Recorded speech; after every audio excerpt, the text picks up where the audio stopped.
Chapter 1.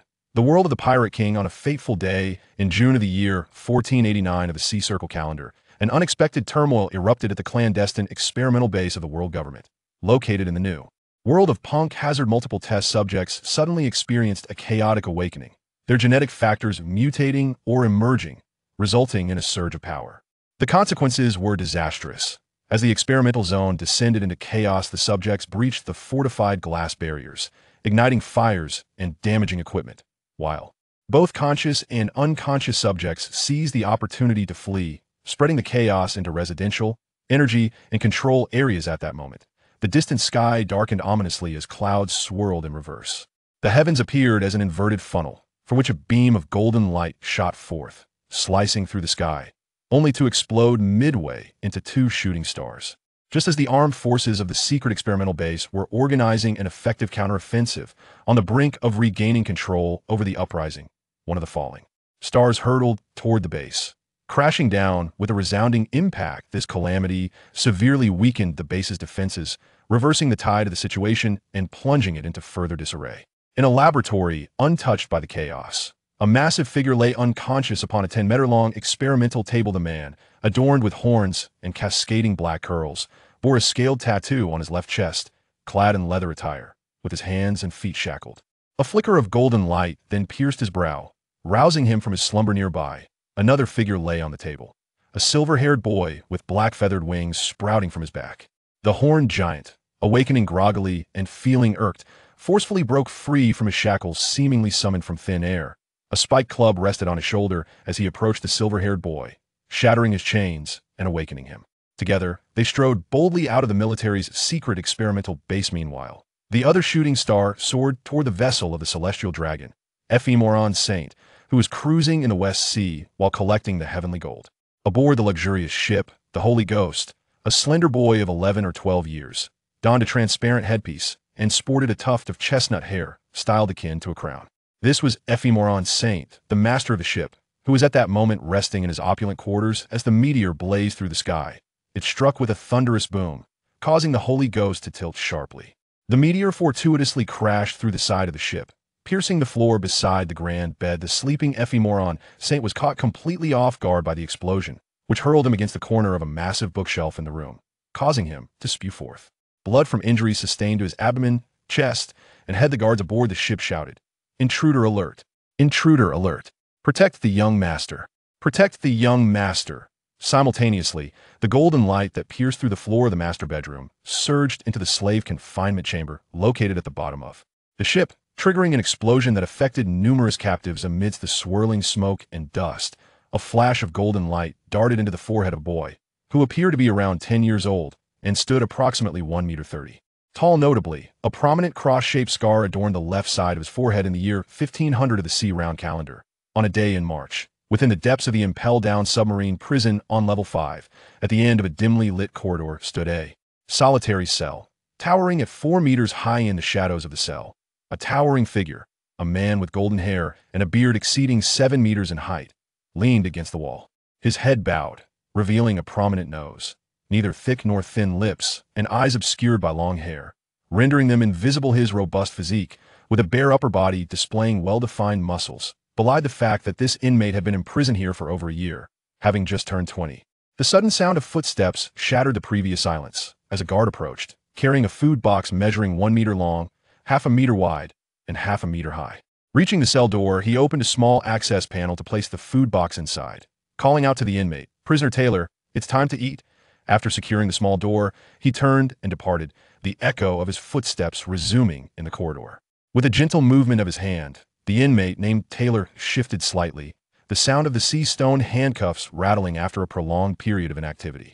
He reached out, cautiously leaning forward to retrieve the food box, and began to eat with an elegance that suggested noble upbringing. Before long, Taylor finished his meal, wiped his mouth, and beneath his golden hair, his striking blue eyes flickered with a glimmer. A cross-shaped scar was barely visible above his left brow. He murmured to himself, "Kaido should be sufficiently restrained by now. In another 2 years, there should be no lingering concerns. The beautiful O'Hara is destined to be obliterated under the demon-slaying order. I wonder if Robin will survive. The Golden Lion Shiki will likely escape from here soon enough." Afterward, Taylor leaned back against the wall, his head bowed as he pondered, with O'Hara's destruction, will I too face execution by the world government?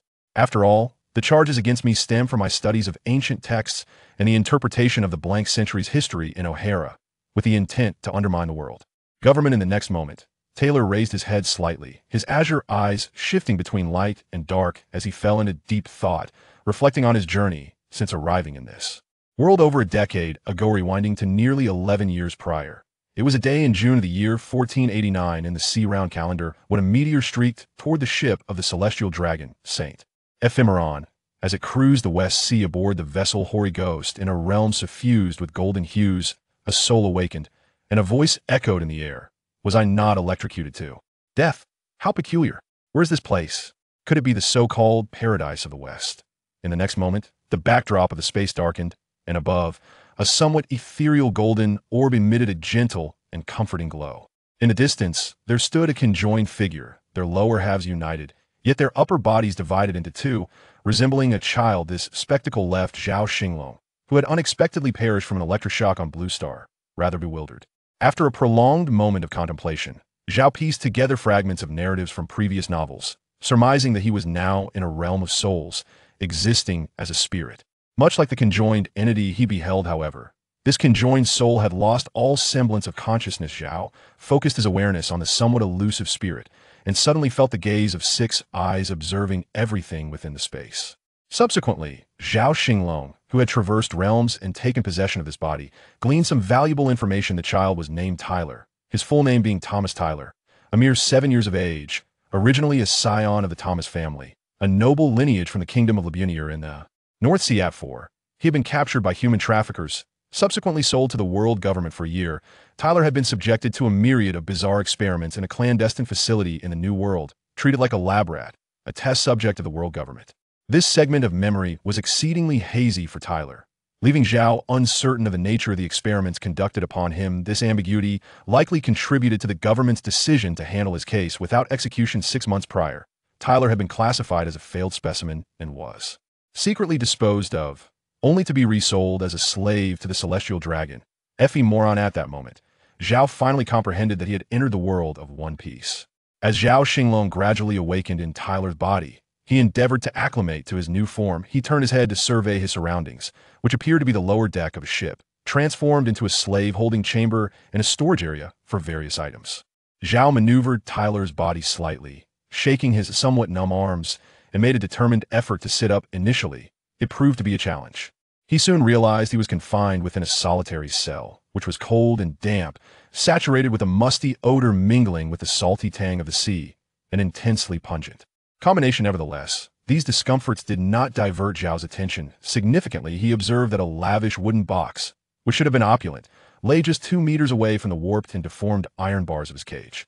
The lock and much of the intricate design on the box had been utterly obliterated, likely due to the recent impact and explosion, yet the remnants of its artistry hinted at its former beauty and elegance. After regaining some strength, controlling Taylor's body, he firmly grasped the slightly bent iron bars, effortlessly bending them further until he could slip through. Zhao Xinglong was astonished. A mere 7-year-old child possessed such strength. This world was indeed a realm of monsters. Once outside the cage, he retrieved a box, opened it, and discovered a grayish-white, pear-shaped devil fruit, adorned with pulsating protrusions resembling slugs, along with various dotted patterns. After a moment's hesitation, Zhao Xinglong bit into it, only to be overwhelmed by a taste reminiscent of something foul, aged for a decade, nearly sending him into the afterlife. This was perhaps the closest Zhao Xinglong had ever been to death. Vomit. Taylor's emaciated form curled up, beginning to retch for a full hour before recovering. He knew that a single bite of the devil fruit sufficed, and the remaining portion was discarded back into the box, which he closed, contemplating how to navigate the ensuing challenges. The devil fruit was Zhao Xinglong's sole assurance for a longer life in this perilous world. As a slave to the celestial dragons, lacking adequate strength meant assured existence. This was why he had swiftly consumed the fruit. The fruit was meant to merge with one of Taylor's souls upon experimentation. He discerned it was neither a Logia nor a Zoan type, but rather the versatile Paramecia type. However, the exact nature of its powers remained elusive. Zhao Xinglong controlled Taylor's body to throw the box into the hole in the floor caused by the explosion, then crawled back into the cage, straightening the bars. In the dim environment, shrouded in dust, and amidst the lifeless and wounded slaves around him, no one noticed his actions as he curled up in a corner of the cage, fainting. Injury before long, the dust settled, and the upper hatch opened. The guard captain descended with his men for a routine inspection, dragging away the confirmed dead slaves after a cursory check. He briefly illuminated Taylor with an oil lamp to ascertain his survival 3 days later. The hooded and bandaged Xinglong awoke, spotting the elderly steward, Sice Field, at his bedside. He inquired, "Field, how long have I been lying here?" "Sir, it has been 3 days. I took the liberty of returning, and we should reach Mariewa in another 3 days additionally. The devil fruit in your chamber has gone missing due to the attack. I humbly ask for your forgiveness. Xinglong-sama." He knelt, pressing his hands to the ground, his head bowed in trepidation. "Understood, that is a trivial matter. You may leave now. I wish to rest a bit longer."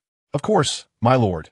Butler Field rose, bowing slightly as he retreated to the entrance, closing the door with a fluid motion that exhibited the result of long-term muscle memory. Stepping outside, he wiped the sweat from his brow and murmured, "It seems that the serene gentleman may have a bit of reprieve for now." At that moment, Xinglong was lost in thought, sorting through the information of the past few days.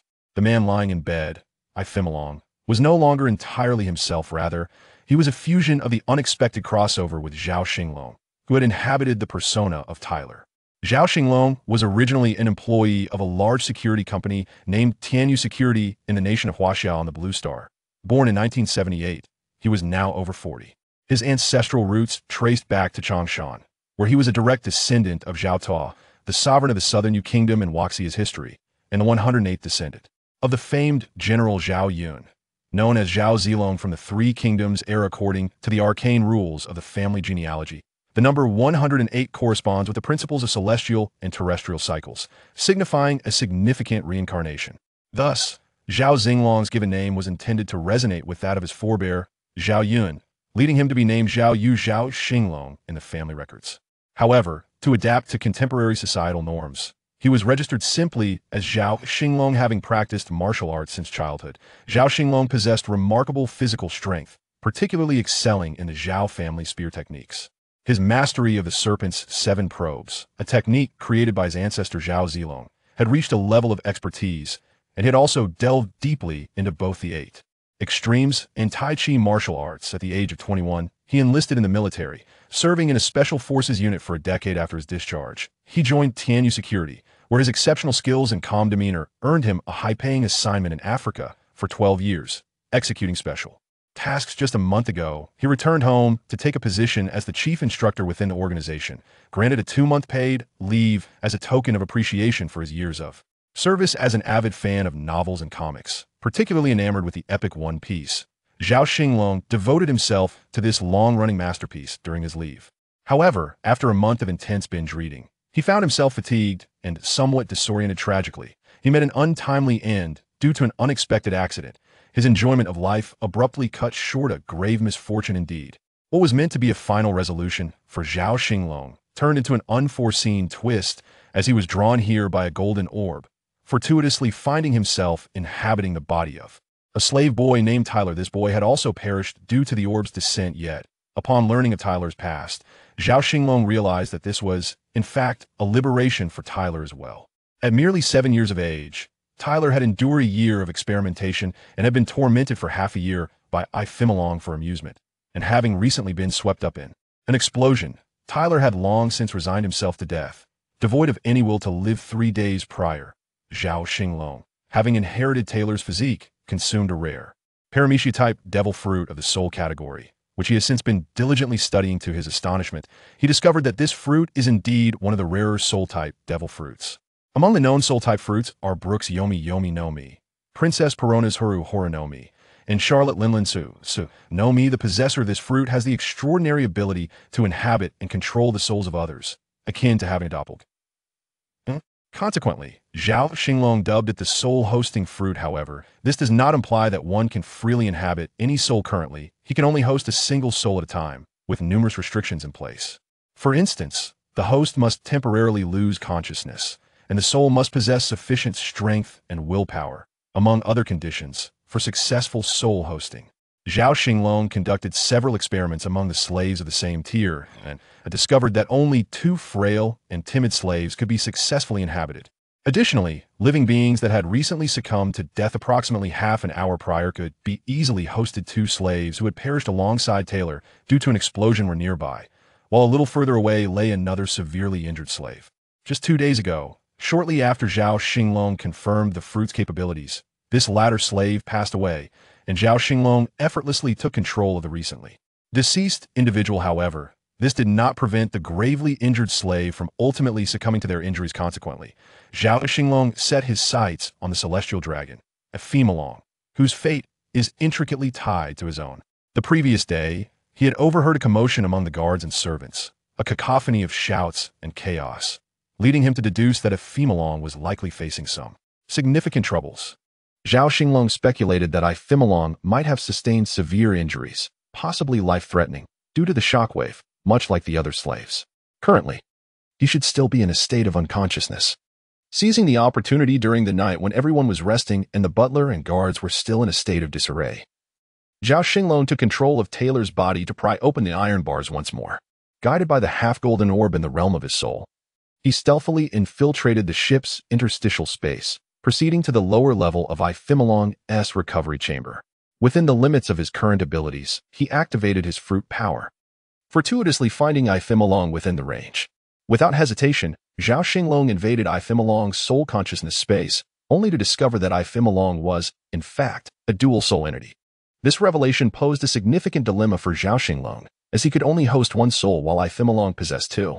However, he was acutely aware that if he let this opportunity slip away, it might be a long time before another suitable chance arose. The successful activation of his soul-hosting fruit ability came with numerous restrictions, and Zhao Xinglong feared that for the next 10 or even 20 years, he might not encounter another moment where he could be alone in Ephemelong's presence while he was unconscious. After a brief moment of contemplation, Zhao Xinglong resolved to host one of the souls and observe Ephemelong's two spiritual entities. One was grotesque and in a state of unconsciousness, clearly a malevolent spirit, while the other exuded tranquility and gentleness, appearing significantly more benign, albeit merely in a sleeping state. Without hesitation, Zhao Xinglong swiftly occupied the grotesque soul, suppressing its consciousness, which allowed him to breathe a sigh of relief. Zhao Xinglong refrained from hosting the tranquil soul based on his own judgment, as the saying goes, one's appearance reflects their heart. The essence of a soul differs from that of a physical body, where the manifestation of good and evil is more pronounced. The serene soul embodied what is colloquially described as a benevolent visage, unlike the malevolent spirit. Additionally, it was more feasible to host the unconscious malevolent soul. However, the primary motivation stemmed from the subconscious of Taylor's soul, which trembled at the sight of the grotesque face, igniting a powerful urge within Zhao Xinglong to host this repugnant spirit. Zhao Xinglong believed that sometimes, following one's instincts leads to the right judgments and choices. Thus, the malevolent spirit of Ephemelong was left with no escape. 10 minutes later, Zhao Xinglong successfully hosted the soul. Zhao Xinglong, who should have felt relieved, dared not let his guard down, for managing two souls was exceedingly troublesome. His impromptu plan was to remain vigilant regarding Ephemelong's condition, determining who could control the body and subsequently perform the soul transfer as circumstances dictated.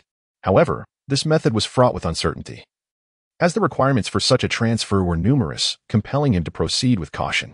Thus, his current strategy focused on suppressing Ephemelong's malevolent spirit. Yet, fate proved unpredictable. The formidable resistance of the dark spirit exceeded Zhao Xinglong's expectations, rendering him incapable of exerting overwhelming dominance through Taylor's soul. Reluctantly, Zhao Xinglong resorted to the only remaining ability of the fruit, consuming Ephemelong's dark consciousness. After absorbing Ephemelong's malevolent essence, Zhao Xinglong discovered that the soul transfer fruit had become solidified, preventing any further transfers to other souls from this particular spirit.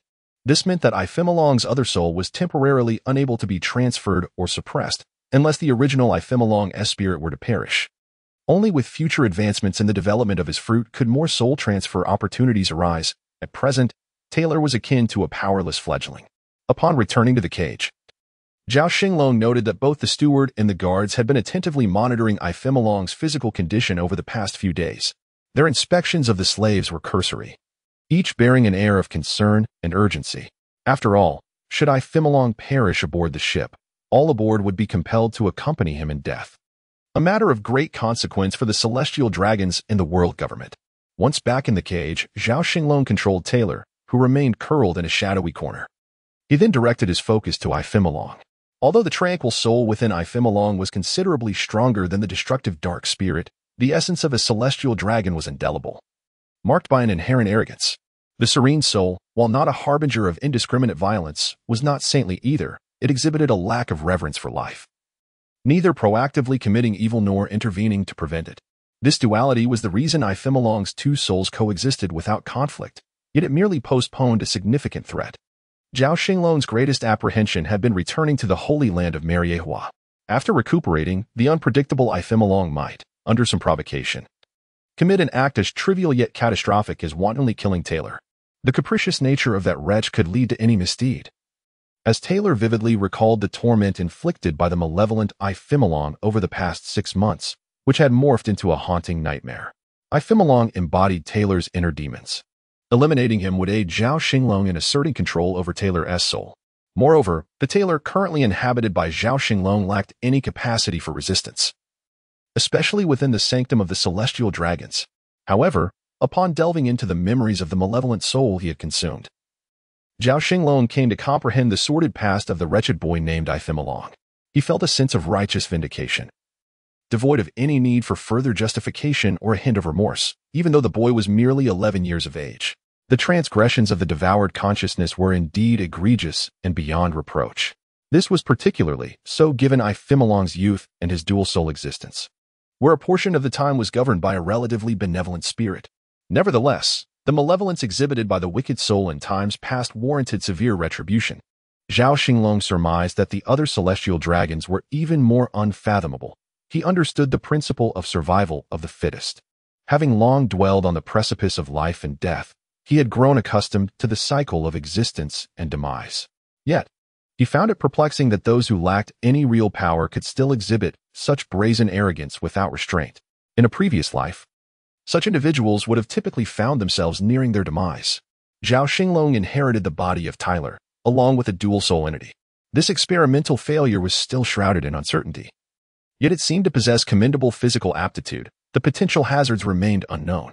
Conversely, untimely, with his frail physique and the other relatively benign spirit, harbored certain vulnerabilities. Zhao Xinglong's intention was to swiftly unlock the capabilities of the soul-embedding fruit. Only through complete dominion over untimely could his life be assured, for he feared the day he might be betrayed by that wretch. Additionally, it was imperative to keep untimely within the confines of Mariehua until he had amassed sufficient strength. Given the reckless nature of the celestial dragons, he could easily meet his end outside those walls. After all, he was still Tyler's greatest shield in the public eye, and Mariehua offered the highest degree of safety. Ultimately, the paramount focus remained on honing his own abilities, for possessing formidable strength was the true path to supremacy. For days later, 1 week after untimely's unexpected injury, their party finally returned to the holy land of Mariehua. Untimely remained concealed within the carriage, while Tyler, along with other slaves, was shackled with handcuffs, leg irons, and collars, dragged back to untimely's residence by a lengthy chain. Along the journey, only Zhao Xinglong, inhabiting Tyler's form, occasionally lifted his gaze to catch fleeting glimpses of the magnificent city. Indeed, the streets were bustling and immaculate, adorned with opulent European architecture, and in the distance loomed the towering Pangas city, the seat of the world government. Yet, the sight of slaves amidst such grandeur felt utterly dissonant. Upon returning to the mansion, untimely secluded himself to recuperate. Rumors spread throughout the sacred land that untimely had been attacked, gravely injured, and was on the brink of death. In response, the world government dispatched investigators to his residence to probe the matter. The butler, Sisfield, relayed the events truthfully, explaining that it was merely an accident. The vessel had been struck by a meteor from the heavens, although the possibility of an assault by a powerful being could not be dismissed. After an exhaustive investigation, the world government's P0 organization found no leads, ultimately classifying the incident as a natural disaster, resulting in an inconclusive outcome. During the initial 3 months of untimely's convalescence, Zhao Xinglong refrained from contesting for control over untimely's body. Instead, he focused on training Tyler's physique. Perhaps due to the preceding explosion and the resultant death, the latent giant bloodline within Tyler was fully activated. At just 7 years of age, Tyler, who originally stood at a mere 1.3 meters, astonishingly grew to 1.6 7 meters, nearing the height of an average adult, accompanied by a remarkable increase in muscular development, a transformation inseparable from Zhao Xinglong's rigorous training regimen. Zhao Xinglong also discerned that his control over Ifimelong's malevolent spirit was inferior to that of Tyler's soul, achieving only about 70 efficacy. He speculated that this might represent a balance in the process of soul possession, wherein the host's consciousness is gradually consumed. Furthermore, it remained uncertain whether Zhao Xinglong's possession had instigated any alterations in the relatively benign spirit of Ifimelong. As it stood, the two souls alternated control over the body. When one was in command, the other fell into a dormant state, somewhere between sleep and unconsciousness. Even when Zhao Xinglong utilized his fruit abilities, he could only perceive Ifimelong's control over his own body without exerting any influence. This engendered a sense of urgency in Zhao Xinglong, for it is the uncontrollable that poses the greatest danger, akin to the untamed spirit of Ifimelong. Thus, it was imperative to further develop Tyler's inherent strength. Another 3 months passed, and Tyler had grown to an impressive height of 2.1 meters. At merely 7.5 years old. Although he might be considered insignificant among the giants, he was undeniably extraordinary among humans. Should one overlook Tyler's youthful visage, they might easily mistake him for an adult. His cherubic face would lead anyone to believe he had not yet surpassed the age of 12. Initially concerned about Ifimelong's potential malevolence, Zhao Xinglong found temporary relief. Tyler's rapid advancement in strength was attributed to his physical development and the growth of his power, while the progression of his abilities remained gradual. Although he sensed improvements, a significant breakthrough still lay ahead. As Zhao Xinglong believed that everything would proceed smoothly and safely, the previously untroublesome Ifimelong executed a sudden ambush, declaring a selection for combat slaves and choosing 3 robust slaves as potential fighters.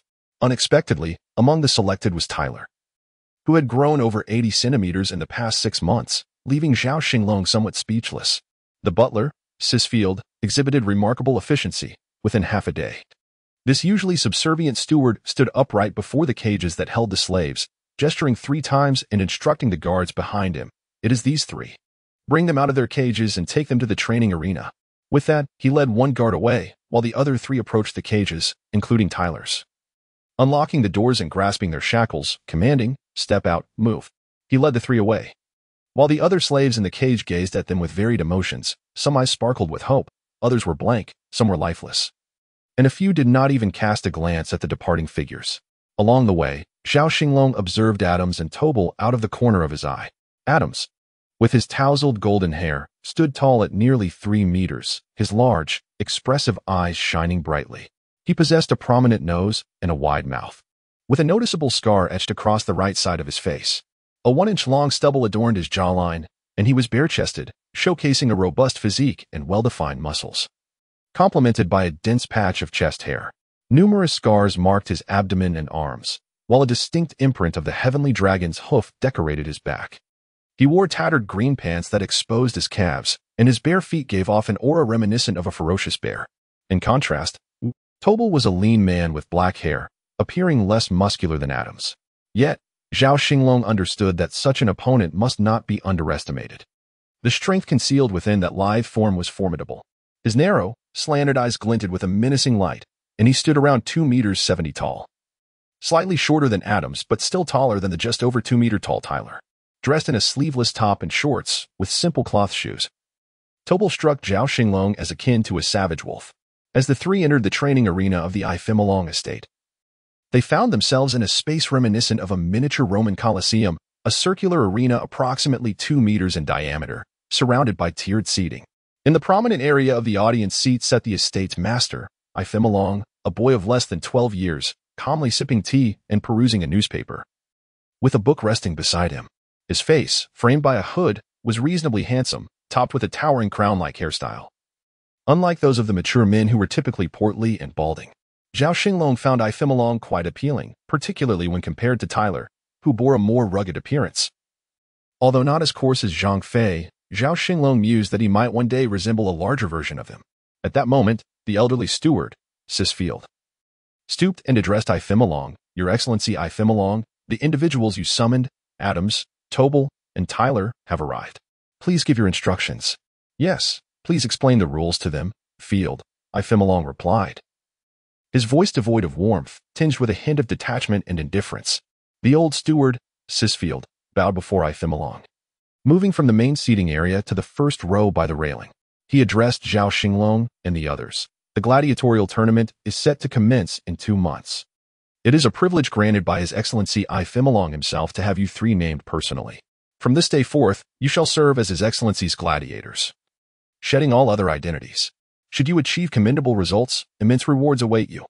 Zhao Xinglong cast a sidelong glance at Xinglong and finally comprehended why this usually eloquent individual suddenly wished to engage in the affair of gladiatorial combat. It was, after all, the biennial slave combat conference that had spurred this interest. Xinglong, who had previously shown little enthusiasm for such brutal contests, was compelled by his relatively benevolent spirit. As this event was a grand occasion among the celestial dragons, attracting numerous participants, this provided a semblance of amusement and motivation for these otherwise idle individuals. A crucial factor in the enduring vitality of slavery over the years, much like a sports event that invigorates the senses of the celestial dragons. Here lies a devil fruit, the zoan-type snake fruit, likely in the form of a giant python. The old butler, Sisfield, spoke once more as a guard bearing an exquisite box approached him. After a brief pause to survey Zhao Xinglong and his companions, the butler smiled slightly and continued, "In 10 days, you shall partake in a preliminary contest here. The victor will be awarded this devil fruit. During these 10 days, you may train either in the arena or in the training rooms. Should you require any weapons, do not hesitate to express your needs. However, remember that in 10 days, Lord Xinglong expects to see the strongest version of you. As for the defeated, they too shall have a place in the slave combat conference. This is the benevolence of Lord Xinglong, granting second chances to the vanquished." Zhao Xinglong internally scoffed at these eloquent words. How beautifully they were phrased. Those who failed would find themselves trapped in the ominous fate of the slave combat conference. Perhaps fortunate enough to survive with severe injuries, but left to ponder what future awaited a disabled gladiator. Soon, Zhao Xinglong and his companions were escorted away. He requested a 2-meter-long spear, saying nothing further, and planned to procure a fine spear for Taylor under the guise of Xinglong the following day. On the second day, the day belonging to Zhao Xinglong as he controlled Xinglong, he summoned the old butler Sisfield to his bedside early in the morning and inquired, "Field, did the 3 gladiators make any requests?" Field replied respectfully, "In response to Lord Xinglong, Adams and Tobel require fitted armor, shields, and a sharp longsword, while Taylor has asked only for a 2-meter-long spear, with no additional requests." Field answered honestly, "Oh, quite intriguing. Fulfill their needs, and additionally, provide Taylor with a suitable light armor and an exquisite long spear that meets his specifications. I am curious to see what unique capabilities this failed product of the world government possesses." He chuckled softly, as Zhao Xinglong played the role of Xinglong. Feigning interest in Taylor, he subtly added more demands for himself. The old butler, of course, remained oblivious to the fact that Xinglong was merely a puppet controlled by Zhao Xinglong. Thus, they diligently committed to memory the demands of Xinglong. 9 days later, on the appointed 10th day, Adams, Tobeck, and Taylor, the 3 combatants, arrived early at the arena, clad in their armor. Adams and Tobeck donned fitting black armor, wielding a large shield in one hand and a long sword in the other. Meanwhile, Taylor, embodying Zhao Xinglong, was clad in sleek silver armor, lacking a shield, and gripping a 2-meter-long spear, its sharp tip glinting with a cold sheen, an exquisite standard-issue weapon. Before long, the steward, Sisfield, summoned the trio to enter the arena. As they passed through the corridor, they beheld Xinglong seated comfortably in the main seat, a faint smile gracing his lips as he observed the 3 men. Today, Zhao Xinglong was not in control of Xinglong. He had been aware from the outset that it was the time set by Xinglong's soul's calculations. Zhao had contemplated conducting the internal trial a day earlier, yet he harbored other concerns. Presently, he and Xinglong existed in a state of equilibrium, mutually uninvolved and unaffected. Should he alter the time of the trial, he feared it might incite other uncontrollable complications. Thus, Zhao restrained the urge to modify the trial schedule, while also wishing to test these 2 individuals and ascertain the potency of the ancestral Zhao family's Panshi Chitan spear technique in this world. As a martial artist, he recognized that only through the trials of life and death could one achieve significant progress and breakthroughs. In this world of formidable pirates, it was impossible to seize one's destiny without experiencing the crucible of life and death. At this moment, although Taylor was shorter than the other 2 and lacked the robust build of Adams, his eyes sparkled with fervent martial spirit and unwavering belief in victory. Should you engage in pairwise combat, the individual who sits out beforehand may hold an unfair advantage, and it wouldn't adequately showcase extraordinary prowess. Therefore, by the decree of His Holiness Ifimilong, you 3 combatants shall engage in a free-for-all, with the last one standing deemed the victor. Do you understand? Upon the conclusion of the steward Sisfield's explanation of the rules, Adams and Tobeck exchanged glances, dismissing Taylor, for in terms of age, stature, weight, strength, and experience, he fell far short in their eyes. To them, only each other represented a true opponent. This was a contest between bear and wolf. Zhao Xinglong, controlling Taylor, disregarded the other 2, focusing solely on Ifimilong and the steward Field, bowing slightly and responding, "Understood." He then positioned the spear sideways and closed his eyes to adjust his state. After a brief exchange of glances, the other 2 also bowed to Ifimilong and Field, affirming, "Understood." They resumed their mutual gaze, their expressions attesting to the sentiment, "In my eyes, there exists only you." After a brief pause of 15 seconds, Tobeck, leveraging his agility, initiated movement, and suddenly the spectators witnessed a blur as he leaped before Adams, striking down with a knife in a swift arc. Although Adams was not particularly swift in movement, his speed in close combat was remarkably quick. He immediately raised his left-hand shield to block Tobeck's downward strike, while simultaneously executing a horizontal slash with his right hand. Tobeck, leveraging the force of his strike against the shield, gracefully flipped in midair to evade Adams' attack.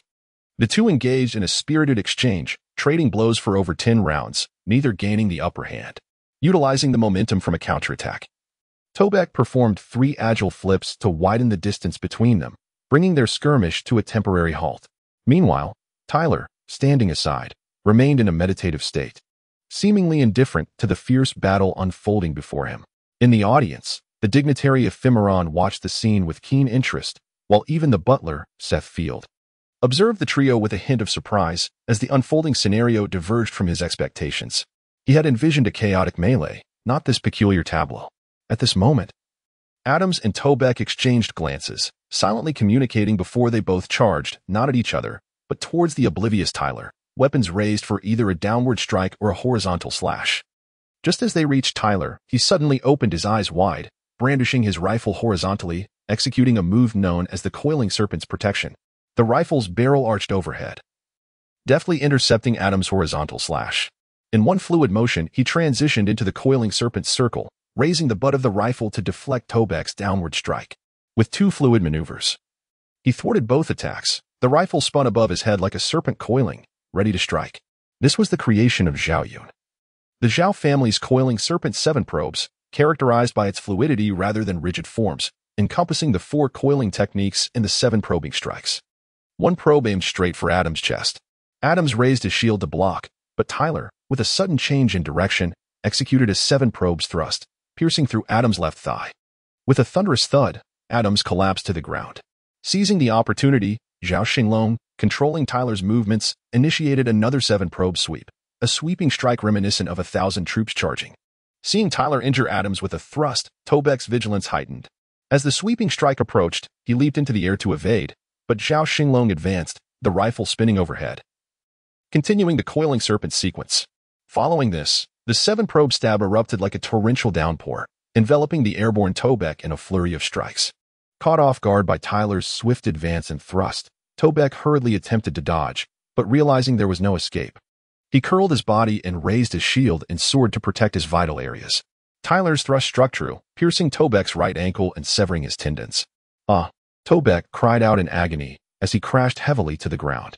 Zhao Xinglong, embodied in Taylor, gracefully twirled his silver spear, taking a step back to conclude his stance. The spears but resting on the ground as his eyes fell shut once more. The events transpired with astonishing rapidity. Zhao Xinglong executed merely 3 moves of the serpent's coil and 3 of the 7 probes. The former served primarily as a defense, while the latter was an offensive maneuver. With 2 swift attacks from the 7 probes, he inflicted wounds upon his adversaries. Ifimilong, Field, and their accompanying guards gazed in wide-eyed astonishment, their mouths agape, utterly bewildered by Taylor's extraordinary performance.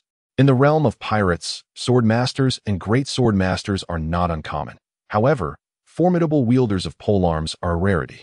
The spear, a commonplace weapon for ordinary soldiers, lacked any remarkable distinction in this world. Yet, Taylor's astonishing display today shattered Xinglong and Field's preconceptions regarding the spear as a weapon.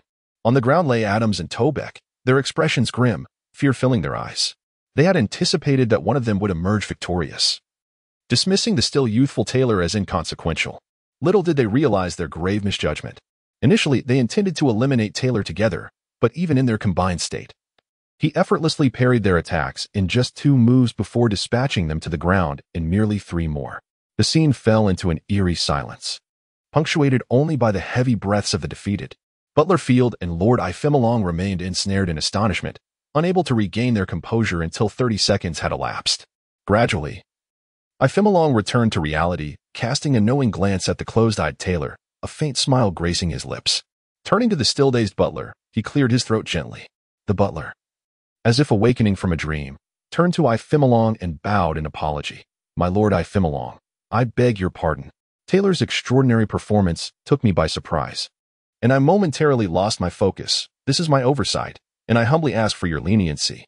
Xinglong regarded Butler Field with a beaming smile, while Field's heart raced in trepidation. Only when beads of cold sweat began to form on Field's brow did Xinglong seem satisfied enough to wave his hand dismissively. The old butler, says Field, then bowed once more to Xinglong, his heart finally set at ease. I am grateful for your gracious forgiveness, my lord Xinglong. I shall now announce the results. Please grant me a moment. Receiving Xinglong's approval, the old butler turned and approached the railing of the audience section, clearing his throat. Ahem. On behalf of my lord Xinglong, I hereby announce the results.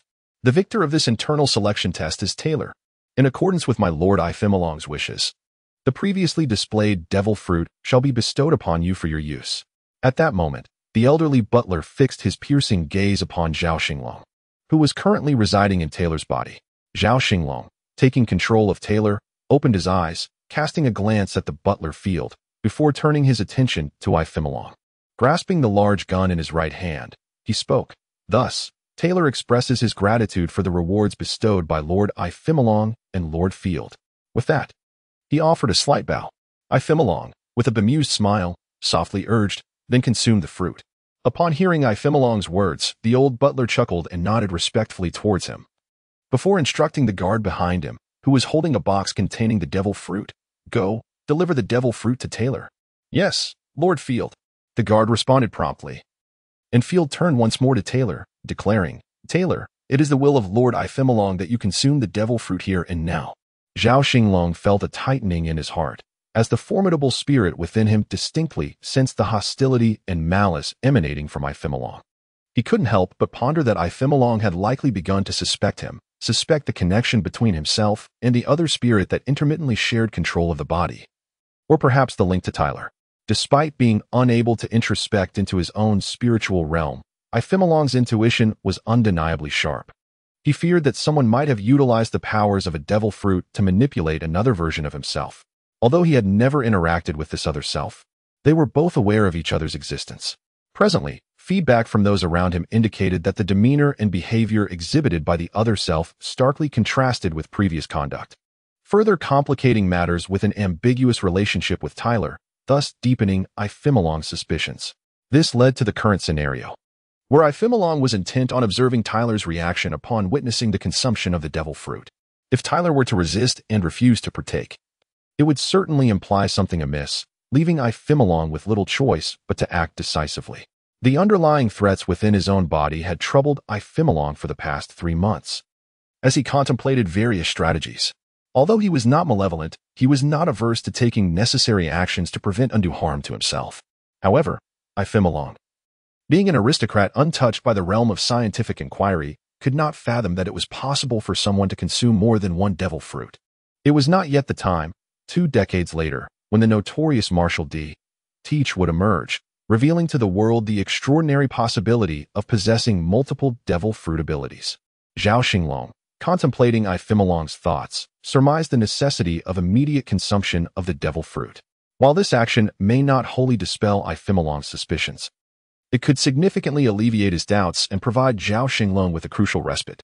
After all, Zhao Xinglong believed Xinglong's current understanding was twofold. First, that the entity controlling half of him was a devil fruit user, as such bizarre abilities could not arise otherwise, and second, that a person could only consume one devil fruit in a lifetime or face fatal consequences. Given this understanding, as long as the Tyler inhabiting Zhao Xinglong could consume the devil fruit and demonstrate behaviors consistent with its powers, it would effectively absolve him of suspicion. Even if complete vindication was unattainable, it would certainly mitigate any immediate murderous intent towards Tyler. Zhao Xinglong, however, could not guarantee that Tyler's consumption of a second devil fruit would be without peril. After all, the hypothesis that one could possess multiple devil fruits due to diverse bloodline factors and multiple souls was merely speculation among internet enthusiasts. While it could be true, without explicit confirmation from Oda, no one could assert it with absolute certainty. Nonetheless, he resolved to take the gamble. For it was a matter of fortune, either to step forward and face the blade or to retreat and evade it. Zhao Xinglong, upon contemplating this, sprang into action. Before the onlookers, Taylor seized the ornate box containing the devil fruit, opened it, and extracted the swirling black fruit, promptly taking a bite in front of everyone. Adams and Tobeck, seated in the arena, exhibited expressions of envy and jealousy. Despite having experienced something similar before, Zhao Xinglong felt a wave of nausea wash over him. In an effort to feign ignorance of the devil fruit, he swallowed the fruit, which was several times more repugnant than excrement, in its entirety. Immediately thereafter, Taylor retreated to the side, retching violently. Zhao Xinglong feared he might expel his bile, only recovering after a considerable duration. Seated at the head of the table, Ifemalong appeared somewhat astonished, finding Taylor different from his expectations. This Taylor was not merely a user of abilities. He had once thought that the only weapon Zhao Xinglong needed was a spear, which led him to suspect Taylor might possess some capability. Non-ability users typically do not require armor, relying instead on superhuman agility and physical prowess.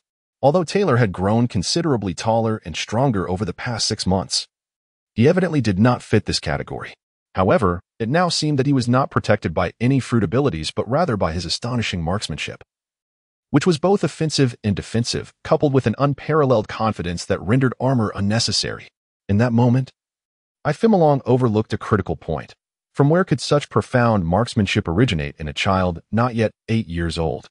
It was merely the rapid growth that led to his superficial impression of maturity, causing the actual age to be neglected. This was a significant oversight. And should Ifemalong ever realize this, Zhao Xinglong's circumstances would likely become dire. Who could it be?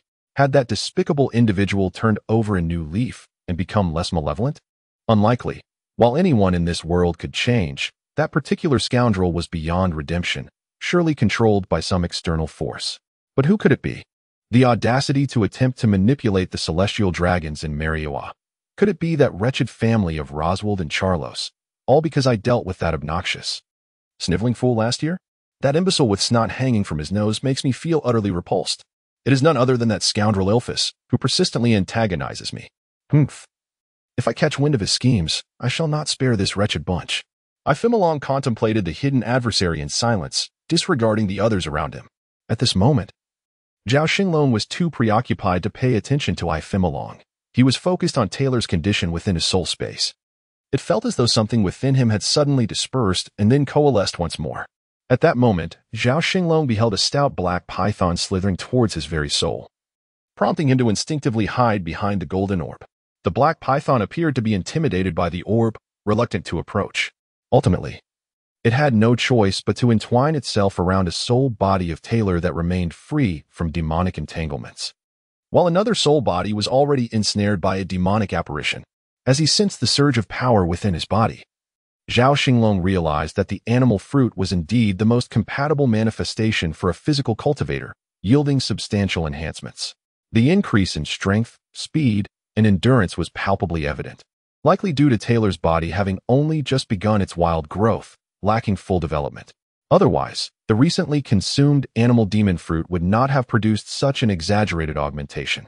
2 minutes later, Ifemalong returned to his senses, his gaze towards Taylor marked by a complex expression. Although he had not entirely dispelled his suspicions regarding Taylor, they had significantly diminished, and his hostility had lessened considerably. Subsequently, Ifemalong smiled faintly and addressed the butler. Field, let Taylor demonstrate his new abilities. Let us indulge in some entertainment, ha ha ha. Butler Field nodded and instructed Zhao Xinglong. Taylor, showcase your new abilities for Lord Ifemalong. Let him see the true nature of your fruit powers. Quickly, do not keep him waiting. Yes, my lord. Zhao Xinglong replied, controlling Taylor's response. However, within, he was beset by a whirlwind of thoughts. The current situation diverged significantly from his initial expectations. Zhao Xinglong had believed that Ifemalong would harbor no particular interest in the other him, yet this was evidently not the case. Initially considering the exposure of his marksmanship as a trade for a valuable combat slave position, it seemed Ifemalong would not be overly concerned.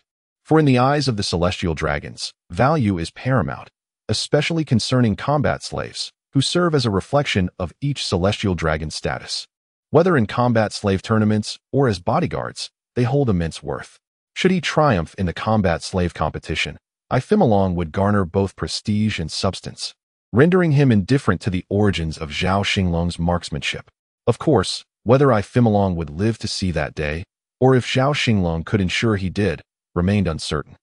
However, the pressing issue was that Ifemalong had begun to doubt him, a grave concern. Perhaps he had not yet discerned the underlying anomalies. But no one could guarantee that he would remain oblivious indefinitely.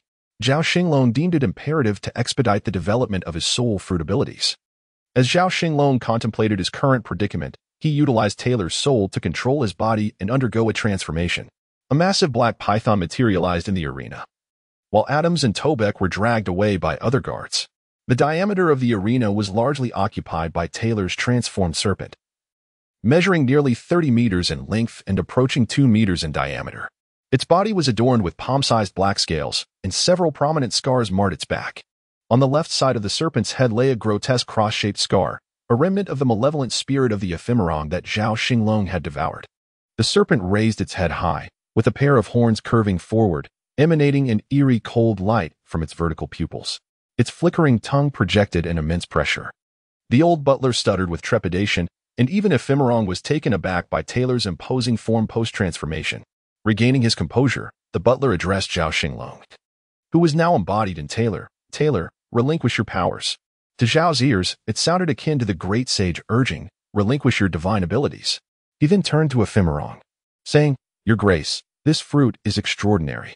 Based on my humble assessment, it appears to be a zoan-type, snake fruit, ancient variant, titanoboa form, a remarkably potent fruit. Indeed. This should secure us an impressive standing in the gladiator tournament. I shall take great pleasure in striking the faces of those who have mocked me in the past. Field. This fruit was procured through your diligent efforts. Should we achieve excellent results, I shall reward you handsomely. Thank you, Your Grace. I am unworthy of such praise. The old butler replied, somewhat flustered by the honor bestowed upon him. Ephemeron waved gracefully, saying, Do not be alarmed. We have ample time. Let Taylor remain in the training room for now without the sea prism stone handcuffs. Regular handcuffs will suffice. You may arrange the remaining matters. I shall retire to my residence for some rest. Yes, Your Grace. Come, let us escort you back to your abode. The attendants and guards surrounded Ephemeron as he departed. And as he left, he cast a meaningful glance at the now human Taylor before gracefully returning to his residence. Taylor, from this moment until the commencement of the gladiator tournament, you shall train in the adjacent training room. Strive to achieve commendable results in the tournament, as pleasing Ephemeron will undoubtedly yield generous rewards. Understood, Lord Field.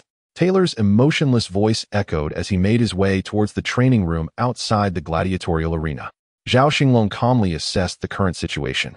Believing that there were unlikely to be any risks before the slave battle tournament, unless some extraordinary circumstances arose. With roughly 10 days remaining, this was his final opportunity. He had overheard the butler Field's instructions from Ifemalong, and perhaps due to the enhancement from his serpentine abilities, Taylor's auditory perception had exceeded that of an ordinary human. Though snakes have diminished hearing, their sensitivity to vibrations is far superior, and combined with human hearing, Taylor's auditory capabilities had reached unprecedented levels, allowing him to detect even the faintest sounds. Zhao Xinglong surmised that it would not be long before Taylor awakened his observation haki. The absence of sea stone handcuffs meant he could continually develop his fruit abilities. The soul fruit, being of a spiritual nature, draws its strength from the potency of the soul itself. Zhao Xinglong reflected that his previous 6 months of development might have been somewhat conservative. Relying solely on Taylor's soul power could take an indeterminate amount of time. Although the current situation appeared stable, it was, in fact, perilously fraught.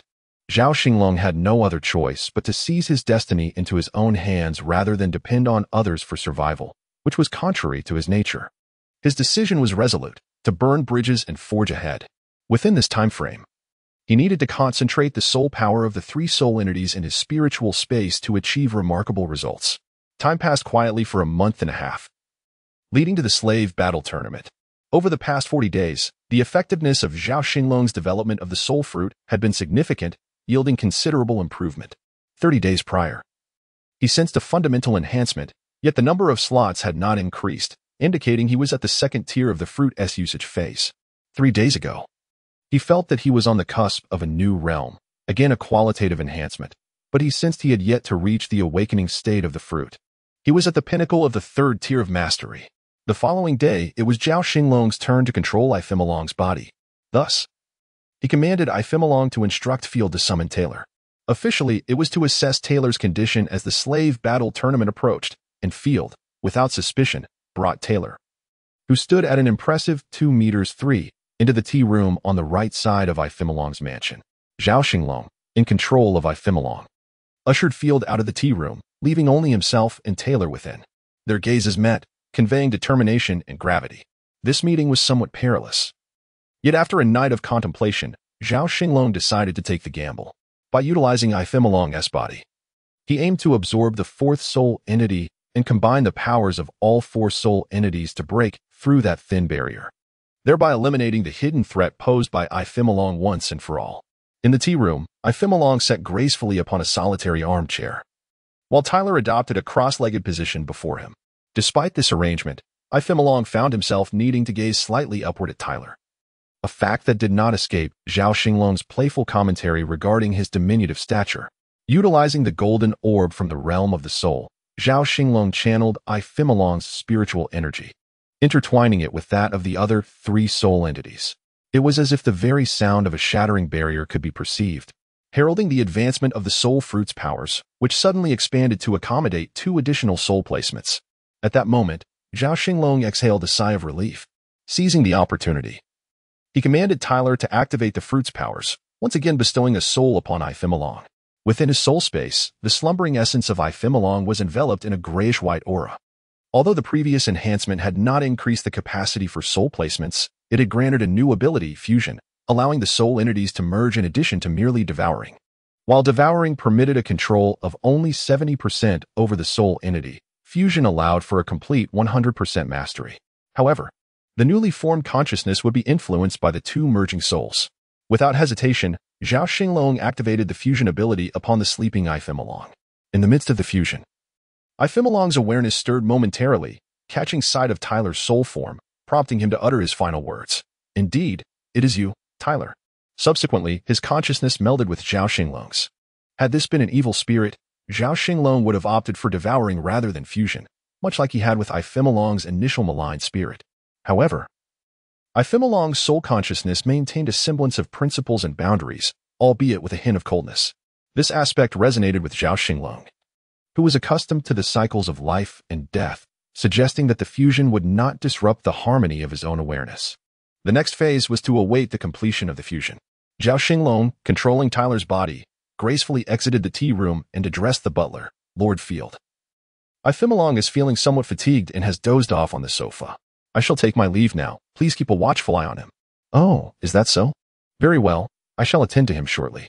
You may return to the training room to continue your preparations. The grand competition is merely 4 days away. Make sure not to disappoint Ifimalong or myself. Speaking with a profound gaze, he gave Tyler a knowing look before entering the tea room. Zhao Xinglong paid little heed to the butler Field's demeanor. After all, controlling Ifimalong essentially equated to preserving his own life. As long as he survived the slave battle competition, he should be able to enjoy a few years of tranquility. With this thought, he turned and returned to the training room. 3 hours later, Ifimalong awoke from what seemed to be a midday slumber. It was the soul entity, consumed by Zhao Xinglong, that took the lead. This newly fused soul entity required a week's time to fully awaken, but it mattered little. From now on, it was Zhao Xinglong who would control Ifimalong's body. The distinction of which soul entity was in control was largely irrelevant. After all, celestial dragons did not engage in combat, while the varying degrees of control greatly influenced battles. They had minimal impact on daily life. As Ifimalong raised his eyes, he happened to notice the elderly butler, Sis Field, waiting nearby. He graciously uttered, "Thank you for your hard work, Field." I merely grew weary and took a brief rest. Please have the kitchen prepare a meal, for I find myself rather hungry. Certainly. Your Excellency, I Xinglong. Please allow me a moment. I shall make the necessary arrangements at once. Very well. I Xinglong gently waved his hand, signaling the butler to proceed. Field bowed respectfully before retreating from the tea room. After 8 months, he could finally settle into a life of comfort. However, in this world, power was synonymous with security. Even the status of a celestial dragon did not guarantee complete freedom. This realm was indeed a stark contrast to his previous life. Once the slave battle competition was concluded, he could devote himself entirely to cultivation. Zhao Xinglong, while consuming a piece of fruit from the platter, contemplated the time he had spent since his arrival, tirelessly training day and night in pursuit of a slim chance to seize his own destiny. He had scarcely laid eyes on the holy city, that so-called center of the world, shrouded in mist and resembling a celestial paradise, along with the lofty Panga city. On another note, having already occupied the bodies of Thomas Taylor and I Xinglong, he decided to bestow upon them new names. In his previous life, during extensive tasks and work abroad, Zhao Xinglong had chosen the English name Zeta Universitaire Starlong, Everlook, which essentially reflected the meaning of Zhao Xinglong. He had combined the names from his family lineage, opting for a name that avoided direct identification due to the nature of his identity. Now, having taken over another S-body, he would retain their given names, but adopt a surname of his own.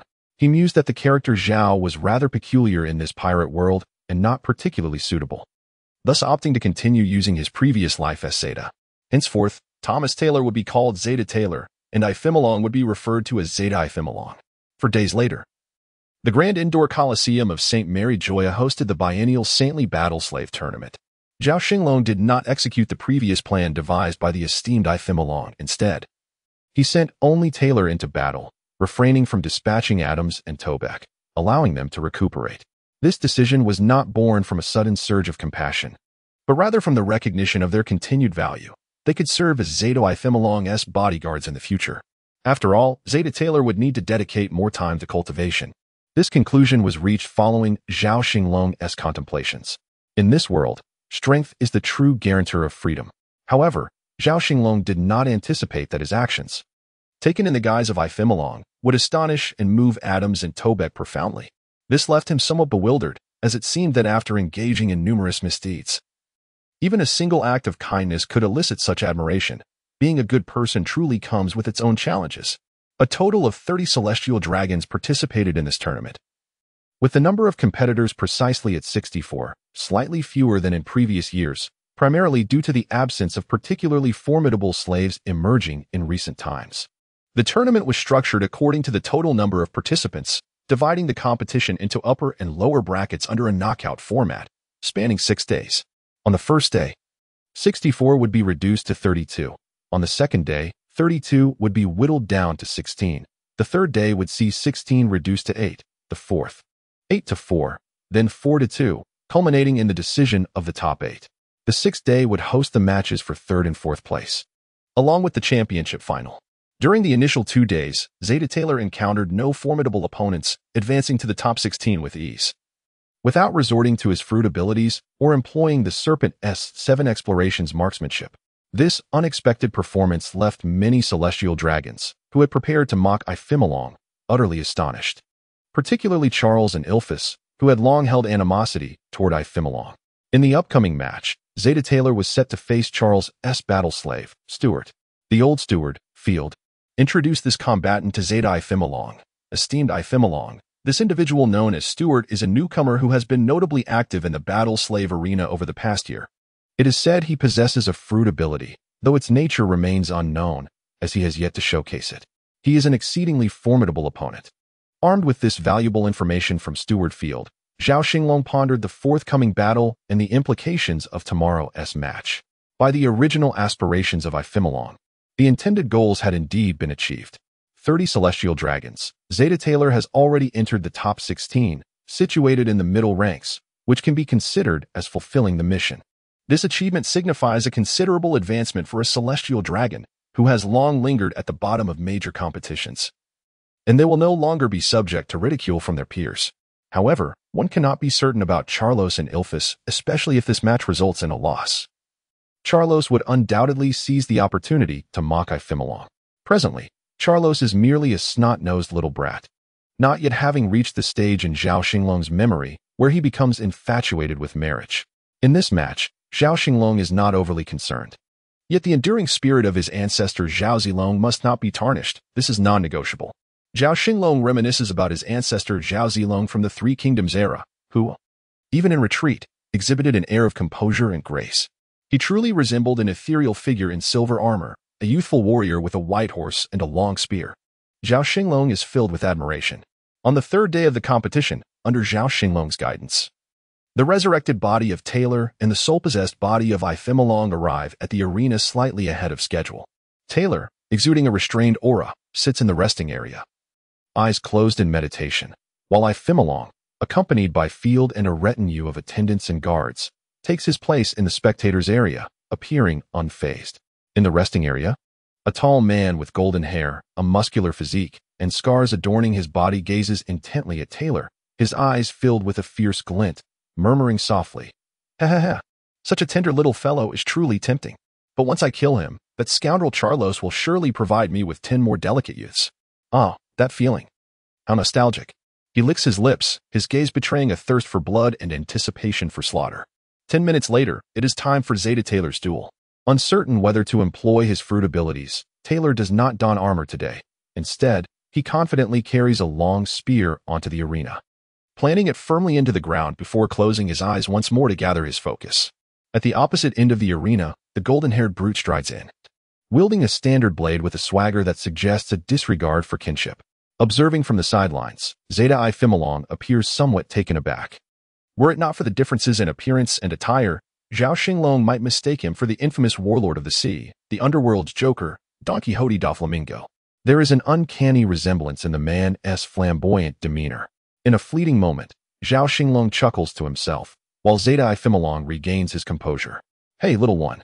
To be honest, I truly hesitate to bring my blade down upon such a tender little creature," he chuckles sinisterly. Stuart, Taylor's adversary, mocked him with a grin.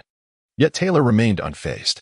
Zhao Xinglong, a character of considerable experience in the grand arenas of the past, found this trivial provocation utterly meaningless. He continued to maintain his composure. Eyes closed in serene meditation, the combatants were the battle-slave Taylor of the esteemed Ifemilong Saint and the battle-slave Stuart of the illustrious Charos Saint. The referee gestured towards the two, introducing them to the audience. The rules of engagement were entirely unrestricted. Weapons, devil fruit abilities, and firearms were all permitted, and thus, the match commenced. At the referee's command, the contest began, yet Zeta Taylor remained motionless, eyes still shut, as if in slumber. Meanwhile, Stuart did not seize the initiative either. Instead, he ambled forward, arrogantly striding towards Taylor. Standing at an imposing height of 3 meters, Stuart looked down disdainfully at the 2-meter-3 tall Taylor, whose indifference only served to irk Stuart further. With a swift motion, he swung his blade downwards. The clash resounded as Taylor's lance unexpectedly intercepted Stuart's strike, deflecting the blade aside with a serpentine maneuver. At this moment, Taylor's eyes gradually opened, a flash of piercing brilliance momentarily illuminating his gaze. The tip of his lance twirled above his head, forming a protective barrier against yet another horizontal slash from Stuart. With a calculated thrust, Taylor advanced his weapon, executing a precise upward jab. Stuart, opting not to meet this challenge head-on, sidestepped the thrust. However, before he could regain his footing, Taylor seamlessly transitioned to a sweeping attack, aiming his lance at Stuart. Just as Stuart had evaded the earlier thrust, he found himself unprepared for this sweeping strike. In a futile attempt to defend himself, he raised his blade, but little did he anticipate the formidable force behind Taylor's seemingly slender frame. The impact sent both Stuart and his weapon flying, crashing into the towering stone wall that bordered the arena, which stood over 10 meters high. The collision created a small dent in the wall, sending dust swirling into the air as he rebounded onto the stone floor below. Taylor did not advance. Instead, he merely rotated his spear above his head for 2 cycles before striking it firmly against the ground, precisely at the same spot where he had initially entered the arena. With a delicate precision, he closed his eyes once more. At this moment, the onlookers realized that despite the limited number of maneuvers, Taylor had managed to drive Stuart against the stone wall without moving an inch. A series of coughs echoed through the dust-laden ground. "Ah, the taste of delicious blood. How I relish it." The injured Stuart rose from the haze of dust, revealing a trickle of blood at the corner of his mouth. His right hand, which clutched the dagger, hung limply at his side, while his right shoulder appeared misaligned compared to the left, suggesting a dislocation. Moreover, there was a noticeable chip in the dagger, likely a result of his futile attempt to block Taylor's sweeping strike. Stewart tossed the dagger to the ground with his right hand and supported his right arm with his left shoulder. With a couple of audible cracks, he realigned his shoulder, licking the dried blood from the corner of his mouth. Ah, the exquisite taste, delightful, delightful. Stewart's eyes turned crimson, and he emitted a chilling, maniacal laughter. His visage contorted into a grotesque expression. His form began to transform, while Taylor remained with his eyes shut, undeterred in his perception. The powers bestowed upon him by the snake fruit not only heightened his sensitivity to vibrations but also significantly enhanced his auditory capabilities. And he possessed an exceedingly vital perception, infrared awareness. Zhao Xinglong even suspected that Taylor's body would soon awaken the observation haki. Meanwhile, Zeta FMO Long appeared somewhat grave. As Zhao Xinglong recognized that their adversary was utilizing a devil fruit ability, specifically the zoan-type spider fruit. However, the deep brown spider, measuring nearly 4 meters in length, 3 meters in width, and over 2 meters in height, bore a striking resemblance to the fruit ability of Black Maria from the Beast Pirates. Albeit with a key distinction, Maria's ancient wolf spider form was entirely black. In contrast, Stewart exhibited no vanity and transformed into a colossal spider. His 8 bloodthirsty eyes fixated intently on Taylor. At this juncture, FMO Long casually reclined on the sofa, adopting a demeanor of nonchalance as if watching a performance. Careful not to arouse suspicion among the other celestial dragons. Ah, today you shall perish in the jaws of my bloodthirsty wolf spider. He cackled with a sinister grin, lunging toward Taylor. Indeed, this was not Maria's fruit ability. Rather, it seemed that Stewart had assumed a form resembling a wolf spider, potentially possessing the hardened exoskeleton of a crab spider, along with a vampiric, bloodthirsty diet. Zhao Xinglong pondered this deeply. In the arena, Taylor deftly evaded as a spider's foreleg came crashing down, executing a graceful leap. The long spear traced a circular arc in the air, reminiscent of a coiling serpent. Following this fluid motion, he brought the spear down with tremendous force, akin to the descent of a divine figure. With a resonant thud, one of Stewart's attacking spider legs was struck. Though the leg remained unscathed, the impact drove it into the colossal stone floor of the arena, momentarily hindering Stewart's mobility and causing him to stumble. Nevertheless, he sustained no significant injury or adverse effect. Taylor, utilizing the rebound of his silver spear, distanced himself from Stewart, feeling a slight numbness and pain in his hand, likely a consequence of the recoil. Taking this opportunity, Taylor distanced himself from Stewart, while Zhao Xinglong pondered a strategy to counter the situation. The recent strike had been intentional on Zhao Xinglong's part, aimed at assessing the changes in Stewart's physical strength, durability, and power after his transformation. Indeed, there had been a significant increase in strength, with no noticeable decline in agility. He exhibited remarkable adaptability across various terrains, and the exoskeletal legs provided substantial enhancement to his defense. Come on, Stewart. Defeat that feeble little dwarf. Shouts of encouragement echoed incessantly from the crowd, as numerous spectators rallied behind Stewart. After all, he was a rising star already gaining prominence in the sacred arena, with many believing he was at least among the top 4 contenders this year. This is quite challenging, Zhao Xinglong lamented inwardly. In his previous life, he had knowledge of the wolf spider within the arachnid family, though he could not distinguish the specific subfamilies or species. He was aware of the basic attributes and capabilities of wolf spiders. They are agile, capable of jumping, possess venom, can burrow, and some can even spin webs, making them particularly troublesome adversaries. His coiling serpent's 7 explorations was not a power-oriented shooting technique, but rather one focused on finesse and skill, which would be less effective against the fortified Stewart. Thus, Taylor began to maneuver fluidly within the arena, contemplating how to unravel his opponent's abilities. Zhao Xinglong preferred his marksmanship as the primary choice, as it would minimize the exposure of his trump cards.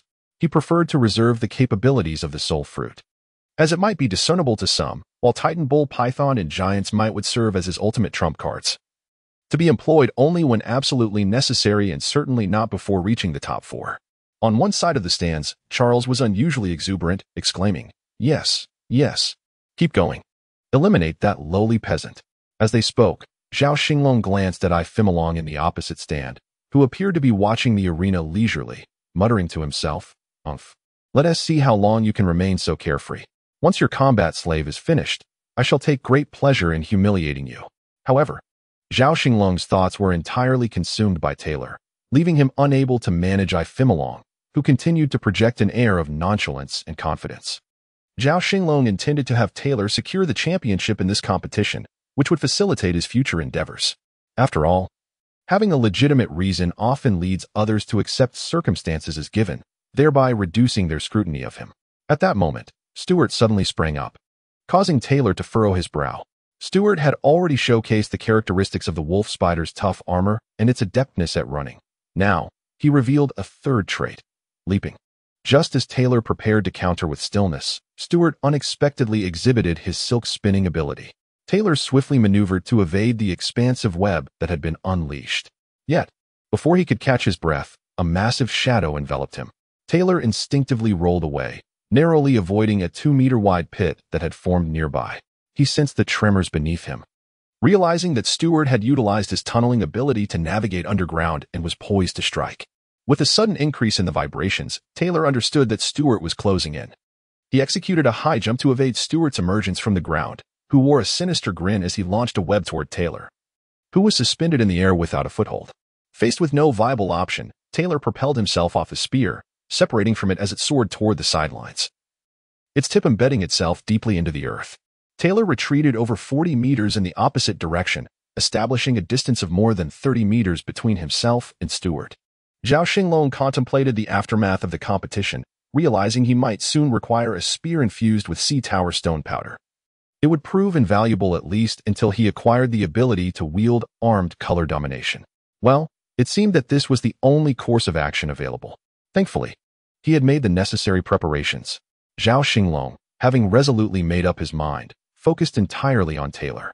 At that moment, Taylor, who had distanced himself, trembled, causing the gleaming silver light armor to clatter to the ground. This revealed a pair of gauntlets hung at his waist, newly forged just days prior. Previously concealed by the armor, the gauntlets went unnoticed by the onlookers. Each gauntlet was adorned with 3 pea-sized sea prism stones embedded at the knuckles, while a stone the size of a small jujube was set into the palm. This endeavor had cost Ifemilong a considerable sum of belly. But for someone of his status as a celestial dragon, such expenses were trivial. The challenge lay in procuring the raw materials, which his steward, Field, had labored to obtain. However, the investment proved worthwhile, as this weapon crafted from sea prism stones possessed a formidable restraining power against abilities, serving as Taylor's only ace in the hole, without revealing his devil fruit powers or the strength of a giant. In a fleeting moment, Zhao Xinglong's attention returned to the arena. Equipping the gauntlets, Taylor assumed a stance reminiscent of the 8 Extremes fist, his expression resolute. "Oh ho ho, what a fair-skinned lad. Delicious, delectable," the somewhat deranged Stuart, with his long spider-like legs, swiftly covered 30 meters in mere strides. His front leg descended like a razor from above, prompting Taylor to sidestep gracefully to the left.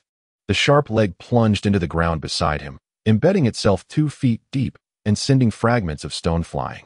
Seizing the momentum, Taylor's right hand descended in a powerful chop, striking the leg with a resounding crack, deforming it severely. Subsequently, the other 7 legs of Stuart lunged toward Taylor. Yet he effortlessly circled around Stuart. With a series of crisp and thunderous sounds, the remaining legs were shattered, and the hefty body of the spider collapsed onto the arena floor. Then, with a tiger's claw technique, Taylor grasped Stuart's head. The power of the sea prism stone transformed Stuart back into human form, leaving him kneeling before Taylor, gasping for breath. In a decisive moment, Taylor delivered a mountain-crushing fist, infused with a hint of giant strength, to Stuart's abdomen. Stuart was propelled like a cannonball against the stone wall bordering the arena. Unlike the previous encounter, this time, Taylor's exertion of giant strength combined with the explosive power of the 8 Extremes fist drove Stuart deep into the wall, creating a pit over 7 meters in diameter. Stuart, rendered near death, fell into unconsciousness.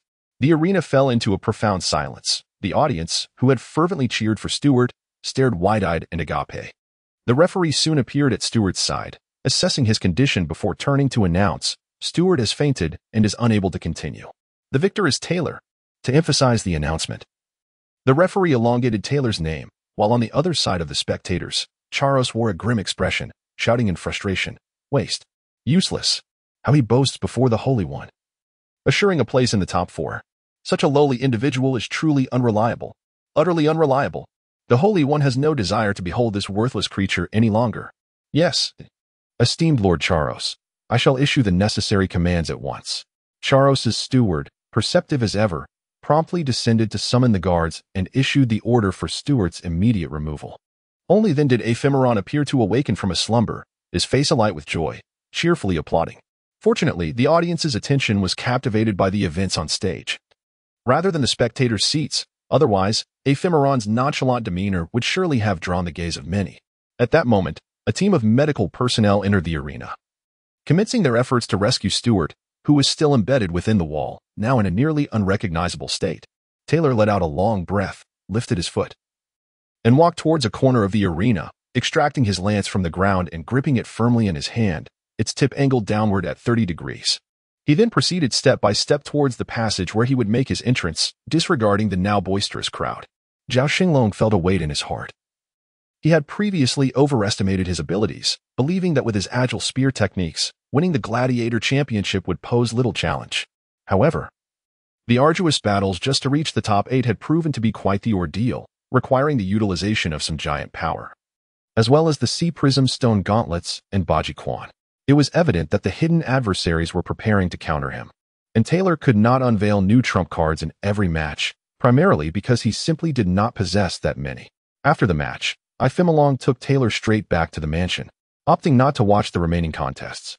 Zhao Xinglong recognized that his greatest dilemma was his failure to master Haki, rendering him incapable of inflicting the necessary damage on certain devil fruit users. He contemplated the portrayal of celestial dragons in the original narrative, where they would force their slaves to consume devil fruits for their amusement, with the majority being Zoan-type fruits, which were essentially ordinary varieties. The few remaining Paramecia-type fruits would significantly enhance the combat abilities of selected slaves, while others with unique powers might be turned into different types of slaves, such as entertainers. The following day, the quarterfinals proved less challenging than his previous bout against Stewart. His opponent was Davis, a battle slave of Ilphus Saint, characterized as a swift sword fighter. Having witnessed Taylor's remarkable strength in the last match, Davis devised a combat strategy that suited his agile style. Yet, both he and Ilphus underestimated Zhao Xinglong. For his ancestral technique, the Spiral Serpent 7 probes epitomized agility and was particularly effective against agile foes, while those of a more robust power type posed greater difficulties. In less than a minute, Davis was cornered by the impenetrable dance of Taylor's lance, which subsequently unleashed a flurry of strikes that pierced Davis's limbs. Since the opponent did not resort to desperate measures, Zhao Xinglong refrained from delivering a fatal blow, choosing instead to incapacitate him. Adhering to his principles of restraint, he would not shed blood unnecessarily, but would not hesitate when faced with a true threat. Within a minute, Taylor emerged victorious without resorting to physical combat, solely relying on his spear techniques to compel the agile swordsman into submission. This astonished the spectators, especially since Taylor had previously fought unarmed in the last match. Their perception of his spear skills shifted dramatically, particularly as future battle slaves under the celestial dragons began to regard him with newfound respect. Only Ilphus wore a grim expression. All 3 of his battle slaves had been eliminated, and the best among them, Davis, had reached only the top 8. Consequently, he would likely finish in 8th place, a decline of 3 positions from the previous tournament. Originally, the defeat of Stewart, a battle slave of Charles Saint, had briefly ignited his hopes of reaching the semifinals. But this loss and gain left Ilphus seething with rage as he turned to leave. Taylor successfully entered the top 4, astonishing many celestial dragons who initially held little faith in him. Some even began to investigate Taylor. But upon discovering that he was a failed experiment of the world government's special forces, they ceased their inquiries. After all, while the world government serves the celestial dragons, the special forces, known as P0, operate under the direct oversight of the Celestial Command. The chief figure of this organization is Dr. Vegapunk, whose primary focus lies in scientific research, while G is responsible for applying the research findings practically, making it, in a sense, a superior agency to G. Thus, when the celestial dragons learned of Taylor's connection, they fell silent as if the matter had never occurred, while simultaneously keeping an eye out for other failed experiments like Taylor that might be up for sale.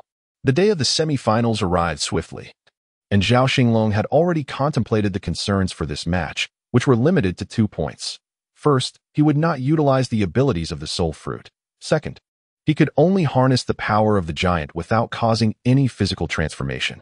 All other abilities and techniques were permissible. Since his rebirth into this world 8 months ago, Zhao Xinglong had discovered the awakening of the giant's power within Taylor. This force propelled Taylor's growth and endowed him with formidable strength. Over the ensuing 6 months, Zhao Xinglong gradually learned to control some of the giant's power within Taylor's body. A small amount of this power could exponentially enhance Taylor's strength. Yet exceeding the limit would trigger a rampage of the giant's power, causing Taylor to instantly enlarge and gain a strength boost of several dozen times. However, the drawbacks were evident. His stamina would be rapidly depleted, and it would adversely affect his lifespan. Zhao Xinglong arrived at the gladiatorial arena half an hour early, only to discover that his opponent had arrived even earlier and was resting in a nearby lounge. Zhao Xinglong observed his opponent, Ta Qin, through Taylor's perspective. Ta Qin was a towering figure, characterized by his black hair, dark eyes, and yellowish skin, embodying the quintessential Asian appearance, particularly reminiscent of South Asians. However, his physique was astonishingly formidable, with arms resembling pillars, a body as broad as a door, and powerful legs, suggesting he was a master of combat. His weapons were his iron fists, encased in armor that included hand protection, evidently designed to counter Taylor's hockey-infused gloves. What surprised Zhao Xinglong further was the revelation that Ta Qin was also a battle slave of that scoundrel Charles, alongside Stuart. The prowess of Charles's battle slaves was noteworthy. Stuart was a fruit user, and it was highly likely that Ta Qin possessed similar abilities. Given his robust build, a Zoan-type fruit would allow him to maximize his potential, while a Paramecia type could present considerable challenges for Zhao Xinglong. The nature of Ta Qin's abilities remained uncertain. The stands were already filled with numerous spectators, comprising slaves and various officials of the world government along with their families. For them, the Holy Land Mariewa resembled a vast prison. Non-Dragonites were prohibited from entering or exiting Mariewa freely unless in connection with work. Thus, the biannual Battle Slave Tournament became the pinnacle of entertainment for them, which perhaps explained the peculiarities of the Celestial Dragons. As Taylor pondered, he entered the lounge that had been prepared for him in advance. It must be said that among the slaves of the Celestial Dragons, the warriors held the highest status and enjoyed the finest treatment, particularly for today's semifinals. Each of the 4 finalists was assigned an exclusive lounge. The semifinal match between Taylor and Ta Qin commenced earlier, followed promptly by the next semifinal and subsequently the qualifying rounds for the top 8. Zhao Xinglong's initial ambition was to claim the championship. In terms of results, reaching the top 4 would suffice as a basis for the future reliance on Taylor by Ifemalong. However, Zhao Xinglong's inherent tenacity, rooted in his lineage, along with the illustrious reputation of his ancestor Zhao Yun, compelled him to persevere. A man must strive with such fervor to possess the potential for transcending his own limitations. Taylor strode confidently into the lounge, took a seat, and closed his eyes to meditate. Soon, he entered a profound mental state. After 2 hours, the event staff approached to inform him that the competition would commence shortly, urging the participants to prepare. As the opening match of the day, the bout between Taylor and Tarkin garnered considerable attention, particularly due to Taylor's meteoric rise. Ephemerong also became a topic of discussion. This 12-year-old scion of the Celestial Dragons had officially caught the eye of several prominent figures. For minutes later, the competitors began to enter the arena.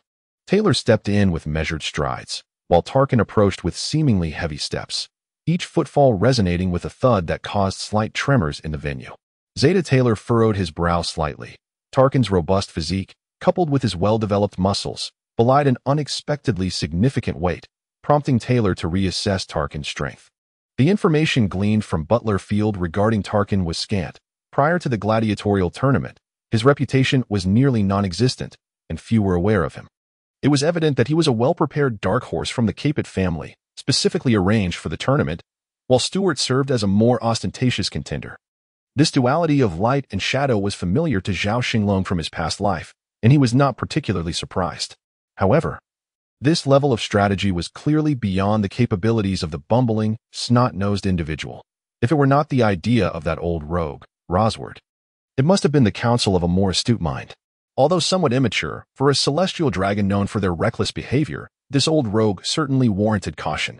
After all, a celestial dragon who engages in strategic thinking becomes exceedingly suspect and formidable. A prime example is the former celestial dragon, Minga, who, with a mere flicker of intellect, thrived amidst the new and underground worlds. Nevertheless, regardless of the circumstances, the champion of this battle-slave competition must strive earnestly for victory. For the rewards, both in terms of benefits and safety, promise extraordinary gains. Particularly noteworthy is this year's champion prize, 3 devil fruits. It is said that one of these is a common zoan-type fruit, while the other 2 are rare devil fruits. And there is even speculation that one might be a logia-type fruit, with the final one being a godly replication fruit. The allure of such a bountiful reward is so compelling that Zhao Xinglong cannot help but be captivated. He understands that in this world, devil fruits are exceedingly precious. Although they may appear plentiful in the original narrative, a closer examination reveals that there are merely over 100. Thus, 3 fruits represent more than 2% of the total, all of which are invaluable for enhancing one's strength. What intrigues Zhao Xinglong most is the replication fruit. Although not featured in the original work, this fruit was once conceived by the author Oda. Its precise abilities remain undisclosed. It is merely described as a higher-tier imitation fruit, capable not only of replicating the appearance and form of others but also their abilities. However, detailed information is lacking. In the minds of many netizens from Zhao Xinglong's past life, this replication fruit has become synonymous with ultimate power. Yet, as a celestial dragon, Zhao Xinglong can effortlessly acquire information about this godly fruit following his successful soul transference into ephemera.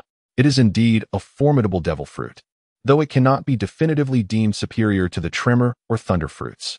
There exists a significant flaw with the replication fruit that remains unknown to the masses. Firstly, it cannot replicate every ability in existence. The illustrated guide mentions several past users, and according to their accounts, the replication fruit initially grants the user 2 replication slots, allowing them to mimic 2 types of fruit abilities. Unfortunately, this does not render the user a double fruit wielder, as the fruit possesses only 1 active slot. When the active slot is vacant, the user may opt to utilize one of the replication slots, but switching abilities incurs a cooldown period of 3 days, during which the user is rendered powerless, a blank slate. As the user advances through their mastery, reaching the pinnacle of the active phase, they may acquire an additional replication slot, with the cooldown period reduced from 3 days to 1. Regrettably, none of the previous users achieved the awakening stage of the fruit. Zhao Xinglong surmises that even upon awakening, it is unlikely that one could replicate every fruit. However, it may lead to an increase in replication slots, or even an additional active slot, thereby significantly enhancing the fruit's value. The question remains, would the world government so readily relinquish such a divine fruit? As Zhao Xinglong pondered, the referee had already made his way to the center of the arena, commencing the introduction of the 2 contenders for the inaugural semifinal. Unlike the previous match, Tyler was strategically prepared for this encounter. He had opted not to wield his long spear, recognizing that against a formidable opponent like Takin, his agile serpentine style of combat, the 7 explorations of the serpent would likely prove ineffective until he mastered the advanced hockey technique. Even if he managed to breach Takin's defenses, inflicting significant damage would remain a challenge.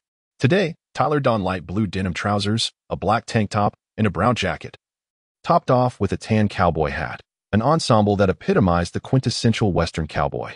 While he appeared somewhat subdued, the swagger of a rogue was unmistakable.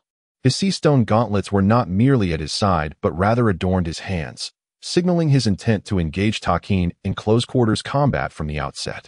The audience's eyes sparkled with excitement, for it seemed that, regardless of the realm, the visceral thrill of hand-to-hand combat was universally exhilarating. Initially, Zhao Xinglong contemplated donning a long robe, but upon realizing that Tyler's almost European demeanor did not quite harmonize with such attire, he resigned to adopting a Western cowboy style. This choice, free-spirited and casual, resonated well with Zhao Xinglong's own character. Across from him, Takin loomed like a small mountain, exuding a subtle pressure upon the spectators. His eyes, partially closed, intermittently flickered with embers of anticipation and excitement. After the referee dutifully introduced the 2 contenders, he announced the commencement of the match and swiftly retreated to the sidelines. This referee, whom Zhao Xinglong deemed quite capable, seemed to harbor a degree of trepidation towards Takin, leading Zhao to believe that Takin might indeed pose the most significant obstacle on his path to the championship throne. For the initial moments, both fighters remained still, merely observing one another.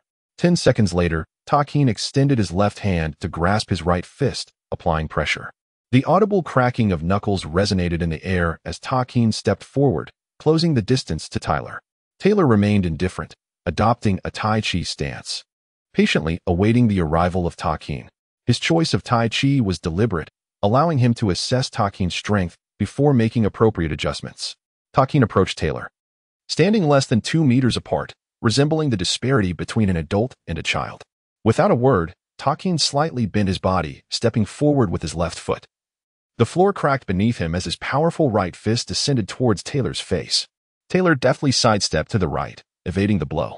Anticipating this, Takin swiftly unleashed a left punch towards Taylor, who skillfully utilized Tai Chi's method of neutralizing force, redirecting Takin's left fist to the right. By an uncanny coincidence, this maneuver aligned with Takin's right fist, both striking the floor simultaneously and creating a deep crater approximately 2 meters in diameter. At that moment, Taylor had already leapt to safety, distancing himself from the earlier confrontation. His expression grew solemn as Zhao Xinglong, observing the exchange, discerned the opponent's strength. It was clear that Takin was merely testing the waters, and Zhao realized he would need to exert around 30% of his giant strength to hold his ground. Otherwise, he would be at a disadvantage in a direct contest of power. Thoughts swirled in his mind, yet his body remained in constant motion. After his leap, Taylor swiftly closed the distance again, delivering a fierce Iron Mountain strike to Takin's hip. Takin stumbled slightly to the right but remained unharmed. Retaliating with a left punch that resembled the iconic move of Whitebeard shattering space years later, Taylor bent low, evading the horizontal punch, his right hand clasping Tarkin's left wrist, utilizing the momentum to pull him off balance. With his left fist clenched, he delivered a powerful blow to Tarkin's abdomen. The sound of impact resonating as the armor crumpled inward, fissures spreading across its surface. Yet, Tarkin remained unmoved, a slight, gratifying smile curling at the corners of his mouth. Tarkin retaliated swiftly with a right punch, but Taylor crossed his arms and in shape to block it. The sheer force propelled Taylor backward, hurtling towards the arena's wall. In midair, he executed a deft turn, landing a foot against the wall, which yielded to form a 3-meter diameter crater, its surface marred with cracks. In an instant, before Tarkin could recover, Taylor reappeared before him, his right hand transforming into a knife-like strike aimed at Tarkin's chest. The impact cracked the chest armor. Yet Tarkin's expression remained unchanged, taking merely a step back. After testing each other's mettle, the two engaged in a fierce exchange, fist clashing, palm striking, unleashing hundreds of blows upon one another. Ultimately, their charged punches collided, sending both men staggering backward over 10 paces, each step creating a pockmarked scar upon the ground, leaving chaos in their wake. I must admit, I did not expect such agility and strength from one so small. Let us see whose combat prowess reigns supreme. Tarkin, who had previously been silent, spoke in a deep, resonant voice. With a sudden tremor, he shed his tattered armor, retaining only his gauntlets and greaves. He began rhythmically pounding his chest, his physique undergoing a remarkable transformation as he grew taller, dense black fur sprouting from his skin, and 4 formidable fangs protruding from his mouth. Before Taylor stood a 12-meter-tall gorilla with crimson eyes, the gauntlets and greaves shattered and littering the ground. Tarkin continued to hammer his chest, producing a series of thunderous thuds. The audience gasped in awe, recognizing the ancient Zoan-type fruit, the mythical beast, the giant gorilla. A formidable transformation. Beside Ephemeron, the butler, Sisfield, exclaimed in astonishment. Zhao Xinglong, controlling Ephemeron, paid little heed to the old man's surprise, instead calculating the implications of Tarkin's transformation. The animal-type fruit, particularly one of such strength, complemented Tarkin's attributes perfectly, promising a synergy that would yield results beyond mere addition. Indeed, with Tarkin now transformed into the giant gorilla, Taylor understood that continuing the fight in this manner would diminish his chances of victory. The disparity in strength had become pronounced.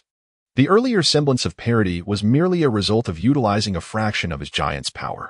However, with Tarkin's newfound might, facing him without employing his own fruit abilities would prove exceedingly difficult. Moreover, Tarkin, with his robust demeanor, evoked a sense of camaraderie in Zhao Xinglong, his ironclad resolve epitomizing the essence of masculinity. In contrast, he recalled Charles' other combat slave, the grotesque steward, whom Taylor had recently incapacitated, a true aberration, repugnant and vile. Tarkin ignited a long-dormant battle spirit within Zhao Xinglong. Yes, the spirit of combat. The unique experiences and tasks from Zhao Xinglong's past have long imbued him with a mere hint of murderous intent, rather than a true warrior spirit. However, the presence of Takin has rekindled his fighting spirit. One must admit that Takin possesses a certain ruggedness. Consequently, Tyler shed his tattered jacket and cast it aside. In a gesture of respect towards his opponent, Takin, Zhao Xinglong resolved to engage in a test of sheer strength. Thus, Tyler removed his gloves and tossed them towards the entrance on his side of the ring, where two slaves dispatched by Ifimilong would retrieve and safeguard them. As their fists alternately struck together, Tyler looked up at the now towering Takin, transformed into a formidable golden giant. With a chuckle, he declared, "Very well. Let us compete." Tyler's eyes widened, the cerulean irises shifting to a golden hue, the round pupils elongating into slits. Amidst the gasps of the audience, a colossal black python, exceeding 30 meters in length and more than 2 meters in diameter, emerged onto the stage. The python boasted a pair of sharp horns, each over 3 meters long, protruding from the tops of its two heads, its forked tongue flickering as it fixated on the giant ape. Sensing a degree of danger, Takin instinctively retreated 2 steps, creating space between himself and Tyler's serpentine form, establishing a strategic position that allowed for both offense and defense. The two adversaries once again found themselves in a standoff. On one side of the audience, the sniffling celestial dragon Charler asked his steward, "What kind of fruit is this? Is Takin truly formidable?" The steward replied, "Esteemed Charler, it appears to be the zoan-type snake fruit, ancient species, Titan bull python form. As for their prowess, both possess fruits that are akin to the rare mythical beasts of the ancient lineage, with their capabilities being roughly equal. However, it is clear that Takin's foundational strength surpasses that of his opponent. Takin will undoubtedly secure victory for you, my lord." "Ah, splendid. This time, I wish to witness Ifimilong's sour expression. Ha ha ha." After observing each other for several seconds, both sides sprang into action. The diamond giant ape and the Titan bull python began to maneuver within the arena, seeking an opportunity to strike. However, after just half a rotation, they became entwined in a fierce struggle. Taylor's Titan python coiled around Takin's right leg, opening its gaping maw to bite down on Takin. In response, Takin raised his left hand to block while tightly clenching his right fist. Taylor seized the chance to sink his teeth into the left arm of the diamond giant ape, causing crimson droplets to spill forth in an instant. Undeterred, Takin swung his right fist towards the python's body. Since the python's tail was wrapped around the giant ape's right leg, Taylor found himself unable to escape the range of the attack. He adeptly utilized a technique from the coiling serpent style to dissipate half of the force, yet the blow forced him to release his grip and roll backward, sustaining minimal injury. As Takin lunged forward, Taylor met him head-on, and the two became increasingly consumed by their primal instincts, abandoning all semblance of technique. Their blows landed with ferocious intensity, each strike a testament to their ferocity, inciting the audience to a fervor of excitement. After 3 minutes of relentless combat, neither could gain the upper hand. Zhao Xinglong recognized that continuing in this manner was futile. Even if one emerged victorious, sustaining that victory would prove challenging. A swift resolution was imperative, but even with the advantage of giant strength, a quick defeat of the opponent proved elusive. The only viable method remained the use of technique. Seizing an opportunity from their collision, the two beasts momentarily separated, each gasping for breath in their respective halves of the arena. "Taylor, you are indeed a formidable opponent. Truly remarkable. Since mastering this technique, I have never deployed it in battle. I hold you in high regard, Taylor. To express my admiration, I shall employ this technique to duel with you today." With that declaration, Takin's ape form began to undergo a transformation. His upper arms grew significantly more robust, reminiscent of the localized enhancement that Chopper would later achieve with the Rumble Ball, though not yet at the level of utilizing the Rumble Ball. This transformation was no small feat after all. It is exceedingly difficult for an unawakened Zoan type to achieve such targeted enhancement without relying on external forces akin to the Rumble Ball. Takin's directional enhancement was indeed impressive, suggesting that he was no ordinary individual. Perhaps, with the assistance of Ephemeron, he could be persuaded to join their ranks. He appeared to possess both the character and qualities suitable for a companion. Seeing that Takin was about to unveil his ultimate move, Taylor decided to no longer hold back. He executed a similarly imperfect localized enhancement as the twin horns atop the giant python's head extended inward, intertwining like the letter A to form a spiral horn over 8 meters in length. This concept had been the fruit of Zhao Xinglong's contemplation over the past 2 months, focusing on the targeted development of the bullhorns, primarily capitalizing on the radiance of the golden orb. Although Zhao Xinglong could not fully master the golden orb, he could borrow a modicum of its power. Furthermore, the demons within the devil fruit seemed to harbor an innate fear of the orb, enabling Zhao Xinglong to achieve a form of targeted development in the Zoan category on Taylor within a mere 2 months. Thereafter, the two ceased their probing and engaged in fierce combat once more. King of the Apes' Fist, 100 refinements and 1,000 temperings. Takin bellowed, as his colossal iron fist transformed into a multitude of strikes, relentlessly assaulting Taylor's serpentine form. Taylor, employing the techniques of Tai Chi and the serpent's method of dissipating force, sought to mitigate the damage, yet pain surged through his body. 7 probes of the stab, torrential pear blossom. On the other side, the massive spiral bullhorn, accompanied by several afterimages, lunged toward Takin.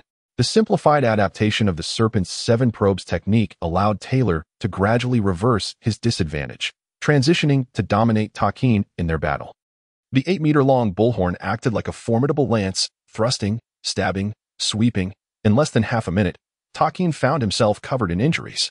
He could hardly fathom that Taylor could wield such agile and elusive techniques even in his full beast form, compelling him to revert to his hybrid state. Albeit now bloodied and on the brink of exhaustion, Zhao Xinglong would not let such an opportunity slip away. He understood the principle of striking when one is vulnerable. As Takin transformed into his hybrid form, melding the agility of a serpent with the techniques of Tai Chi and Bejiquan, the two clashed once more. Zhao Xinglong recognized that Takin possessed unique strengths in both devil fruit development and martial arts.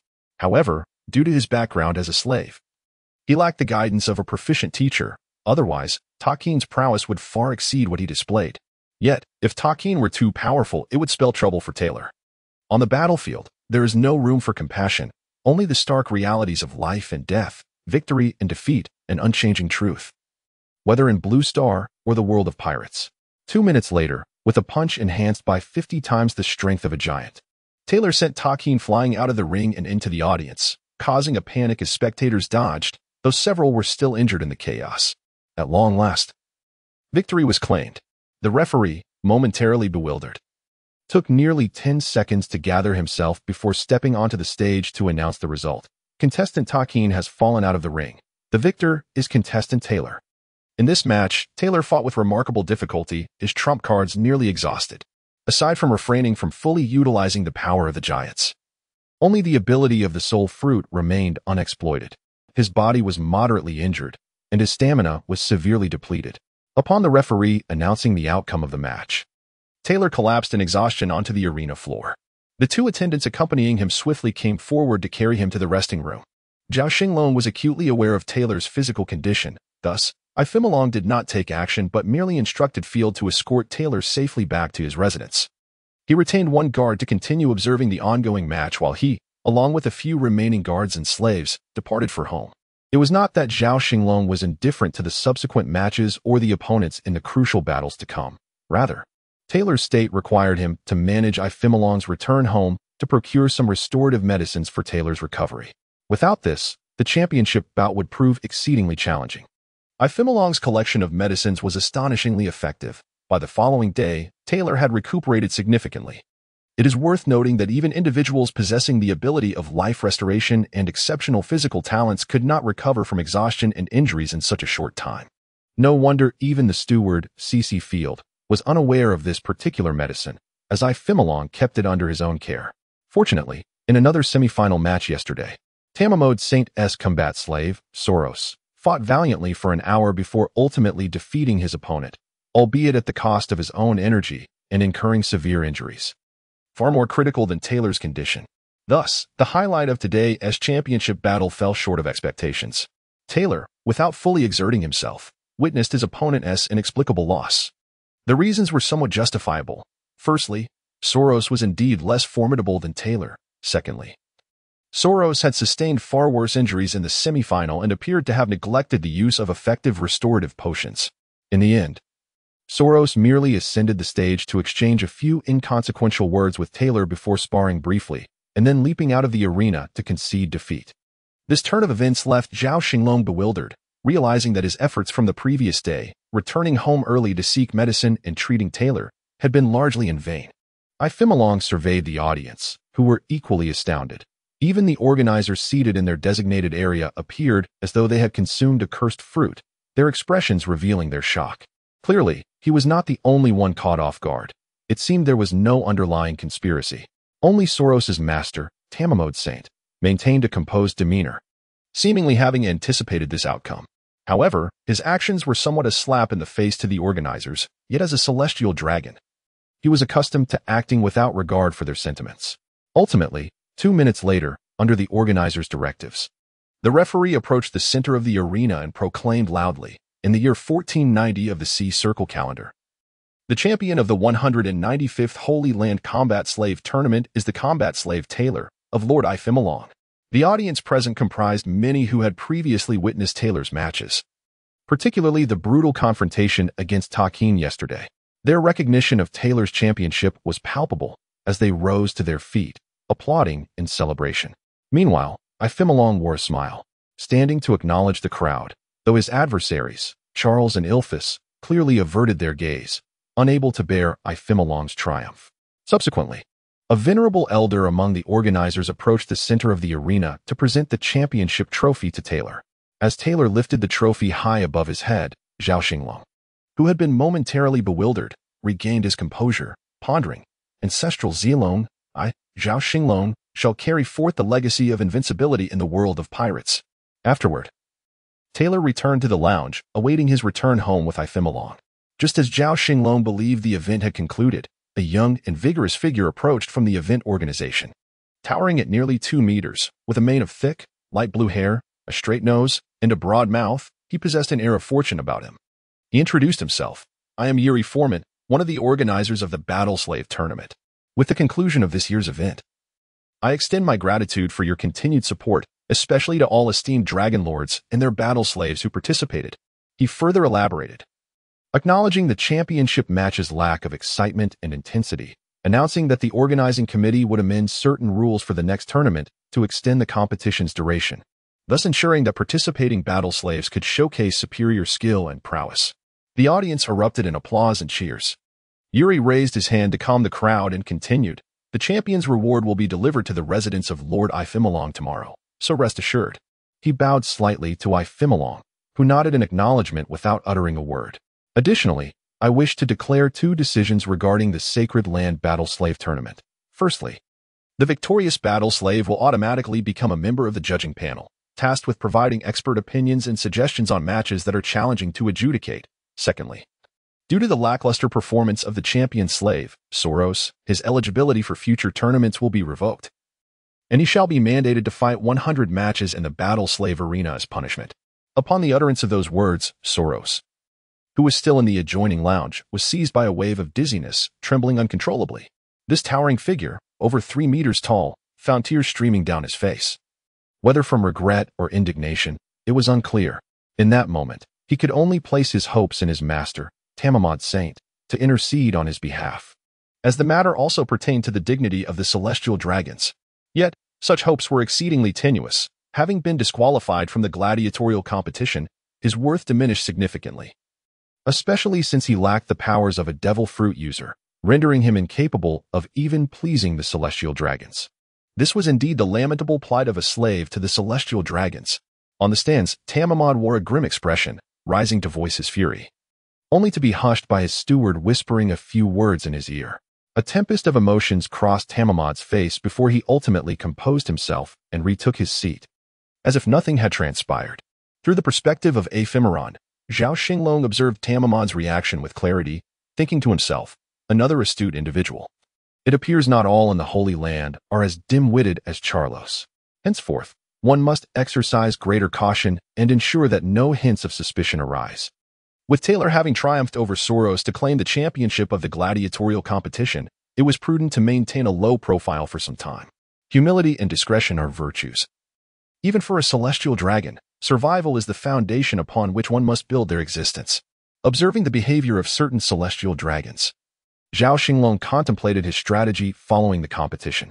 Regardless of the circumstances, personal strength remains paramount.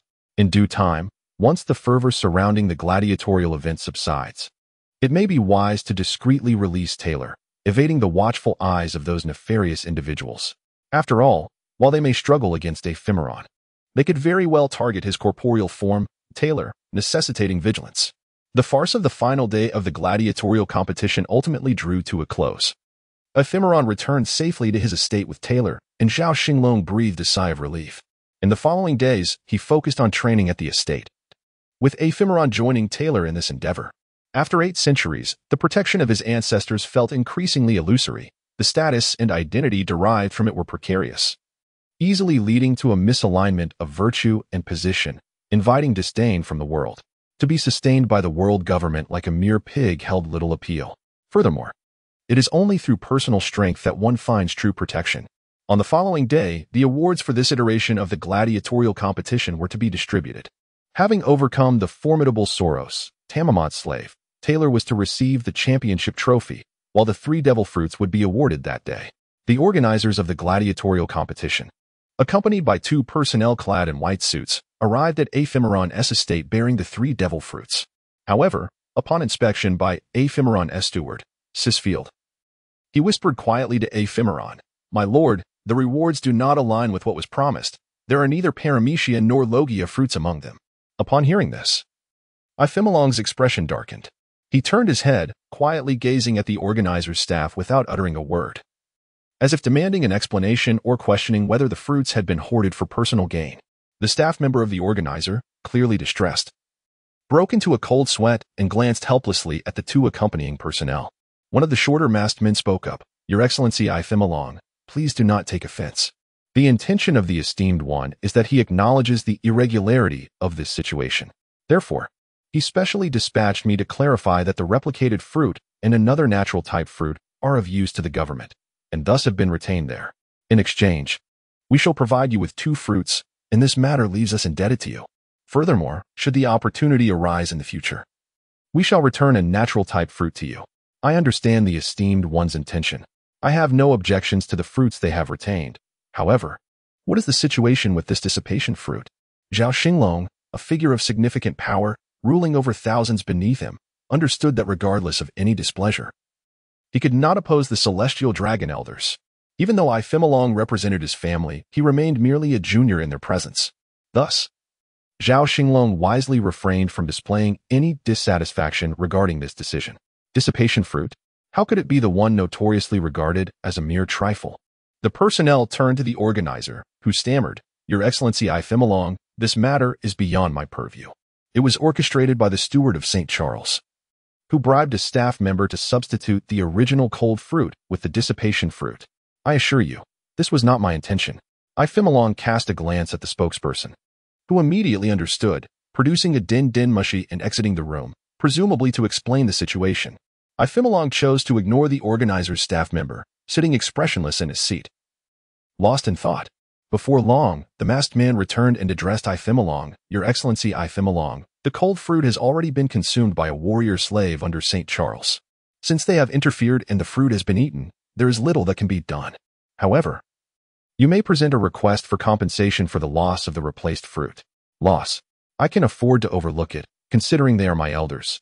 Yet what is St. Charles to me? I represent not only myself, Ephemerong, but also the Russell family, one of the 20 royal lineages. Is the dignity of the Russell family something they can easily ridicule? Then, Your Excellency Ephemerong, what do you propose? I have 2 requests. First, I demand the warrior slave Takin, who has caught my eye. Second, I want the warrior slave who consumed the cold fruit brought forth. In my estate's Colosseum, I want St. Charles himself to execute him. If this matter is settled thus, I shall let it go. Otherwise, I will insist that the esteemed one provide a thorough explanation. Understood. I shall convey your intentions to the esteemed individual and expeditiously address the matter at hand. Henceforth, I shall not disturb your respite." Having said this, I departed alongside another staff member and the organizers of the combat tournament, leaving the residence of Ephemerong. Once we had taken our leave, the butler, Field, prepared to exit as well. However, Ephemerong instructed him to store the 2 fruits, excluding the xiao fruit, in the warehouse. Field had just informed Ephemerong that one was the paramecia type mau fruit, while the other was the zoan type nyo fruit in its bovine form. After Field's departure, Ephemerong retrieved the box containing the xiao fruit, gazing at what many deemed a fruit of little worth. Yet, Zhao Xinglong held a contrary perspective, not adhering to the notion that there are no useless fruits, only inept users, but rather possessing a distinct understanding of this particular fruit. Firstly, The consensus among those aware of this fruit's existence is that it is indeed a fruit of negligible value, and this opinion is not without justification.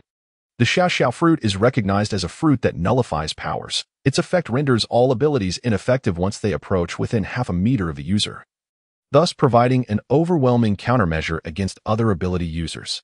For instance, when Akainu's massive flames are directed at the user of the xiao fruit, they would simply dissipate upon reaching him. Similarly, Robin's hana fruit cannot flourish in his presence, and Sugar's tun fruit holds no sway over him. However, aside from lacking any offensive capabilities, this fruit merely levels the playing field in terms of physical and swordsmanship contests. One must ponder how many martial artists or swordsmen require an ability that is seemingly as useless as a fruit devoid of any attack capability. Thus, the fruit's reputation as a trivial one is well earned. Yet, the potential for this fruit to awaken remains shrouded in mystery. The most pressing question is whether it possesses any counteractive effects against the abilities of users who wield multiple fruits. Should it prove ineffective or, through rigorous training, become unimpeded, the value of this fruit could rival that of the copy fruit. After all, the xiao fruit's ability to counter is superior to that of the dark fruit, and based on its performance, it appears to function as a domain-type fruit. With sufficient spatial expanse, its effects might become remarkably pronounced. For now, it is difficult to ascertain, but in the future, this fruit could very well ascend to the status of a divine-grade fruit. With the box in hand, I entered my chamber, opened a concealed door, and stepped into my storage room. Approaching a wall of compartments, I retrieved an item from one of the slots, twisting the corners at the back, revealing a hidden compartment. I carefully placed the xiao fruit within and restored everything to its original state before exiting the storage room. Now, I must prepare for the arena and leave the outcome to fate. Subsequently, Xinglong instructed his steward, Field, to arrange an assortment of fruits in the houses surrounding the Colosseum, awaiting the arrival of Charles. 2 hours later, at the residence of Lord Rodsward, Charles erupted in a fit of rage, berating the staff. "We celestial dragons are the deities of this world, while you are but our dogs, mere dogs. You wish for Takin and expect me to go to Xinglong to eliminate Kiz? Ha! How delightful. I have no intention of going, and do you plan to drag me there?" The staff remained silent, instead contacting the stars. Upon hearing Charles's incessant complaints, one of them spoke. "Charles, you are to go to Xinglong tomorrow and comply with his requests without a hint of negligence. Afterward, you shall reside in the Tranquility Hall of Panga City for a month." Charles, unable to decipher the message from the stars, prepared to unleash another tirade, only to have Lord Rodsward deliver a resounding slap to the hood of his foolish son, his face contorted with rage as he hissed, "Silence, you imbecile." Startled by his father's wrath, Charles felt a surge of embarrassment, tears streaming down his face, yet he dared not utter a word. Having just chastised Charles, Rodsward, still seething, turned around. In that moment, the stormy expression that had darkened his face shifted dramatically, transforming faster than the weather of the Grand Line. He instantly adopted a cheerful demeanor, slightly bowing as he spoke amiably into the communicator. "Esteemed stars, I am Rodsward. Tomorrow, I shall personally escort my son Charles to Xinglong to offer our sincerest apologies, and we shall fulfill all his demands.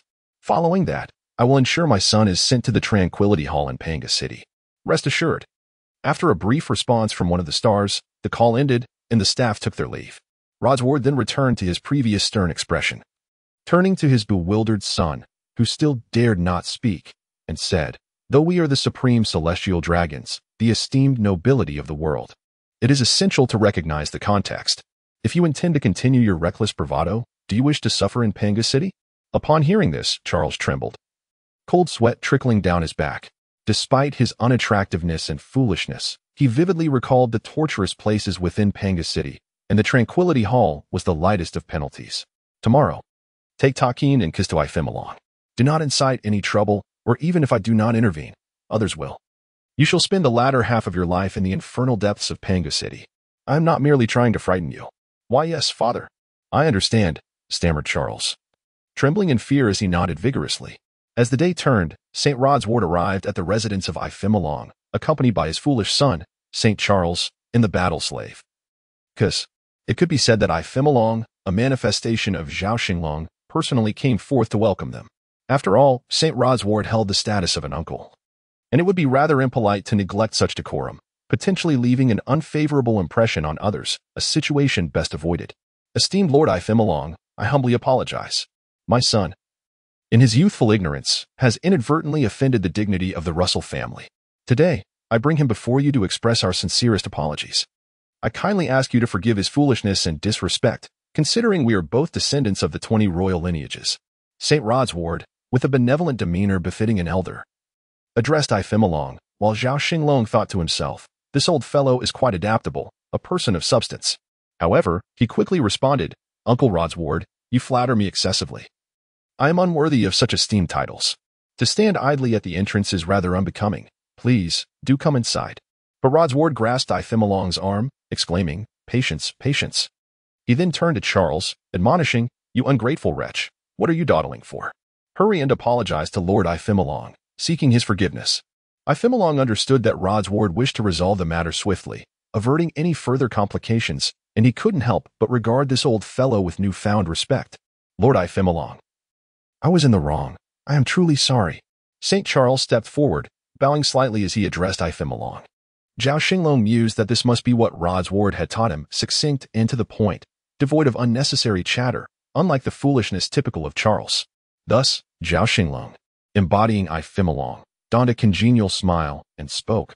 Ah, St. Charles, we are of similar age. Let us regard each other as brothers.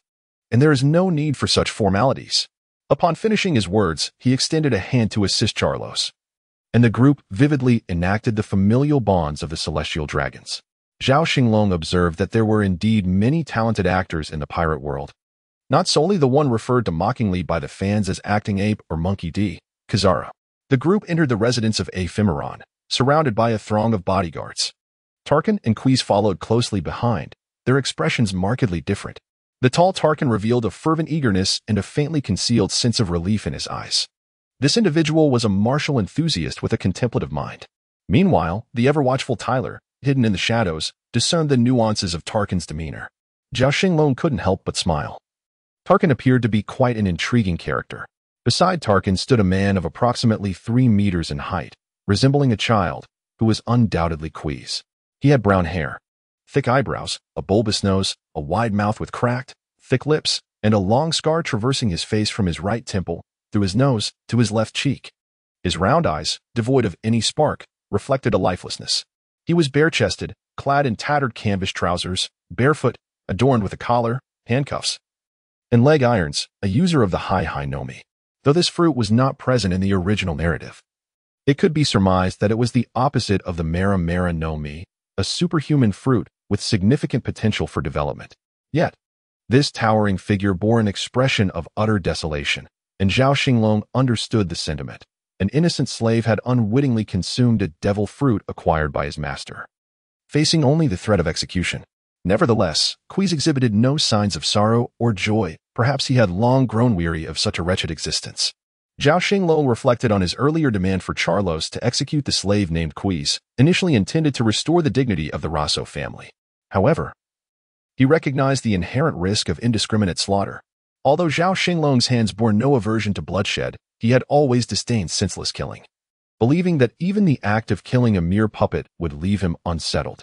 For Zhao Xinglong, who was accustomed to the cycle of life and death, the act of killing held little significance. Rather, the tranquility of his spirit was paramount. Perhaps had Charlos slain Quees in a fit of rage the previous day, it would have momentarily relieved Zhao Xinglong's mood, but the current situation favored mercy over bloodshed. Thus, Ephemeron donned a smile that belied his years and addressed Lord Rodsward. Uncle Rodsward, it is as follows. My nephew was indeed in a fit of anger that day when he made such a request. It is entirely inappropriate for Charlos to personally execute a slave. It would tarnish the Capet family's reputation. Yet, failing to act would likewise compromise the dignity of my Rosso family. After much contemplation, I propose that we gift both the slave Quees and Tarkin to my nephew, thus preserving the honor of both our families and preventing undue embarrassment. What do you think? As Charles Ross Saint was about to speak, he caught sight of his father's piercing gaze fixed upon him. With a slight sniff, he recoiled, too intimidated to utter a word. Meanwhile, Lord Rossward turned to his nephew, Ifemalong, and remarked, What you say, dear nephew, is most astute. I wholeheartedly concur. It is indeed prudent that we avoid becoming a source of ridicule for outsiders. Oh, not at all, dear Uncle Rossward. You are being overly modest. The two continued their conversation, exchanging flattery in a manner so commercial that even Zhao Xinglong, a seasoned veteran from a past life, felt overwhelmed, nearly regurgitating the remnants of yesterday's meal. He never anticipated that being a member of the Celestial Dragon clan could be so arduous. Eventually, Lord Roaseward and Charles Ross shared a cup of tea and some refreshments in Ifimolong's reception hall before entrusting Takin and Cus to him, departing with the pretext of pressing matters.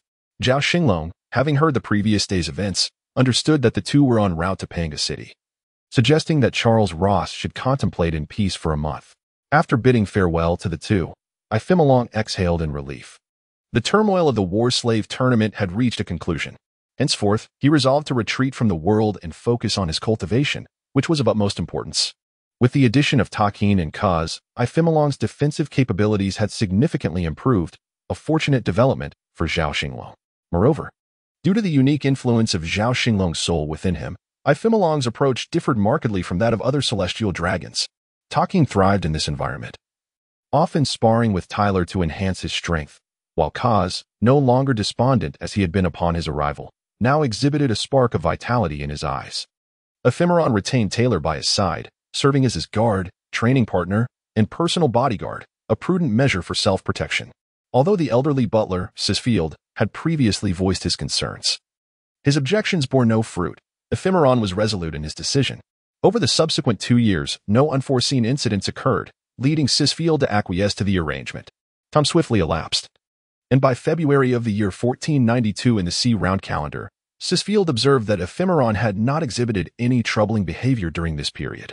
As someone who had accompanied Ephemeron since his birth, Sisfield was aware of his master's apparent duality, possessing two vastly contrasting personas. He naively believed that the tranquil and benevolent Ephemeron was the dominant personality, resulting in this stable outcome. Throughout these 2 years, Sisfield served as master with utmost caution, fearful that the chaotic side might resurface and bring him to account. 2 years prior, Zhao Xinglong, opting for a reclusive lifestyle away from public scrutiny, utilized family connections to procure the Navy's 6 styles and the techniques for life restoration from the government. Due to the varying physical capabilities and comprehension of the individuals involved, Taylor and Takin had grasped the fundamentals of the 6 styles, while Kays had mastered all but the finger pistol. Even Adams and Tobeck had each learned 4 styles, whereas Ephemeron had only recently acquired the shave and iron block techniques, still facing a significant gap in mastery. During these 2 years, Zhao Xinglong leveraged Ephemeron's identity and status to clandestinely acquire 2 devil fruits from the underworld. Both were ordinary zoan types. One was the sheep fruit, granting the form of a sheep, which was even inferior to the cow fruit, providing a cow's form. The other was the pangolin fruit, offering the form of a giant pangolin, a respectable zoan fruit. The biennial slave battle competition approached once more, and this time, Zhao Xinglong entered only Takin. As anticipated, Takin exhibited extraordinary prowess, triumphing in every match without suspense. Zhao Xinglong's alter ego, Taylor, attended as part of the judging panel. Fully aware that Takin had not unleashed his full potential throughout the competition, most spectators accepted this outcome, recognizing Takin as the only contender from the previous competition who had fought valiantly against the champion, Taylor. The victor of this tournament received 2 animal-type devil fruits, the bear fruit, granting the form of a brown bear, and the dog fruit, providing the form of a red wolf. Upon learning of the latter's specific form, Zhao Xinglong could not help but smile. Upon returning to the estate, Ephemeron, in his dual capacity, presented these fruits to Adams and Tobeck. However, when handing over the dog fruit to Tobeck, Ephemeron issued a stern warning.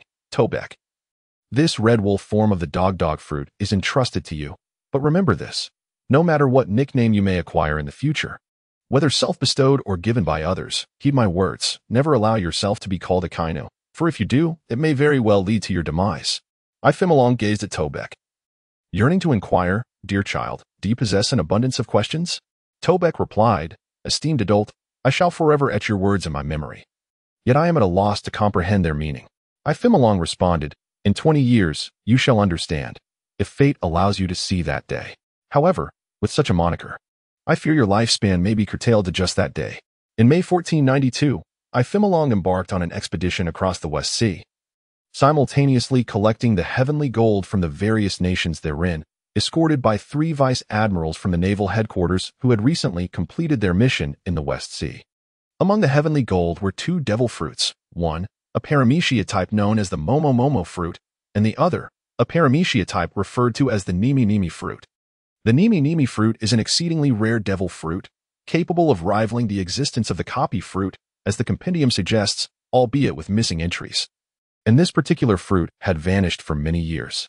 Ifimolong intercepted it, serving as a clandestine recompense for the slaves tournament that transpired 2 years prior. Over 2 years ago, the inventory of heavenly gold did not enumerate the specific names of these two devil fruits, as the tribute bearers themselves were uncertain. Yet, Ifimolong, during his expedition, recognized these two fruits, granting him considerable latitude in his dealings. On the return journey, he utilized the animal-type goat fruit and the paramecia type fur fruit to effect a clever exchange, swapping out the two paramecia type fruits. The momo momo fruit, though seemingly ordinary, holds considerable potential in the eyes of Zhao Xinglong, surpassing that of typical animal-type fruits in developmental promise. Conversely, the nimi nimi fruit is a formidable asset, at its inception capable of mimicking 50 of another fruit user's abilities and appearance.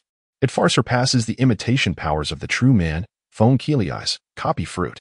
Upon awakening, it appears capable of simulating the abilities of two fruits, though the records are somewhat vague. Its primary limitation is that it can initially mimic only 50 of a single fruit's power, akin to a half-caste state. And the user must maintain physical contact with the fruit user for a requisite duration to acquire their abilities. Furthermore, switching simulated abilities incurs a cooldown of 7 days, meaning that once the host relinquishes the current simulated fruit's power, they must wait 7 days before they can activate the ability to simulate another fruit's power, rendering the user rather unassuming for an entire week. However, Taylor is capable of wielding two devil fruits, thus his power would not significantly diminish during the transition of abilities. With the acquisition of the Nami Nami fruit, Zhao Xinglong's mind began to wander as he contemplated releasing Taylor. Remaining secluded in the Holy Land, engaging in solitary pursuits, was not a viable option. He needed to venture forth and explore the world. A year prior, Zhao Xinglong had gradually employed the power of the golden orb to completely separate the soul of Taylor from that of Ifimolong, creating two independent souls. The ability of the soul fruit had also seen considerable enhancement in recent years, although it had yet to awaken. Zhao Xinglong was acutely aware that it was merely a step away from awakening. Aside from the 2 slots already consumed by the fusion and solidification with Ifimolong, there remained one unused soul slot, yet having 2 slots tied to Ifimolong felt somewhat wasteful. Additionally, Zhao Xinglong was reluctant to allow Taylor, already possessing 2 devil fruits, to attempt consuming a third. Consequently, he devised another plan, arguably a reckless one, essentially to utilize the orb to extract the soul, thereby observing the actual reaction of the devil fruit. Would it remain inert, or perceive the host as deceased and revert to its original form? In his previous life, Zhao Xinglong had pondered how devil fruits determined the death of their host. Was it the cessation of the heart, the loss of vitality, or the separation of the soul, leaving behind a mere shell? The answer eluded him, yet he had a direction to pursue. Previously, he had discovered that the golden orb possessed the capacity to absorb, divide, and attack souls, and could be easily manipulated by him, prompting this line of thought. It was worth a try. Should it fail, he could always retreat to Ifimolong's body, living a carefree, low-profile existence as a celestial dragon. With a plan for contingencies in mind, Zhao Xinglong prepared to embark on this audacious endeavor. In June 1492, Ifimolong, accompanied by Taylor, returned to the Holy Land of Mariehua under the escort of the Navy. Ifimolong was to fulfill his celestial duties, while Taylor prepared both his body and soul. Zhao Xinglong devoted 3 days to adjusting Taylor's body and soul, ensuring everything was in order. Within a specially crafted chamber designed by Ifimolong at the beginning of the year, the chamber's exterior walls were constructed using a mixture of sea stone powder, while the interior utilized wear-resistant stones sourced from the New World Xian Stone Island. The chamber was modest in size, measuring over 200 square meters with a height of 8 meters, which was indeed small for the now 3'7" Taylor. Ifimolong's own supply of sea stone was insufficient, leading to the extensive use of the Russell family sea stone. The walls were adorned with an array of fruits, prepared by Zhao Xinglong as a precaution. Zhao Xinglong's innate soul entered the golden orb, which appeared to contain its own space. He manipulated the orb to begin absorbing Taylor's 2 souls, guiding them outward. As Taylor's upper bodies pressed against the orb, the 2 demons entwined with the soul were reluctant to make contact, retreating down to the legs of the soul. The golden orb extracted the soul from the soul space, yet the two demons seemed bound by some unseen rule, unable to exit the soul space, forced to wander within it. Zhao Xinglong waited an entire day, yet there were no indications of the demons detaching from Taylor's body. He then directed the golden orb to return Taylor's souls to their original positions within the soul space, maintaining a distance from the orb. Upon doing so, the two demons reattached themselves to their respective souls. Although this attempt did not successfully revert the devil fruits, it did affirm that the determination of a host's death by the devil fruits was not merely a matter of soul separation. It was intricately linked to the body, much like the activation of the devil fruits themselves, where both body and soul were indispensable. Zhao Xinglong resolved to further investigate the relationship between heartbeat and vitality. While the initial experiment had not succeeded, it clarified his understanding. He had been contemplating the issue of bodily death over the past 2 days. He could not allow the body to genuinely perish, for that would leave him with no choice but to inhabit Ifimolong's body. The true objective was to feign death, thereby deceiving the devil fruit. After 2 days of wild contemplation, Zhao Xinglong arrived at a singular direction, the art of ultimate feigned death.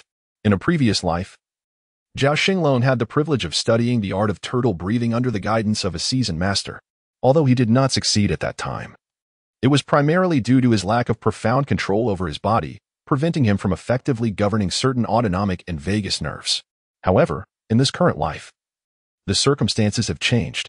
The advanced technique known as Xuanwuding Shi, which appears to outsiders as a state of extreme pseudo-death, is now within his grasp. Over 2 years ago, the P organization had acquired not only the Navy 6 styles but also the more advanced technique of life restoration. At the Ifimolong estate, Tyler was just beginning to learn, while Takin was on the verge of a breakthrough. Both were Zoan-type devil fruit users with the ability to develop directional control over their powers, which facilitated their learning process. Zhao Xinglong understood that Tyler's quicker progress compared to Takin was due to the presence of the Golden Pearl. Both displayed similar physical talents and understanding. Yet Zhao sensed a slight deficiency when compared to the world's top-tier powers. Thanks to the life restoration technique, Zhao Xinglong experienced a refined level of bodily control through Tyler, making the practice of turtle breathing significantly easier than in his past life. Thus, he resolved to enter seclusion within Tyler's body to cultivate the art. On the first day, he successfully initiated his practice. By the 3rd day, he had made significant progress. By the 9th day, he achieved mastery, and by the 27th day, he evolved into Xuanwuding Shi. After nearly a month of dedicated practice, Zhao Xinglong had mastered turtle breathing within Tyler's physique and awakened Kinbunchika Haki upon reaching full mastery. As he transitioned to Xuanwuding Shi, the life restoration technique ascended from a refined state to an even more profound realm of subtlety. A month had elapsed since the last experiment, and Zhao Xinglong had other plans that necessitated urgency. This time, he spent only 3 hours adjusting his physical and spiritual state before entering the secret chamber, where an hour earlier, Ifimolong had instructed his servants to place a variety of fruits along the chamber walls. In the chamber, Tyler lay down and first activated turtle-breathing Xuanwuding Shi, entering a state of pseudo-death. He then guided the Golden Pearl to extract 3 spiritual entities from his body. This time, the demons in the spiritual realm exhibited some restlessness.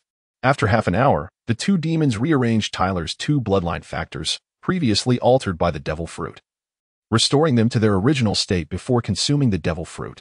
They then absorbed the demonic power that had changed the bloodline factors, leaving Tyler's physical form. However, the sea stone walls of the chamber hindered their progress, prompting each demon to possess a nearby fruit, which transformed into the soul fruit and the snake fruit. Zhao Xinglong, guiding the Golden Pearl, returned to Tyler's spiritual realm.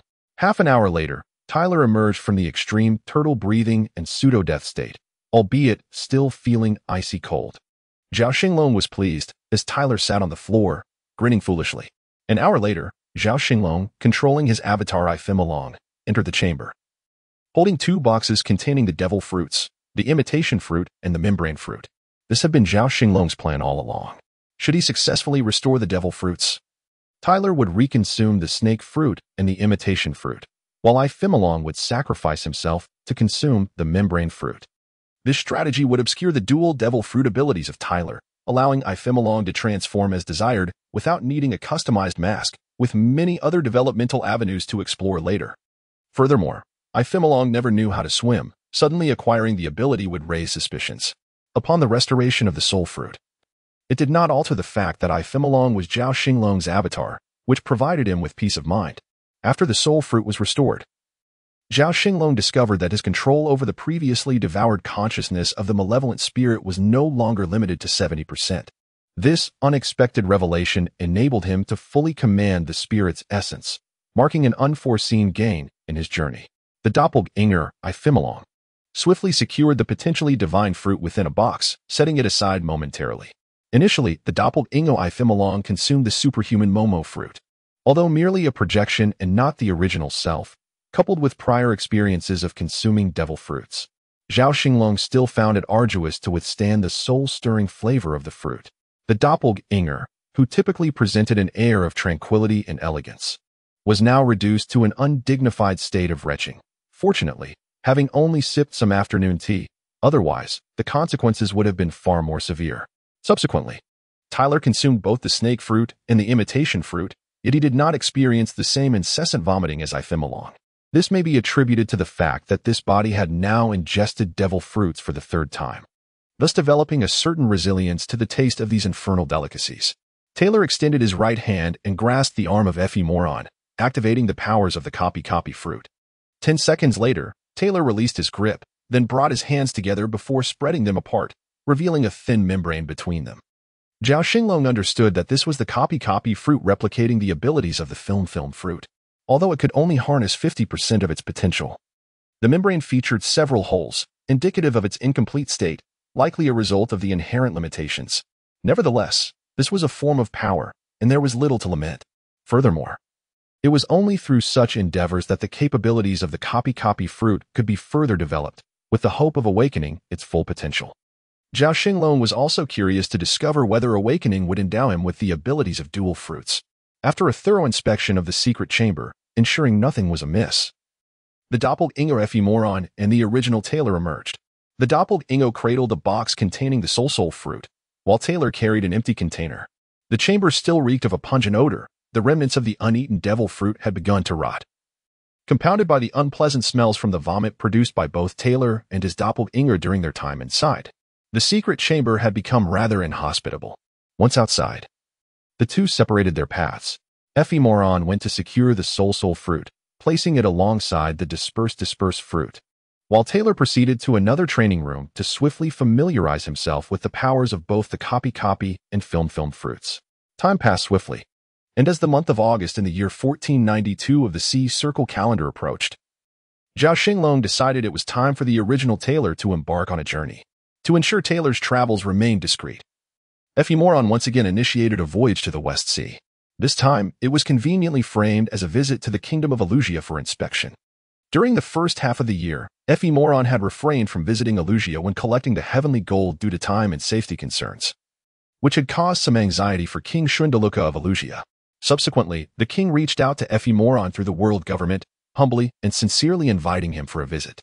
At that moment, Zhao Xinglong was preoccupied with experiments and could not attend, thus postponing the visit. Following the successful completion of the experiments, after both had consumed the devil fruits once more, the doppelganger Moron instructed Butler Sisfield to contact the Kingdom of Elusia to arrange for the upcoming inspection. In early August of the year 1492 of the Sea Circle calendar, the front page of the World Economic Report featured a headline announcing that the world noble, the celestial dragon Moron, had been invited to visit the Kingdom of Elusia in the West Sea. The article praised the world government for its care of the member states and introduced the unique characteristics of the Kingdom of Elusia, extolling the world noble Moron for his concern for the member states, noting his diligent visits to the West Sea twice within a year. The incident at the Pen May building carries significant political implications. Zhao Xinglong prefers to conduct matters discreetly. However, the world government does not permit such a momentous event to unfold quietly. Recently, Long found himself without a legitimate reason for public appearances. Although the celestial dragons are not subject to travel restrictions, subsequent outings would inevitably attract the attention of the world government and other factions. For some affluent celestial dragons, traveling 3 times within a year is inconsequential. However, for Long, who has maintained a low profile and lived cautiously for many years, such behavior appears exceptionally suspicious. Even in the absence of wrongdoing, he would likely be perceived as involved in something nefarious. Zhao Xinglong yearns for a life of tranquility, devoted to cultivation and existence, without the prying eyes of society upon him. In his previous life, Zhao Xinglong was inherently a modest and reserved individual. He had encountered too many individuals whose virtues did not match their positions. Gaining fame without sufficient strength is not a blessing. It is merely a precursor to calamity. Given the current circumstances, Zhao Xinglong has three options. First, during this open and transparent journey, Tyler could discreetly leave midway, although this carries substantial risks. Zhao Xinglong believes it is far superior to being constantly monitored afterward. After all, if Tyler's escape fails, the blame can easily be shifted onto him, allowing the avatar, untimely, to distance itself from the situation, a classic case of not putting all one's eggs in one basket. Second, he could postpone the private trip until later this year, however. If anything were to happen during Tyler's departure then, it would be indefensible, although untimely might ultimately evade punishment. The years of effort in cultivating a positive image in the eyes of the world government could be rendered futile. Third, he could abandon the travel plans altogether, maintaining the status quo, yet this clearly contradicts Zhao Xinglong's original intentions. Thus, he deems the third option meaningless and finds the second somewhat unworthy of the potential losses, leading him to take the risk with the first option. During the journey to the kingdom of Illusia, Tyler plans to secretly depart. With the method already devised, execution is all that remains. With everything meticulously planned, both the original Tyler and the avatar untimely return to their daily training. Due to untimely's regular training alongside Tyler, Jean-Nu Takin, Kues, Adams, and Tobek, there is a casualness in their interactions devoid of diplomatic formalities. Over the course of 2 years, untimely has developed a rapport with them that surpasses that of other celestial dragons. For this journey, Zhao Xinglong has arranged for the entire team to participate. Including untimely and Tyler, there are 6 devil fruit users on their side, accompanied by the escort of 3 formidable marine vice-admirals on a Demon Slayer-class warship. Ensuring untimely's safety should not pose a significant issue. Nonetheless, the extensive coverage by the World Economic Journal raises Zhao Xinglong's concerns. Such a high-profile trip might tempt ambitious, yet lesser-known pirates to take risks. As for the future, the 4 emperors, including the renowned Whitebeard Newgate, the future pirate king Roger, and the sole female emperor Big Mom Charlotte Lin Lin, are unlikely to show interest in untimely. As long as their pursuits, Whitebeard's search for sons, Roger's quest for the final island, and Big Mom's indulgence in desserts, remain unaffected, they are unlikely to seek trouble. Zhao Xinglong fears the arrival of the flying Admiral Don Quixote Shiki and Kaido of the Beasts. One possesses the advantage of flight while the other is immortal, leaving him virtually powerless if captured. Regarding other formidable yet unknown pirates not featured in the original narrative, Zhao Xinglong can only leave it to fate. Perhaps due to the World Economic Journal's publicity, the global populace is largely aware that the celestial dragon untimely will be visiting the world government's allied nation, the Kingdom of Illusia. The world government places great emphasis on this matter, sending along a high-ranking officer from P0 and 4 senior officials, while the Marine headquarters dispatches 3 powerful vice-admirals to provide escort, which brings relief to Zhao Xinglong, making him realize he may have overthought the situation. On August 15, 1492, in the mist-shrouded Holy Land Mariehua, under the guidance of Zhao Xinglong's avatar untimely, the entourage embarks on their journey to the West Sea. Everything proceeds smoothly. And a week later, on the night of August 22nd, the fleet arrives in the vicinity of O'Hara, the sacred site for archaeologists, which is Tyler's intended destination. Consequently, Zhao Xinglong's original self, Tyler, and the avatar untimely commence their actions according to the prearranged plan. In the dead of night, Taylor and Ephemeron arrived at the pre-modified secret chamber located at the bottom of the ship. This chamber was, in essence, an escape pod, a sealed space with 2 entry points, filled with seawater. The internal hatch of the pod was designed to rise, preventing the influx of seawater from the pod into the ship's hold. The external exit, situated on the side of the ship's bottom, was equipped with a linked mechanism, ensuring that both exits could not be opened simultaneously. Only when one was securely locked could the other be released. At this moment, Taylor, clad in tattered trousers and bare-chested, activated his abilities to create a membrane that boasted both resilience and flexibility, enveloping all but his limbs, reminiscent of a celestial dragon but much larger in scale. His limbs were protected by a thick membrane that exhibited excellent toughness and pliability. Due to a 50 limitation on his membrane fruit powers, coupled with his relatively brief experience with these abilities, he required the assistance of Ephemeron's membrane fruit powers to enhance his capabilities. After 10 minutes of diligent effort, a specially designed diving suit was completed. Ephemeron deftly operated the mechanism to open the internal exit at the top of the chamber. Taylor slowly entered the half-flooded pod, activating his turtle breath technique to enter a preliminary state of suspended animation. Once inside, the internal exit gradually closed and locked securely. Subsequently, the external exit on the side panel slowly opened, revealing to Taylor the pitch-black abyss of the ocean floor. The darkness of the sea at night was profoundly profound, however. Thanks to the abilities of the membrane fruit, Taylor remained unaffected by the surrounding ocean. He skillfully maneuvered his limbs and swam towards the depths, submerging slightly to evade the perceptive gaze of the naval personnel, thereby minimizing the risk of detection. 10 minutes later, the fleet had already distanced itself from the previous maritime region. At this moment, the avatar of Xinglong had returned to the master bedroom, resting while focusing its consciousness on Taylor. The technique of turtle breathing was released, allowing Taylor to navigate roughly towards O'Hara, guided by Xinglong's direction. After some time, Taylor emerged from the water's surface, employing the powers of the Moku Moku no Mi to create a small opening at the top of the hood for fresh air, sealing it again afterward to continue his dive. On the morning of August 23rd, after losing count of how many times he had surfaced for air, Taylor finally spotted a towering tree far off to his left. He could only see the trunk, obscured from view below. Yet its vast canopy unmistakably revealed its identity as the Tree of Knowledge. It appeared that his navigation the previous night had been somewhat off. After refreshing his air supply, Taylor adjusted his course towards the Tree of Knowledge. Just as Taylor submerged again, preparing to advance, Zhao Xinglong sensed a tremor from the golden orb within his soul space. This was an unprecedented occurrence. He halted his movement as his innate soul was drawn into the orb, where a golden vortex formed. A portion of Zhao Xinglong's consciousness was entrapped within it, reminiscent of when he once controlled Xinglong. In his awareness, two scenes unfolded.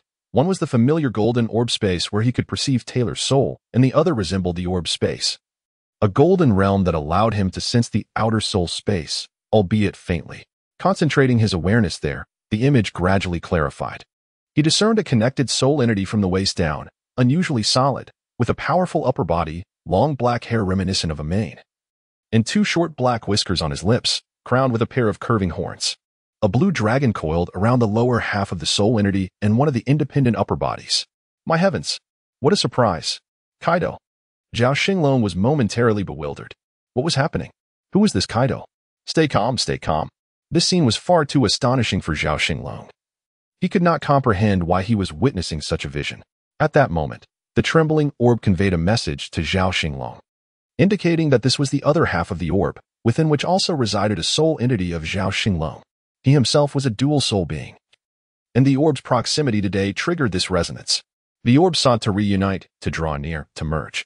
Suddenly, the soul connection from that side was severed, and the orb ceased its tremors. Despite Zhao Xinglong's calls within the orb, he received no response from any level of consciousness. Was this a dream? It felt far too real. For now, there was no time to ponder this further. He would reflect upon it once he reached O'Hara. Zhao Xinglong steadied his mind, momentarily setting aside the bizarre events that felt dreamlike, and continued to guide his corporeal form, Taylor, toward O'Hara.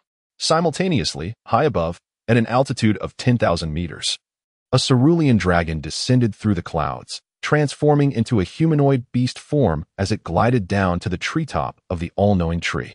Briefly pausing for less than a minute, it murmured, "Anna, where have you gone?" before soaring back into the sky, reverting to its dragon form and vanishing into the distance. Having established his course, Zhao Xinglong redirected a portion of his consciousness back to the resting Xinglong, who, upon feeling Zhao's presence, stirred gently awake.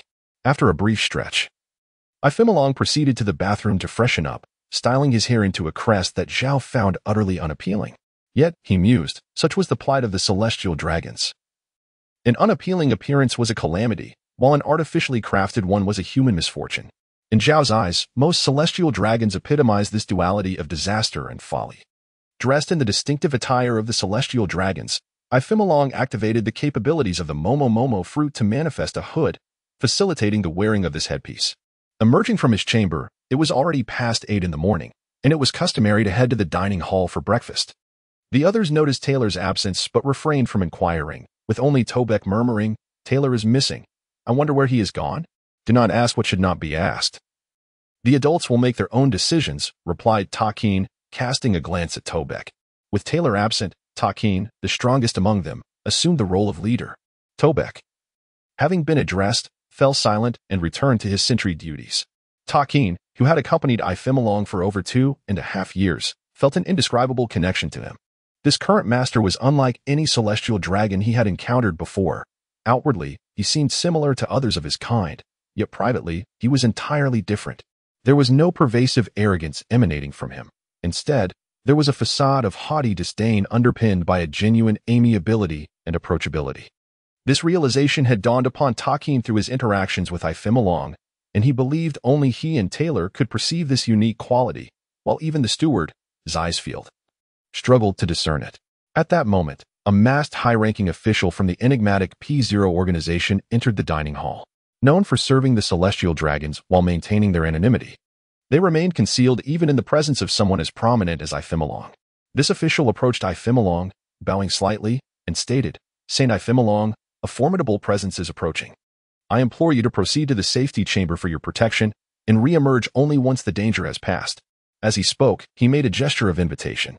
Ifemalong said nothing, merely casting a glance at the high-ranking official, slightly nodding in acknowledgement. Subsequently, he surveyed his few subordinate warriors before striding forward, where work and service personnel awaited to guide him. However, upon reaching the entrance, Ifemalong halted, turning his head. With an expressionless face, he addressed the service personnel. "Bring me some food and 2 books to the secure chamber." Having uttered these words, he continued onward toward the secure chamber. 3 years prior, Ifemalong's flagship, the Horigaster, sustained severe damage from a meteor strike. At that time, Ifemalong was resting in the master cabin and narrowly escaped death.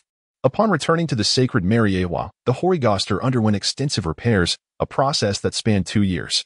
Alongside the restoration, several upgrades were implemented, such as the enhancement of the propulsion system with additional external paddles, transitioning from wind-powered and human-operated oars to a combination of wind propulsion and human pedaling. The secure chamber was a newly added feature of this renovation. A room of approximately 1 square meter constructed from a special material infused with a portion of sea prism stone powder, offering formidable collision and destruction resistance, along with commendable sealing capabilities. This chamber could float on the surface of the sea even after the vessel was entirely wrecked, providing a safe haven while awaiting rescue. Due to the incorporation of sea prism stone, it would not be targeted by sea kings. Another modification included the escape pod utilized by Ifemalong and Taylor the previous night. Other weaponry and equipment underwent minor adjustments, but the overall structure remained largely unchanged.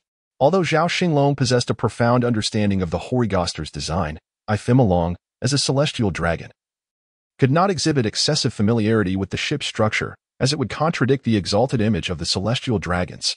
Thus, Ifemalong followed the guidance of the service personnel and the escort of his guards to reach the secure chamber, which was opulently adorned. While Zhao Xinglong disdained such ostentatious and lavish designs, he chose to acquiesce. Inside the chamber, there was a projection phone bug connected to 36 surveillance phone bugs throughout the vessel, allowing for the monitoring of most internal conditions and providing an unobstructed view of the external environment. A colossal circular sofa was affixed to one side of the safety chamber, facing a corner that housed a storage space containing provisions and fresh water, while another corner was designated as a restroom. Upon entering, Ifemalong settled onto the sofa, attended by 2 exquisitely beautiful attendants from 2 years prior, while Takin and his companions, due to their imposing physiques, remained stationed at the entrance. Ifemalong commanded the activation of the projection phone worm, connecting it to the surveillance device monitoring the exterior of the ship. The projected imagery appeared on the prepared white cloth, and in the distance, Ifemalong discerned that Commander P0 had already commenced his moonlit stride towards a more distant location, where a swirling amalgamation of white and red clouds loomed. A cerulean creature darted through the clouds, and due to the distance, Ifemalong could not clearly identify it through the projection, however. Zhao Xinglong was 99% certain that the approaching figure was none other than the entity affectionately dubbed the benevolent Kaido by the myriad sea creatures. This revelation caused Ifemalong to furrow his brow, while Zhao Xinglong couldn't help but mutter in trepidation, lamenting the notion that one fears what they anticipate. Additionally, he pondered whether the surreal scene that had just unfolded with Tyler was indeed a figment of reality. Concurrently, at the Marine headquarters in Marineford, within the office of the Admiral, the current Marine Admiral Steelbone Kong was engaged in discussion with the then General Sengoku. At that moment, The phone worm on the admiral's desk began to ring. Steelbone Kong gestured to Sengoku and picked up the phone worm. Moses. Admiral Kong, this is Lieutenant Jacob, the communications officer from headquarters. We are currently escorting Celestial Dragon Xinglong on his diplomatic voyage to the Kingdom of Elusia. And we are en route from O'Hara Island to Elusia. We have now encountered the New World pirate Kaido, who is currently engaged in battle with Commander P0 Gatus. And the situation appears dire. Understood, Lieutenant Jacob. Thank you for your report. After concluding the call, Kong contemplated for a moment before turning to Sengoku and inquiring, Sengoku, is Carp currently in the West Sea? Yes, Admiral. Carp is still in the West Sea, having just completed a mission in the Flower Country. It was at your behest that he undertook the task of educating the 8 Treasure Navy's pillar, Green Pepper, after receiving a distress signal from the royalty of the Flower Country. Carp has completed his mission and is preparing to return to the New World to continue pursuing the Roger Pirates. Where is Carp at present? He should be near O'Hara by now. Then instruct him to make a detour and address the matter. This is also a lingering issue from the Rocks Pirates era. Alas. Meanwhile, Tyler, who was heading towards O'Hara, had not actually halted. By around 10 o'clock, the island of O'Hara became visible, dominated by the magnificent Tree of Knowledge. In his previous life, Zhao Xinglong had known of the tree's immense size, yet it was challenging to truly grasp its grandeur and majesty. Today, he finally felt its overwhelming presence. This is O'Hara, the sanctuary of scholars. After swimming for another half hour, Tyler finally arrived at a secluded area of O'Hara Island, where trees loomed above, seldom visited by others. Upon reaching the shore, Tyler retracted the 2 layers of membrane attached to his body, took a few hurried steps, and collapsed onto the sand where the sea could not reach, panting heavily. Swimming had exhausted him. Had his imitation fruit's capability not been limited to a mere 50, he would have transformed into the Titan Python form and swiftly covered himself in the membrane, allowing him to glide to O'Hara effortlessly as a colossal serpent. The fatigue of his doppelganger was overwhelming, and as Zhao Xinglong directed his consciousness towards Ephemeron, Tyler's own awareness waned, plunging him into a deep slumber. Meanwhile, within the safety pod, Ephemeron observed the fierce clash between 2 formidable masters, the ever-adorable Kaido and Admiral Gatus, while 3 vice-admirals of the Navy circled the fray. At that moment, Kaido, who had previously engaged in battle in human form, transformed into his Dragonman state, amplifying his strength, speed, and regenerative ability significantly. The once evenly matched contest began to tilt in Kaido's favor. Within 30 seconds, Gatus was sent flying by a thunderous strike, plummeting into the ocean. Waha, World Government, SP Organization? You are far inferior to the Navy, Kaido bellowed, mocking the World Government as he watched Gatus descend into the waves. At this juncture, the 3 vice-admirals responsible for the escort mission surged forward, forming a triangle, poised to unleash a lethal assault. Kaido, in his Dragonman form, bore a grave expression. Although none matched his prowess, the combined might of the 3 could not be underestimated. With Gatus freshly dispatched, all 4 combatants possessed vice-admiral level strength, a force that even an admiral could not overlook. Determined to dismantle them one by one, Kaido opted for a preemptive strike, charging towards the leftmost vice-admiral. Distinguished by his handlebar mustache, swinging his massive kanabo with ferocity. Ignoring the 2 vice-admirals rushing in from the sides, he unleashed a thunderous blow. Thunderbagwa. The vice-admiral, a dual-wielding swordsman, crossed his blades in a desperate defense against Kaido's assault. In an instant, the overwhelming force surged through his arms and body, propelling him into the sea, much like Gatus before him. The other 2 vice-admirals struck Kaido simultaneously. He merely shifted slightly to the right, absorbing the blows. But in the next moment, his left fist and right kanabo sent them both crashing away, following the fate of their fallen comrade.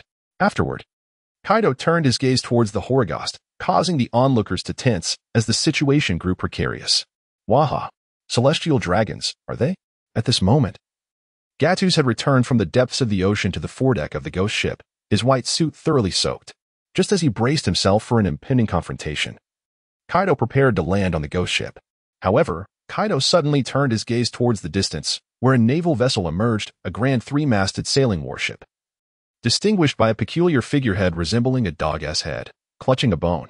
Anyone with even a modicum of knowledge about the Navy, be it a Marine or a pirate, would recognize this as the flagship of the naval hero, Rear Admiral Monkey D. Garp.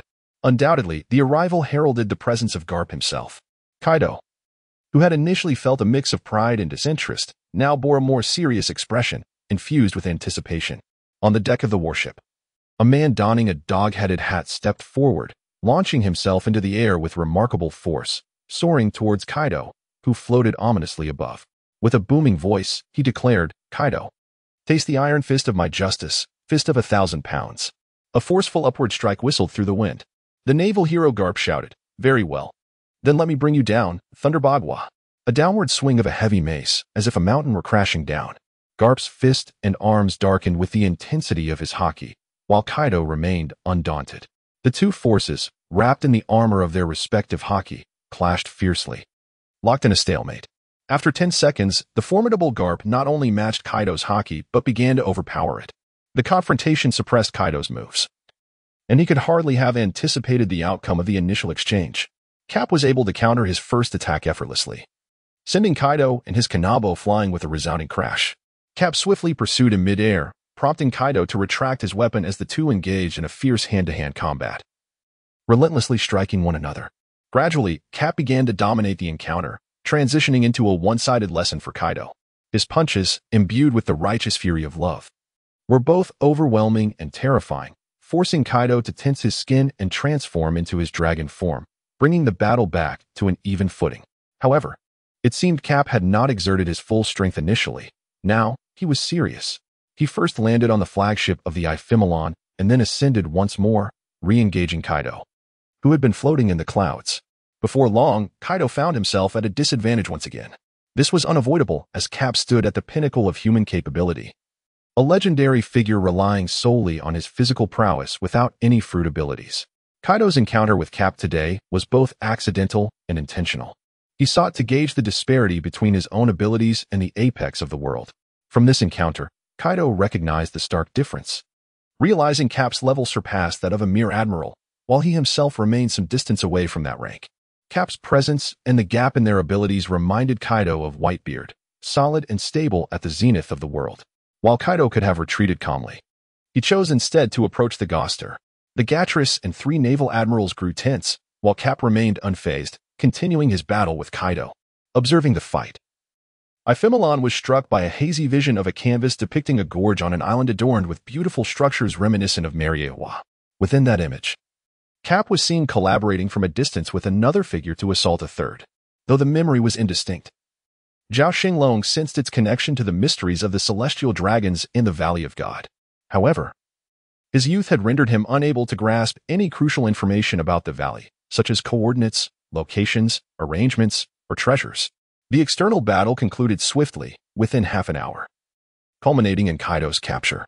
In the brig of the warship, shackled with sea-stone handcuffs and leg irons, he maintained a calm demeanor, a smile gracing his face. In solitude, he murmured to himself, "Woololo, Anna should be able to see this now, right, Lolo?"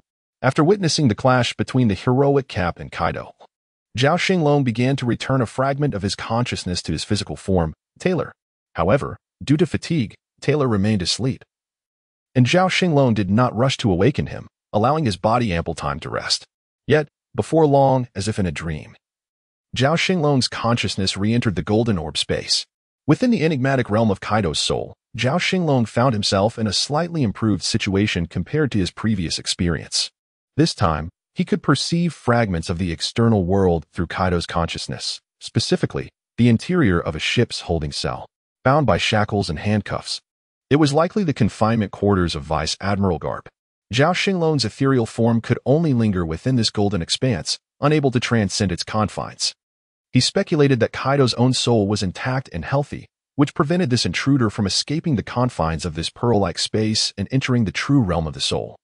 As the sun dipped below the horizon and twilight descended, Tyler finally awakened, opening his eyes to discover that he was no longer on the previously horizontal beach, but rather beneath the tree of knowledge, indicating that someone had carried him to this location.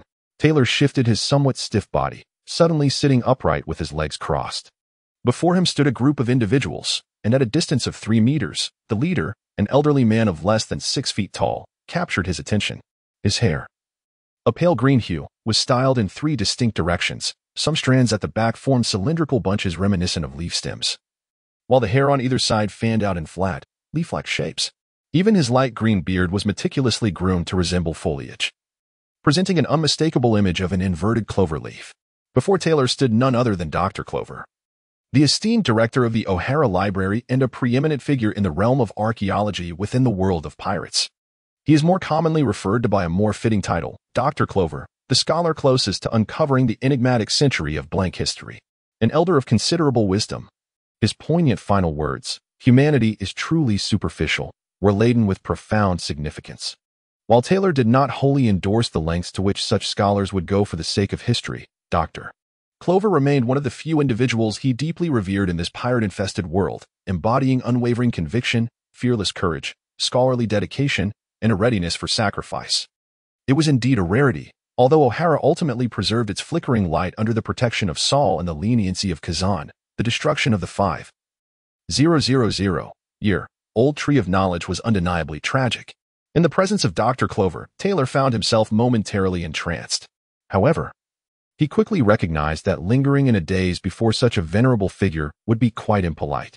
Thus, he composed himself, bowed slightly in deference, and feigned unfamiliarity with the illustrious scholar as he spoke. "You are the one who saved me, are you not? My name is Zeta Taylor, and I am profoundly grateful for your life-saving kindness."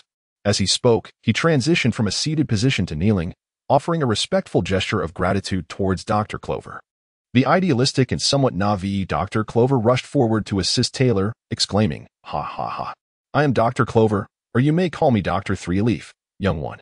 However, you are mistaken in your gratitude. It was Alvia who discovered you by the seaside. She could not manage you alone, so she called upon us to bring you here. If you wish to express thanks, direct it towards Alvia." Alvia? Taylor pondered, the name resonating with familiarity. Indeed, it was the name of Robin's mother. His gaze shifted to a strikingly beautiful woman, slightly taller than Dr. Clover, standing behind him. She had white hair and donned a flowing white floral dress, cradling a small child in her arms. Her visage bore an uncanny resemblance to Nico Robin. Save for the difference in hair color, she was unmistakably Nico Alvia, a prodigious scholar of archaeology and a promising talent whom Dr. Clover held in high esteem. At this moment, Taylor leaned forward and bowed to Alvia, saying, "Dear sister, I am immensely grateful for your life-saving grace." Alvia replied gently, "You need not be so formal, little brother. I have done nothing. It was the collective effort of everyone that brought you here. How old are you? Where is your home? What brings you to O'Hara?" As she softly swayed her body to lull Robin to sleep, she inquired at a leisurely pace, "Dear sister, this is O'Hara. No wonder this tree is so grand. I am 15 years old, a runaway slave. I was captured by traffickers when I was just 4, and the memories of my home have become blurred over time. Now, I am merely a homeless fugitive." As Taylor spoke, a shadow of sorrow enveloped his expression, and he lowered his head, as if burdened by the painful memories of his past. He had intentionally added 5 years to his age. Otherwise, given his stature and the corresponding age, it would have been peculiar not to attract attention. Dr. Clover's countenance turned serious, while the more empathetic Alvia's eyes glistened with unshed tears, moved by his plight. The others were equally touched. "So you are not an ordinary slave, then?" Dr. Clover asked solemnly. Taylor paused momentarily, lifting his gaze to Dr. Clover once more. Then glancing at Alvia before responding, "Dr. Clover, you are quite right. I imagine you have noticed the mark on my back. You should understand its significance. If my presence causes you any trouble or distress, I shall take my leave in a few days. I merely hope you will refrain from reporting to the Navy or the government. Thank you again for your assistance." With that, Taylor bowed deeply to the assembly. "Little one, you are far too anxious. Your concerns are not unfounded. We do harbor certain reservations, yet we have no intention of expelling you. Fear not. For we are scholars of archaeology. What ill intent could we possibly possess?" Dr. Clover's remark, "What ill intent could we possibly possess?" left Zhao Xinglong in a state of confusion and astonishment. Was it merely coincidence? Or was he also a traveler from another realm? Observing the sincere and unpretentious Dr. Clover, Zhao Xinglong concluded that it was indeed a coincidence. After all, in this vast world, similarities or identical phrases are not entirely unusual. "Dr. Clover, what do you imply?" "The issue of being a slave to the celestial dragons is indeed troublesome, but aside from the mark of the heavenly dragon's hoof, what else can prove your servitude? It seems there is nothing more to it. Then it is not insurmountable. We can simply cover that mark. At worst, we can brand a larger, different design." Zhao Xinglong mused. Dr. Clover's childlike innocence, whether naive or obstinate, did not denote foolishness. Rather, they possessed aspirations that were difficult for the average person to comprehend. Different pursuits lead to different consequences, a cycle of cause and effect. This matter ought to be resolved promptly. There is a blacksmith on the island, however. You must carefully consider the design for the markings. For now, you may stay here for a couple of days. Once the branding issue is settled, you will be free to explore the island. Should you wish to leave O'Hara afterward, that is perfectly acceptable. This is a place of freedom. As he spoke, Dr. Clover made a gesture of embracing the sky. Zhao Xinglong felt a sense of melancholy. It seemed that the downfall of O'Hara was not without reason. Beyond the taboo of the blank century, Dr. Clover and many scholars yearning for freedom and equality must surely be intolerable to the world government. In a certain sense, O'Hara might be evolving into a modern incarnation of the feared blank century. The outcome, one could easily surmise, would mirror that of the blank century, erasure. The study of the blank century may merely serve as a pretext. The government's subsequent actions against archaeologists were not only warnings, but also a form of probing. The day the world government recognizes the perilous spark of O'Hara's ideology will be the day they choose to act. This encapsulates Zhao Xinglong's long-standing perplexities regarding the O'Hara incident while perusing the original text. The preparation of the extermination order predates the communication with Dr. Clover, indicating that the decision to obliterate O'Hara had already been made by the world government. This mirrors the strategic resolution made 800 years ago to erase a century of history, an overarching decision that must not be easily altered. It was not merely upon hearing Dr. Clover's words that the decision to eradicate O'Hara was reached. Zhao Xinglong began to comprehend that the true fear of the world government lay not solely in the potential revelation of the erased century, but also in the archaeologists' pursuit of freedom and equality, which was deemed more threatening than ancient weaponry.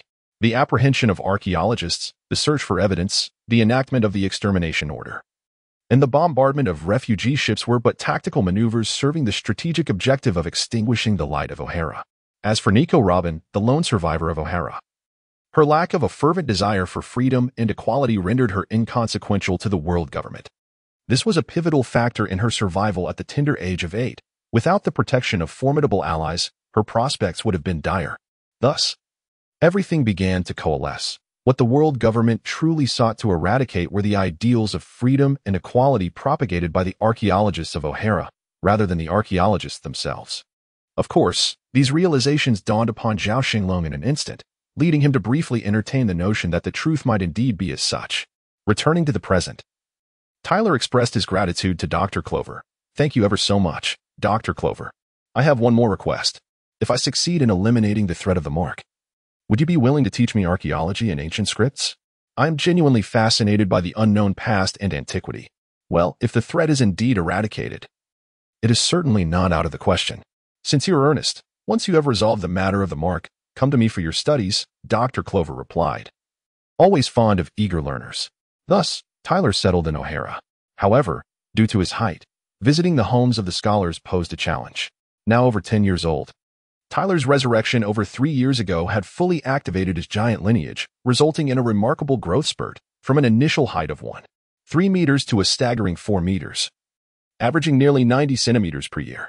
Zhao Xinglong found himself curious about how tall Tyler might ultimately grow. He had already surpassed many, including the 3 admirals. Yet, in the world of pirates, humans are not considered particularly large, especially when one contemplates the deep-sea creatures that range from tens to hundreds, or even thousands of meters in length. Ultimately, it was Dr. Clover who decisively arranged for Tyler to stay at the all-knowing library that night, granting him access to foundational texts and literature on archaeology. Thus, Taylor temporarily resided in the omniscient library. However, remaining there indefinitely was not a viable option. Therefore, the next day, Taylor ventured into the jungles behind O'Hara Island and felled a few trees, preparing to construct a modest dwelling over the next couple of days. His requirements were minimal, just a structure tall enough to enter, reside in, and provide shelter from the elements. 3 days later, utilizing the timber, Taylor successfully erected a 30-square-meter cottage. The adhesive properties of the momo fruit were maximally employed, resulting in a waterproof layer, although the ceiling soared over 6 meters high, comparable to the 2-story homes of other island inhabitants. This allowed Taylor to leave the confines of the omniscient library. The well-meaning archaeologists even provided Taylor with clothing, which elicited a sense of warmth and care that Zhao Xinglong had not experienced in years. They were truly a group of passionate, sincere, and devoted seekers and interpreters of history. The following day, Taylor approached Dr. Clover with his design of the Titan Python's emblem, intending to overlay it onto the mark of the sky-soaring dragon. Dr. Clover informed him that it would take approximately 2 days to craft the branding iron, advising Taylor to return to the blacksmith shop on the eastern side of O'Hara Island in 3 days for the application. After another 3 days, Taylor finally obscured the slave mark of the sky-soaring dragon that had accompanied him for over 3.5 years, rendering it invisible. Thus, Taylor settled in O'Hara, embarking on nearly 3 years of archaeological studies and ancient script learning. Suddenly, the clattering of shackles jolted Taylor from his reverie. He was still in level 5 of Impel Down, in his solitary cell at the end of the corridor. As he gazed toward the corridor's entrance, 2 figures emerged, one tall with horns and wings, escorting a slightly shorter figure. In the dim light, Taylor could not discern the 2 approaching forms, but the one leading the prisoner was undoubtedly the young Magellan, a user of the Doku fruit, who was already serving as vice warden. The other figure, barely under 2 meters tall, was shackled and moved forward slowly, creating a recurring clatter that echoed through the not-so-long corridor. The sound of the shackles persisted, and Taylor closed his eyes, pondering who might accompany him in this place.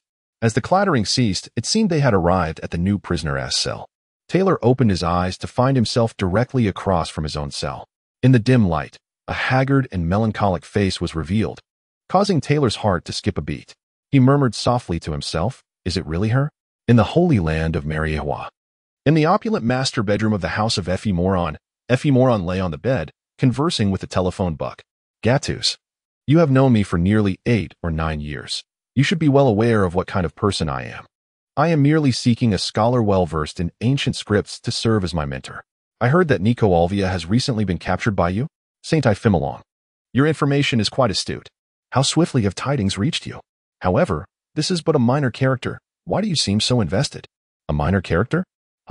Gatus. You underestimate my fervor for culture. Since my youth, I have cherished literature, delving into diverse realms. 8 years ago, at the tender age of 15, I represented the celestial dragons and the world government on a diplomatic mission to the kingdom of Elysia. And you were one of the accompanying personnel. En route, I dispatched my combat slave, Taylor, to O'Hara to study ancient scripts, intending for him to impart his knowledge upon my return, and subsequently to seek out historical texts for my scholarly pursuits. Alas, I had scarcely grasped half of it before you all meddled. Saint Ifimilong. You have recounted this matter to us repeatedly last year. We are well aware, and there is no need for further reiteration. Indeed, you are all informed. It was you who forcibly took away my trusted combat slave Taylor from here early last year, more than a year ago. He left upon my counsel. And what did you assure me? That he was merely going on holiday. Holiday? A holiday? What sort of holiday is this? He was sent to Impel Down level 5, and it has been over a year with no sign of his return, with no clarity on how long his confinement shall last. Was your assurance merely a hollow promise?" The consciousness of Zhao Xinglong, having fused with the form and essence of Ifimilong for nearly a decade, has inevitably been influenced by Ifimilong's inherent character and spirit, leading to a tirade against the third-ranked high officer, Gatus. Gatus remained silent. Indeed, his actions were somewhat indefensible, yet ultimately, the decision to send Taylor to Impel Down for solitary confinement fell upon him. "Gatus, let us not dwell on Taylor for now. What of the female archaeologist? Surely she can be made available to me, even as a slave, as long as I may continue my studies of the remaining ancient scripts. Saint Ifimilong, it is not that I am unwilling to assist you, but this operation is under the purview of P9, and they were the ones who apprehended her. Our reach does not extend that far, and you must be aware of this. I am unconcerned with your internal affairs. My demands are quite modest. I need only to see her within my estate. This individual may be that woman or Taylor. It is up to you to decide. Otherwise, I shall communicate directly with the esteemed stars about this matter. One might mistakenly believe you are the masters of the celestial dragons, With that, Ifimilong ended the call, feeling no further need for discussion.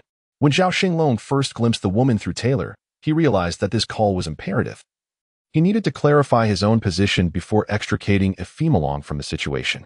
Regardless of whether he received assistance from P or Xing, he would employ his own methods. Once Ifimilong was distanced from the affair, Tyler could create as much chaos as he wished, for Ifimilong would not sever ties. This was Zhao Xinglong's strategy, and he would adapt his actions based on the government's stance. After Ifimilong hung up, Gatus of P0 revealed a contemplative smile. He then activated his anti-eavesdropping device. 10 seconds later, the connection was established, and a somewhat high-pitched male voice inquired, "Commander, what brings you to call at such an hour? Where is that woman? How have you managed her? Are you inquiring about her? I must express my gratitude to Lord Ephemelong. If it weren't for his explicit request for this woman, our organization wouldn't have placed such significance on her. Otherwise, she would have indeed escaped with the assistance of the defected Admiral Sarer, haha. Originally, Spandane intended to escort her to O'Hara for a joint trial, but following orders from Lord Xing, she was directly imprisoned and impelled down. She should be there by now." "Very well. Let it be so." With that, Gattuso terminated the call and glanced at the clock on the office wall. It was already 11:30 at night. After deliberating, Gattuso decided to dial the device once more. After nearly a minute of waiting, the call was finally answered, revealing a displeased demeanor from the other end. "Gattuso, is there something urgent?" "Lord Firestar, my apologies for disturbing your rest at this late hour. The matter is this. I just spoke with Saint Ephemelong, who indicated that the woman should already be confined and impelled down. How should I respond to Saint Ephemelong?" Is that so? It seems this slave named Taylor is quite exceptional, having gained Ephemelong's trust and affection. Have you conducted an investigation on this Taylor?" "Yes, my lord. This Taylor's full name is Thomas Taylor, a distant relative of the noble Thomas family from the kingdom of Rebunier in the North Sea. He is considered a lesser noble. At the age of 4, he was captured by human traffickers and subsequently sold multiple times until he was acquired by us for human experimentation. A year and a half later, he was declared a failed experiment. For reasons unknown, he was not executed but was instead resold as a slave, eventually catching the eye of Saint Ephemelong, who bought him in January 1489. Since then, Taylor has been in the service of Saint Ephemelong." As he spoke, Gattuso paused momentarily before continuing. "Well, aside from the 3 years from August 1492 to July 1495, during which I was solitary in O'Hara studying archaeology and ancient scripts, I was detained and impelled down from January 1499, having spent a decade in the company of Saint Ephemeron. It seems that those 3 years of solitary study were indeed at the behest of Saint Ephemeron. It appears that the simplicity of my background belies a deeper complexity. By the way, Gattuso, I recall entrusting you with the matter regarding Tyler. Yet I am curious as to why you opted not to employ your usual direct methods of resolution, choosing instead to confine him and impel down? Lord Firestar, are you unaware of this matter? Allow me to provide you with a brief report. At that time, you entrusted the handling of Tyler entirely to me. Our initial recommendation was indeed to resolve the issue directly for expediency. However, Saint Ephemeron voiced considerable dissent, despite the potential fallout. We could have proceeded with the disposal of Tyler, but then Dr. Vegapunk, our chief scientist, contacted me, emphasizing the significant research value of the Tyler experiment. He suggested confining Tyler and impel down for periodic study. After careful consideration, we accepted Dr. Vegapunk's counsel, which also served to placate Saint Ephemeron, allowing us to transfer Tyler smoothly. Ah, I see. Thank you for your diligence, Gattuso. The evening grows late. You should rest soon. My apologies for the interruption, my lord. Please take care of yourself. Moreover, you need not concern yourself with Ephemeron. I shall speak with him directly tomorrow. That will suffice. After concluding the call, Lord Firestar, clad in his pajamas, sank into a contemplative silence on the single sofa in the living room. This situation is rather precarious, he mused. We must provide an explanation to Ephemeron.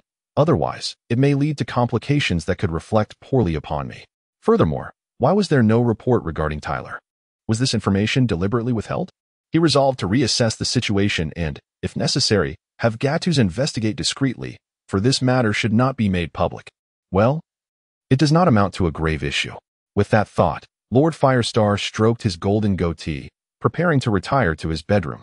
Yet, as he reached the doorway of the living room, he hesitated and murmured to himself, "No, Gattuso is not safe either." He continued to silently contemplate as he stepped out of the living room. Meanwhile, Gattuso wiped the sweat from his brow.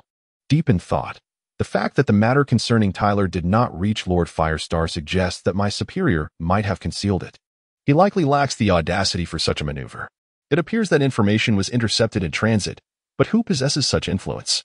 He resolved to review the situation and, if necessary, discreetly investigate further, deeming this matter too sensitive for public discussion. Moreover, the question remains whether this news has not reached the adults or whether it simply has not been heard. Gattuso shook his head vigorously, unwilling to contemplate the gravity of the situation, which he could not evade. He glanced at the phone bug still in his possession, placed it in a corner of his desk, and covered it with a stack of documents. After straightening his crisp white suit, he exited his office. The secretary of the organization, Lisa, remarked, "Lisa, I am stepping out for a matter and will return in a few days." The young and beautiful woman at the door rose and sweetly replied, "All right, Lord Gattuso." In haste, Gattuso departed from the office, leaving the holy city on official business. Meanwhile, Lisa discreetly dialed a secure phone bug from beneath her desk. Soon, the call connected, though silence prevailed. Lisa rhythmically tapped on the tablet where the phone bug was placed. And after completing her sequence, she hung up without uttering a single word. Simultaneously, on a remote island in the New World, underground, there existed a man-made stone chamber, roughly 4 meters high, where 2 individuals were present. One, cloaked in shadows, set down the phone bug and addressed the other, saying, "Record that Gattuso of the organization has left the holy city on official business, expected to return within a week. The purpose and direction remain unclear. It seems something significant may soon transpire in the sacred land." After this, he fell silent once more. In the city, at 11:58 p.m., Taylor, who had been resting with closed eyes, suddenly opened them, shifting his body to the edge of the bars. The clanking of handcuffs and leg irons echoed incessantly. Once everything settled, Taylor called out to the cell diagonally opposite, "Hey, sassy." Olivia once in. The female prisoner, who had been with her head down, abruptly lifted it and shouted back, "Who is it? Who are you?" She was visibly agitated, suddenly attempting to rush to the bars, but the heavy shackles hindered her movement. After taking just 2 steps, she stumbled and fell. Undeterred by her pain, she crawled toward the bars and shouted again, "Who are you?" Taylor then moved forward slightly, attempting to lean his face against the railing, and smilingly addressed the woman. "Sister Nicole Alvia, do you not recognize me? I must express my profound gratitude for your life-saving assistance back then. Who are you? Could it be? Are you Taylor? Zeta Taylor? Ha, sister. You do remember me. How delightful. I truly never expected to encounter you here. Indeed, life is full of unexpected reunions, huh?" Taylor spoke to Olivia as if engaging in conversation, yet it felt like he was also conversing with himself. "Taylor, aren't you a slave? How did you end up here? Especially at level 5? Even if you are a slave to the celestial dragons, you shouldn't be here." "Dear sister, it's not something that can be easily explained in just a sentence or two. There are many complexities involved. If I have the opportunity in the future, I shall share more with you. However, I believe my confinement here is justified, for I am a repeat offender, yet my strength does not suffice to reach level 6. Thus, level 5 has become my abode." "I see. Then perhaps we shall discuss it further another time. How long have you been imprisoned, Taylor?" "Sister, I have been here for over a year and have long since grown accustomed to it. As for you, I fear it may take you a while to adjust. I am not overly concerned. I simply must return to O'Hara at once. The government is about to enact a demon extermination order, and I need to hurry back to warn them to flee." "Has it already begun, sister?" "Not yet. I have merely received word that they intend to initiate the extermination order soon, which is why I plan to rush back." "Ah, could it be a trap? The government has laid a snare. How vile." "Well, there is no need to panic. This is all an elaborate ruse." At that moment, Olivia, now a mother for 8 years, bore little resemblance to a parent, still embodying the spirit of a child. Perhaps the prolonged absence from her daughter, Robin, had led her to yearn for her, rendering her more childlike. The atmosphere grew quiet. Others might have felt awkward, yet neither Taylor nor Olivia seemed to share such sentiments. After a moment of contemplation, Taylor organized his thoughts and spoke once more. "Sister, this is not truly a trap. Rather, it is an overt scheme. A blatant trap for you to stumble into. You cannot afford to ignore it, and the preparation for the extermination order is likely genuine." Olivia, who had just begun to relax, widened her beautiful eyes and asked Taylor, "Is that true? How do you know? Or is it merely conjecture?" There remained a flicker of hope in Olivia's gaze, a wish that Taylor's words were false, that O'Hara would remain safe. At the end of this unique passageway leading to level 5, only these 2 prisoners remained, once again enveloped in tranquility. Taylor contemplated whether to reveal to Olivia that he was a time traveler, possessing knowledge of history, or perhaps to analyze the situation for her benefit. After a while, it was Taylor who broke the silence, while Olivia's hope dwindled. "Sister, do you believe what I say?" "Taylor, I believe you. I trust your words because years ago, you foretold that Roger would become the Pirate King, and indeed he did. You said that the Golden Lion would wreak havoc at Navy headquarters because of Roger's actions. And 2 years ago, he indeed did so. These events have come to pass. In these past 2 years, I have pondered how you possess knowledge of events yet to unfold. Are you a wielder of the prophecy fruit's abilities? Alas, sister, how foolish I am. How could I have been so unclear in my thoughts back then?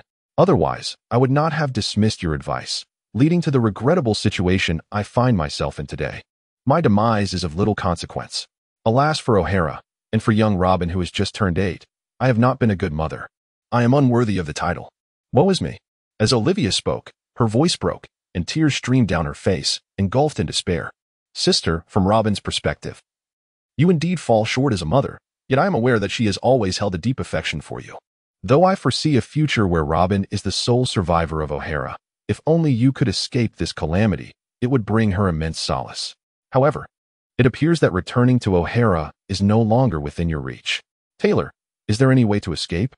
I realize this notion may seem fanciful, yet my heart yearns to return to O'Hara, for it holds everything dear to me.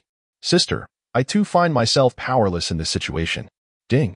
A system task has been issued. The host must complete the mission of Taylor and Olivia's escape from impelled down prison within 30 days. The system will evaluate the difficulty and duration of the task to determine the level, with rewards contingent upon the level achieved. Failure to complete the task incurs no penalties. At that very moment, a long-forgotten notification sound echoed in Taylor's mind. Taylor was somewhat taken aback. His system had remained silent for over a year, causing him to nearly forget its existence. Before entering Impel Down, there was indeed a chain of tasks to complete, divided into 2 steps, the first being self-preservation, and the second, an escape from prison. It seemed that the second step could potentially coincide with this new task, achieving 2 goals with 1 effort. While extricating himself from Impel Down would be relatively straightforward, the involvement of Olivia introduced numerous variables and uncertainties. The new task did not explicitly require a prison break, suggesting that Olivia might find alternative means to depart from the depths of Impel Down. Meanwhile, he would need to escape. He decided to inquire about Olivia's situation and whether it would be challenging to facilitate her exit through the Ephemeron. Olivia, may I ask why you were captured and brought to Impel Down? I was merely conducting archaeological research at a site in the New World when I was apprehended by the Navy. I managed to persuade the Admiral escorting me to release me, but on my way back to O'Hara, I was captured by members of P9 and subsequently sent directly to Impel Down. Sister, when were you apprehended by the Navy, and when did P9 capture you? Let me think. I believe it was 8 days ago that P9 took me, and 27 days ago when the Navy detained me. Why do you ask, Taylor? What is it that you wish to know? Taylor smiled mysteriously and replied, I merely wish to discern who holds greater value in the eyes of the government. My sister or myself? I ponder, if my sister harbors no significant secrets from me, then there is no reason for you to be here. Presently, you do not possess the same worth to the government as I do. Perhaps in the future, that may change. Sister, heed my advice and strive to live well. I fear you shall not remain here for long. Fear not, you will soon be released. Is that truly the case? Olivia asked, her skepticism evident as she gazed intently at Taylor. Taylor smiled gently and said, Sister, rest assured, I guarantee that you will be able to leave within 3 days. If not, I shall personally ensure your departure. Ha ha ha ha. Taylor's cheerful laughter echoed incessantly through the corridor, resonating like a delightful melody. March 15th, 1500. Marked an extraordinary day for Zhao Xinglong. Certain sparks were ignited on this very date. Last night, Taylor had encountered Sister Olivia, and this morning, Ifemalong received a call from Lord Zhao. Picking up the communication device, Ifemalong greeted, Uncle Van Horst, good day. What prompts you to personally reach out to me? It is customary for us to check in on each other, but I have been rather preoccupied lately, and I hope you can forgive my negligence. You rascal. Are you trying to jest with me? Van Horst responded, I have matters to discuss with you. Lord Zhao, please, what is the issue? Ifemalong shall do his utmost to assist. Upon hearing Ifemalong's address, Van Horst furrowed his brow slightly, thinking to himself, this Ifemalong is quite remarkable. He distinguishes between personal and professional matters with clarity, a rarity for someone yet to reach the age of 21.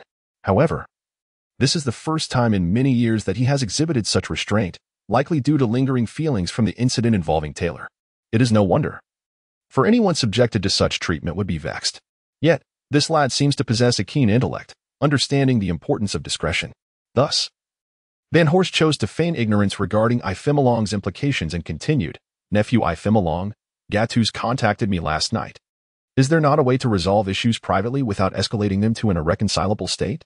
Uncle Van Horst. How can that scoundrel Gattuso dare to come to you with complaints?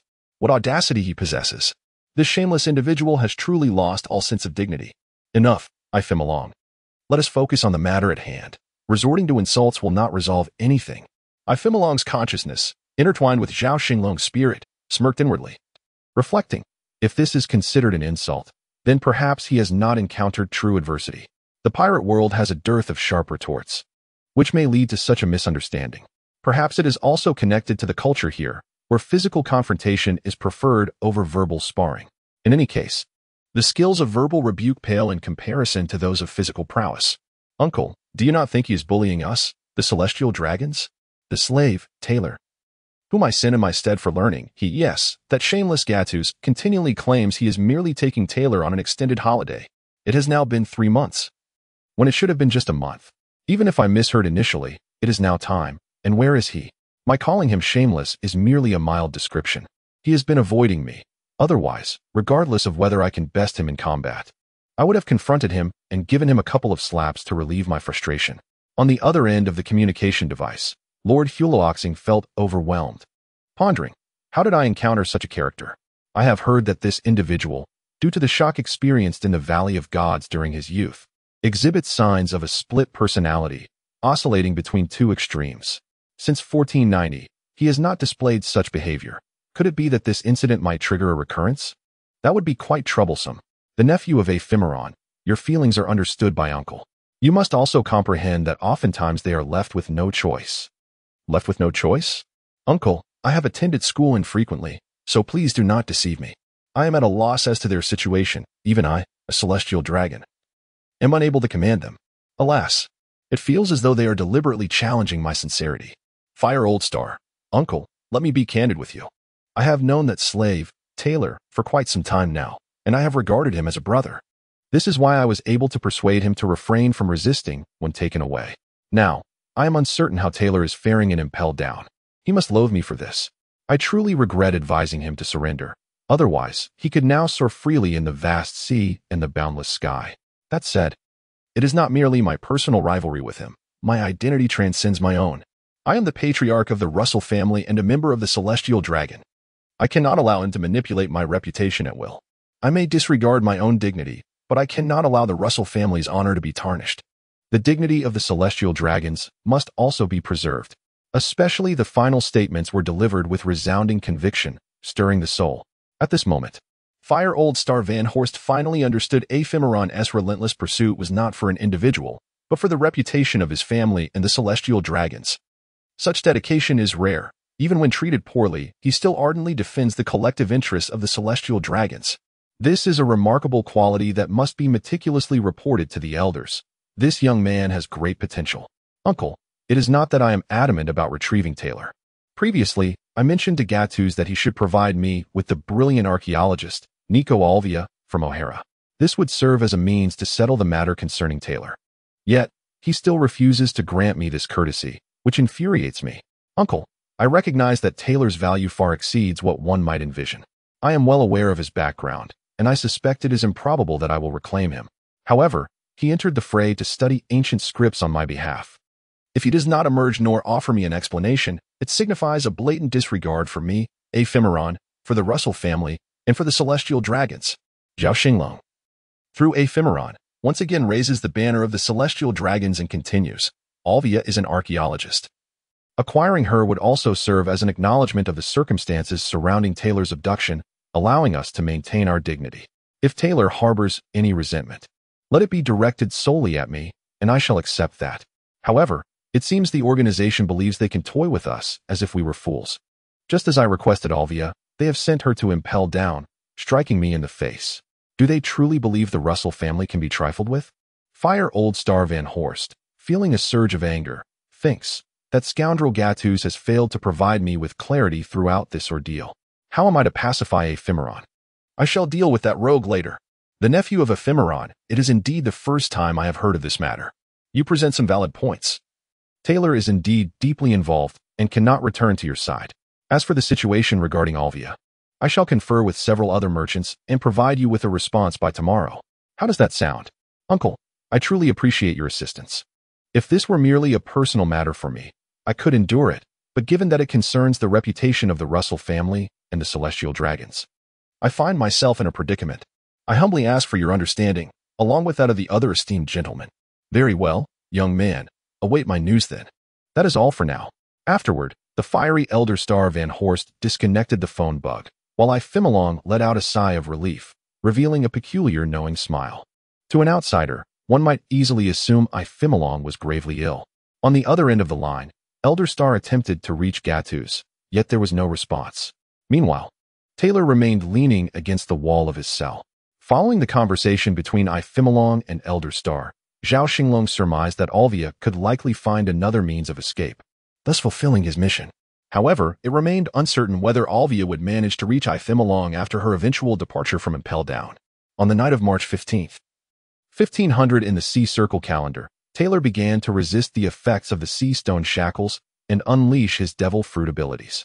Although he possessed a greater resilience against the sea and sea stone due to his previous use of system items, having gained a resistance of 70 from 235-point sea curse resistance scrolls, he still experienced fatigue.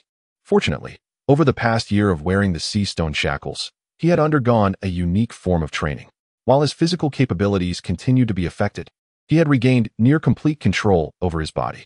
Taylor's giant lineage had awakened over 11 years prior, endowing him with formidable strength. Even with a nearly 70 reduction in power due to the sea stone, he still possessed a level of strength that ranked among the elite of humanity, adequate for a prison break. The capabilities of the mimic fruit had awakened 2 years ago, allowing him to imitate the abilities of 2 fruits at 80 effectiveness. Though it did not achieve the full effect of dual fruits, the difference was minimal. The 80 referred to the upper limit of fruit abilities. Until that threshold was reached, it was akin to possessing dual fruit powers. Over a year ago, just before Taylor was to be transported to Impel Down, he abandoned his imitation of the fish fruit's Azure Dragon form, opting instead to mimic Kuz's ice fruit after a 3-day cooldown. Cold was the most effective weapon against the sea. Zhao Xinglong reflected on which fruit abilities could effortlessly thrive on the ocean, undoubtedly the newly promoted Marine Vice Admiral Kazan, who wielded the ice fruit. Although the ice fruit may not be the most potent of the Logia types, it was undeniably the most adept for survival at sea.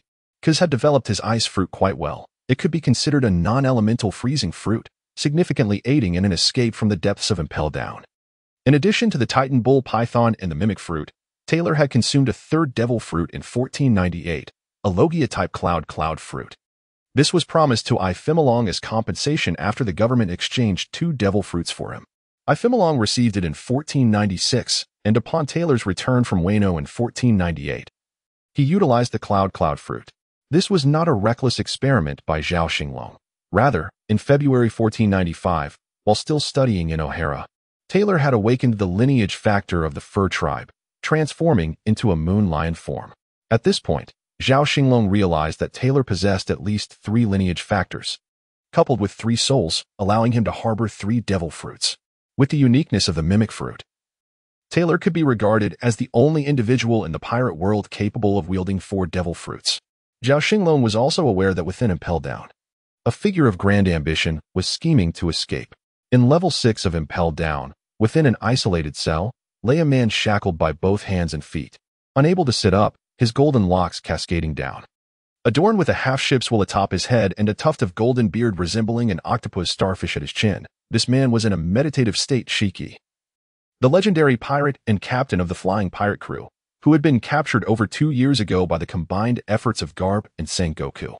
This was the legendary figure who would successfully escape from Impel Down before September of this year, and at this moment, he too was devising methods and routes for his escape. As the night deepened, Shiki produced his 2 blades, Sakura Ten and Moku Kagu, from seemingly nowhere. After ensuring the vicinity was clear, he cautiously struck at the sea stone shackles binding his feet. With 2 clinks, the blades were deflected, leaving the shackles unchanged.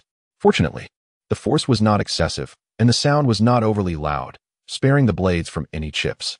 Holding the dual blades, Shiki gazed at the shackles of sea stone and then at his feet, his eyes reflecting a blend of determination and hesitation.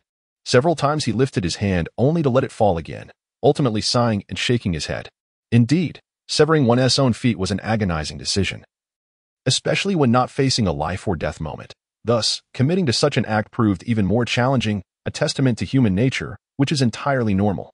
Furthermore, Zhao Xinglong would never permit Tyler's body to remain passively awaiting the world government's relentless experimentation. Zhao Xinglong has devised 3 plans for escaping from the great prison of Impel Down. The first plan involves a timely escape before the arrival of the Golden Lion Shiki. At that moment, the defenses of Impel Down may be lacking in strength and focus, allowing Tyler to consider breaking through the walls on the side of levels 5 or 6, or even stealthily slipping out of Impel Down. After all, Tyler does not harbor a great fear of the sea. Additionally, with the Moku Moku fruit and the Hai Hai fruit at his disposal, which grant him the ability to navigate the waters freely, escaping through the ocean would prove significantly more successful than exiting through the main entrance, with an estimated success rate of around 80. The second plan suggests waiting for a troop to escort him to the experimental base or attempting an escape from the facility itself, though this carries considerable risk. Zhao Xinglong believes the success rate for escaping the experimental base would not exceed 10, while the likelihood of fleeing during transit would be a mere 50 at best. The third plan entails simultaneously breaking out alongside the Golden Lion Shiki during his escape. Considering the unique properties of Shiki's fruit and the external walls infused with sea prism stone powder at Impel Down, Shiki would only be able to ascend to the skies in his escape. However, Tyler possesses a certain resilience to the sea and sea prism stone, enabling him to flee from the depths of the ocean as in the first plan. Shiki's breakout would divert the attention of the guards, particularly the warden and deputy warden, thereby enhancing Tyler's chances of escape to potentially over 95. Alternatively, a variation of the third plan could involve rescuing Shiki, creating time and opportunity for himself. Furthermore, if Shiki's legs are preserved, his combat capabilities would be significantly enhanced, thus providing Tyler a greater assurance of escape. After all, Tyler has yet to reach an invincible state, despite Zhao Xinglong's confidence in his ability to contend with anyone. Tyler's current peak strength is merely at the level of a vice admiral, which is still insufficient. Of course, one cannot count Carp, the embodiment of human muscle, disguised as a vice admiral. After careful consideration, Zhao Xinglong decided to adopt the second plan as a temporal marker. If Golden Lion Shiki has not escaped by the next arrival, they will proceed with Plan 1. Conversely, if Shiki manages to flee, they will implement Plan 3. They will not wait for the opportunity to execute Plan 2, for the risk of not returning is considerable, not to mention the uncertainty of safety. The government's scrutiny of him has escalated, surpassing even their interest in the key figures of O'Hara. This implies a heightened risk for Tyler, especially following the next experiment, as the government has yet to extract the desired research results from him. At this juncture, the government remains oblivious to the significance of his knowledge of ancient scripts, which pertains not only to the void of the century, but also to ancient weaponry. Had they not annihilated O'Hara at that time, they would not have pursued Nico Robin alive over 2 decades later. Currently, Tyler must remain patient, awaiting the rescue of Alvia, the mobilization of the Golden Lion, and the dawn of hope. On the night of March 15, 1500, during the C-Round calendar, a gathering convened in the Star Conference Room of the ancient city of Pangu in St. Mary Joya. This impromptu meeting was proposed by the Elder Star, known as Fire Old Star, who donned a deep red suit and sat upon a single sofa. He wore no bow tie, his golden hair was short, and he sported a neatly trimmed beard with a prominent scar adorning his chest. After surveying the other 4 stars present, he began to speak. Over a year ago, at our behest, P0 apprehended the slave Tyler from Effie Malone. However, Effie Malone was less than pleased, as P0 deceitfully claimed that Tyler's removal was merely for a vacation-like investigation, assuring that he would soon return to Effie Malone's estate. This incident caused quite a stir in the Holy City at the time. Fire Old Star paused for a moment, and upon seeing the other stars nod in agreement, he continued, "I trust you are all familiar with the reports from Dr. Rick Sines, the deputy of Vegapunk, regarding Tyler's condition. He is among the very few successful experimental subjects of the bloodline factor technology, having been previously deemed a failed experiment years ago.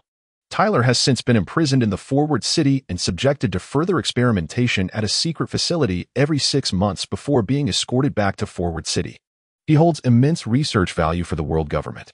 We all know that aside from Tyler, another successful subject is the notorious pirate Kaido, whose capture for experimentation would demand a cost far exceeding his research value. These considerations were weighed thoroughly, thus the decision to detain Tyler was fundamentally sound. At least as of today, I still see no issue with it. Van Hust, why have you called this meeting today? inquired Earth-Old Star Rossroda Reuben.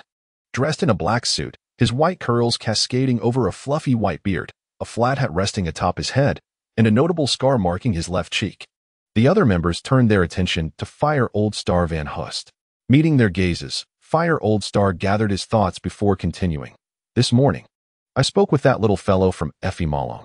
Initially, I assumed he sought merely greater benefits, wanting Tyler returned. However, Effie Malong presented an argument that left me momentarily speechless. What argument could possibly outweigh the interests of the world government and the celestial dragons? Van Hust. If you are unable to handle this, I shall converse with that little fellow myself. Interjected Water Old Star Peter Gonsi, his temperament fiery, clad in a deep blue suit. With long white hair and 3 lengthy strands of white beard. Gonsi, please, remain calm and allow me to finish. The fiery star Van Horst responded to the watery star Gonshi and continued. The actions of Effie Moron regarding P0 are not merely a matter of disrespecting him. Rather, they have inflicted a blow not only to his reputation but also to that of the Russell family and the entire celestial dragon lineage. Listen closely. He refers to P0 and vehemently clings to it, dragging all of us celestial dragons into this predicament. He is astute. Although he knows we were the ones who issued the orders, he refrains from treating us as adversaries and instead aligns us with him on the same front. He adamantly accuses P0 of insubordination, deceiving the celestial dragons. Our master has been bitten by his own hound, yet there has been no response. If this matter is further publicized, it will tarnish our reputation significantly and provide ample amusement for those who wish to see us celestial dragons humiliated. What do you mean, Van Horst? Asked Devon Lakaski from the Earthy Star, dressed in a deep green suit, bald, with 2 curled mustaches and a noticeable birthmark on his forehead. As you mentioned, the slave tailor cannot be returned to him. Is there no alternative compensation? Indeed, Lucas Key, this is one of the reasons I proposed the convening of this urgent meeting, replied Van Horst. Effie Moron previously suggested a plan to substitute the recently captured archaeologist Nicole Alvia in place of Taylor. This is his bottom-line demand. Nicole Alvia? From O'Hara? Gonshi inquired. Yes, Gonshi, and 2 days ago, I instructed the Navy to prepare the extermination order, responded Reuben from the Earthy Star. He then posed another question to Van Horst. Why would Effie Moron make such a demand, Van Horst? After all, you were the one who introduced him to the Celestial Dragon Society, and you have long-standing ties with his father, Russell Silland. What could be his intent? I suspect he has 2 considerations, Van Horst mused. Firstly, as mentioned, it's about preserving the face of the celestial dragons. A sense of reciprocity is essential to avoid disgrace. Secondly, Effie Moron values Taylor solely for his expertise in ancient scripts, a skill that none of his other slaves can replicate. By acquiring Alvia, he fills this void, satisfying both his need and the pride of the celestial dragons. As for any minor losses he incurs on my star, he likely does not regard them as losses. That fellow is quite shrewd. He has never utilized that favor from years past, nor did he leverage it when Taylor was captured, indicating he intends to keep it for future considerations, ensuring we continue to provide him with appropriate care. Wouldn't you agree? This lad is rather clever. Indeed, Van Horst, replied the others. It's evident that he has his own approach, skillfully gauging the situation. However, while Nicole Alvia may not match Taylor's value, she is still tied to O'Hara. Lordum has already made it clear that the flame of O'Hara must be extinguished. Would it not be inappropriate to leave Alvia untouched? Lucas of the Woodstar expressed his doubts. Isn't Ephemalon also the beacon of our celestial dragon? Lordum has requested us to look after him more closely. In response, Gonsi of the Water Star swiftly interjected, creating a momentary tension in the atmosphere. At this juncture, Van Horst of the Fire Star spoke up. Gentlemen, please remain calm. Yesterday, I pondered for an extended period and devised a proposal for your consideration. We could assign Alvia to Ephemalong as a slave, albeit with restrictions on her movements. She would be confined to Ephemalong's estate, prohibited from leaving it, and certainly not allowed to exit the Holy City. Furthermore, we would retain the authority to summon Alvia at any time for inquiries and investigations. Indeed, this seems to be a balanced solution. Should Lordum have any objections, we can address them promptly, leaving Ephemalong with little recourse. I second this proposal. Reuben of the Earth Star was the first to express his agreement with Van Horst's suggestion. I second it. Gonsi of the Water Star and Lucas of the Wood Star followed suit in their endorsements. The collective gaze shifted to the side, resting on Van Yinlin of the Gold Star, who had remained silent throughout the discussion. Dressed in a white robe, bald, and sporting gold-rimmed glasses. He held a samurai sword in his hands. He slightly drew his blade, the initial iteration of the demon slayer, before sheathing it once more. I second this proposal. In the holy city, no one shall stir up any trouble. On March 16, 1500 of the C-round calendar, at 6:20 a.m. Within the tea room of Afimalong's estate in Mary Geos, only Afimalong was present. Takin and Ka stood guard at the door. While Afimalong awaited a call from Van Horst of the Firestar, unbeknownst to him, Zhao Xinglong, who wielded complete control over Afimalong, had unknowingly slipped into deep contemplation concerning matters related to Van Horst. It was September 1492 of the C-round calendar when Afimalong successfully concluded an uneventful visit to the kingdom of Irusia and returned to the holy land of Mary Geos.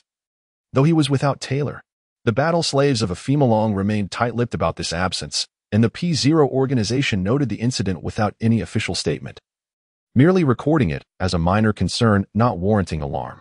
They designated it for subsequent monitoring by the surveillance division within the organization. Afimalong, for his part, refrained from sending anyone to clarify the situation, knowing that reporting it could lead to further complications. Thus both parties tacitly agreed to overlook the matter. In October of the same year, while engaging in basic exercises in the backyard of his estate, Afimalong heard the frantic call of his butler, Sisyphus, my lord, my lord. Afimalong, the Holy One. Afimalong gazed expressionlessly at Field, who hurried into the backyard, clutching a telephone bug, yet he remained silent. Zhao Xinglong understood that this elderly butler was steadfast in his duties and would not act without sufficient cause. However, even so, it was essential to prevent this old servant from interpreting his master's kindness as weakness, lest he become overconfident and overreach, potentially leading to dire consequences. In this light, such caution was also for the old butler's own good. The elderly but astute steward, Field, discerned the gravity of the situation from the expressionless countenance of Afimalong. He hastened forward, prostrating himself before Afimalong, exclaiming, I am a wretched servant. I am a wretched servant. It was never my intention to contravene your esteemed regulations, however. This matter is of utmost importance, and I am compelled to seek your divine judgment. Oh, what is the matter? Afimalong inquired. Just now, the secretary of Lord Firestar called, requesting that you return his call at your earliest convenience. Upon hearing Field's words, Afimalong's demeanor grew solemn as he glanced at Field and accepted the communication device from him, stating, Indeed, this is not a matter for you to decide. Do not blame yourself. After a brief pause, he continued, Field, how many years have you served at our Russell residence? Over 30 years, my lord, Field replied. Ah, indeed. You are a venerable presence in this household, having witnessed my birth and upbringing. As the steward, you differ from the mere servants. You must maintain your dignity. Moreover, given your advancing years, it would be prudent to refrain from running about the estate. Should you suffer any misfortune, it would be most regrettable. In the future, should similar situations arise, it would be wise to inform the guards at the entrance, allowing them to relay the message. Your oversight is indispensable to this estate. Afimalong's heartfelt admonition moved the old steward, who bowed deeply in response. What merit do I possess to receive such favor from you, my lord? I am deeply honored. Henceforth, I shall serve you tirelessly, even at the cost of my life. Field, you speak too highly of yourself. Do not be so humble. Rise.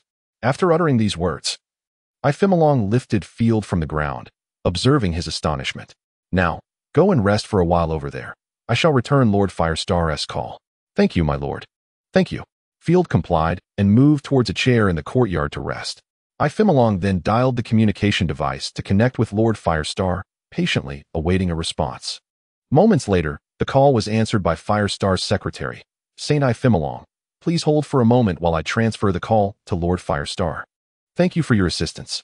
A minute later, a voice, tinged with weariness, resonated from the device, so reminiscent of Lord Firestar himself. Afimalong straightened his posture and replied, My lord, you summon me? Indeed, young one. You have performed admirably these past 2 years, demonstrating discernment in your actions and maintaining a low profile, came the response.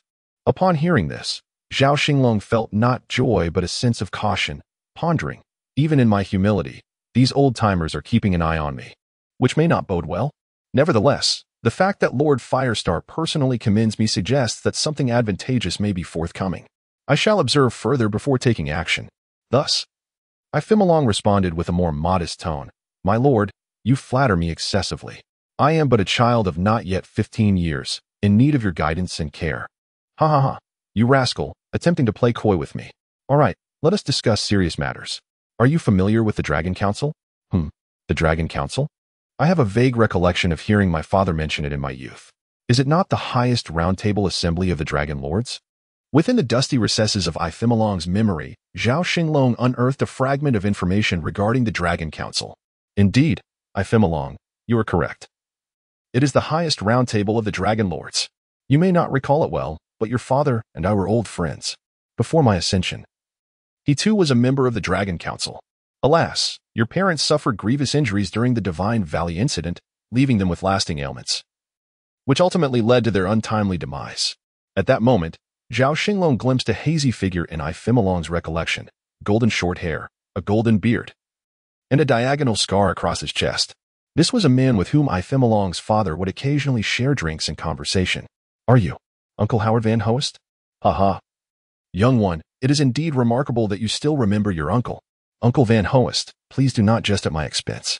I was far too young then, and many memories have faded into obscurity. Were it not for your reminder, I would have truly forgotten. I beg your understanding. Zhao Xinglong did not hesitate. He deftly leveraged Ifemalong's connection to ascend in status. Ifemalong, I have come to speak with you regarding a matter of significance. In November, the Dragon Council will convene for its quadrennial assembly. According to tradition, the heads of the 19 royal families of the Dragon Lords are to attend. Although you are currently the head of the Russell family, being under 15 years of age renders you a minor, thus ineligible to partake in this assembly. However, after deliberation among us elders, we recalled your commendable performance in the Battle of the War Slaves over 2 years ago. You not only aided the world government but also preserved the dignity of both the government and the Dragon Lords, an outcome that surprised us all. Furthermore, your recent approach of high-profile deeds coupled with low-profile living has greatly impressed us. Most importantly, we owe you a debt of gratitude. If all goes as planned, you shall be entering the Dragon Council in the next session. Therefore, we have conferred and would like to extend an invitation for you to attend this meeting, allowing you to become acquainted with the other members ahead of time. I am immensely grateful to you and the other esteemed gentleman, Uncle Van Hoest. I shall strive even harder and will not disappoint your expectations. Ifemalong replied earnestly. There is no need for thanks. This is your rightful due. So work diligently. After the call with Firestar Van Horst, Ifemalong settled into a nearby chair, while Zhao Xinglong fell into deep contemplation. For the celestial dragons, this development was undoubtedly favorable. However, for someone like him, a traveler with little fondness for the celestial dragons, it was difficult to discern whether it was a blessing or a curse. The sound of the Dindin Mushi roused Zhao Xinglong from his reverie, as Ifemalong answered the call. It was Firestar Van Horst on the line. In the Holy Land, Mariewa, Ifemalong concluded the conversation with Firestar. Although the transfer of Alvia as a slave to Ifemalong was anticipated, the travel restrictions were somewhat unexpected.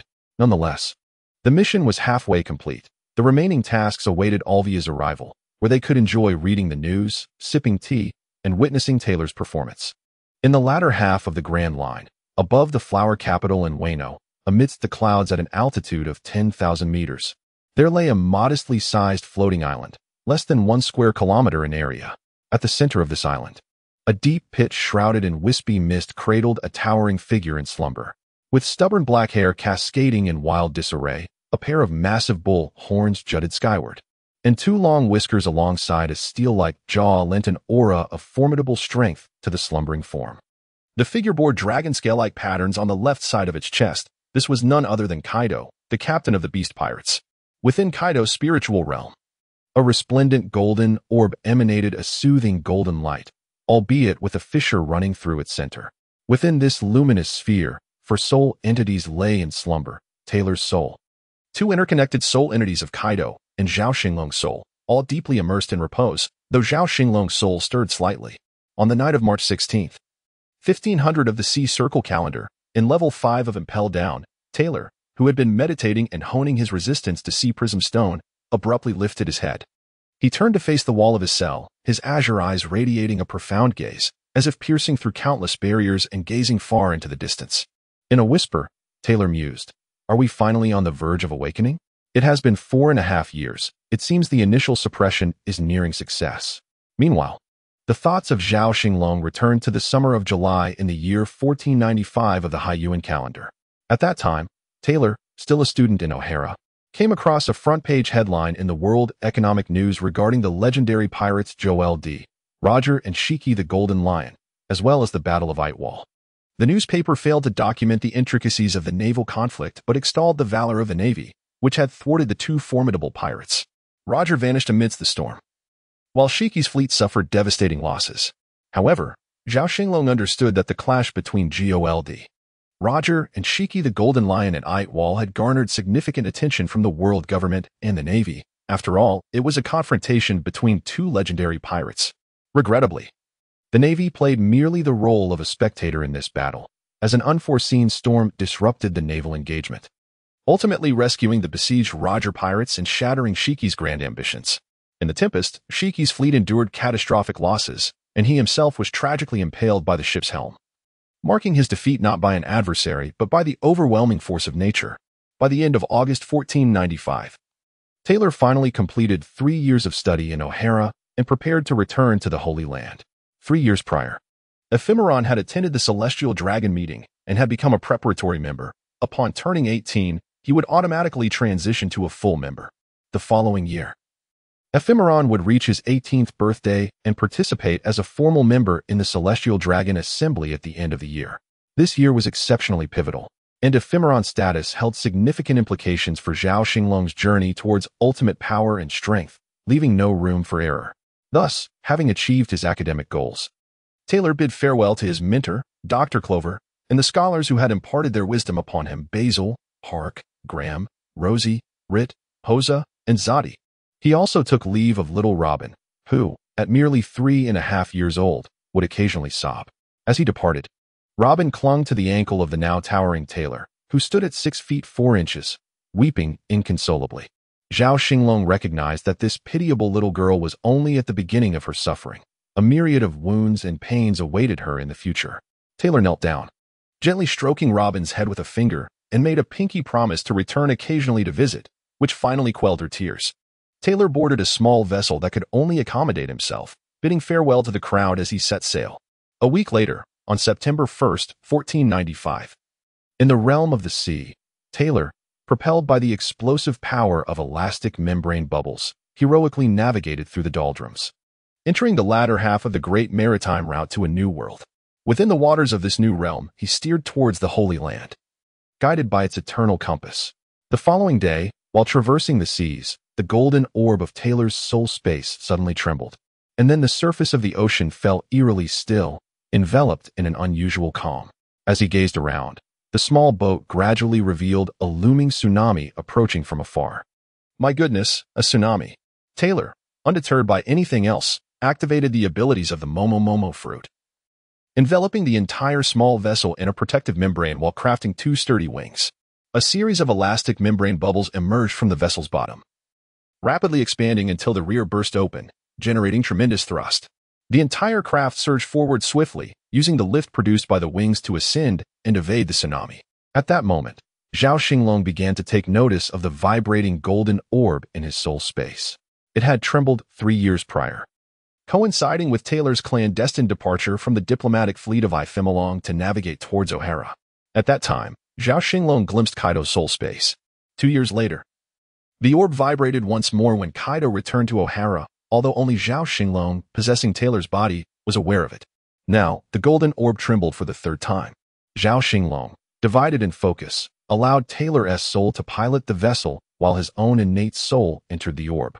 Once again, he sensed his true soul in another realm, perceiving everything that transpired there through another facet of his being.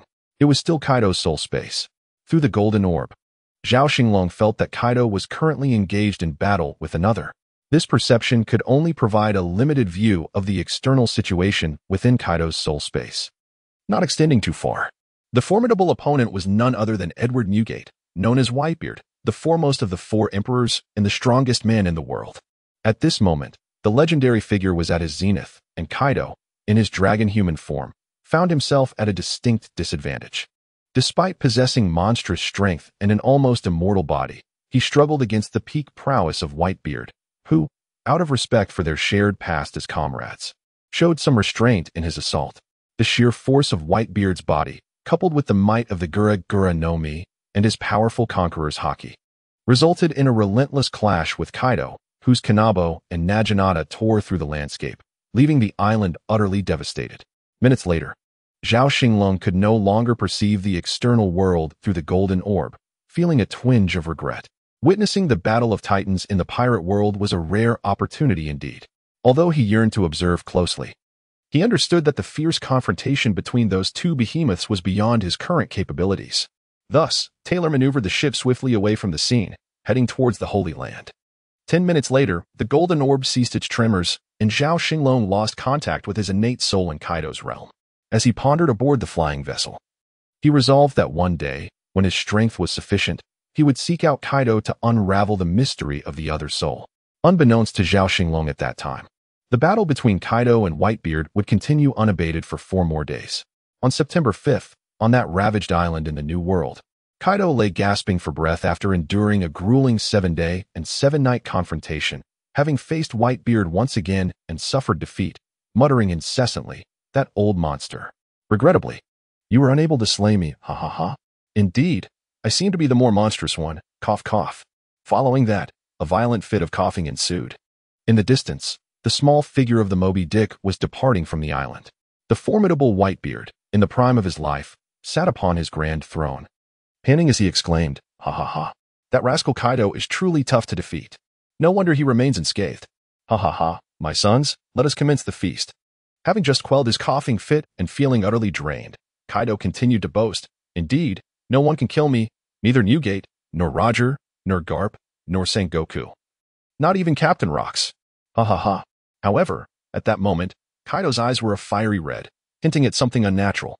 A minute later, despite his injuries, Kaido transformed into his dragon form, treading upon the white clouds as he ascended into the heavens.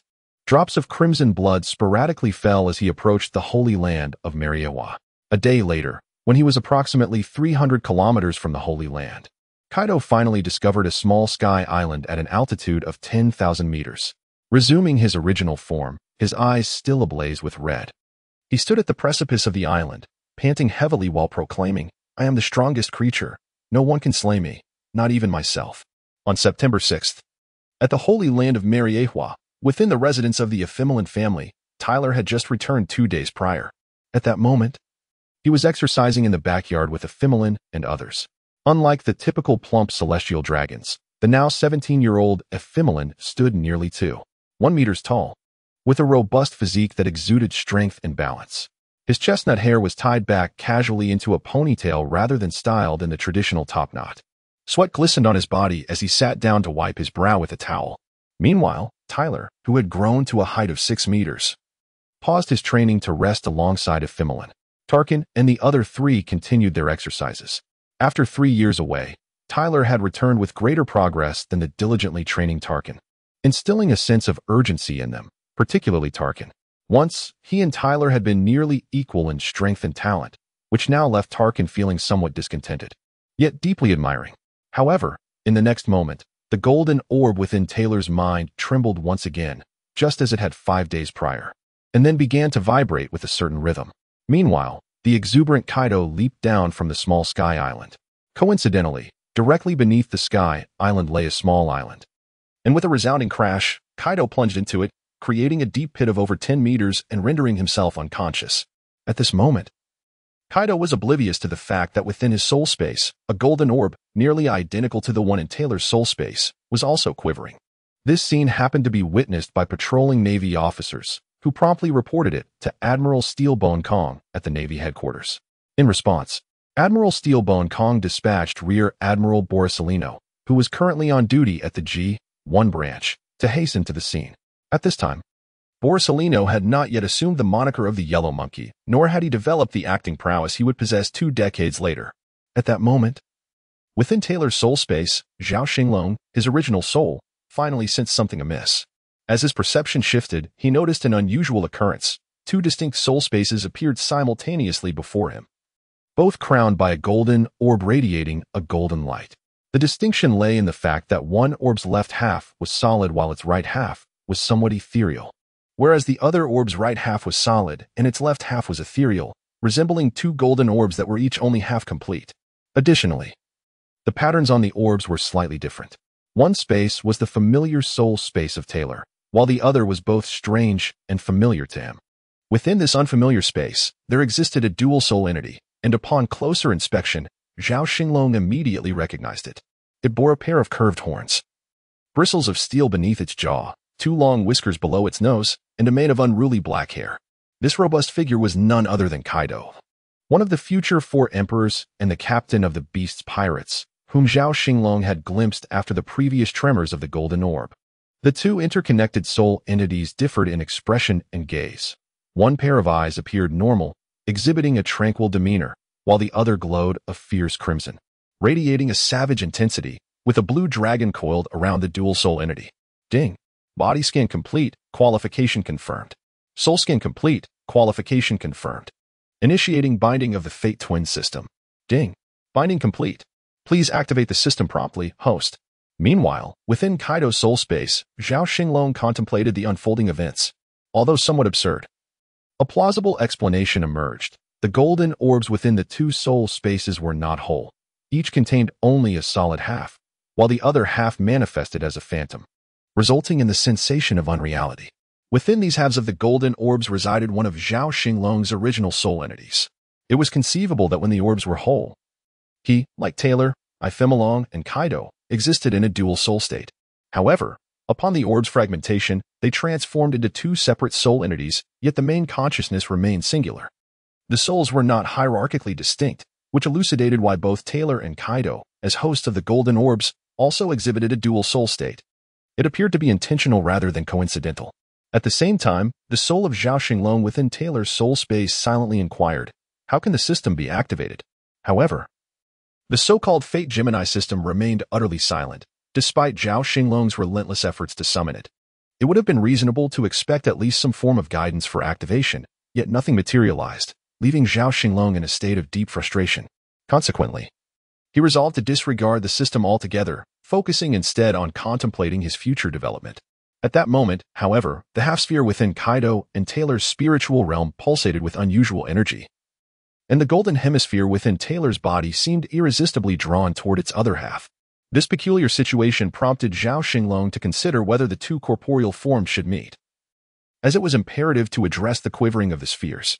Moreover, the true nature of these spheres remained an enigma, resembling a pendant he had worn in his past life, perhaps one of Zhao Xinglong's few cherished memories from the world of pirates.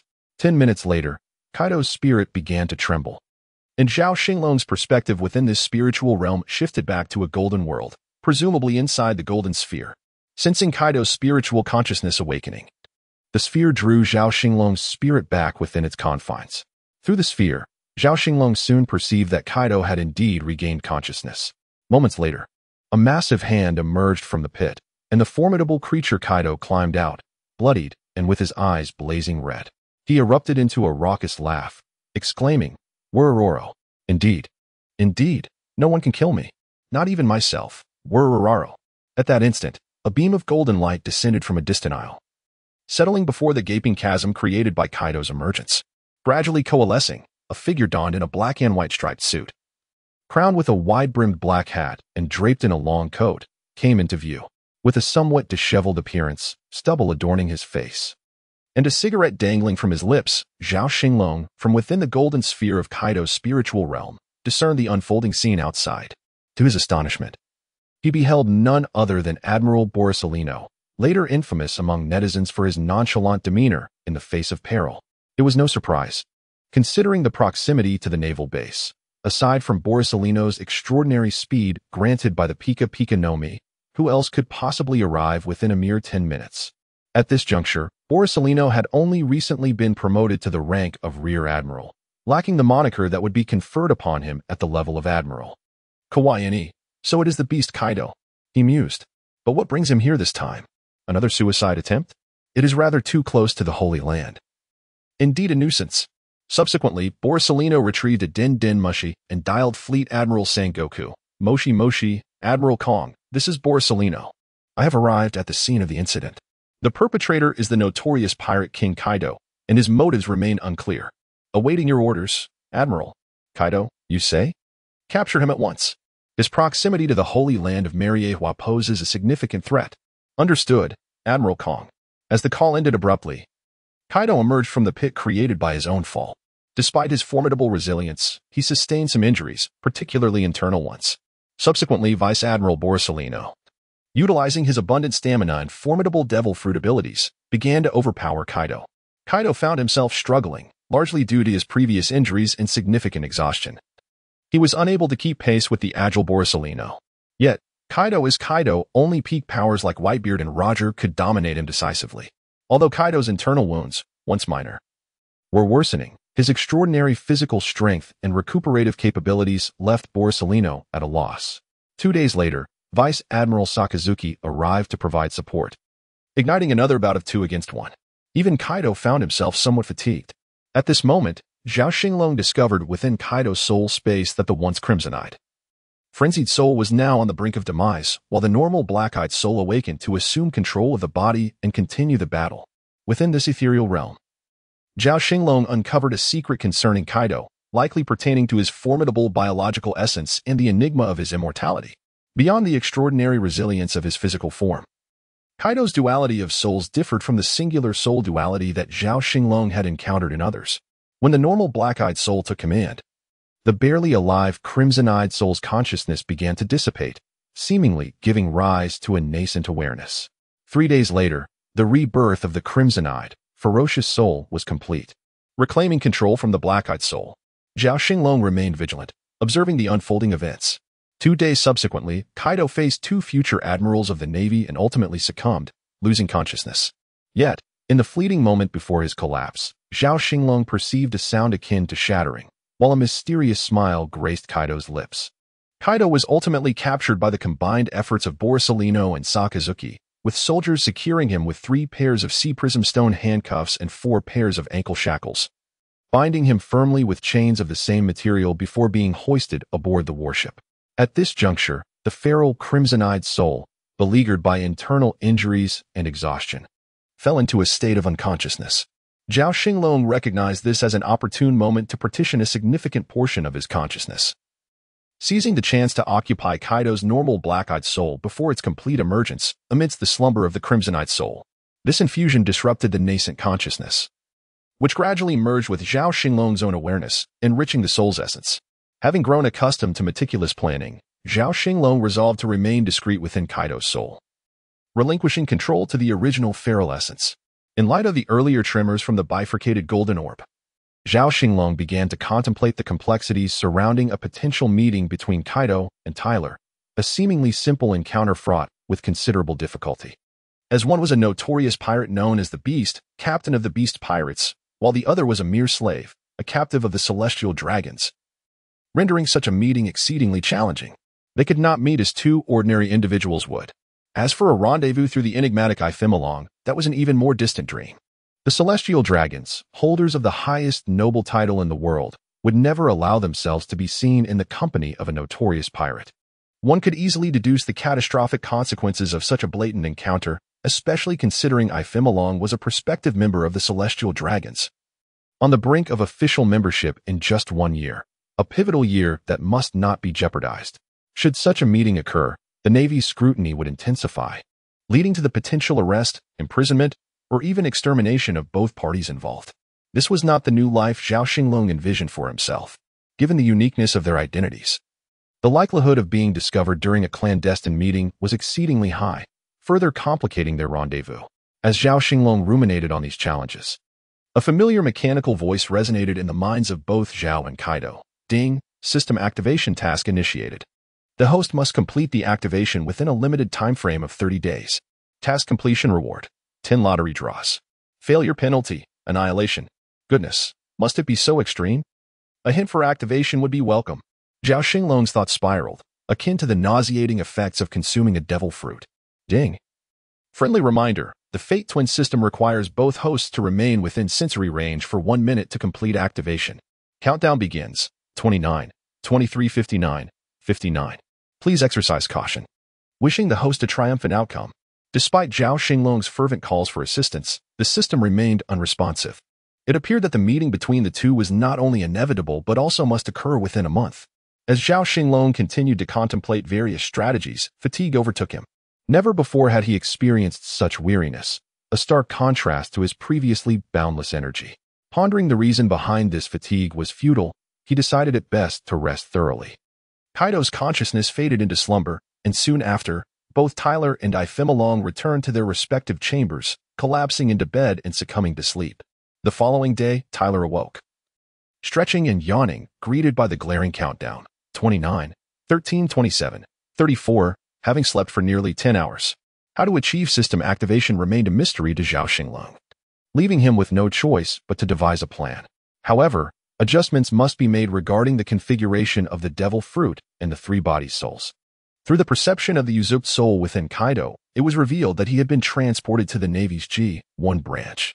Previous orders for his execution had proven ineffective against him, leading the world government to ultimately decide to imprison him in the underwater prison of Impel Down, located in the depths of the sea. The operation was to be personally overseen by Admiral Zifa, who now teaches at the headquarters, along with Vice Admiral Borisolino. Their route would traverse through the holy city of Mariehua to reach the first half of the Grand Line in the depths of Impel Down. According to the information relayed by the steward and the feedback from Zhao Xinglong's soul within Kaido's spiritual realm, it was anticipated that approximately 7 days later, the Navy headquarters would escort Kaido via Mariehua to Impel Down. Consequently, Zhao Xinglong resolved to embark on a swift journey a day or two in advance, to return and orchestrate an encounter that would not raise the suspicions of the world government.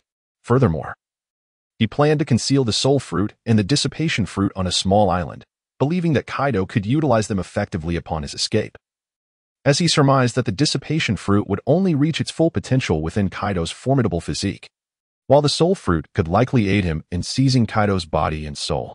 After this, 3 years following the return of Saint Xinglong from his expedition in the West Sea, he finally emerged from his quarters. This marked Zhao Xinglong's first opportunity to stroll through the holy land of Mariehua since entering the pirate world. Although he had absorbed a significant portion of Xinglong's memories, there remained fragments unknown to him. To avoid revealing any inconsistencies, Xinglong was accompanied not only by Tyler, Takin, and Kuz but also by the steward, Field. Not long after their departure, Xinglong fortuitously encountered Saint Ilphus, who was also meandering through Mariehua. Zhao Xinglong had scant recollection of this individual. Although he had previously bested Ilphus's fighter in the Battle of the Slaves, he was not well acquainted with him. It was only with Field's reminder that he recognized the man before him as the cowardly Ilphus, who thrived on bullying the weak. Zhao Xinglong held no interest in such a lowly character, reminiscent of his former self. Yet, an obnoxious voice interrupted. "Oh, if it isn't our illustrious Saint Xinglong. I heard you were attacked during your last visit to the West Sea and needed time to recuperate. Let me count. It's been 3 years, hasn't it? Have you healed? I was wondering why it had been so long since we last met. Hee. Ephemeron exhibited a distinct disinterest in the individual before him and took a half-step to the right, intending to pass by Ilphus. To his astonishment, that oblivious wretch leaped directly into Ephemeron's path, wearing a smug expression that begged for a reprimand. Zhao Xinglong dismissed him entirely. This mere 16-year-old brat failed to pique his interest, as his own mission remained paramount. Once more, Ephemeron took 2 steps to the left, resolute in avoiding entanglement with this scoundrel. Yet, the tenacious Ilphus audaciously closed the distance again. Zhao Xinglong's temper flared, prompting Ephemeron to swiftly deliver a resounding slap to Ilphus's hood. Although the hood remained intact, a distinct crack marred the spot of impact, and the force of the blow sent Ilphus sprawling to the ground, rolling twice in the process. Ephemeron chose to disregard the fallen Ilphus, casting him a fierce glare as he rubbed his hand and strode toward the outskirts of the holy city, muttering in Huaxia, "That truly hurt." Internally, he pondered the composition of that hood, questioning whether it was the material or if Ephemeron's own physical foundation was simply inadequate. Despite years of training, he still fell short of the physical prowess exhibited by Tyler and Takin, even though Ephemeron had also trained alongside Tyler. Meanwhile, the prostrate Ilphus was left bewildered. This was not how he envisioned the encounter. Typically, they observed from the sidelines, allowing the slaves to engage in combat. Why was it that today Ephemeron had taken the initiative to enter the fray without provocation?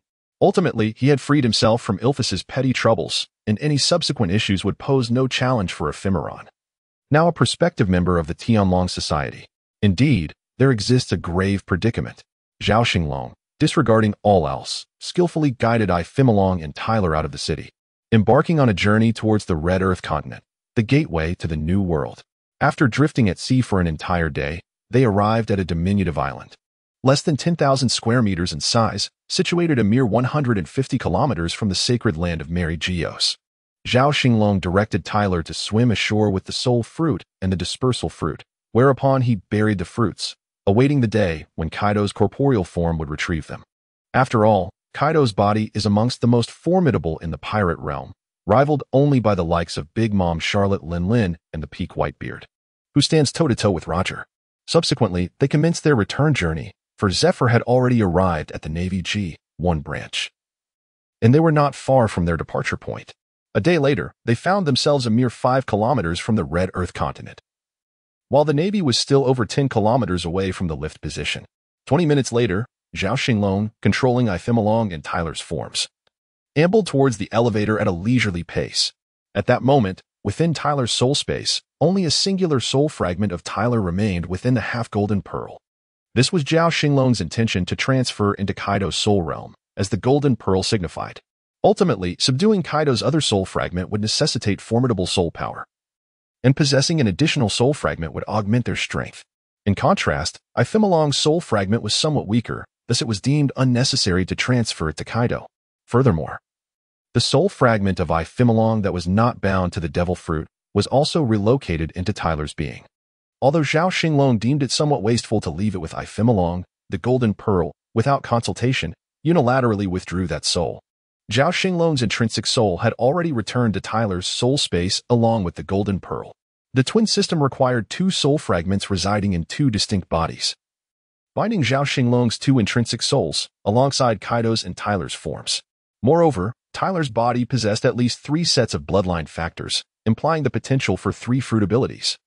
A year prior, during a chance encounter in O'Hara, Tyler had inadvertently awakened the bloodline factor of the Mink tribe.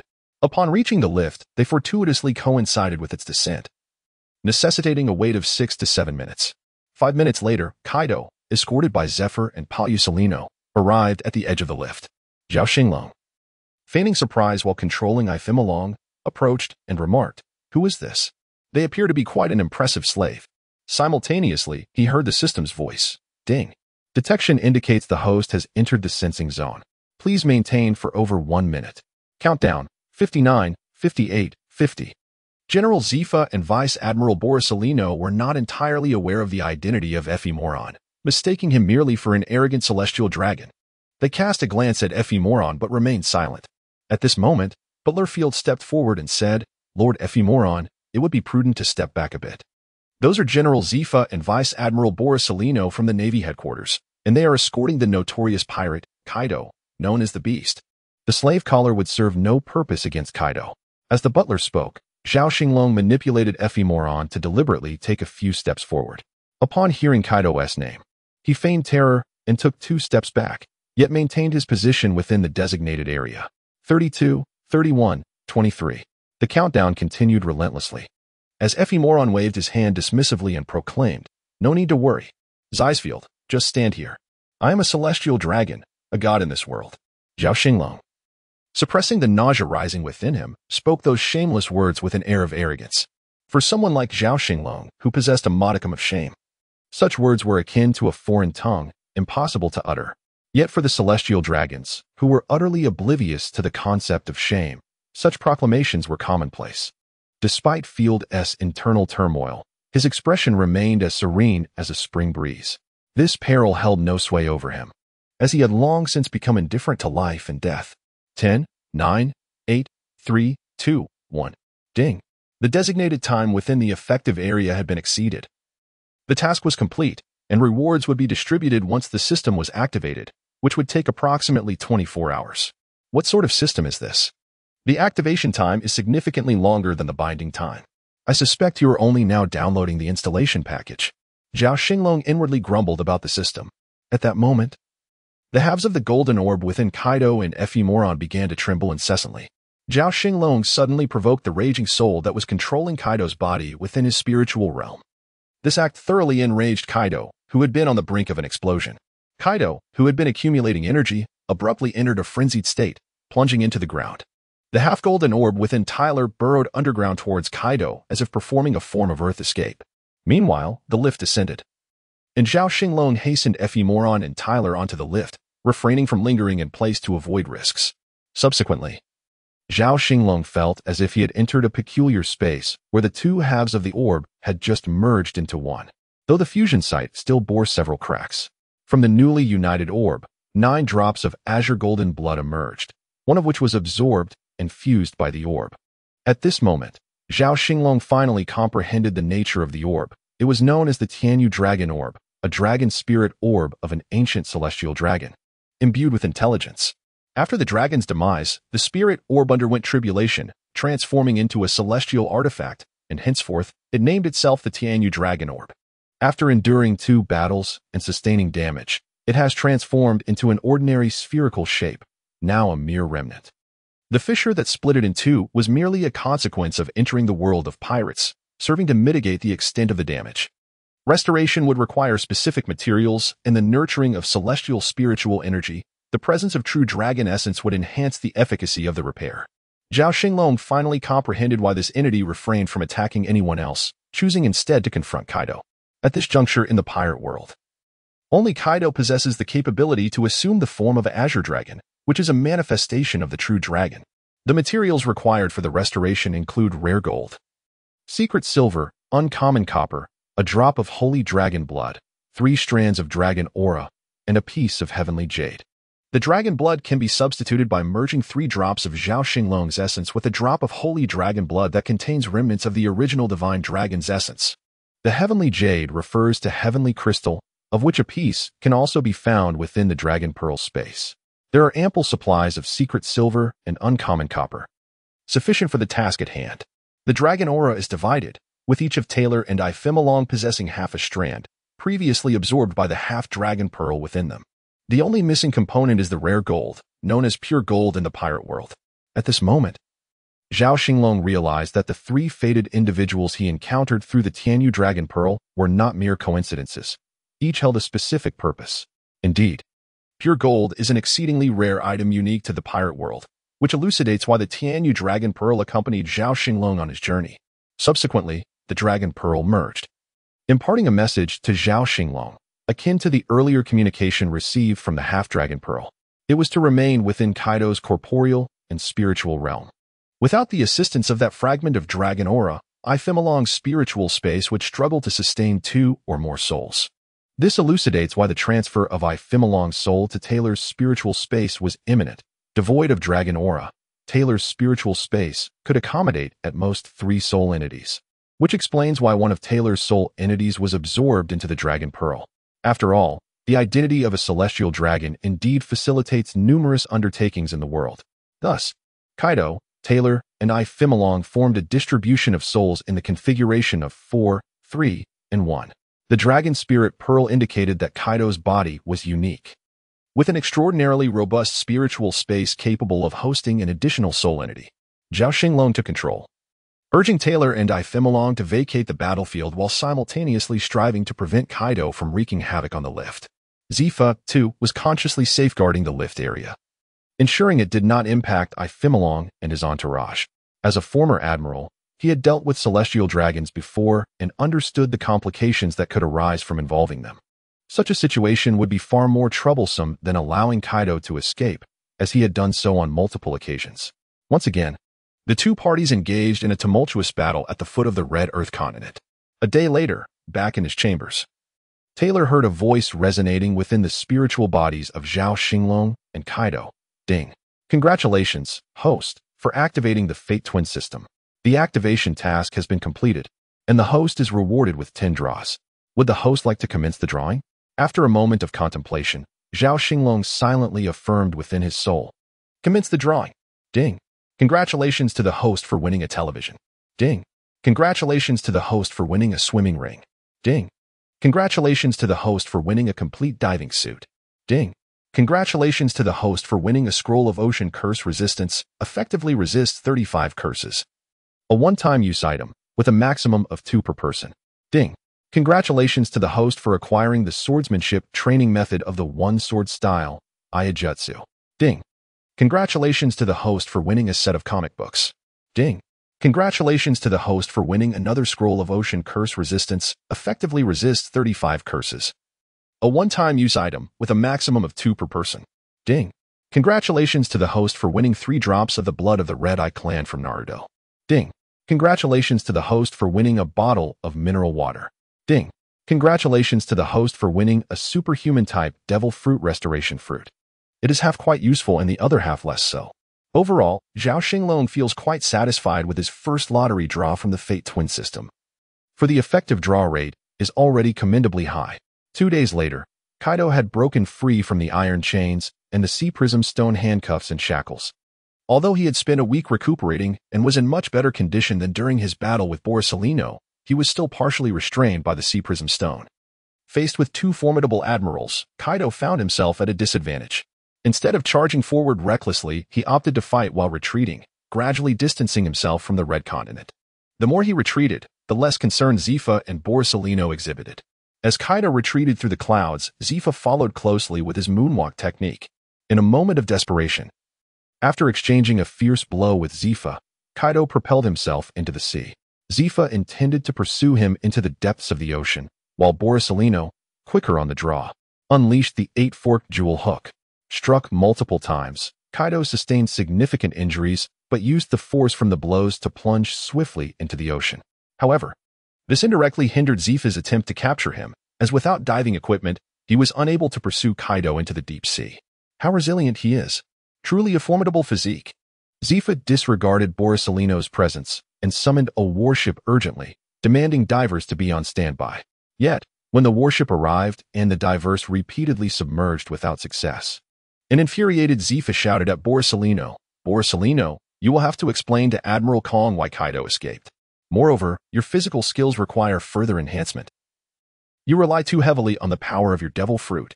With that, he turned and headed towards the elevator. "Teacher Zifa," Borsalino spoke nonchalantly. Kaido, submerged in the depths of the sea due to the powers of the fish fruit, would not succumb to drowning. However, he was hindered by the ocean's pressure, resulting in sluggish movements. At this moment, the consciousness controlling Kaido's body felt feeble and powerless, yet it was merely the result of the ocean's suppression, not a state of impending death. This situation presented a rare opportunity, which Zhao Xinglong was determined not to squander. 2 days later, the consciousness of the 4 soul entities was resolutely suppressing Kaido's awareness, striving to engulf him and utterly seize control of his body.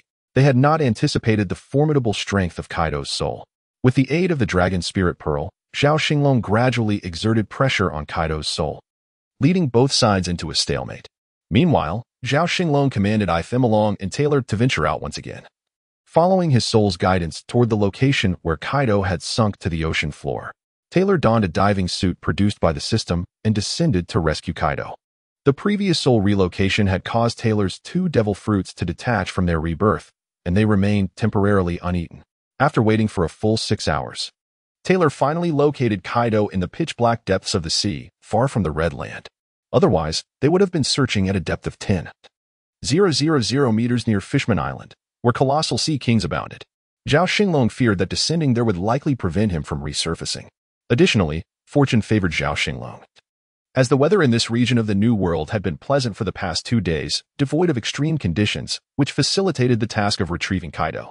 2 more hours passed before Taylor successfully brought Kaido to the surface, resting him against the side of the ship. Ifemalong then ordered the vessel to set sail toward the island where the soul fruit and the fruit were previously buried. Upon nearing the island, he instructed the ship to halt 2 kilometers away. Taylor dragged Kaido toward the shore, where he dug a large pit on the beach and unceremoniously tossed Kaido into the water-filled hole. Kaido lay motionless within the pit, primarily due to the ocean's pressure compounded by the stalemate between Kaido's and Zhao Xinglong's soul consciousness.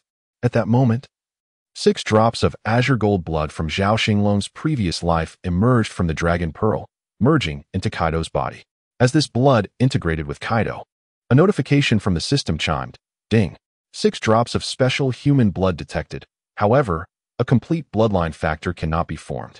The host may add 3 drops of previously rewarded human crimsonite blood essence to fuse into a new bloodline factor. Would you like to proceed with the fusion? Zhao Xinglong did not respond immediately. Instead, he pondered the system's words, considering other aspects, and inquired, "System, how many sets of bloodline factors does Kaido possess in total? Can the system ascertain this? Please hold on. The system is conducting a scan." After approximately a minute, the system's voice resounded once more. Multiple bloodline factors have been detected within Kaido. His native dual spiral bloodline factor possesses formidable power, steel-like defense, and beastly regeneration, along with the capabilities of immortality and soul rebirth. This factor is equivalent to 2 bloodline factors, allowing for the binding of 2 devil fruits. Additionally, there exists a giant race bloodline factor, which grants a more robust physique and immense strength, enabling the binding of 1 devil fruit. There are also incomplete bloodline factors from the Fur tribe and the Fishman tribe, which currently cannot manifest their bloodline abilities or bind any devil fruits. Zhao Xinglong mused, "Indeed, Kaido's body and soul are overwhelmingly potent. An immortal form coupled with a reborn dual soul, especially the soul itself, exhibits tremendous resilience and tenacity. It is no wonder he possesses the Conqueror's Haki. Perhaps Geo is also a being of multiple souls, combined with the abilities of the Soul fruit. Along with his steel-like skin and physical form, these formidable existences are truly justified in their strength. System, what implications do incomplete bloodline factors hold? Can they be completed? Host. The impact is minimal. However, the bloodline power of incomplete factors will be significantly diminished. Currently, the 2 incomplete bloodline factors you possess are nearly ineffective. In the future, you can use the bloodline fusion agent from the rewards to merge the Fur tribe and Fishman tribe bloodline factors into a new complete bloodline factor, thereby acquiring most abilities from both tribes. I see. Then let us proceed to fuse the 3 drops of crimsonite blood essence with those 6 drops of special essence. Understood. Host, please hold on. Subsequently, the system integrated the 3 awarded drops of crimsonite blood essence into Kaido's body, resulting in the formation of 9 drops of tricolored essence, blue, red, and gold. The system then prompted again, "Ding. A new bloodline factor has been detected. Would you like to fuse it?" Fuse. Zhao Xinglong suddenly felt a surge of pain within Kaido's body, reflecting, "Had I known, I should have allowed Kaido's consciousness to endure this sensation first. Perhaps the suppression would have been more effective. Nevertheless, let this be a trial for my own soul." Approximately an hour later, the pain gradually subsided, and the previous excruciating discomfort faded. Controlling Kaido, Zhao Xinglong exhaled in relief. Throughout this hour, Kaido's soul remained calm, which was Zhao Xinglong's primary concern. Ding! The fusion of the newly birthed special human bloodline factor was successful, resulting in a crimsonite star pupil bloodline factor, which possesses extensive perception, precognition, foresight, X-ray vision, and soul-capturing abilities. Zhao Xinglong was somewhat astonished. This lineage factor was essentially designed for the observation haki, which wields immense significance in the world of pirates. Moreover, the ability to capture souls aligned remarkably well with soul-related devil fruits, and fortuitously, Zhao Xinglong possessed a soul-binding fruit. After retrieving the soul-binding fruit and the dispersal fruit, Taylor returned to the beach and presented both fruits to Kaido. Zhao Xinglong first took the soul-binding fruit, and under the guidance of the system, the unique bloodline factor of the newly emerged human race was re-encoded. His intrinsic soul entity fused with a soul-like demon, allowing Zhao Xinglong to adeptly control the soul-binding fruit. Although he had yet to reach the stage of awakening, he was already operating at the pinnacle of the utilization phase. Utilizing the power of the soul-binding fruit, Zhao Xinglong exerted further suppression on Kaido's soul entity. The fruit's ability to bind souls proved ineffective against a figure as formidable as Kaido, who possessed a powerful soul and the Conqueror's Haki. However, the significant enhancement of Zhao Xinglong's soul power became the final straw that tipped the balance, gradually suppressing Kaido's consciousness into a dormant state. Eventually, he succeeded in fully suppressing him, but this was merely a temporary measure. Contemplating his current status while holding the dispersal fruit, Zhao Xinglong pondered whether this fruit would diminish his own fruit abilities. He decided to set it aside for the time being and stored this unique fruit within the Dragon Spirit Pearl, which had acquired a storage function after its recent reintegration. Due to the Dragon Spirit Pearl's damage, the storage space was currently a sphere with a diameter of only 100 meters, insufficient for large items, yet still adequate for his needs. Before Zhao Xinglong could fully collect his thoughts, the system's voice echoed once more in the minds of Kaido and Taylor. Ding!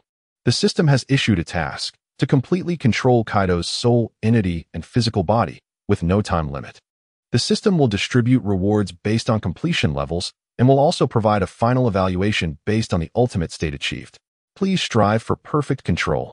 How does one achieve perfect mastery over both body and soul?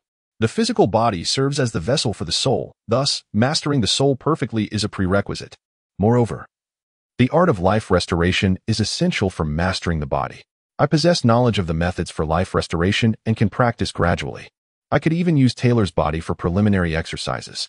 However, perfectly mastering the soul, especially one as unique as Kaido's, poses a considerable challenge. Even with the assistance of the soul-binding fruit. What should I do? At this moment, the dragon spirit pearl within Kaido's soul space trembled several times, emanating beams of light that penetrated into Zhao Xinglong's soul. A piece of information was imparted, teaching Zhao Xinglong a method to merge soul consciousness, known as the soul fusion technique. This technique comprises several stages. The first stage is soul suppression, lasting 81 months, derived from the extreme of yang numbers. 9 squared equaling 81. In this phase, only 5 of physical strength can be utilized. The second stage is soul release, taking 1 month. Based on the extreme of yang numbers, 1 squared equals 1, allowing the use of 95 of physical strength. The third stage is soul integration, lasting 49 months. Drawn from the extreme of yang numbers, 7 squared equaling 49, enabling the utilization of 15 of physical strength. The fourth stage is soul division, requiring 9 months. Based on the extreme of yang numbers, 3 squared equaling 9, permitting the use of 85 of physical strength. The final stage is soul convergence, lasting 2 months. Derived from the extreme of 2 yang numbers, allowing the use of 50 of physical strength. In total, this process spans 106 months, equating to 13 years and 9 months, culminating in the perfect mastery of the suppressed soul. Zhao Xinglong contemplated the most optimal course of action. Yet it was imperative for Taylor to accompany Kaido to the land of Wano. Otherwise, the current Kaido would not be able to maintain control. After deliberating for a full half-day on the small island, Zhao Xinglong ultimately arrived at a resolution. Taylor returned to the ship of untimely. Fortunately, Zhao Xinglong realized that Taylor might embark on a journey with Kaido, so he deliberately brought along several additional devil fruits as a precaution. Among them were the zoan-type snake fruit, ancient species, Titan boa form, the paramecia-type imitation fruit, and the paramecia-type membrane fruit, all kept close to untimely. Considering that the development of the imitation fruit had yet to awaken and could only mimic one type of fruit, it was necessary to imitate the zoan-type fish fruit. Mythical species, azure dragon form. Meanwhile, the membrane fruit proved to be quite useful. Thus, the Titan boa fruit was temporarily entrusted to untimely for safekeeping. Taylor once again set sail towards the island, clutching the fruits of his labor, while untimely commanded the fleet to return to the Holy Land. Upon arrival, he retreated into his residence, choosing seclusion. After all, it was now October 1495, with merely a year remaining until the next Celestial Dragon Conference. Originally, Taylor's return to the Holy Land was intended to bolster their security. However, the emergence of the system and the necessity to contain Kaido had unexpectedly taken precedence as a more critical choice. Nonetheless, even if presented with the same circumstances again, for Zhao Xinglong, the decision and its resultant outcome would remain unchanged. Taylor swam to the island, and a year later, Roger arrived at Raftel to become the Pirate King. While Kazuki Oden would return to Wano country, Zhao Xinglong, who occupied Kaido, would refrain from demonstrating his strength for 6 years. Yet it was essential to have a puppet occasionally make an appearance, indulge in drink, or transform into a dragon. The individual Zhao Xinglong had meticulously planned for this role was Taylor. This was the moment to showcase the powers of the copy fruit. Taylor first consumed the Emimium fruit, and then the copy fruit. Zhao Xinglong carefully controlled Kaido's body to transform into a dragon, while Taylor placed his right hand upon the dragon form of Kaido, requiring 30 seconds. At that moment, Kaido, who had been in a deep slumber, began to awaken, his dragon body trembling. Zhao Xinglong invoked the powers of the soul fruit, gritting his teeth to endure until the 30 seconds elapsed, swiftly retracting the dragon form and suppressing Kaido's awakening consciousness back into slumber. Following this, Kaido initiated the first stage of the soul technique, soul suppression. Exhausted and sweating, both Taylor and Kaido took a moment to collect themselves. For the next 3 days, Taylor familiarized himself with the simulated abilities of the fish fruit, azure dragon form. Starting as a plump-headed carp, he gradually mastered the transformation into a dragon and the fundamentals of flight. Eventually, he transformed into a 100-meter-long dragon, carrying Kaido upon his back. Utilizing the Imimimium fruit abilities, he wrapped Kaido securely, akin to cling film, and ascended into the sky, reaching an altitude of 10,000 meters, heading toward Wano country. There remained much unknown for Zhao Xinglong, but the history of Wano would undoubtedly be rewritten. As a competent pirate, he could forego the title of Pirate King. But Momonosuke must perish. Time rewound to the morning of March 17, 1500, in the sea circle calendar. As the sun rose above the eastern horizon, the first rays of sunlight illuminated Impel Down. In the solitary cell where Taylor resided, the sound of hurried footsteps echoed through the corridor, jolting him from his contemplative reverie and forcing him to confront the present. Taylor remained motionless, for he could easily discern the identity and purpose of the approaching individuals. Undoubtedly, they were here to escort Nicole Alvia away. The reasoning was straightforward. The chaotic footsteps indicated a considerable number of people, far exceeding mere patrolling guards. Moreover, this corridor housed only Taylor and Alvia. Thus, it was highly likely they were here to transport Alvia to a sacred location. The notion that they might be here to release Taylor was something Zhao Xinglong would never believe. However, the possibility of being taken to the Punk Hazard experimental base in a few days was plausible. With the confirmations from the previous two encounters, Zhao Xinglong could almost unequivocally affirm that the government's secret base, in conjunction with the Navy, was indeed the future Ice and Fire Island. Punk Hazard, a location abandoned by the government following the significant incident in 1518. Moreover, possessing the ability of observation haki, Taylor could sense the movements of the intruders without needing to advance. He subtly stirred his hand, conjuring a small cloud that glided along the ground towards Alvia's cell. At that moment, Alvia, alerted by the commotion in the corridor, sat up.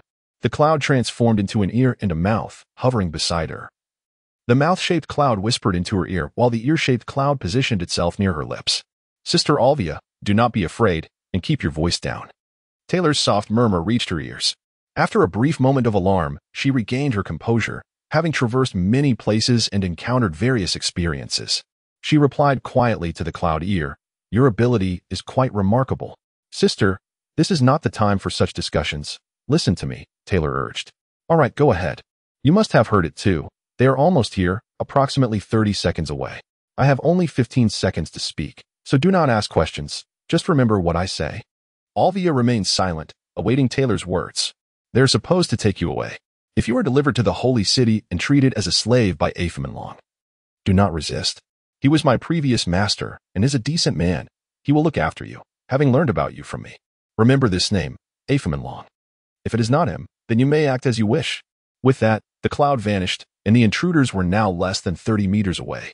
The sound of hurried footsteps echoed loudly as they approached Alvia's cell.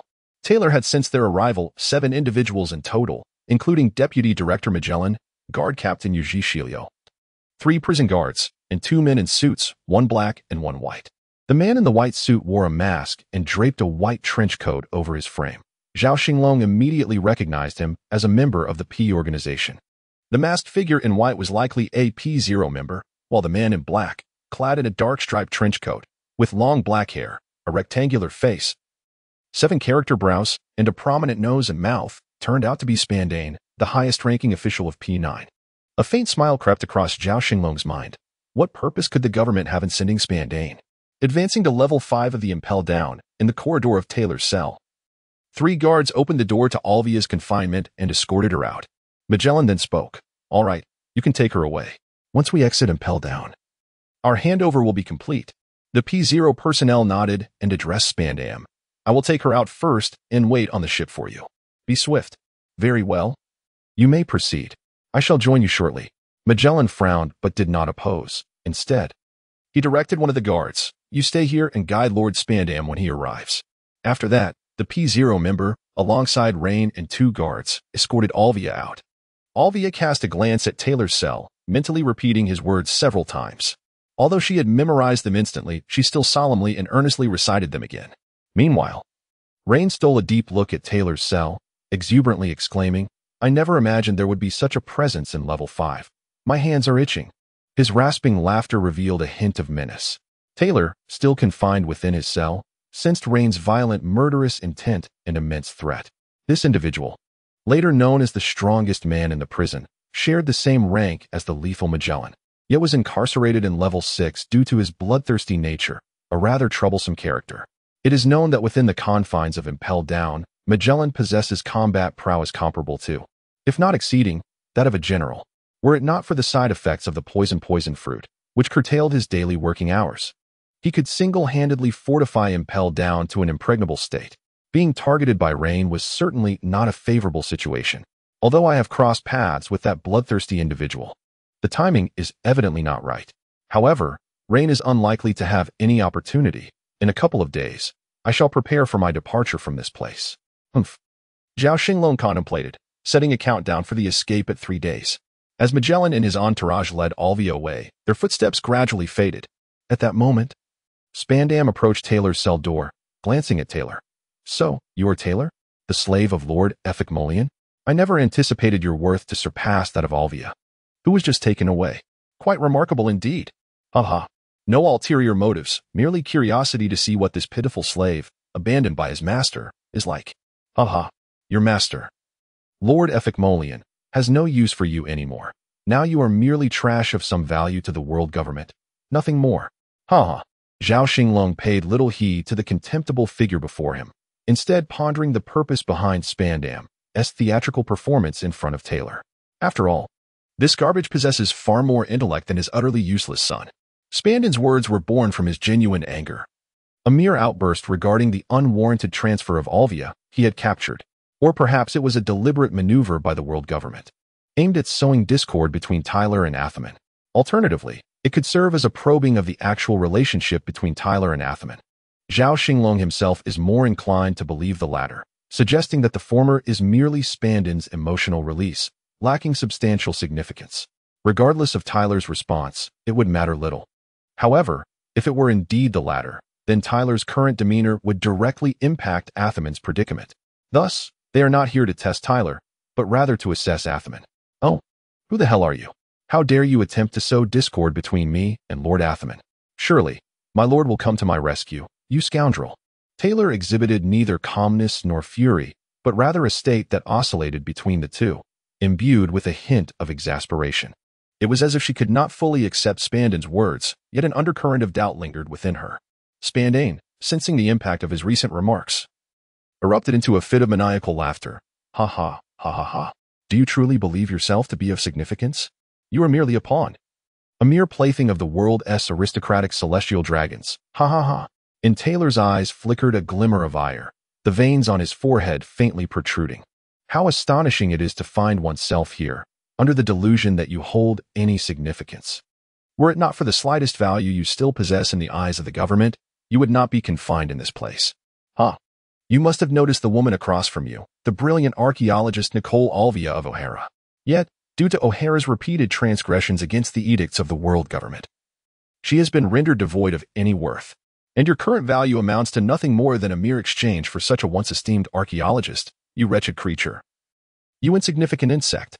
You have been forsaken by your master. Scoundrel. You vile scoundrel. Taylor was unable to rise within his cell, merely kneeling as he approached the bars, howling in despair. This cannot be. It is impossible. A benevolent master would never act in such a manner.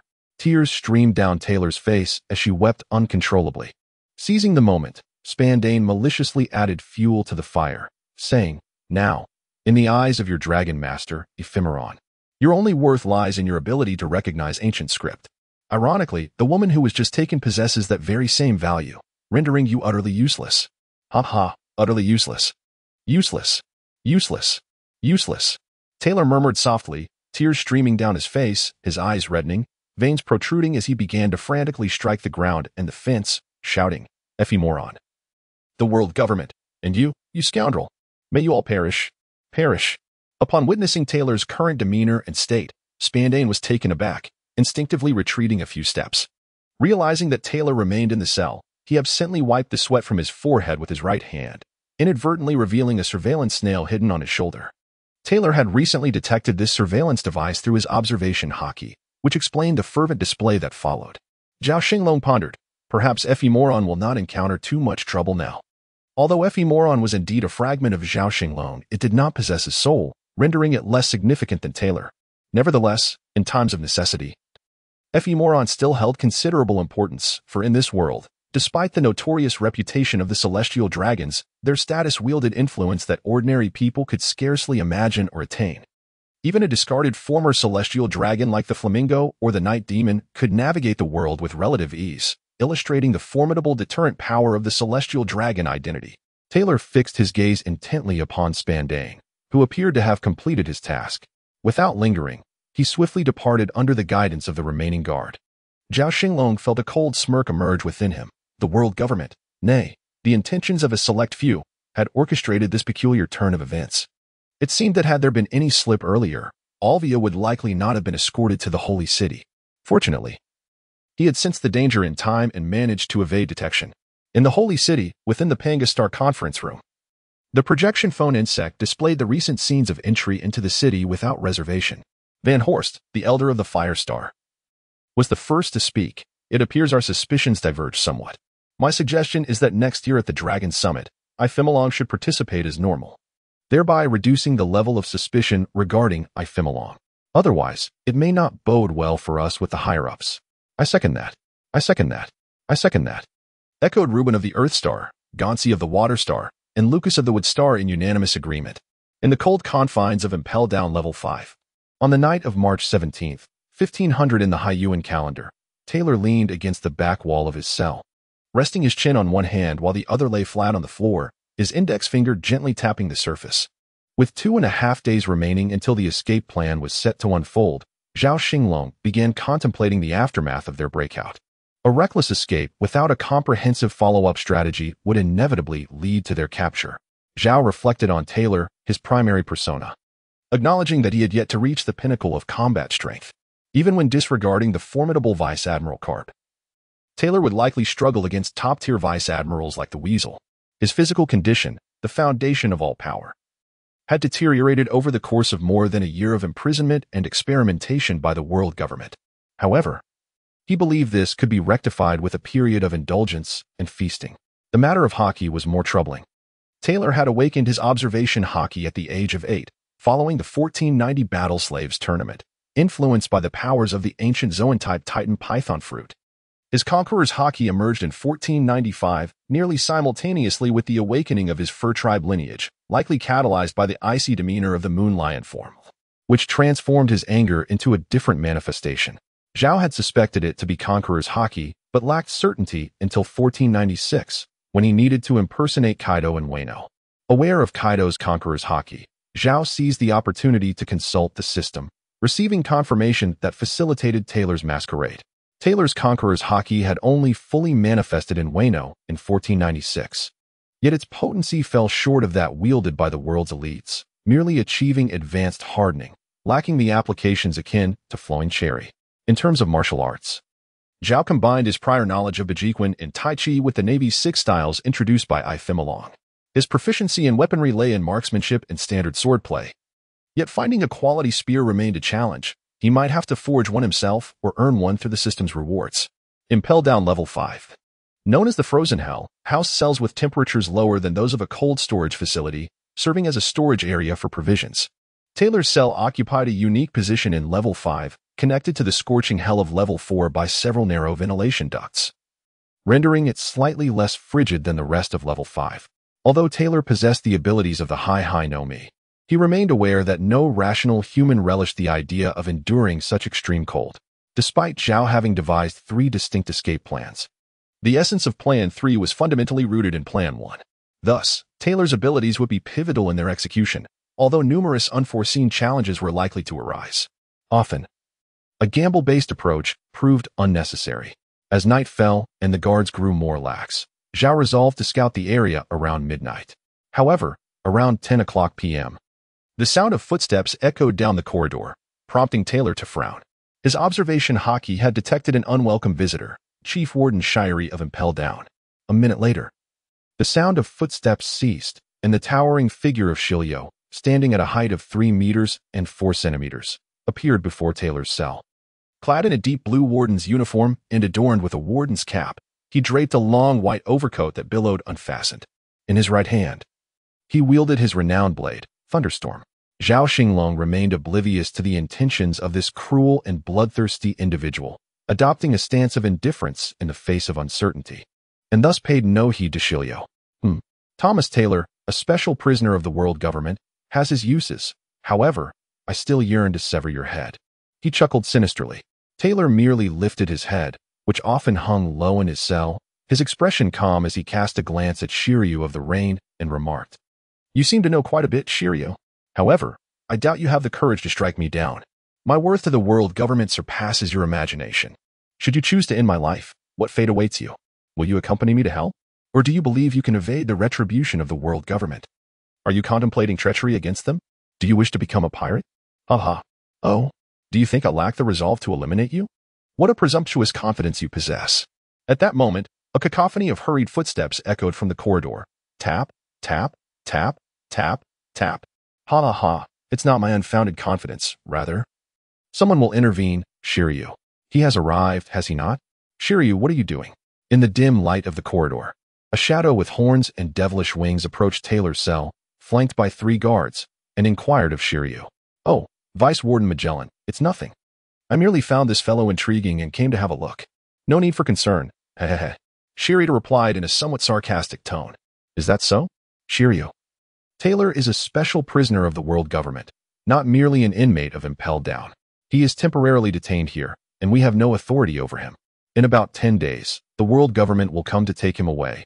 This is a specific directive. Do not entertain any ill-conceived notions. For I fear you may drag me into your troubles, understand, Shiryu? At this moment, the shadow approached within close proximity to Taylor's cell, revealing a tall figure clad in a black uniform coat, a pink shirt, and a black tie. He had an elongated face, round eyes, pointed ears, a prominent forehead, and a beard with sideburns that reached his jawline. Covering his abdomen with his right hand, he exhaled a noxious gas, prompting the 3 guards beside him to quickly don their pre-prepared gas masks. "Vice Warden, please do not advance further. We have not prepared a gas mask for prisoner Taylor. If he were to be affected by your poison, it would spell disaster." One guard turned to position himself in front of Magellan, urging caution. My apologies. I had forgotten. Thank you for the reminder. I shall keep my distance. Shiryu, since you have seen enough, it is time to depart. Level 6 harbors many formidable individuals. Does a person of so little strength warrant such concern? Little strength? Magellan, although he is imprisoned here for extraordinary reasons, my instincts tell me he possesses great strength. While I cannot ascertain his exact prowess without engaging him, even absent those extraordinary circumstances, his capabilities would warrant confinement at least in level 5. This is why I find this individual intriguing. Oh, Shiryu, to receive such praise from you is quite remarkable. This suggests the government may have underestimated this individual. Magellan turned to Shiryu, who was still standing by Taylor's cell, and spoke. "I believe it is necessary, Shiryu." Shiryu produced a cigar and ignited it with a lighter. "Should we perhaps bolster the guards here?" Magellan inquired as he rubbed his belly. "Hehehe, with you, me, and the director present and Impelled Down. It should be foolproof. However, the usage of monitoring snail phones is largely restricted in level 5. We could consider installing a monitoring snail in the corridor and assigning a guard to patrol with a regular snail phone. Deputy Director. I shall deliberate on it and report to the director later. Let's discuss this upon our return. Oh, my stomach. Let us go, Shiryu." Magellan rubbed his belly again, turned, and departed alongside Shiryu and 3 guards. Upon Magellan's arrival, Taylor exhibited no reaction, even lowering his head again as if he were asleep. Yet Zhao Xinglong did not appear as tranquil. Although Magellan's presence prevented the exposure of Taylor's true strength, Shiryu's words could potentially disrupt Zhao Xinglong's escape plans. The installation of monitoring snail phones and the assignment of additional patrolling personnel would likely not commence until the following day, leaving Zhao Xinglong with only that evening for freedom. Thus, he resolved to first explore level 5. 5, which should be devoid of occupants at this hour, as this space, created by the giant Morley utilizing the push-push fruit a century ago, would not be discovered until later. Morley would later become one of the leaders of the Revolutionary Army, which is why individuals like Enel and Ivankov could easily locate it and establish the Ladyboy Paradise there. It was likely only the Golden Lion Shiki who stumbled upon its existence and utilized it for escape. However, it seemed Shiki had not yet commenced his actions. With this thought in mind, Zhao Xinglong decided to conduct a reconnaissance that night. Although hockey made from sea prism stone did not severely inhibit Taylor, it nonetheless restricted his capabilities. Thus, it was best to act swiftly before the surveillance arrived. 2 hours later, Taylor utilized observation hockey to scan the area. confirming it was devoid of any presence or monitoring snail phones, and commenced his actions. On the morning of March 18, 1500 in the Sea Circle calendar. In the corridor where Taylor's cell was located on level 5, 3 guards arrived. 2 of the guards proceeded to install monitoring snail phones not far from Taylor's cell, while the other approached the cell itself. Seeing Taylor leaning against the back wall, still shackled with handcuffs and leg irons, he noticed Taylor habitually keeping his head low. This guard returned to the 2 installing the monitoring snail phones and took out a snail phone to make a call. BRR, BRR, BRR. Click. This is the monitoring room. This is the monitoring room. Monitoring room, monitoring room. This is corridor number 9 of level 5. I am Cassie, I am Cassie. We have just installed the monitoring snail. Can we confirm that it is receiving signals? Please confirm. Please confirm. Cassie, Cassie, we have received the monitoring signal. We have received the monitoring signal. Understood. Thus, the guard named Cassie terminated the call and whispered a few words to the other 2 guards before handing the communication device to one of them and departing with the other.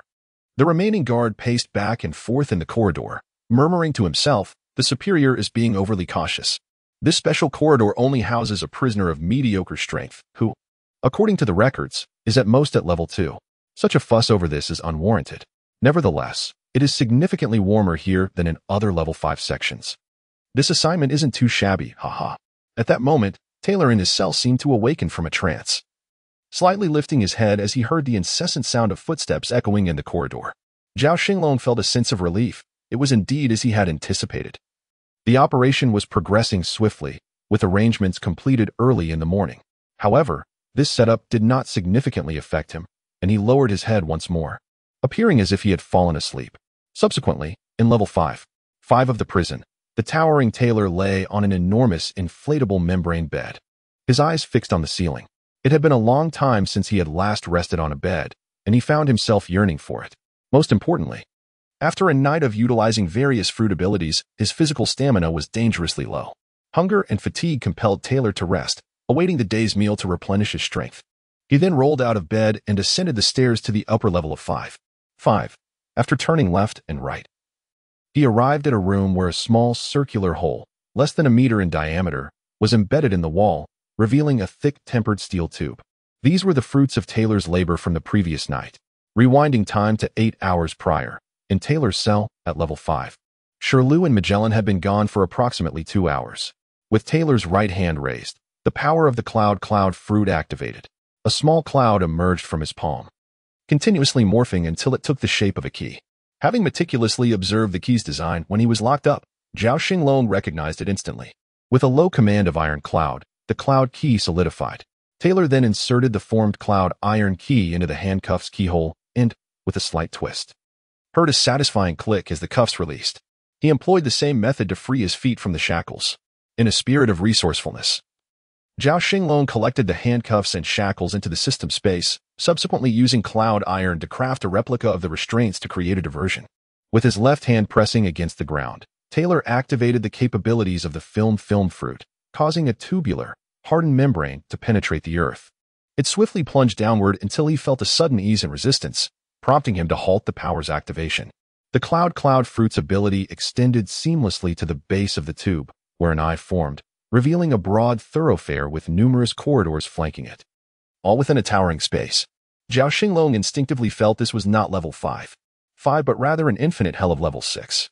His certainty stemmed from the presence of a surveillance snail not far from the pipe's opening, an anomaly that could not exist in level 5. It appeared they had dug a bit too deeply, yet this opening proved useful. At the very least, it could serve to create a distraction during their escape. The cloud-like Taylor retraced his steps, while Zhao Xinglong endeavored to recollect the particulars of level 5. Though the details were somewhat hazy due to the overwhelming intricacies of the One Piece universe, he recalled that level 5 seemed to consist of 2 significant layers, prompting Taylor to descend to approximately a third of the way down and begin horizontally burrowing in search of a passage. After 3 arduous hours, Zhao Xinglong finally uncovered the fabled level 5. Exploring within level 5, he ultimately discovered the route Mori had taken to escape, a direct passage leading through the interstice to the ocean above. However, given Taylor's personal strength and the nature of his fruit, this route still posed some risks.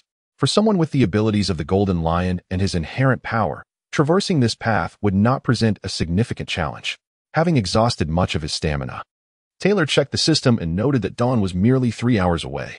He fashioned a gigantic inflatable membrane bed, lying upon it to rest for 3 to 4 hours. Since being confined within the prison, he had not laid flat to sleep, primarily due to the cramped quarters of his cell. After resting, Taylor felt a measure of his energy and strength restored. He navigated back through the pipe to his cell, where the other Taylor once again regained his senses. At that moment, the previously rhythmic sound of footsteps in the corridor was interrupted by another set of steps, transforming the pattern into a new, synchronized cadence. A minute and a half later, a guard carrying a large food box approached Taylor's cell, continuing with his daily routine. He opened the small door in the cell's bars and placed the food box inside, calling out, "Inmate Taylor, it's time to eat." After locking the small door once more, I stepped out of the cell and cast a glance at Taylor, who likewise lifted his head to meet the gaze of the guard. The guard then strode towards the exit of the corridor. As Taylor listened to the footsteps of the patrolling guard fade into the distance, he subtly shifted towards the cell door. He retrieved a larger food box than usual, and upon lifting the lid, he confirmed his suspicions. Zhao Xinglong's words from the previous night, uttered by the poisoner Magellan, were indeed true. This was not the first time he had encountered such an experience. On 2 prior occasions, when he was taken for experimentation, there had always been a noticeable alteration in the food provided, both in quantity and quality. It seemed that there was an intent to ensure Taylor was in optimal physical condition before the handover, to avoid any subsequent disputes with the department. Taylor held food in his hands, devouring it mouthful by mouthful. It seemed that in the world of pirates, those with robust physiques had a remarkable appetite, much like the monkey family of Luffy. Taylor was no exception. Over the years, as he grew taller and stronger, his appetite had increased considerably. This nourishment was beneficial for his physique and recovery, though the quantity remained insufficient to satiate him. Consequently, Zhao Xinglong contemplated a temporary alteration to his escape plan, extending the original 3 days to 7. A week of nutritional replenishment should enable Taylor to restore his body to a satisfactory condition. Moreover, he intended to locate the food storage warehouse in level 5 of Impel Down during these days.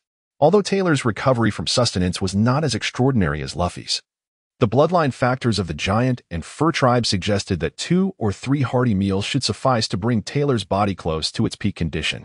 Most importantly, he aimed to store a portion in the system's storage space for future needs during their escape. Meanwhile, at the administrative headquarters of P0 in Mary Geo's Panga City, in a dimly lit office at the far end, a tall and muscular shadow could be seen behind a desk. The phone bug on the desk began to ring, and the shadow reached out with a robust arm to answer it, speaking in a deep voice. "It's me. Sir, this is Carl. We are escorting the prisoner Alvia, nearing the Red Continent. We should arrive at the Holy Land around noon. How shall we handle the prisoner Alvia? First, take her back to the detention room at the Panga City headquarters, then await my orders." "Understood, sir." "Very well, that will be all." After hanging up the phone buck, the shadow muttered to himself that fool Gattuso has played a dangerous game, distancing himself while tossing away a hot potato. Yet, he forgets that some potatoes are not so easily discarded, like this one. In Mary Geos, at the residence of Ephemeron, he was practicing in the backyard with Takin and others. Zhao Xinglong understood that in the pirate world, strength was always the assurance of authority. Whether in his true form or a clone, sufficient strength was crucial. Otherwise, one might find themselves powerless in the face of unforeseen events. Ephemeron wiped the sweat from his brow, calculating the time. The journey from Impel Down to the Marine headquarters at Marineford through the swirling currents of the sea would be swift. And the distance from Marineford to Mary Geos was short. According to his estimations, Alvia should have been delivered to Mary Geos today, yet so far, no news had arrived from the Stars or P0. What tricks were they up to now? It seemed they were not harboring any good intentions. Zhao Xinglong could not help but feel a sense of doubt rising within him, prompting heightened vigilance. At that moment, a special fleet comprising 3 ships had already departed from Punk Hazard Island in the New World, making its way towards Mariehua, expected to arrive in approximately a week's time. Thus, a week passed, and on the morning of March 25th, 1500 in the Sea Circle calendar, Tyler remained with his head bowed in the level 5 prison of Impel Down, appearing as if he were in a deep slumber. The corridor echoed with the rhythmic sound of patrolling footsteps. Before long, Tyler seemed to awaken from his stupor as another guard arrived with a food box, delivering meals as per usual. 4 days prior, Tyler had finally located the food storage room of the prison guards in level 5. After several days of substantial nourishment, Zhao Xinglong could distinctly perceive that Tyler's body had returned to its optimal state, unable to recover further through mere sustenance. The remaining recuperation would necessitate a prolonged period of adjustment. Yet, a week had elapsed without any communication from the world government reaching Ifemalong, leading Zhao Xinglong to suspect that something must have gone awry there. Were they attempting to test or intimidate me? It seemed unlikely an agreement had been reached, a result acceptable to both parties. If they had already conducted their assessments without issue, there would be no need for such juvenile antics. As for P0, uncertain. That accursed Gattuso had been rather swift. It was rumored he was undertaking a mission in the musical capital of the New World. But was it truly so easy to evade capture? Surely, the one taking over P0 would be infuriated, seeking to undermine my authority. Little did they realize that my true concern lay with Tyler. I would abandon even Ifemalong if necessary. Let us engage in this game. The more chaotic they become, the easier it is for me to act. Thus, Ifemalong strode towards his chamber and dialed the phone bug in his hand. After a brief moment, the call connected. Hello. This is the P0 headquarters office. How may I assist you?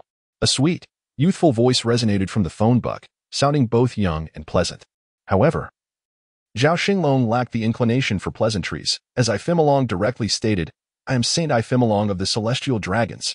Greetings, Saint Ifemalong. How may I assist you? Do you wish to speak with someone familiar with the guards?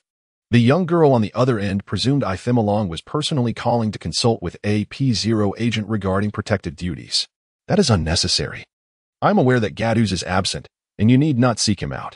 Either transfer the call to your highest-ranking officer, or simply convey my message to your current leader. Is that clear?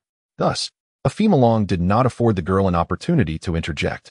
He expressed his thoughts and requests through the telephone device before abruptly hanging up. At the P0 administrative headquarters in Mary Gios, a young and beautiful girl sat in a daze, taking several moments to regain her composure, holding the telephone device. She spoke into the receiver, Lord Ifemalong. Suddenly realizing the call had been terminated, a look of dismay spread across her lovely face, her forehead darkening, eyes widening, and beads of sweat forming. However, being a diligent member of the P0 staff, the girl quickly composed herself, clutching the notes she had just taken from Ifemalong's call. With a serious expression, she proceeded deeper into the headquarters, stopping before the penultimate office door. She raised her hand and knocked twice, knock, knock. After a moment, a deep voice emanated from within, Come in. The girl entered, standing at attention, and said, Greetings, Lord Jonathan. I am Lily, the front desk secretary. I have just received a call from the Celestial Dragon, Lord Ifemalong. Lord Ifemalong, you say? What did he convey? Inquired the shadow behind the desk, his tone devoid of any discernible emotion. Lord Jonathan, Lord Ifemalong stated. He expressed that his subordinate is reluctant to speak. Lily, why the hesitation? Speak plainly. There is nothing to fear. The low voice responded, still lacking any hint of emotion. Lord Jonathan, I shall relay Lord Ifemalong's exact words. He stated, I am the current authority at P0, and I am a formal member of the Celestial Dragon. Previously, regarding my slave, Taylor, an agreement was reached through mutual discussion to exchange slave Thomas Taylor for the archaeologist's slave, Nicole Alvia. This matter has been coordinated by your P0's Gattuso. Yet for some unknown reason, I have received no updates, and Gattuso has been silent. Here, Lily paused, glancing at the shadowy figure behind the desk.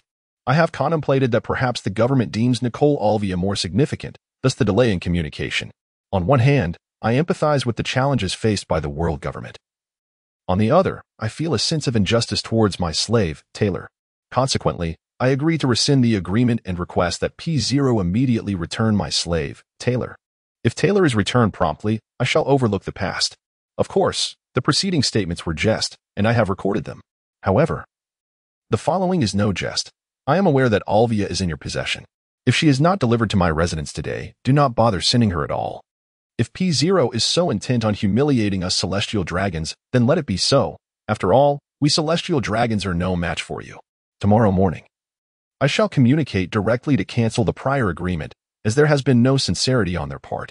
This matter is not merely about my dignity, but the dignity of all Celestial Dragons. Moreover, this conversation serves as a solemn warning to P0. You have repeatedly evaded responsibility regarding this matter, dragging it out for nearly a year. If you fail to deliver Olivia today, ensure that Taylor is returned promptly. Otherwise, at this year's Tianlong conference, I would not hesitate to propose the dissolution of P0, a department that disregards both orders and the dignity of the Tianlong people, along with addressing the long-standing issues within the strict organization. After all, the tendency of P0 to heed only the requests rather than the declarations has been noted on multiple occasions, with several members expressing their concerns at the last Tianlong conference. That is all for now. You have but one day to make your choice, as tomorrow will mark my decision.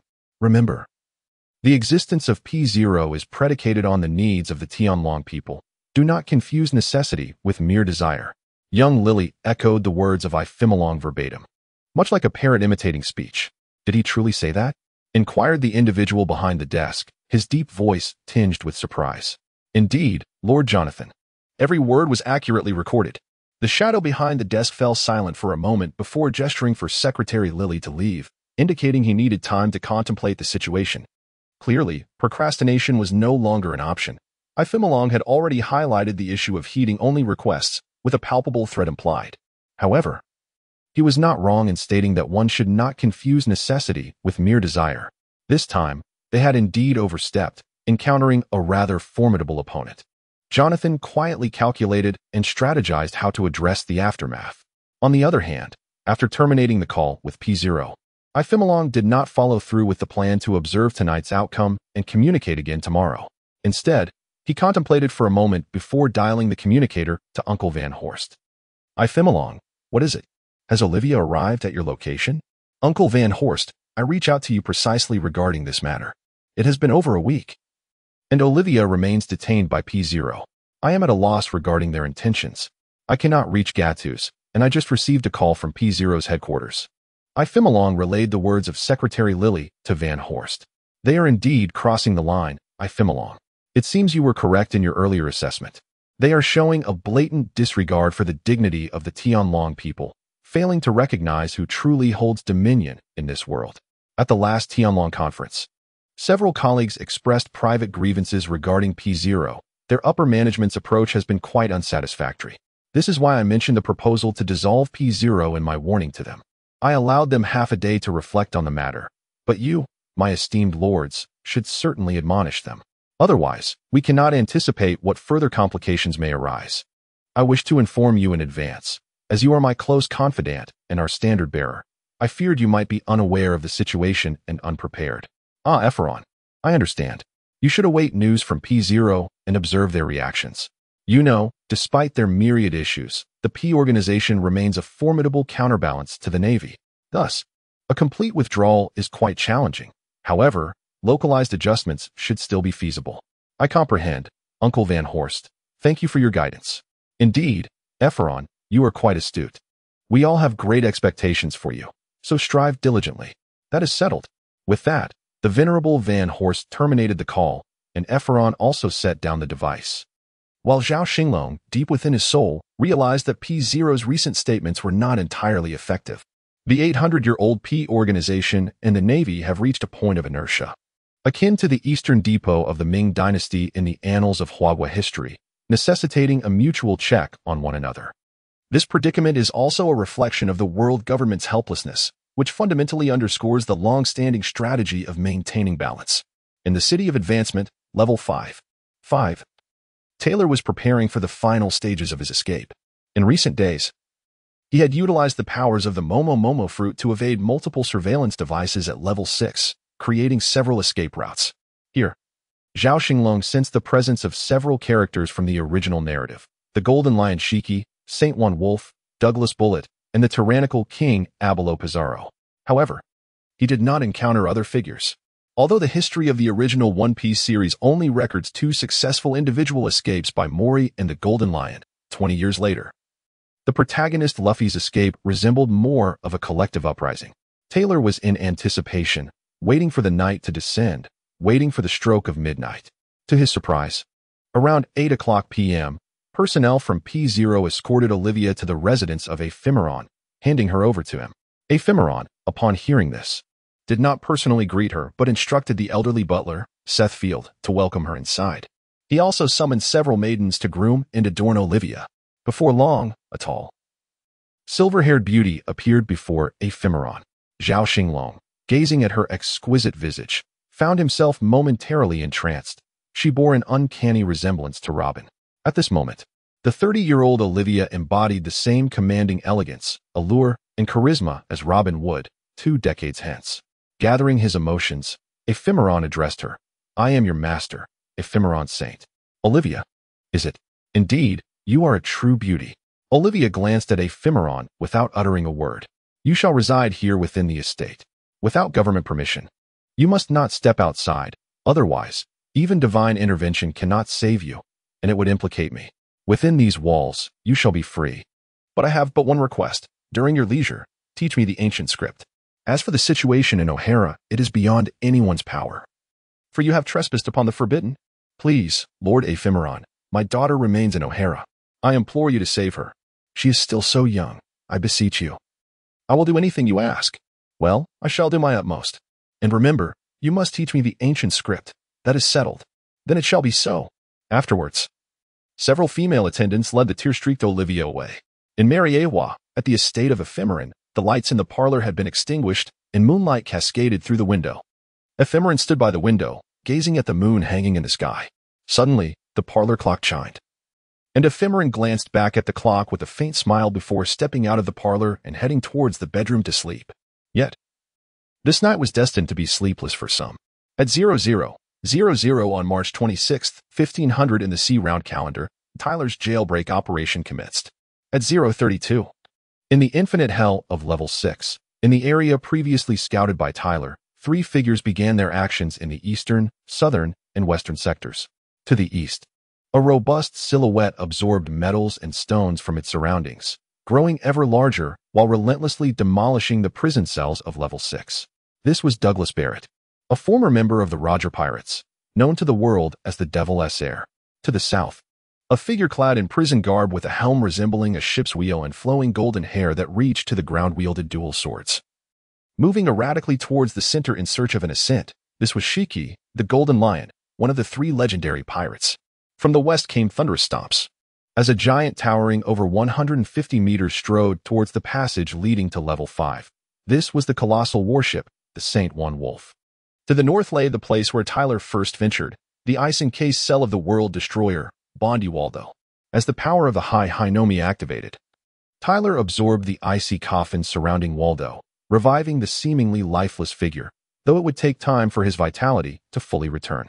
The sounds of destruction echoed from the 3 sectors, while Tyler, still at Level 5, utilized the membrane he had created to observe the situations in Levels 6 and 5. He once again employed his abilities to project a portion of his consciousness onto a cloud clone impersonating himself within his cell. At 0:34, in the director's office of Level 4, the telephone snail on the desk rang incessantly. The deputy director, Magellan, swiftly answered the call. Moses, this is Deputy Director Magellan." He exhaled a breath of toxic gas, but knowing Magellan's characteristics, all telephones in Impel Down were equipped with gas masks to prevent exposure to his venom. "Deputy Director, this is the surveillance room. A prison break has occurred in Level 6. The specifics are still under investigation, but it has been confirmed that 3 extremely dangerous criminals have escaped. Shiki, the Golden Lion, the gigantic warship, Saint One Wolf, and Douglas Barrett, the Devil's Heir. Immediate action is required." "What? 3 notorious felons? Damn it. Yesterday, the director was away on official business and has yet to return. You are to swiftly contact Warden Shilio. However, I shall reach out to him personally. Please inform all levels of management to be on high alert, ensuring that no further mistakes occur in the other sections.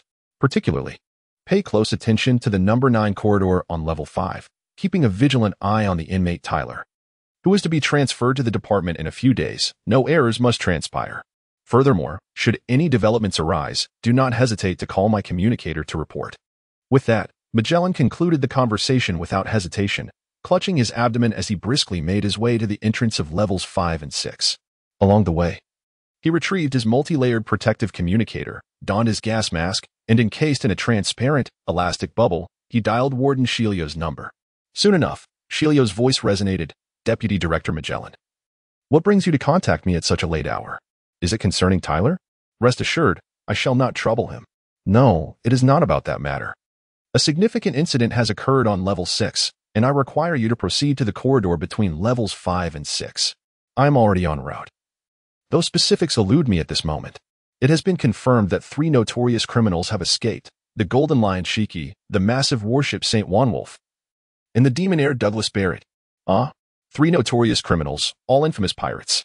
I shall hasten to the corridor at once, Shilio exclaimed, turning on his heel while holding the communicator.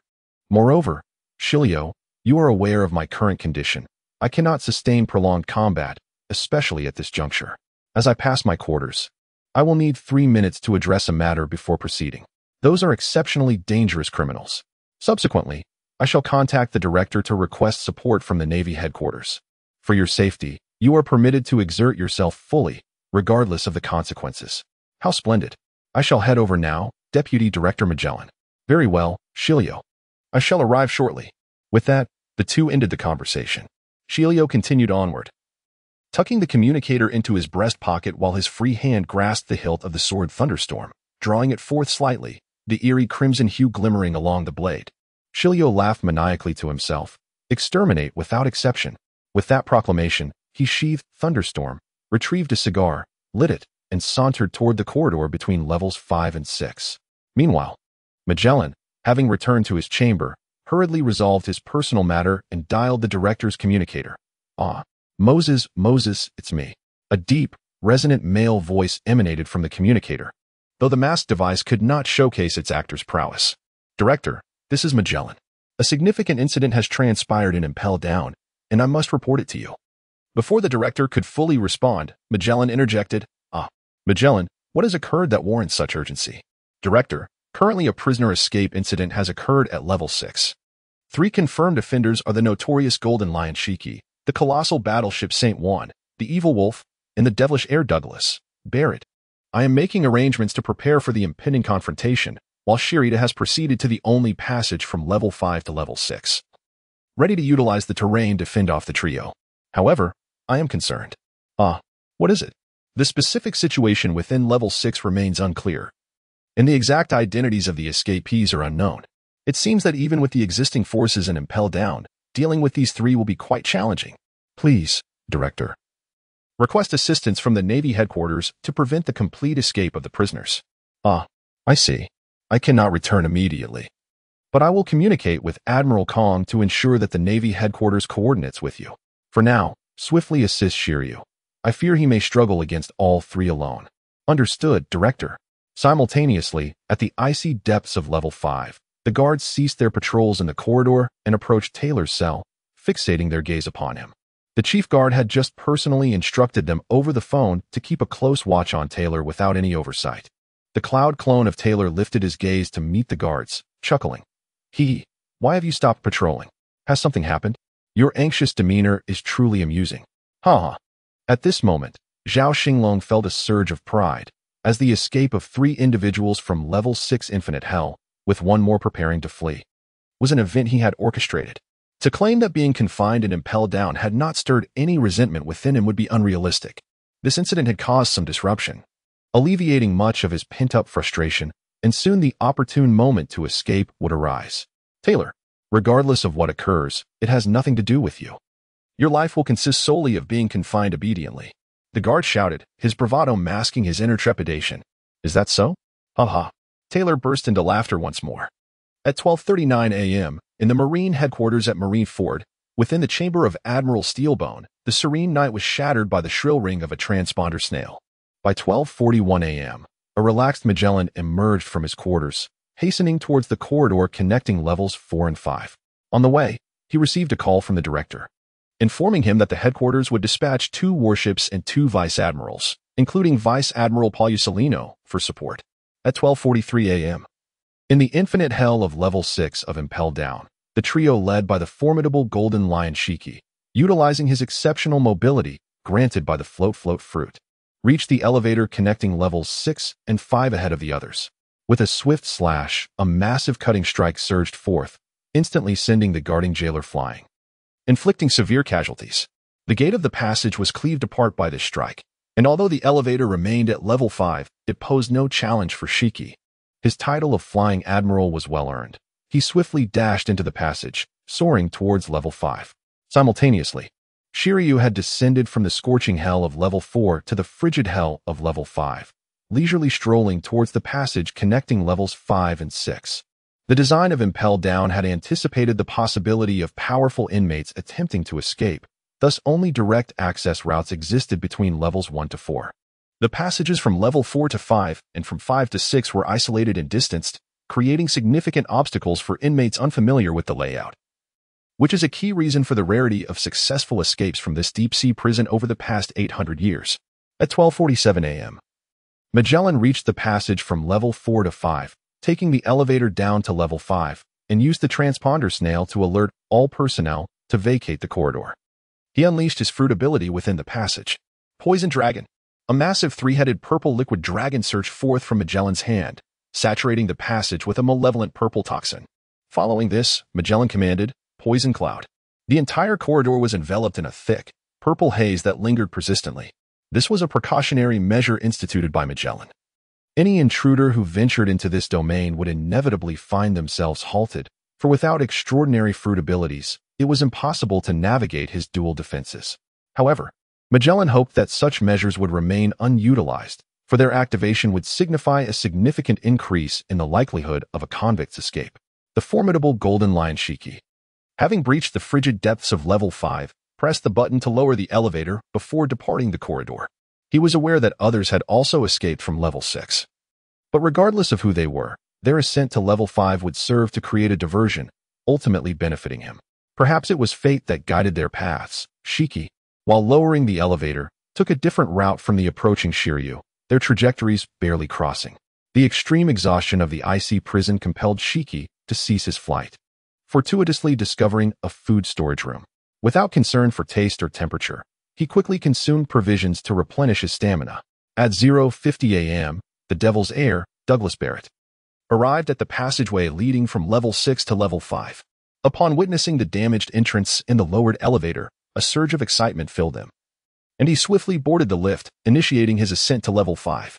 Meanwhile, Shiryu was still 200 meters away from the passage leading to level 6. At his current pace, he would reach the entrance in approximately 40 seconds as the chains of the elevator creaked ominously. Taking a deep drag from his cigar, Shiryu muttered to himself, "Have they arrived?" Continuing his measured stride, his right hand had already grasped the hilt of Raijin's sword, gathering his strength. Barrett, aboard the elevator, did not wait for it to come to a complete stop. Instead, as he neared the entrance to level 5, he sprang into action, leaping onto the level. Barrett had been imprisoned in Impel Down for just over a year, and his physique remained robust, showing little sign of deterioration, far stronger than the previously malnourished tailor. 50 meters away, a glint of bloodlust flashed in Shiryu's eyes as he vanished from sight in an instant, employing a technique akin to shave. Drawing Raijin, the battle-hardened Barrett deftly evaded to the side. At that moment, both combatants locked eyes. The Rain Shiryu chuckled sinisterly, "Hee, Devil's Heir Barrett. Do not entertain thoughts of escaping Impel Down today. Alternatively, perishing by my sword would serve as a form of liberation." The words of Rain Shiryu held little weight. Actions would reveal the truth. Swiftly, the surrounding stones began to merge, and soon the two combatants found themselves locked in a fierce struggle. Their strengths were evenly matched, resulting in an intense exchange of blows, with hardened fists imbued with armament hockey clashing against a renowned blade. However, Barrett ultimately suffered due to his relatively weaker physique.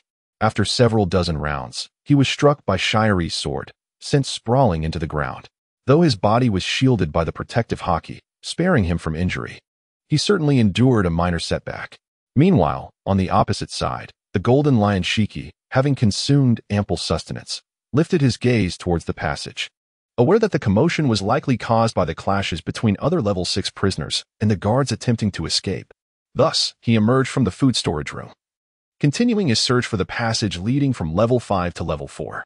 Concurrently, Tyler, still amusing himself with the guards in the level 5 cells, began to retract all the conduits connecting level 6 to level 5.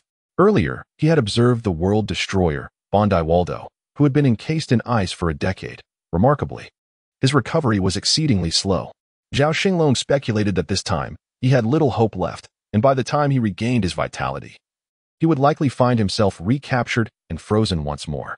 Taylor deliberately left a pair of eyes and ears crafted from membrane at the exit of level 5. 5. To observe the surroundings, while his main body proceeded towards the outer wall of level 4, a location he had previously identified. Years ago, Mori had opened an exit at level 5. 5 leading to level 4, conveniently situated next to the direct elevator that descends to level 1. This arrangement provided Mori the opportunity to secretly board the elevator and successfully escape. Currently, with the chaos and impel down, Taylor planned to make his escape directly into the sea from level 4. The outer wall of the deep-sea prison was constructed with a mixture of sea stone, making it difficult to breach in most areas. However, prior to this, Taylor had discovered a promising location, a narrow gap between two massive boulders, which exhibited a slight seepage of water. Although the amount of seepage was negligible, it presented an opportunity that Zhao Xinglong had been seeking. At 0:53 a.m., within the infinite hell of level 6, a colossal figure, approximately 120 meters tall, appeared at the passageway leading from level 6 to level 5. This was none other than one of the three fugitives, the massive warship San Juanwolf, which had shrunk from its initial size of 150 meters. As he gradually diminished in size, he went from around 120 meters to 60, and then to 30 meters, before finally squeezing his enormous frame into the passage. Moments later, a gigantic head emerged from the doorway of the level 5 passage, while far off, Shiryu and Barrett continued their battle. However, before San Juanwolf stood a burly man with two horns, exhaling purple smoke, who might have seemed like a child to him.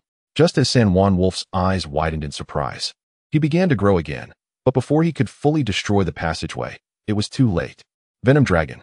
Magellan unleashed his ultimate move, which struck San Juanwolf squarely in the face. After that, Magellan disregarded him and turned to assist Shiryu in dealing with Barrett. A minute earlier, at 0:54 a.m., the Golden Lion Shiki had reached the passage from level 5 to level 4, his brow furrowed as he observed the thick, purple-hued poisonous mist emanating from the passage, alongside pools of dark purple venom within. Shiki hesitated, listening to the commotion from behind him at the passage leading to level 6. He decided to turn and join forces with the other escapees, thereby enhancing their chances of fleeing successfully. As he flew back, a sudden thumping sound from the ground caught his attention. A massive stone slab in the adjacent corridor lifted, emitting a hissing sound as it inhaled air. Shiki swiftly approached, utilizing the powers of the float fruit to lift the slab, revealing a passage leading downward.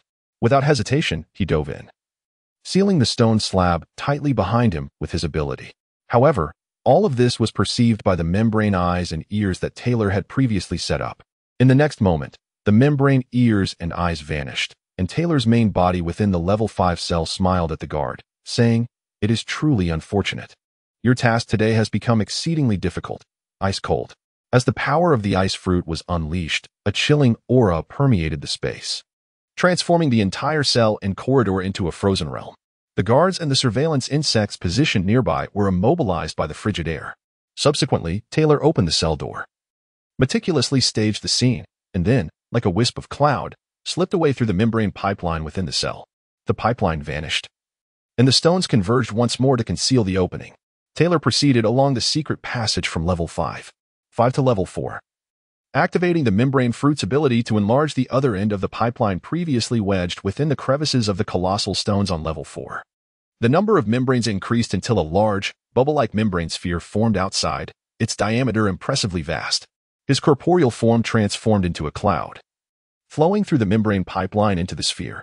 He then retrieved a slender, wedge-shaped stone column from the system space, inserting it into the pipeline to prevent seawater from flooding back in, ensuring it might be of use in the future. The membrane pipeline gradually contracted inward, until it was entirely enveloped within the membrane sphere. Sealed. Taylor let out a low growl as the membrane coalesced into a singular entity, while the wedge-shaped stone pillar was compressed by the immense pressure of the ocean, effectively sealing the aperture. Everything that transpired and impelled down was now of no concern to Zhao Xinglong, who transformed into the Titan Python humanoid form, enveloped in an elastic waterproof membrane, with a fishtail forming at the rear and an air bubble reserved at the head, resembling a mermaid donning a hood. He began to ascend along the outer walls of Impel Down. Ding! The host has successfully completed the mission of extricating Taylor and Olivia from the confines of Impel Down, consuming a total of 12 days. Thereafter, Evaluations will be conducted based on the execution of the task and the responses of relevant factions. The host is advised to await patiently. At 0:57 a.m., on the 5th level of Impel Down, near the passage leading to level 6. In a frigid and snowy environment, Barrett succumbed to Magellan's venomous assault under the combined pressure from Shiryu and Magellan, collapsing with numerous wounds and his body marred by purple poison. Shiryu, too, bore several injuries from his recent battle with Barrett. He straightened up, sheathed his sword amidst the rain, dusted off his clothing, and retrieved a cigar from his pocket. Lighting it, he inhaled deeply, exhaling with a hiss, and directed his words to Magellan. "Deputy Director Magellan, why did you interfere in my confrontation with Barrett? I was clearly gaining the upper hand." "Shiryu, this is not a contest of strength, but a matter of apprehending fugitives. The situation on level 6 remains unclear, and we have the Golden Lion Shiki still at large. We have no time for a one-on-one duel." With that, he disregarded Shiryu's displeasure, pulled out a den mushi, which had been ringing incessantly. Magellan answered, Moses, this is Deputy Director Magellan. The escaped Douglas Barrett and Saint One Wolf have been subdued, but the Golden Lion Shiki is still at large. We are monitoring him closely. Is there anything else? Deputy Director, just 3 minutes ago, the surveillance den mushi in Corridor 9 on Level 5 suddenly malfunctioned, with no image available. Furthermore, the guards responsible for the patrol are unreachable. Fortunately, I had made some arrangements at the passage on Level 5. I shall verify the situation at Taylor's location. Keep me updated on any new developments. With that, Magellan ended the call and addressed Shiryu. We shall proceed separately. I will check Corridor 9.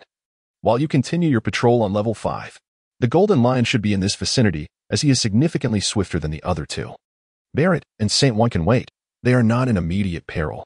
Magellan then strode purposefully toward Corridor 9, pausing after a few steps to add, also, I am aware that you are somewhat displeased at present, but should you encounter Taylor or the Golden Lion, Taylor must be captured alive, while the fate of the Golden Lion Shiki is of no concern. After speaking, he continued to stride forward. Hiss, understood, Deputy Director Magellan. Taking another deep puff from his cigar, Shiryu responded, then turned and sauntered in another direction. At 1:01 a.m., in the corridor of Level 5, Number 9, where Taylor's original cell was located, Magellan had arrived. Centered around Taylor's cell, a frigid expanse of approximately 50 meters in radius lay before him, blanketed in ice and snow. In front of the cell stood a magnificent ice sculpture, and as Magellan approached, he noticed the cell door wide open. The ice sculpture depicted the guard previously assigned for inspection, while the surveillance snail lay frozen nearby. The temperature in this elongated area, roughly 100 meters in diameter, surpassed that of other frigid zones on Level 5. Magellan pulled out a surveillance snail and dialed the monitoring room. He did not have to wait long before the call was answered. Moses, this is the monitoring room. This is Deputy Director Magellan. The temporarily detained prisoner, Taylor, has escaped from his cell. Monitor Taylor and the movements of the Golden Lion Shiki with utmost diligence. Additionally, please investigate Taylor's fruit powers and establish contact with the World Government's Intelligence Agency, P, to inquire about any devil fruits with cold attributes. Shiryu and I will continue our search for the Golden Lion Shiki and Taylor in levels 6 and 5. If you cannot reach P, directly contact the Director's surveillance snail. He should still be awaiting our update. Report to him accordingly. That will be all for now. After speaking, he exhaled a puff of purple toxin, rubbed his stomach once more, and walked towards the corridor's exit. Upon reaching the entrance, he paused to mutter, curse the stomach. Poison dragon. From Magellan's body erupted a three-headed poison dragon, enveloping the corridor and all the cells behind him, leaving no corner untouched. It seems he is not here. He has truly escaped. Damn it, he thought, clutching his stomach as he set off to search elsewhere. At 1:10 a.m. on March 26th, 1500 in the Sea Circle calendar, the Golden Lion Shiki finally discovered a passage leading to Level 4 within the not overly complex Level 5. Utilizing the abilities of the float fruit, he deftly maneuvered a massive boulder to create a small opening, just in time to spot an elevator that connected Level 4 directly to Level 1. This unexpected discovery brought him a pleasant surprise, akin to finding something after an arduous search without expending any effort at all. At the entrance, 2 beast guards and 3 prison guards awaited. Just then, the elevator descended, and the doors opened. A group of individuals, accompanied by the 2 beast guards, ascended to the upper levels, likely heading to assist in maintaining order between levels 1 and 3. Once they had departed, Shiki removed the boulder and floated out through the secret passage, carefully replacing the stone to its original position. This secret was one he wished to keep to himself, perhaps to be of use in the future. Certainly better than allowing the Navy and the Great Prison to uncover it. Swiftly flying to the entrance of the elevator, Shiki managed to create a passageway, slipping inside and ascending alongside the lift until he reached level 1. Only after everyone had exited did he quietly drift out, making not a sound, patiently and silently searching for the passage leading to the upper sea level. At 1:20 a.m., in level 5 of Impel Down, Magellan had just cleared the toxic fog and venom from the passage leading to level 4. A group of guards, bearing an abundance of sea prism stone shackles, arrived from level 4 to assist Magellan in resecuring Barrett and San Juan, who had just been incapacitated by the poison. Once the guards exited the passage, Magellan unleashed his toxic dragon and fog skills once more, sealing the passage. He held great confidence in these abilities, firmly believing that neither Taylor nor the Golden Lion Shiki could pass through unscathed. Subsequently, Magellan, accompanied by the guards, proceeded to the passage from level 5 to level 6, following the plan to sequentially recapture Barrett and San Juan. He extracted the venom from them and administered an antidote that would delay the onset of the poison for 48 hours, though it would not eradicate it entirely, necessitating a second treatment. At that moment, his din mushy rang. "Hello, this is Magellan," he answered, while directing the others. "Deputy Director, this is the surveillance room. We have something to report. We just spotted the Golden Lion Shiki on a monitor in level 1. What? How did he manage to reach level 1? This is bad. No one can stop the Golden Lion in level 1. After 800 years of being impenetrable, is Impel Down about to witness a prisoner escape? Infuriating. Sir, we just received a call from the Navy. Rear Admiral Borsellino has arrived at Impel Down and is currently on the upper sea level." "Understood. You must contact Rear Admiral Borsellino immediately and instruct him to do his utmost to intercept Shiki. Our reinforcements are on their way. I will reach out to Shiria for assistance. We shall speak again shortly." With that, Magellan hung up and swiftly dialed Shiryu. "Shiryu, where are you?" "Oh. I'm at the passage leading from level 5 to level 4. The ground is covered with your venom, and the air is thick with your toxic fog. Fortunately, I brought a gas mask." Indeed, it seems that by some means, the Golden Lion Shiki has escaped to level 1. Although he has evaded Rear Admiral Borsellino, who fortuitously arrived to provide support, you must immediately assist Borsellino in recapturing Shiki. "Do you have an antidote for my venom?" "Yes, I do." "Good. Then make haste to level 1. If you encounter any poisoning while traversing the passage, administer the antidote without delay. We cannot afford to waste time, or Shiki may indeed escape." "Understood, Deputy Director. By the way, have you located Taylor?" "Not yet. I have scoured a significant portion of level 5 and have not detected his presence. I shall continue my search here. Let us proceed separately." Thus, Magellan terminated the call and instructed the guards to temporarily confine Barrett and San Juan in the frigid cells of level 5, awaiting the complete quelling of level 6 before transferring them back. Those ensnared in Magellan's treachery, lacking special means, would find escape from Impel Down a futile endeavor. At 1:28 a.m., Taylor, submerged in the depths, gradually approached the uppermost level of 1, adhering to the outer wall of Impel Down. Utilizing the powers of the Moku no Mi, he extended a closed tube from his helmet, reaching towards the surface. Through this conduit, Taylor sensed 2 warships navigating towards the port on his left, the very front of Impel Down, facing the abyssal whirlpool. After inhaling some fresh air, he retracted the tube and slowly swam to the right, where no guards patrolled behind Impel Down. At 1:31 a.m., after searching for over 15 minutes on level 1, the Golden Lion Shiki finally discovered the passage leading to the surface.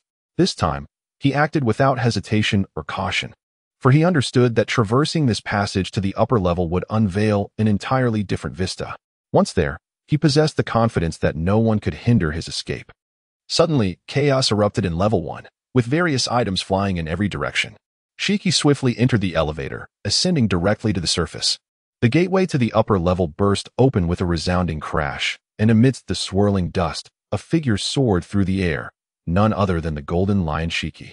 "Kawain, we have reached the first level, Golden Lion Shiki." At that moment, standing at the entrance was Admiral Borsellino, who had rushed from the Navy headquarters for support. Adorned with a wide-brimmed brown hat, a black shirt, and a black and white striped suit, he draped a cloak emblazoned with the word justice, billowing and rustling in the wind generated by Shiki's recent onslaught. "Oh, It's you, the dazzling imp. Can you truly impede my progress? How terrifying. This is the legendary pirate. But one must try to know, right, Shiki? The battle between the two was on the verge of eruption. At this moment, Scylla had successfully traversed the passage from level 4 to level 1 and was nearing the route leading from level 1 to the surface of the sea. He had circumvented the front of Impelled Down, avoiding detection, and was now cautiously skirting the outer wall of the prison. Along this perilous path, he encountered and sensed numerous sea kings, with 3 of them even brushing past him. At that moment, Tyler's heart raced, while Zhao Xinglong's mind was exceedingly tense. The ocean, particularly within the calm belt, harbored many colossal creatures yet unknown, perhaps even rivaling the likes of the mighty oars. After calming his tumultuous thoughts, Tyler decided to emerge directly from the depths of the sea, creating an opening in his hood. Wisps of mist erupted from within, soaring into the sky until, at an altitude of 1,000 meters, Tyler finally felt a sense of relief. He had truly escaped. Suddenly, a resounding boom echoed across the surface of the sea surrounding Impelled Down, where a brilliant laser collided with a massive strike, unleashing tremendous devastation. Taylor observed intently as the formidable golden lion Shiki clashed with Vice Admiral Parasitizing on the first level of the sea. It was not surprising that such powerful beings could wreak such destruction. Amidst the swirling clouds of dust, beams of laser energy erupted. Shiki soared through the air, deftly evading Parasitizing's laser assaults, inching closer to his opponent. With a swift motion, he unleashed his dual blades, sending arcs of slashing energy in the shape of a cross towards Parasitizing. The latter transformed into a beam of light to narrowly escape the strikes. Yet the military vessel that had been docked behind him was cleaved into 4 pieces by the onslaught, prompting a multitude of Marines to leap overboard in a desperate bid for survival. Oh, how terrifying. Such fearsome slashes. Shiki, Parasitizing lamented from the other side, where he had coalesced into a multitude of luminous points. He then descended onto the surface of the first level of Impelled Down, clasping his hands together, from which he summoned a colossal sword of light. Heavenly Cloud Sword, allow me to experience your swordsmanship, Shiki. As he spoke, he charged rapidly towards Shiki, and the two engaged in another fierce duel. At this moment, it was 2:18 a.m. on March 26th. Magellan, clutching his abdomen, meticulously surveyed level 6, where the unconscious Bondi Wald was once again incarcerated, alongside Barrett and San Juan, who had been temporarily detained on level 5 and were now returned to their cells in level 6. A few inmates attempting to exploit the chaos to escape were also apprehended by Magellan during his inspection. Now, only the Golden Lion Shiki, who had fled to the first level of the sea, and the elusive Taylor remained. Oh, my stomach! I cannot endure this any longer. I must attend to my personal matters. Alas, the first level of the sea is not conducive to my abilities. Let Shiri and Parasitizing handle this predicament while I take a moment to relieve myself and continue my search for Taylor. This is indeed quite troublesome, Magellan mused to himself, clutching his stomach as he made his way towards the corridor. Rewind to 40 minutes earlier, Shiryu of the Rain had finally ascended to the first level of the sea. At this juncture, the first level was already in disarray, although the majority of the outer walls were constructed from the resilient sea stone. Some inner stones had been utilized by Shiki. On one hand, Shiki and Parasitizing were engaged in a fierce duel, displaying a level of proficiency that, while not yielding significant advantages, allowed them to handle the situation adeptly. They occasionally manipulated stones to attack the advancing guards and the assisting navy, who found it difficult to close the distance. The Navy headquarters had just prepared a demon-slaying order for O'Hara, dispatching powerful Vice Admirals Kazan, Sakazuki, the Weasel, Stolo Berry, and the Burning Mountain. Meanwhile, Garp had returned to the East Blue for a family visit, in reality, to deliver Ace to the bandit Satan for upbringing. Thus, it was indeed a remarkable feat that Vice Admiral Parasitizing was sent with 2 warships for assistance. Upon his arrival, Shiryu did not immediately engage. Instead, he lit a cigar and took a deep drag. He was not merely a bystander, but was seeking an opportune moment to strike. At 2:20 a.m., Shiryu found an opening within 25 minutes to intervene in the battle. Shiki, Parasitizing, and Shiryu swiftly exchanged positions and forms, unleashing lasers, lightsabers, and slashes in a continuous onslaught. The guards and Navy soldiers wisely withdrew to the periphery, well aware that their commanding officers understood the futility of their involvement in the clash between these 3 formidable fighters. Although Shiki was a legendary pirate, he found himself somewhat overwhelmed by the combined assault of his 2 juniors, especially since he was no longer in peak physical condition. having been previously injured in the leg by Borsellino's lightsaber. In the midst of the battle, Shiki maneuvered toward the navy and guards, intending to divert Borsellino and Shiryu's focus. He then unleashed his formidable attack, Lion's Might, Earth Roll. Countless stones, timber, and debris coalesced into 8 enormous lions that roared and charged towards the crowd. Borsellino swiftly took to the skies, disengaging from the fray to unleash his ultimate move, the 8-span jewel, striking down 6 of the colossal lions, gradually eroding their form. However, Shiki miscalculated. Shiryu had no intention of rescuing the guards, but instead seized the opportunity to advance. With a swift draw of his sword, Shiryu executed a decisive strike.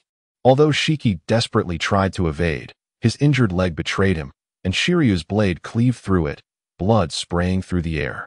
At that moment, a thick mist enveloped the area, obscuring visibility. Shiki seized this chance to ascend into the air and make his escape, while Borsellino transformed into a beam of light in pursuit. On the first level of the sea, Shiryu landed and sheathed his sword, the severed leg of the golden lion Shiki thudding to the ground. He then retrieved another cigar, lighting it, and inhaling deeply. Meanwhile, a kilometer away, Tyler wiped the sweat from his brow, panting heavily. Controlling the abilities of the cloud fruit from such a distance proved to be quite taxing for him. As the two figures gradually faded from view, Taylor took a deep breath before transforming into a white cloud and drifting away into the distance. Thus, Taylor's escape from Impel Down had been entirely successful, marking the beginning of his journey. However, the incident of his escape was far from over. In level 5 of Impel Down, Magellan continued his relentless search for Taylor's whereabouts, yet no clues emerged. What was discovered, however, was the theft of food from the storage room. At that moment, his din mushy rang again, and Magellan hastily answered. "This is Magellan. Deputy Director Magellan. This is the surveillance room. We have just received news from the first layer of the sea. The fugitive, red-haired Shiki, unleashed a devastating attack, resulting in significant casualties among the guards. Chief Warden Shiryu severed one of Shiki's legs, but Shiki seized this opportunity to escape into the air. Vice Admiral Borsellino is currently in pursuit, but the outcome remains unknown. Shiki has managed to escape from Impel Down, hasn't he? Understood. I will take responsibility before the world government. Deputy Director Magellan. We have also received information from the P organization. Currently, 4 known ice-type abilities have been identified. One is Vice Admiral Kazan's Logia-type ice fruit. Another is the elusive Snow fruit, also of the Logia type. Next is the Paramecia-type ice fruit possessed by the celestial dragon, Ephemerong and Mary Joa. And there is a high probability that Kaido, the beast, possesses the Zoan-type dog fruit, mythical beast form. These are the confirmed ice-type abilities, though there may be omissions. Is that so? Very well, what about Taylor's powers? According to intelligence, Taylor's abilities were revealed 10 years ago as a Zoan-type snake fruit, ancient variant, Titanoboa form. But no further information has surfaced since then.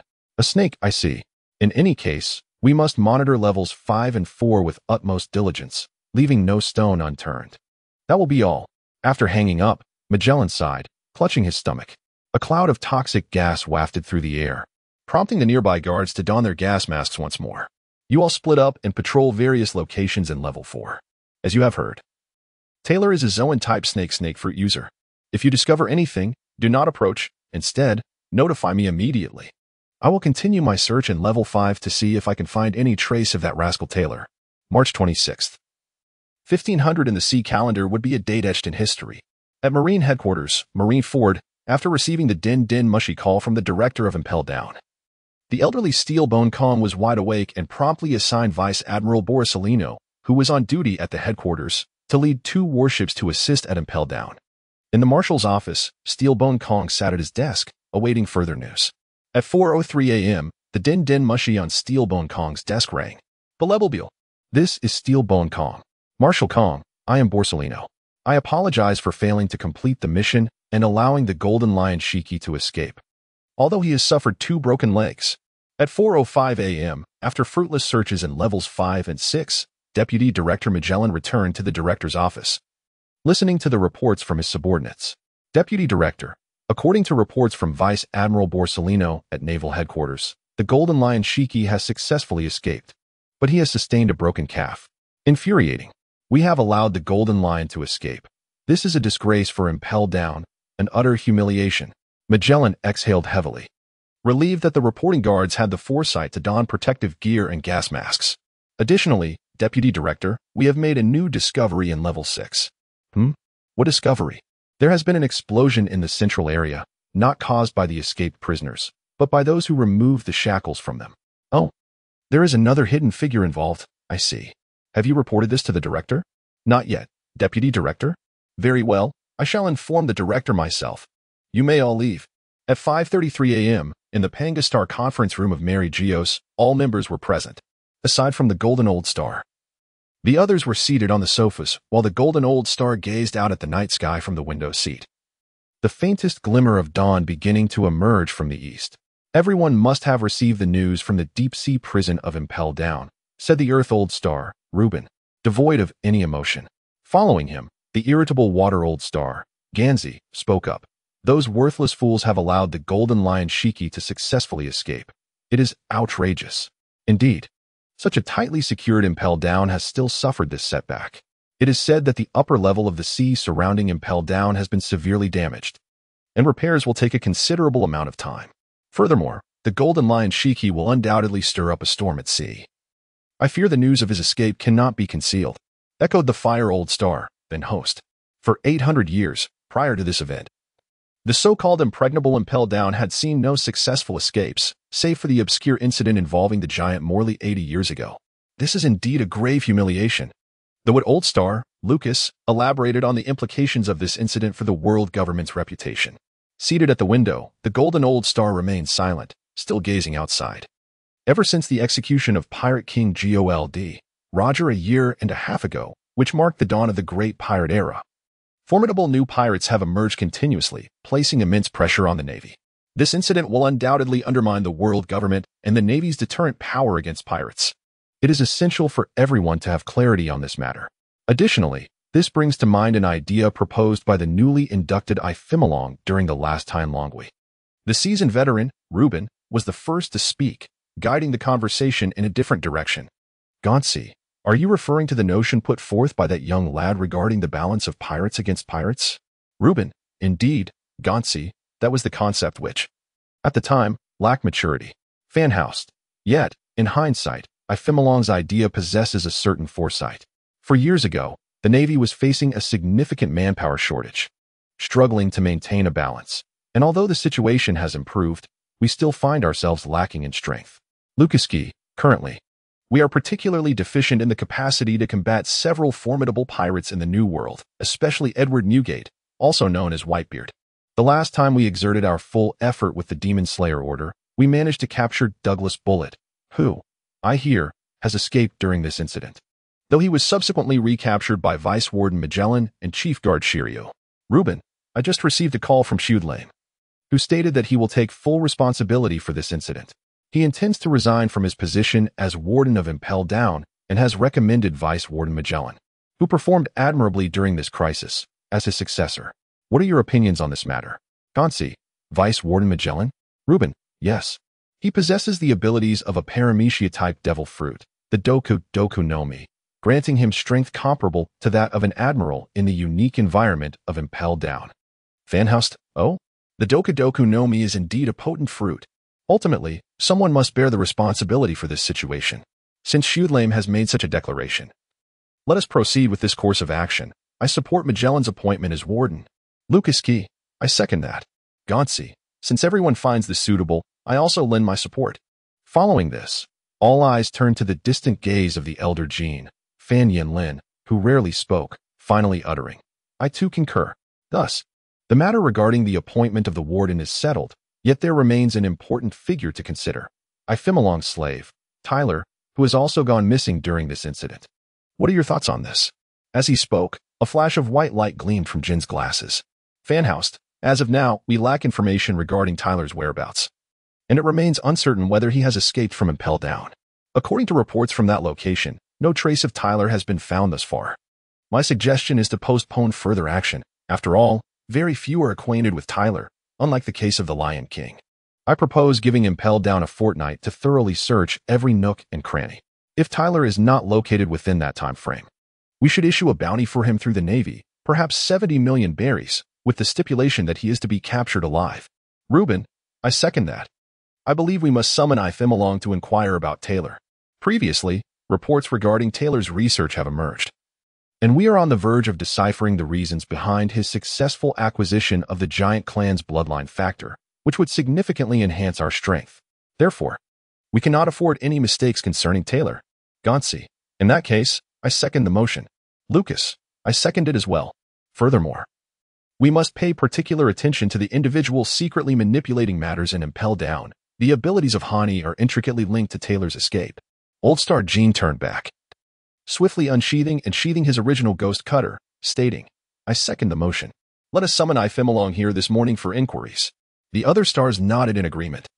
On March 26, 1500 of the Sea Circle calendar, at 6:28 in the morning, Taylor, having distanced himself from Impel Down, sat atop an island cloud of his own creation, enjoying breakfast while gazing at the rising sun.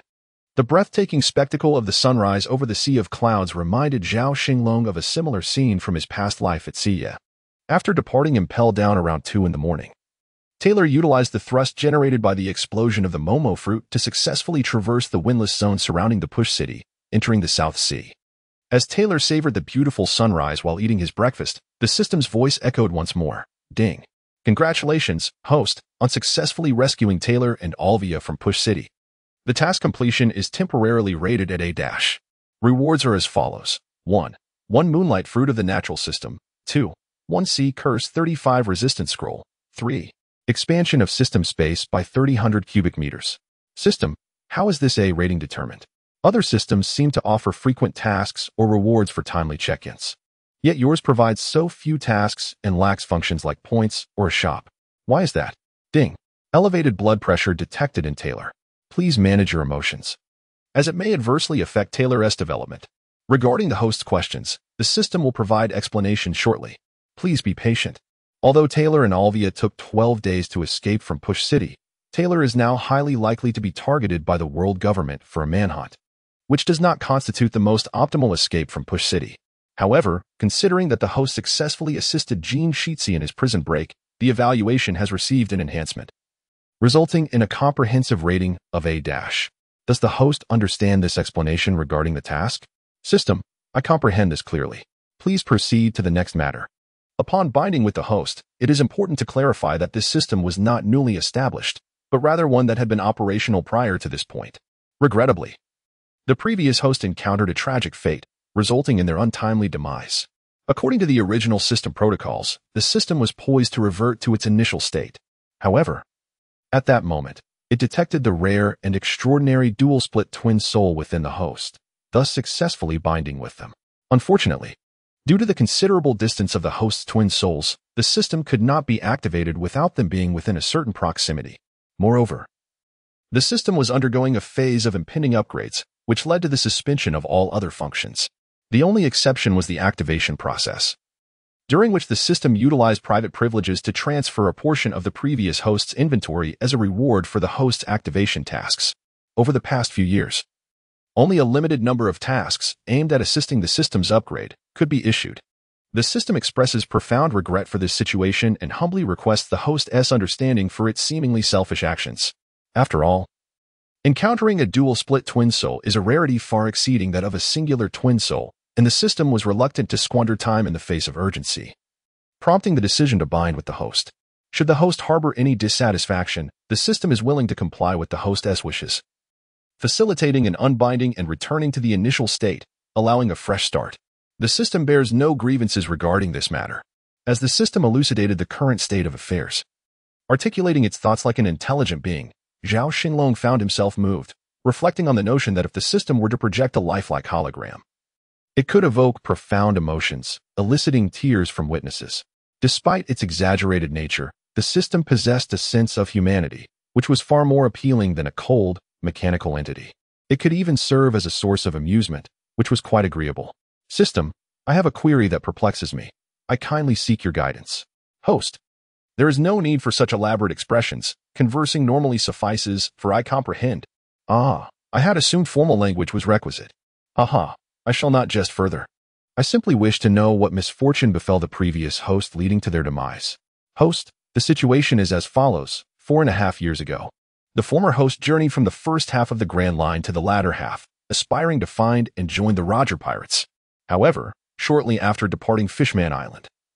They encountered the White Dragon, which ensnared their single-masted sailing vessel. After a harrowing ordeal, the host managed to reach a small island, exhausted and battered, where they collapsed in a clearing. Did they perish just like that? Not quite. They merely lost consciousness temporarily. Alas, fate was unkind, and half an hour later, a massive shadow descended from above, crushing the former host beneath it, leading to their demise. Oh, how unfortunate. What could have fallen from the sky? Was it a meteorite? Not at all. It was a person, the monstrous being known as Kaido, where the other half of your soul resides. Zhao Xinglong found himself at a loss for words. He pondered the matter and concluded that it was indeed unrelated to him. The decision to leap from the Sky Island was made by Kaido at that moment, not by Zhao Xinglong himself. Had it been him, he would never have engaged in such a meaningless endeavor. Yet, if one were to argue otherwise, there was indeed a connection, for the true culprit, Kaido, was now himself, and he could not escape this bond.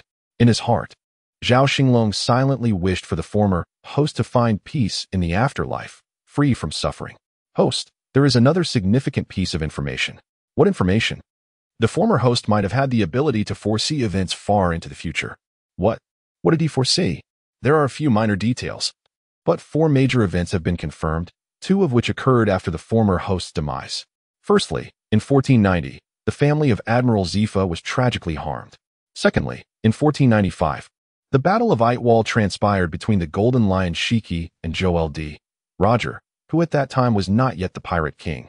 However, the former host was certain that Roger would ascend to that title within 2 years. Regrettably, he met his end at the hands of Kaido shortly before the battle, rendering his aspirations unfulfilled. Thirdly, in 1497, Roger reached the legendary final island, Laugh Tale, and was hailed as the Pirate King. Lastly, in 1498, Roger was publicly executed. Although the former host had passed, these latter 2 events came to fruition. Did the former host mention anything else? Host. The former host often spoke of many occurrences, such as the future existence of trains upon the sea, the fall of O'Hara, the liberation of the celestial dragon slaves by a fishman, and the usurpation of a nation by Don Quixote da Flamingo, who had severed ties with the celestial dragons. I see. What else was remarkable about the former host? Well, he often hummed melodies when alone. Was it Bink's sake? No, this system is unaware of the song's title, nor is it in the language of this world. The notes were high and low, fragmented and indistinct. The system could only recall a few lines. I am still that young lad, unchanged in the slightest.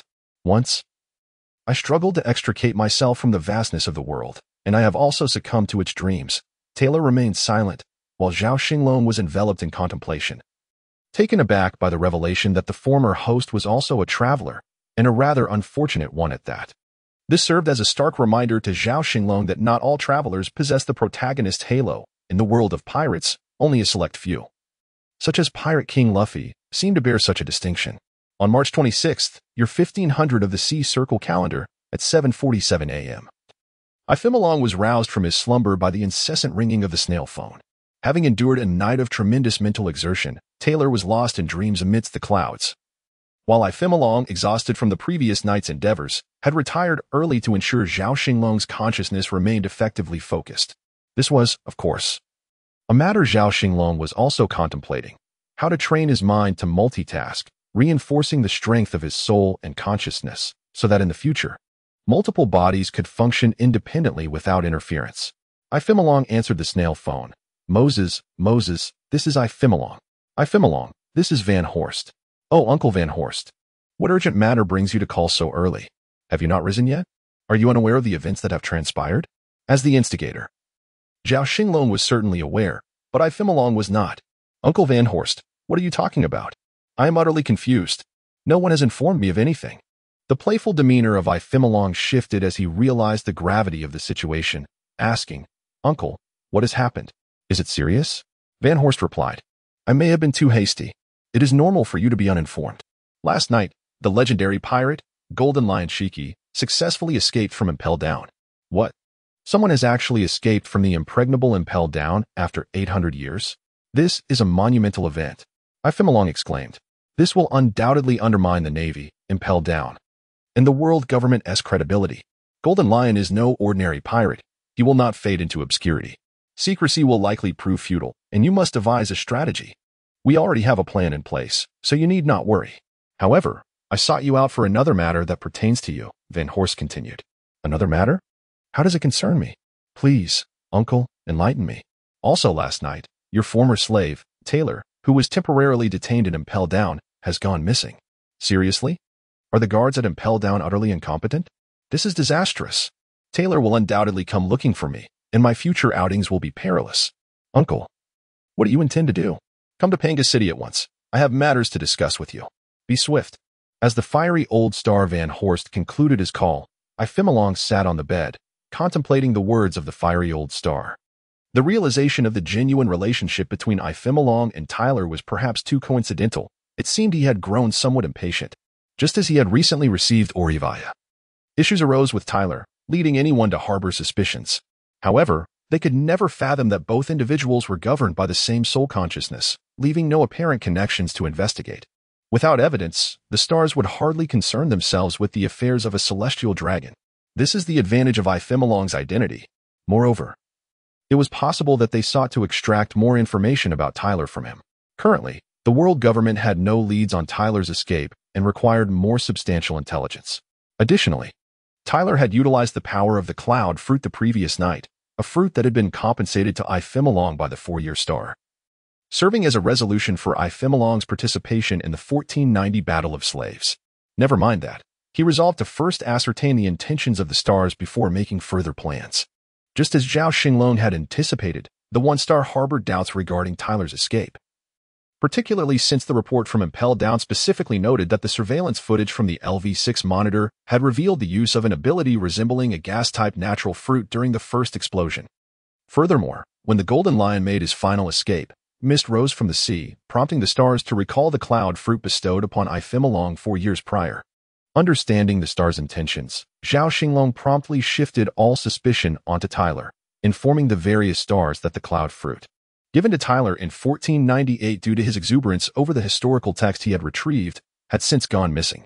At present, no one was aware of the true relationship between Ifemalong and Tyler. It was imperative to delineate their boundaries. Casting all aspersions upon Tyler was entirely justified. Moreover, the stars inquired about the whereabouts of Ifemalong's subordinate, Kiz. In this regard, Ifemalong felt no need for concealment, as Kiz had been residing in Ifemalong's estate for the past month, consistent with the information possessed by the stars. However, what surprised Zhao Xinglong was that after all these questions were addressed, Xing continued to communicate with him about 2 other matters. On March 26th at 12:52 p.m., Taylor awoke after nearly 6 hours of slumber upon the clouds. The blazing sun cast warmth upon him, and it was not yet the time for prolonged rest, as the naval headquarters was still not too far away. Moreover, he had little time to squander, given that the naval support had only reached Admiral Palyasolino yesterday. And from the intelligence received from Ifemalong, it was clear that the Demon Slayer order for O'Hara was on the brink of activation. 3 days prior, the naval headquarters dispatched Sakazuki, Kazan, Mongoose, Stoloberry, and Admiral Fireburn, leading 10 warships towards O'Hara. The swiftest route involved crossing the Red Earth continent from the South Sea directly to the West Sea, and then proceeding to O'Hara, in hopes of catching up with the launch of the Demon Slayer order. Nevertheless, Taylor felt powerless regarding O'Hara's impending demise.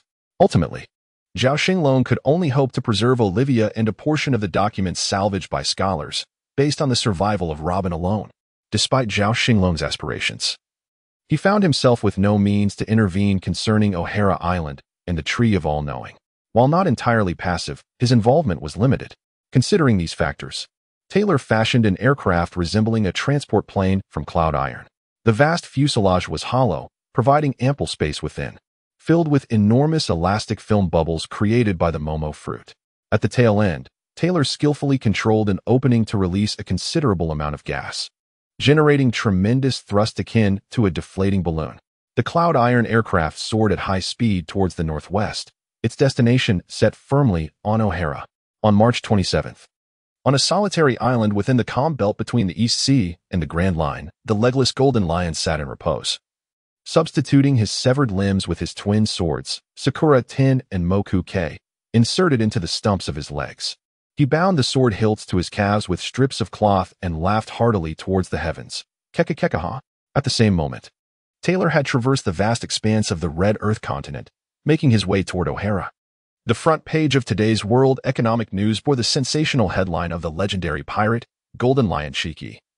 Having severed his own feet to escape from the depths of Impel Down, shocking the world and inciting widespread astonishment. Many of Shiki's adversaries were engulfed in anxiety, fearing that he might appear before them at any moment, prompting them to fortify their security measures in unison, while the world remained absorbed in the news of Shiki's audacious escape. The hand of the world government had already reached toward the tranquil island of O'Hara in the West Sea. On the afternoon of March 29th, 1500 in the Sea Circle calendar, a hurried tailor finally arrived above O'Hara. From this vantage point, he could observe much, prompting him to utilize the power of the cloud fruit to craft a cloud iron telescope, while employing the abilities of the MEM fruit to create resin-coated lenses. Once he fashioned an elongated large single-tube telescope, Taylor lifted it to scan the surroundings, which brought a slight sense of relief to Zhao Xinglong. As no naval ships were in sight, it appeared the Navy had yet to arrive. All remained tranquil. The flying apparatus and telescope made of cloud iron were stored within the system's space. Taylor transformed into a wisp of white cloud, drifting toward the roots of the Tree of Knowledge. At the entrance of the Knowledge Library, he resumed his human form and stepped forward, reminiscent of 8 years ago. Inside the library were Dr. Clover, along with scholars Brazil and Hack. Elated, Taylor exclaimed, "Teacher, I have returned to see you." Upon hearing the voice, Dr. Clover set down the documents he had been examining and looked up. Is it little Taylor? Given that Taylor had stood at 4 meters tall when he first arrived in O'Hara, and 3 years later, in 1495, had left at an impressive height, the towering figure before him now exceeded 7 meters. Aside from the vaguely recognizable face, the physical transformation was substantial, causing Dr. Clover to hesitate in his recognition. "It is I, teacher." Taylor approached and sat down cross-legged, still towering over 3 meters in height. He slightly bent his upper body, scratched his head with his right hand, and awkwardly remarked, "Professor, my apologies. I've grown quite a bit over the years, ha ha ha." Dr. Clover stood atop the table, reaching out to pat Taylor's head, which was the size of several ordinary heads, and replied with a smile, "No worries. Growth is a good thing, and I am delighted to see you back safe and sound. Hee hee." Dr. Clover spoke kindly, while scholars Bayuri and Huck also came over to greet Taylor warmly. "Little Taylor. Long time no see." Taylor responded, "Scholars Bayuri and Huck. Hello. It's been a while." Dr. Clover descended from the table, looked at Taylor, and inquired, "Little Taylor, have you come by just to visit us, or is there something urgent at hand?" This somewhat eccentric elder sensed a mix of joy and concern in Taylor's eyes. He was aware that the world government had been monitoring them, the scholars of O'Hara, for the past 2 years, and particularly this year. He had received several alarming pieces of information regarding the disappearance of numerous scholars, including his great hope, the genius Nico Alvia. Just a week prior, all scholars abroad had vanished without a trace, prompting Dr. Clover to feel a sense of foreboding. However, the obstinacy of scholars dedicated to their research was beyond the comprehension of the average person, which was a source of frustration for Taylor, who sought to save O'Hara. Additionally, evading the world government posed a significant challenge. "Professor, I have returned specifically because O'Hara is currently in grave danger. Your lives, as well as those of the other scholars, are at risk." "Haha. Professor, I am of advanced age now. Matters of life and death are of little consequence, as long as there are successors to continue archaeological research. It matters not. Little Taylor, I am glad you have returned at this time, but as you rightly said, O'Hara is indeed a perilous place. While things are still calm, you should leave at once." Dr. Clover's eyes were filled with affection. Though this disciple may not be as gifted as Nico Alvia, he was nonetheless a wise and diligent individual. "Professor, what I wish to convey is that the resolution does not lie in the sacrifice of you few scholars, but rather..." Zhao Xinglong intended to amplify his persuasiveness with a fabricated tale. "Professor, I have received information from my former master. As you are aware, the celestial dragons seek knowledge that ordinary people cannot fathom. The current objective of the world government, represented by the Holy Land Mariehua, is to annihilate all archaeologists and obliterate the entirety of O'Hara, to be precise, to erase O'Hara Island from the map. Is this true?" Dr. Clover's eyes widened with astonishment, confusion, and profound unease. "It is indeed true. According to internal sources, the demon-slaying fleet, composed of vice admirals from the Navy, assembled 6 days ago and is now heading towards O'Hara. Based on my estimates, they should arrive here within 3 days at most, hence time is of the essence, Professor." Dr. Clover sank despondently into the chair behind him, his heart heavy with sorrow. Scholars Brazil and Huck were equally stunned by the news just conveyed by Taylor. At that moment, the system's voice echoed in Taylor's mind. Ding. Emergency mission triggered. Protect O'Hara. Mission requirements. 1. Safeguard Dr. Clover. 2. Protect at least 70 other scholars in O'Hara. 3. Preserve at least 60 pieces of literature. 4. Retrieve the historical stone blocks from the Tree of Knowledge. The above are mandatory conditions, and the final reward will be determined based on the host's completion status. Mission penalty. None. Zhao Xinglong was taken aback. There was indeed a mission. Although there were no penalties, the system rarely issued tasks, and acquiring resources was essential for strengthening oneself.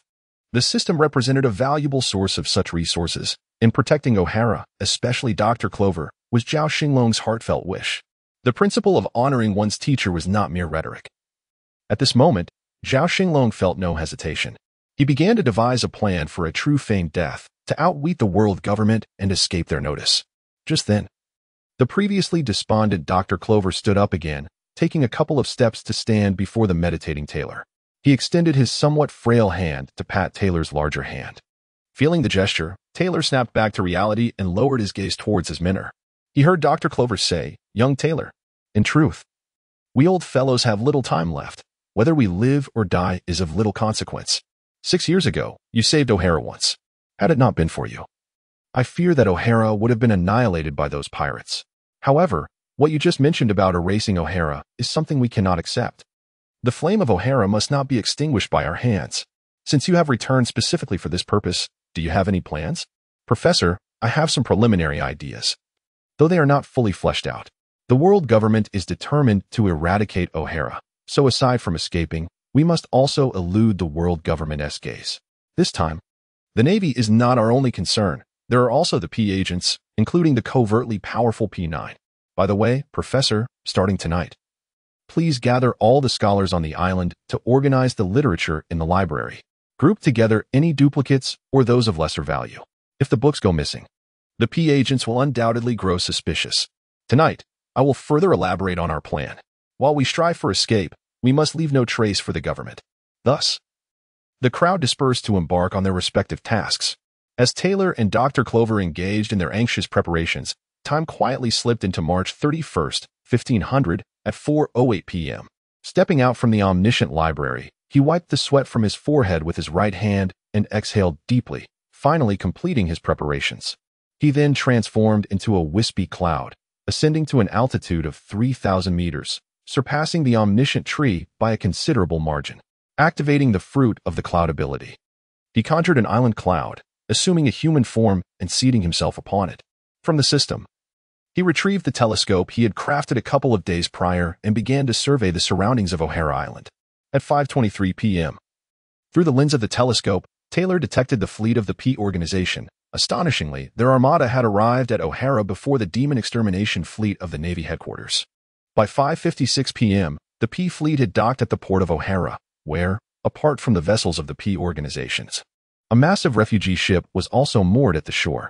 Accompanying the P personnel were fewer than 20 O'Hara scholars, handcuffed and detained under the pretext of violating the laws of the world government by clandestinely studying the blank century of history.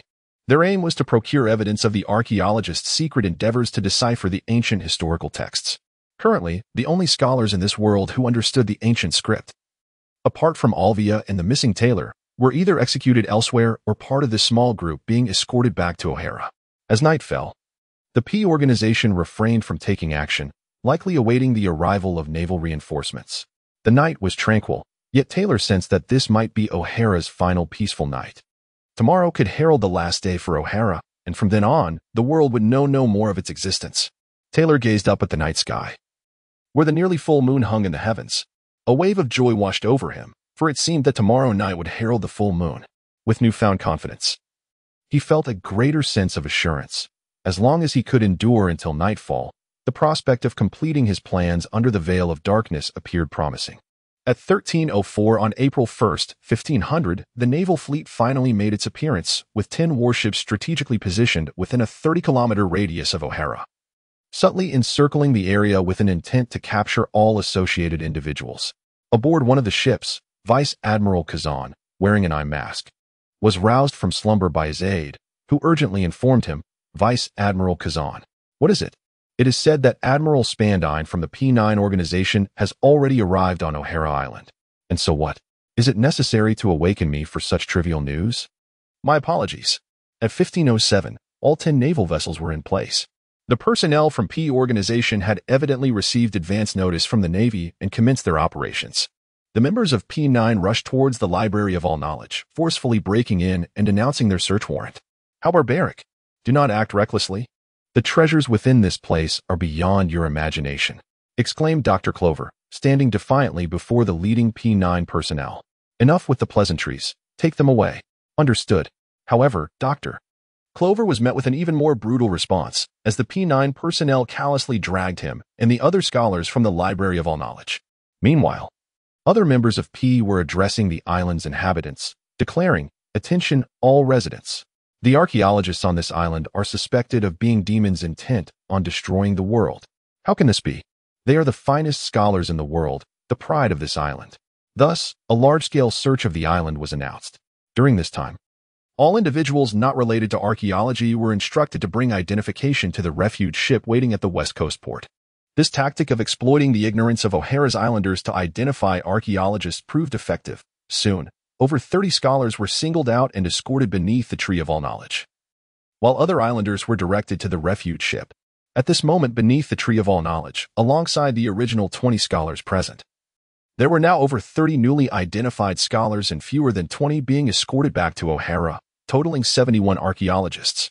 At 1755, Admiral Spandine appeared before the gathered scholars. Arriving beneath the Tree of All Knowledge, he produced a din mushi and inquired about the progress of the search underway in the Library of All Knowledge. Just as in the original narrative, his subordinates reported having discovered a historical document in the library's basement. Ahahaha. O'Hara scholars, your doom is sealed. Doctor.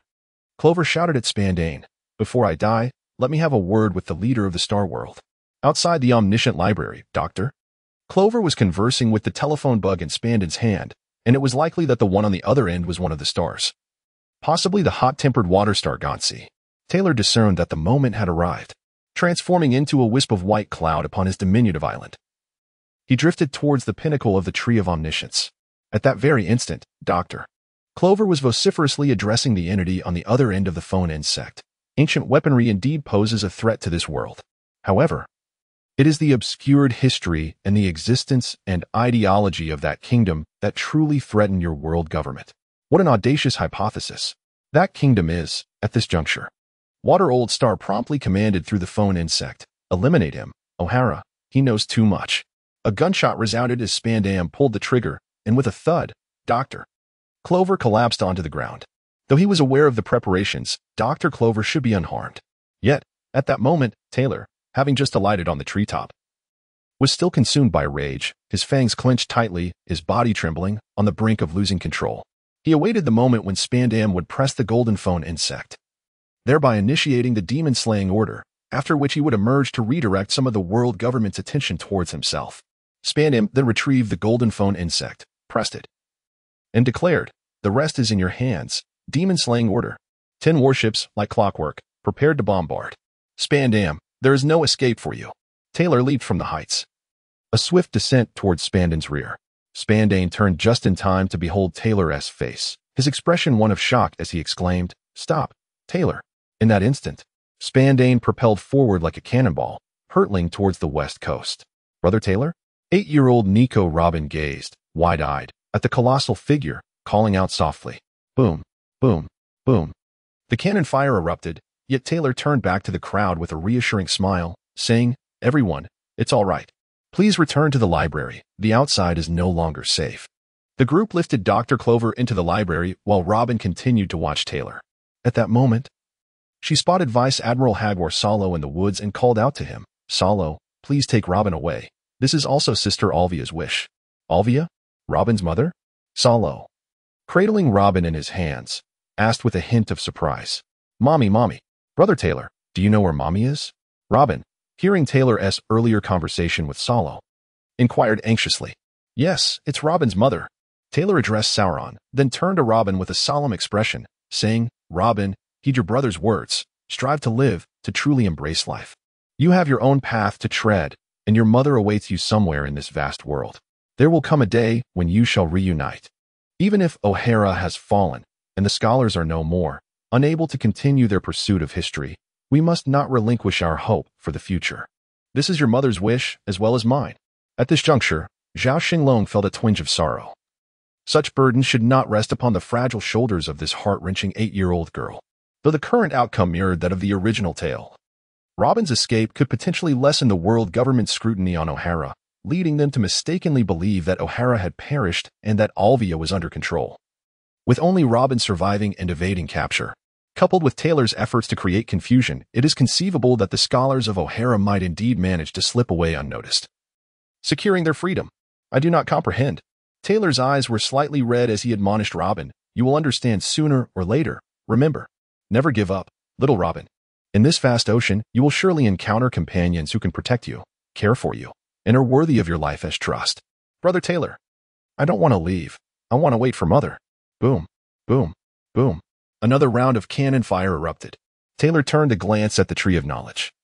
Noticing that certain areas had been struck and were ablaze, he shouted to Salo, quickly take Robin and go. I entrust everything to you. Salo looked at Taylor, nodded, and shielded Robin with his hands as they ran toward the western port. Meanwhile, Taylor gazed at Salo's diminishing figure before swiftly entering the Library of Knowledge. Inside, 70 archaeologists and their 127 family members awaited in the hall. At that moment, Dr. Clover had risen, his bulletproof vest cleverly camouflaged by the jelly effect, successfully deceiving Spandane. However, the impact of the bullets still left a crimson mark on Dr. Clover's chest. Little Taylor, is everyone here? Where is little Robin? Teacher, Robin has her own way of surviving. You need not worry about her. She has always been incredibly strong. Everyone, let us descend to the basement in an orderly fashion, and then you will enter the shelter to await further instructions.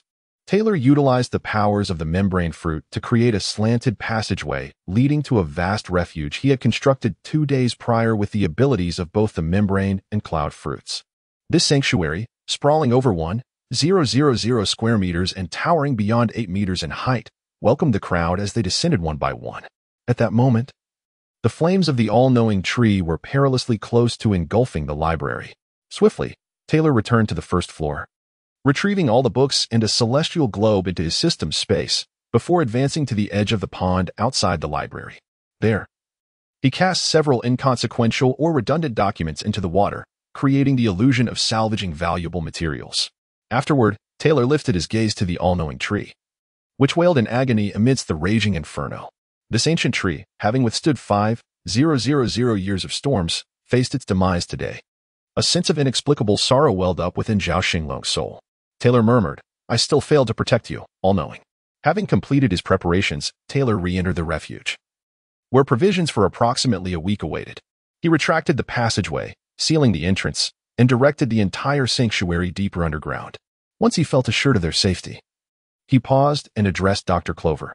Professor, please wait here. I will execute the final part of the plan. There is ample food and a source of water here, and the air will sustain us for 3 to 4 days.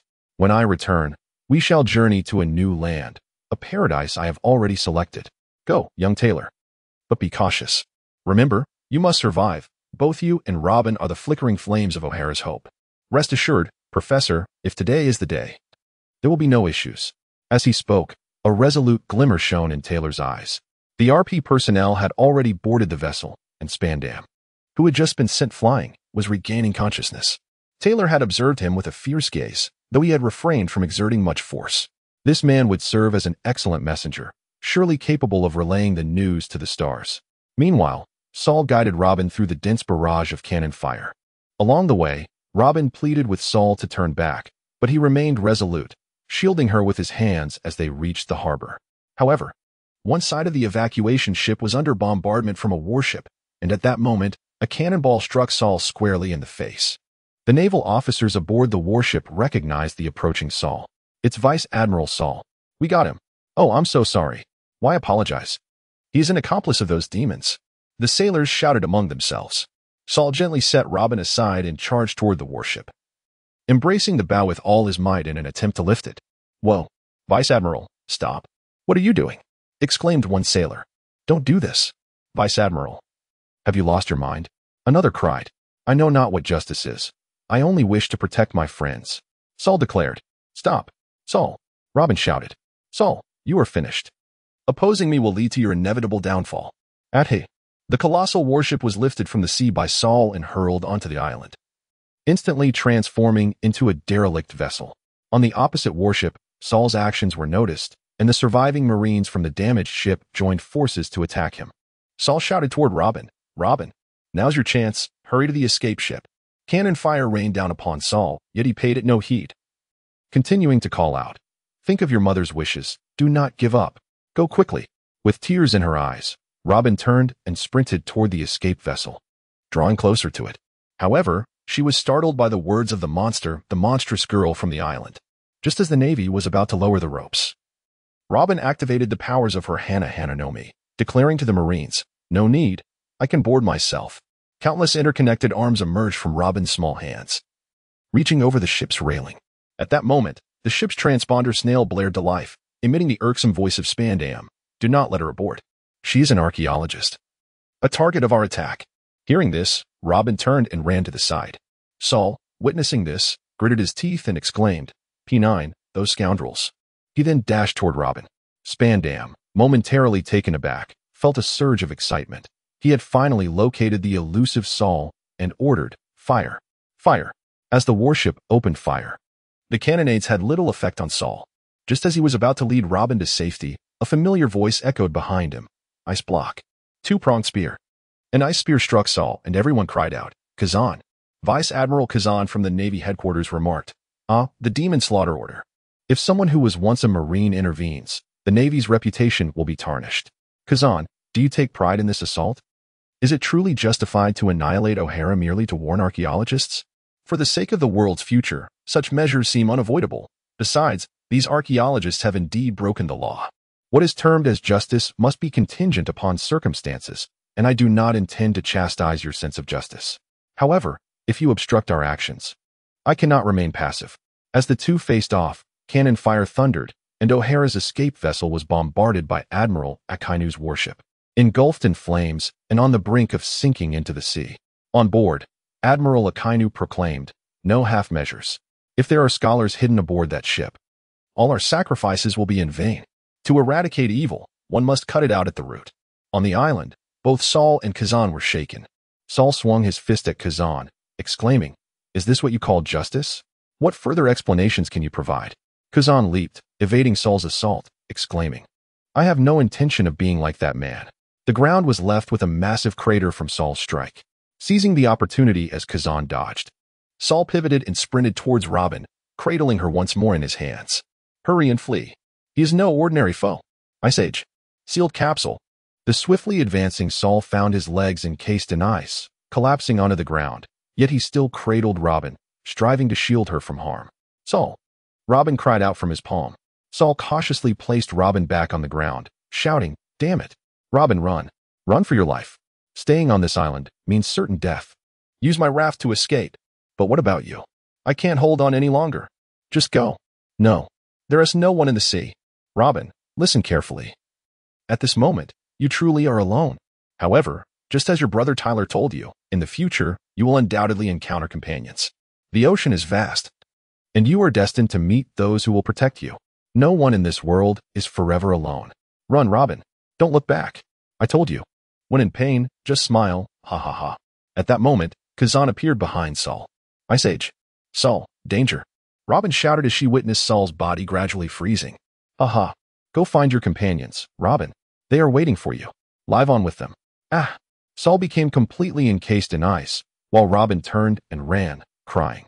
It was now 6:18 p.m. The eradication order had been in effect for 15 minutes. The entirety of O'Hara Island lay under a relentless barrage, engulfed in unquenchable flames. Tyler had made all necessary preparations, observing the developments concerning Robin. Everything unfolded as in the original narrative, progressing with the recent orders from Vice Admiral Sakazuki of the Navy. All the refugees from O'Hara were annihilated, leaving fewer than 200 survivors beneath the Tree of Knowledge. Robin ran with all her might, finally reaching the raft on the eastern coast, only to confront the terrifying figure who had just frozen Saul, Vice Admiral Kazan. At that moment, Kazan's sense of justice wavered, leading him to make an unexpected decision. Extreme justice can sometimes drive one to madness. I have decided to let you go. I wish to witness the fruits born from the seed Saul has protected. Whom you choose to hate is your freedom. You should be grateful to have reclaimed your life today. Live as discreetly as possible from now on. I have carved 2 ice paths across the sea. If you take this raft, you will reach the land. And remember, I am not your ally. If you have committed any misdeed, I shall be the first to seize you as your adversary. On the island, there are still scholars, and there is Brother Tyler. I wish to await Mother. No one can rescue them, not even your mother. Of course, should you find life unbearable and wish to cease existing, that is your prerogative. Scenes from the island flash through Robin's mind, and the voices of the crowd echo in her ears. Today is your birthday, Robin. Strive to persevere. Your companions await you. Robin stepped onto the small boat, vigorously rowing with both oars, emulating Solo, and laughed heartily as she drifted away. At that moment, the moon ascended in the east, and Tyler, floating in the sky, could not help but shed tears, murmuring, "Robin, you must endure, be strong. Your mother, the scholars, and I, your brother, are all waiting for you. Grow up well." Having gathered his emotions, Tyler turned his attention to the ship, which was the primary objective. The vessels of the Navy maneuvered around the island from the north and south, heading eastward, while leaving behind the fiery mountain and 2 warships for final confirmation. Taylor departed, making his way toward the vessel of Admiral Spandane, which was currently traversing the southern shores of the island. Kazan had just embarked upon his flagship and sensed an overwhelming presence approaching, not aimed at him, but directed toward the ship ahead. Therefore, he merely rose to his feet and commanded his crew to bring their ship closer. Taylor descended like a speeding cannonball, hurtling directly toward Spandane. Upon recognizing Taylor's face, Spandane turned pale. Not long ago, Taylor's previous strike had severely impacted him, leaving him with a psychological scar. In a state of panic, he cried out, "Help!" As Taylor descended upon the ship, it nearly split in 2. Many personnel clad in black suits were thrown into the sea by the force of the impact. With a countenance filled with fury, Taylor bellowed, "Let everyone accompany me to the grave." With a powerful strike, he shattered the vessel beneath him into mere splinters. He then glided forward, akin to the moon's gentle steps, towards a warship. Observing this, Kazan issued a command. "Rescue the personnel. I shall intercept him."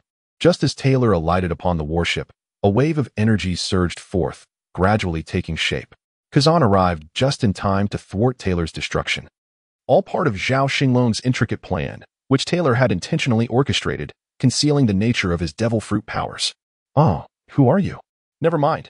Capturing you will suffice." "Capture me?" "Kazan, you are overestimating your abilities." With that, he summoned strength in his legs, creating a significant breach in the ship's bow.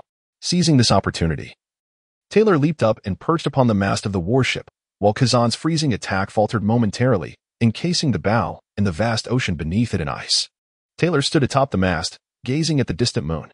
Fortunately, this was the southern side of the island, and the blazing flames of O'Hara did not obscure the full moon rising in the east. Kazan did not ascend. Instead, his aide approached and reported, "Admiral Kazan, the personnel, including Commander Spandine, have been rescued." "Ah, I see. And who, may I ask, is that person?" "Oh dear, I seem to have forgotten. Who was it again? I just can't recall." Kazan spoke to his aide while gesturing toward Taylor, who remained atop the mast. His aide was nearly rendered speechless by Kazan's forgetfulness. Just that morning, they had received a notification from headquarters regarding a newly issued warrant from the world government, although the actual warrant had yet to be disseminated. Only a photo accompanied by a brief description had been circulated. "Admiral Kazan, this is regarding the runaway slave, the notorious bull python, Thomas Taylor." "Oh dear, my apologies. I viewed the information this morning and have already forgotten it by evening." "Oh dear me." At that moment, having gazed at the moon for a brief while, Taylor suddenly began to tremble violently. Currents of energy coursed across his body, accompanied by crackling sounds. His hair turned white and gradually lengthened, his towering figure grew even taller. Muscles expanded further, and his eyes glowed a fierce crimson, with the pupils transforming to an icy blue. This was a manifestation of the fur tribe's ultimate transformation, distinctly different from his previous state. And Taylor's striking red and blue eyes glinted an expression of disdain, sharp as a blade, and as frigid as ice. Memories flickered in his mind from half a year prior, when he awakened the bloodline of the fur tribe in O'Hara. Rewinding time to September 27th, 1494. In the age of sea circles, Taylor had been in O'Hara for over 2 years. It was the annual Autumn Eve Festival. Reminiscent of the Mid-Autumn Festival in Zhao Xinglong's previous life, a night illuminated by a full moon. On this day, the people of O'Hara gathered in the square to celebrate, offering thanks to the heavens for their blessings, rejoicing in a bountiful harvest, and wishing for peace and prosperity in the coming year. O'Hara had long been revered as a sanctuary for scholars, a paradise for learning, respected by all, including pirates who seldom dared to plunder this place. Aside from books and knowledge, it held little wealth. Devoid of gold, silver, or precious resources, it offered no value for pirates seeking plunder. Moreover, the notoriety of O'Hara made any act of piracy here fraught with peril, leading to a tradition of pirates merely stopping by for supplies rather than causing chaos. However, the world is rife with unpredictability. Unbeknownst to the inhabitants of O'Hara, a silver medalist fleeing from the latter half of the Grand Line had arrived with his subordinates after a treacherous journey through the calm belt, filled with resentment, fury, and a thirst for vengeance. Upon reaching the island, these 6 ruthless individuals unleashed a wave of violence, throwing the joyous Autumn Eve Festival into disarray, leaving many injured on the ground. Dr. Clover and the scholars rushed to the scene, with Taylor trailing behind, anxiety etched on his face. In the square, a figure loomed over 3 meters tall, his tattered attire betraying his ferocity. Adorned with a captain's hat, he bore a rugged visage characterized by a long face, an aquiline nose, thin lips, and distinct cross-shaped scars on his cheeks. His narrow eyes glimmered with a bloodthirsty glint, and a conspicuous horizontal scar shaped like the character for abundance marked his chest as he wielded a massive axe. Taylor did not recognize this individual, for the original text offered scant information on the pirates of the post-Roger era. Yet, the aura he exuded suggested he was not an ordinary pirate lingering in the 4 seas, but rather one from the treacherous Grand Line. Though it remained unclear whether he hailed from the renowned paradise of the first half or the ominous new world of the latter half. Amidst the crowd, someone recognized the leading pirate, shouting, "Run for your lives. It's the butcher, Das Ricardo." Instantly, chaos erupted as people fled in all directions. Standing behind Dr. Clover, Taylor furrowed his brow and turned to a towering scholar beside him, Zadi, who stood over 2 meters tall and was remarkably robust. "Do you know this pirate?" he inquired. "Indeed," Zadi replied, nodding. "He is a second-rate pirate from the New World, known as the Butcher, with a bounty of 178 million. It is said he wields the powers of the spring fruit and possesses a voracious thirst for blood. What brings him here?" Taylor's brow remained furrowed as he contemplated their next course of action. At this moment, Taylor possesses no more than the strength of a rear admiral at the naval headquarters, and there remains a significant disparity between him and certain pirates from the New World, particularly those silver medalists who have managed to return alive. This butcher is evidently a low-tier silver medalist. Judging by his disheveled appearance, he likely suffered considerable losses in the New World, prompting his retreat to the 4 seas. "Taylor, please ensure the safety of Teacher Clover. It would be prudent to take him far away, for this individual is quite ruthless." Taylor nodded noncommittally. "Who are you? Why are you wreaking havoc in O'Hara?" "I am Dr. Clover, the esteemed director of the O'Hara Library. I demand that you leave this place at once. You are not welcome here." The naive Dr. Clover, unaware of the notorious butcher pirate, raised his voice in protest. "Oh, you are Dr. Clover? Just the individual I was seeking. If it weren't for you scholars, my butcher pirates would be reduced to mere remnants. This is all your fault. Prepare to meet your demise." As Ricardo, the butcher, spoke, his eyes burned with a crimson fury, revealing a bloodthirsty madness. He shouted, "Elastic charge." His legs transformed into springs, coiling with potential energy before he lunged towards Dr. Clover, wielding a massive axe that sliced through the air. Taylor, possessing the ability of observation hockey, had already sprung into action the moment Ricardo made his move. With a swift shave, he whisked Dr. Clover away from the imminent danger. However, his focus on Ricardo prevented him from noticing that Zadi had already lunged in front of Dr. Clover, positioning himself as a shield. With a series of violent sounds, thud, crash, rumble, the scene unfolded. Ricardo stood where Dr. Clover had just been, while Dr. Clover found himself tucked under Taylor's arm, approximately 20 meters away from his original position. Zadi, however, bore the brunt of the attack, suffering a grievous wound over half a meter deep across his chest. The force of the blow sent him flying, crashing into the outer wall of a nearby building over 30 meters away, landing face down amidst the debris. The impact shattered the wall, scattering bricks and stones, partially burying Zadi beneath the rubble. "Hawk, Rit," and Hoka, 3 fellow scholars, cried out in alarm. Zadi. They rushed to the damaged building, frantically clearing the debris to rescue their fallen comrade. Yet, as they turned him over, they discovered the gaping wound in Zadi's chest still oozing blood, and he lay unconscious, teetering on the precipice between life and death. Brazilian Rue, Graham, and Ross tightly encircled Dr. Clover, fearing that the formidable Ricardo, even capable of inflicting such grievous harm upon the robust Zadi, might suddenly unleash his fury. Meanwhile, Tyler, who had just guided Dr. Clover away from their previous location, was struck with a surge of anger upon witnessing Zadi's critical condition, teetering between life and death. A tumult of pent-up frustration and an ineffable rage swelled within him. Seeking an outlet, yet finding none, he fixated his gaze upon Ricardo, who wielded an axe exceeding 3 meters in length. The weather was fortuitously pleasant that day, and as Tyler stared at Ricardo, he caught sight of the full moon behind him, which invoked a peculiar sensation within his body. He felt as though countless insects were crawling beneath his skin. Even Tyler, despite his fortitude, gritted his teeth to endure this unfamiliar ordeal, which felt interminable yet was merely a fleeting moment. Subsequently, currents of electricity coursed across Tyler's skin, emitting crackling sounds. His hair turned white and began to lengthen. His stature, previously impressive, soared to an astounding height of 6 feet. His muscles swelled further, and sharpened claws sprouted from the tips of his fingers. With eyes ablaze and breathing heavily, he lunged towards Ricardo. Taylor's colossal claws lunged toward Ricardo and his companions, crackling with formidable electricity. True to his reputation as a pirate traversing the New World, Ricardo, well-versed in the ways of the sea, immediately recognized Taylor's transformation and shouted to his crew, "Quick, evade. This is the moon lion form of the fur tribe." He then enveloped his arms and great axe with armament hockey, bracing himself against Taylor's onslaught. Only 2 of his men, possessing greater strength and quicker reflexes, managed to leap out of the way of Taylor's strike. The other 3 were not so fortunate, although their captain, Ricardo, deflected Taylor's physical attack.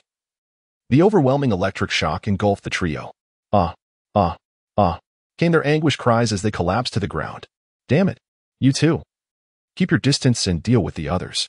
This one is mine." "Yes, Captain." After the initial strike, Taylor succumbed to a peculiar frenzy. At that moment, the golden orb in the realm of souls swayed gently, emanating a soothing luminescence, transforming Taylor's crimson eyes into a chilling blue, restoring his clarity. However, upon regaining his senses, Taylor witnessed 2 other pirates charging toward the scholars, having felled Basiri and Rashi, now aiming for Graham and Dr. Clover.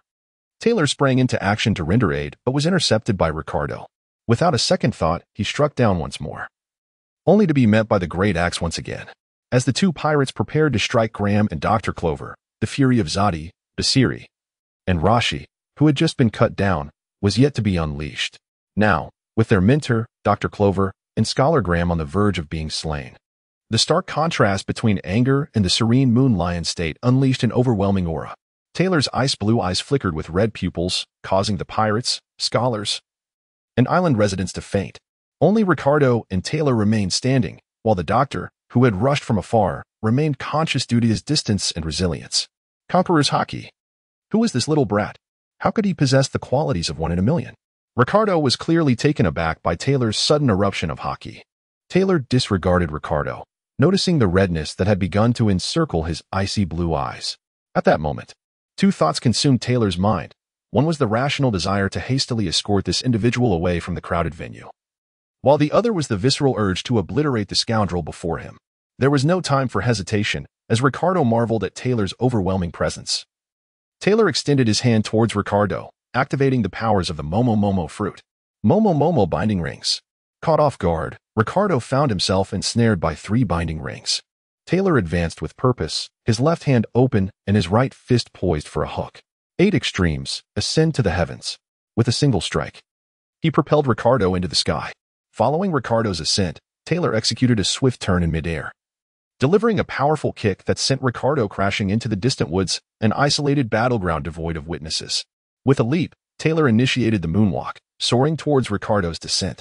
The onslaught momentarily disoriented Ricardo, who, upon landing, spat a mouthful of blood. Summoning his strength, he managed to break free from one of the binding rings constricting his arms and tore apart the rings, ensnaring his legs.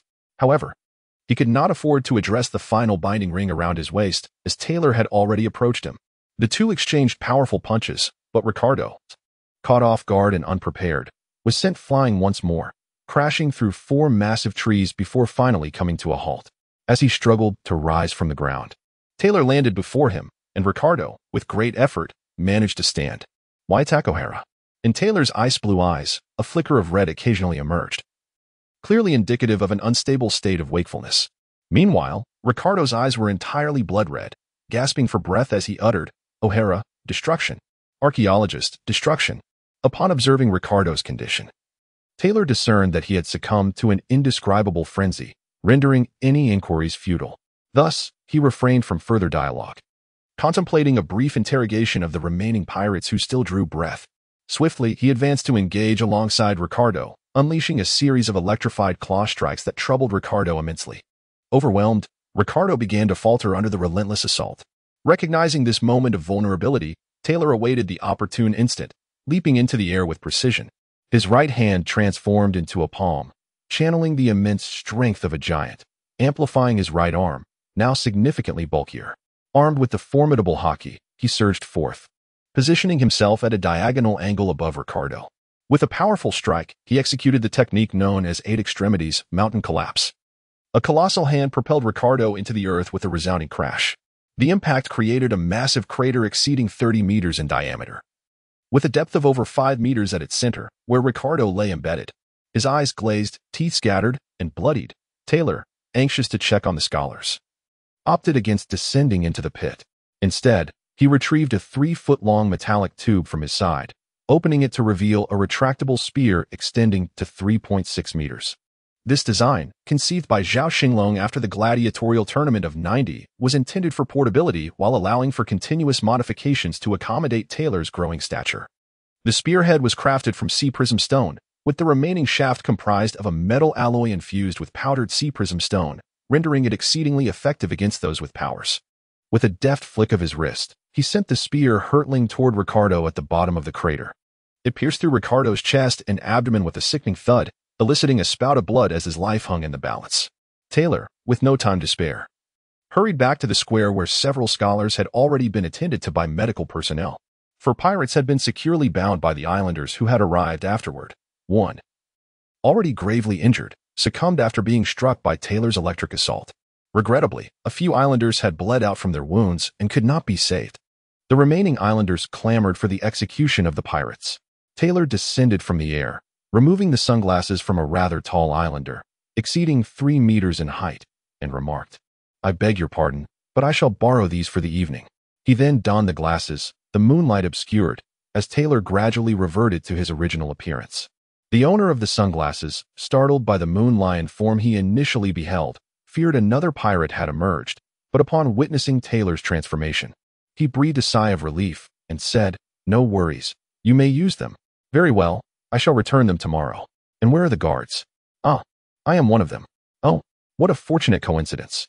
"The butcher, Das Ricardo, lies ensnared in a deep pit within the woods, impaled by my trident forged from sea stone. I urge you to send someone to ascertain whether he still breathes. If he lives, bring him back. But do not remove the spear, merely press the mechanism at its base to retract the shaft, leaving it embedded in his form." "Well done, Brother Taylor. You truly excel." As he spoke, he gestured a thumbs up towards Taylor, who reciprocated the gesture before approaching the 4 bound pirates.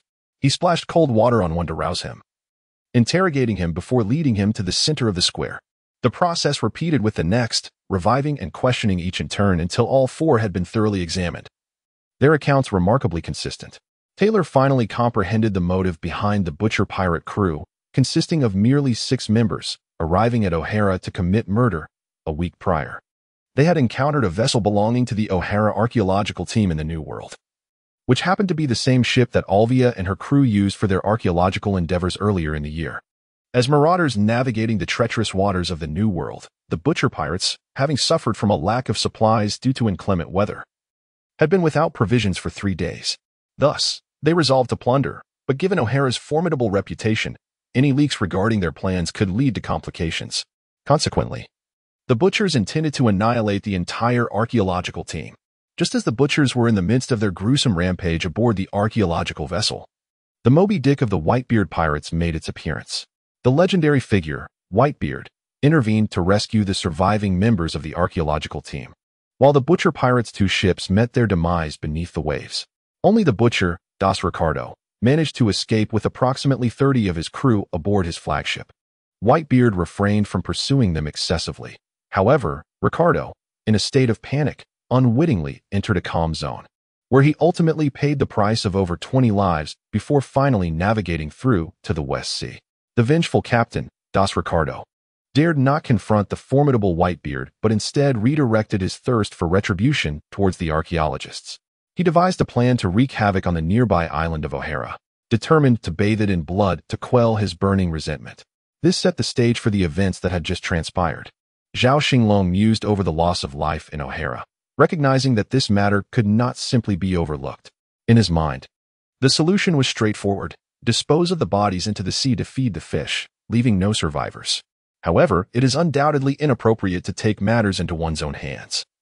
It is better to allow Professor Clover to exert his efforts. When the Butcher Das Ricardo was brought back, he had already succumbed to his wounds, pierced through the heart by Taylor's long spear. By the time the guards arrived, this detestable individual, loathed by the people of O'Hara, was lifeless. Professor Clover, witnessing the casualties among the islanders, was filled with indignation. Yet he did not wish for the blood of those heartless pirates to taint the rich history of O'Hara spanning thousands of years. Consequently, Taylor was entrusted with the task of ferrying 4 bound captives and 2 corpses out to sea in a small boat, returning to O'Hara at midnight, cloaked in the stench of blood. Reverting to the night of April 1st, 1500 in the sea circle calendar, Taylor, transformed into the Moon Lion, was suddenly inundated with memories of the prior crisis he had averted in O'Hara. He had not only quelled that peril, but also awakened the latent traits of his fur tribe lineage in the Conqueror's Haki, marking a period of great achievement. In the ensuing time, Taylor discerned 2 major forms of the Moon Lion: the Berserk form, characterized by completely crimson eyes and a larger physique, yet devoid of rationality, and the Lucid state, with entirely ice-blue eyes but lacking the ferocity of the former. Over the subsequent 4 years, through relentless training, Taylor finally discovered a new form, the most suitable and powerful Moon Lion shape yet.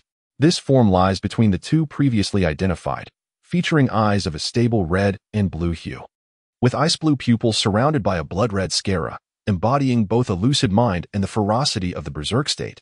Today, as he gazes upon O'Hara engulfed in flames, with the refuge vessels still ablaze upon the sea, resembling colossal torches, in the Tree of Knowledge, now a beacon of despair, he can only feel rage boiling within him. How infuriating! Taylor shouted. Though his mind remained lucid in this form, the ferocious enhancement rendered his temper volatile, his anger escalating, and the Conqueror's Haki erupted uncontrollably. Nearby, several warships were affected, with numerous sailors succumbing to unconsciousness, and chaos ensued aboard the vessels. The most unfortunate was Admiral Spandane, who had just been rescued. He clumsily boarded a ship, ready to contact his superiors via Den Den Mushi. But a surge of Conqueror's Haki from Taylor knocked him and the Den Den Mushi into oblivion. Oh my! The Conqueror's Haki. This young lad named Taylor is quite extraordinary, Kazan remarked to his aide, who appeared utterly astonished. This fellow possesses Conqueror's Haki as well. Remarkable indeed.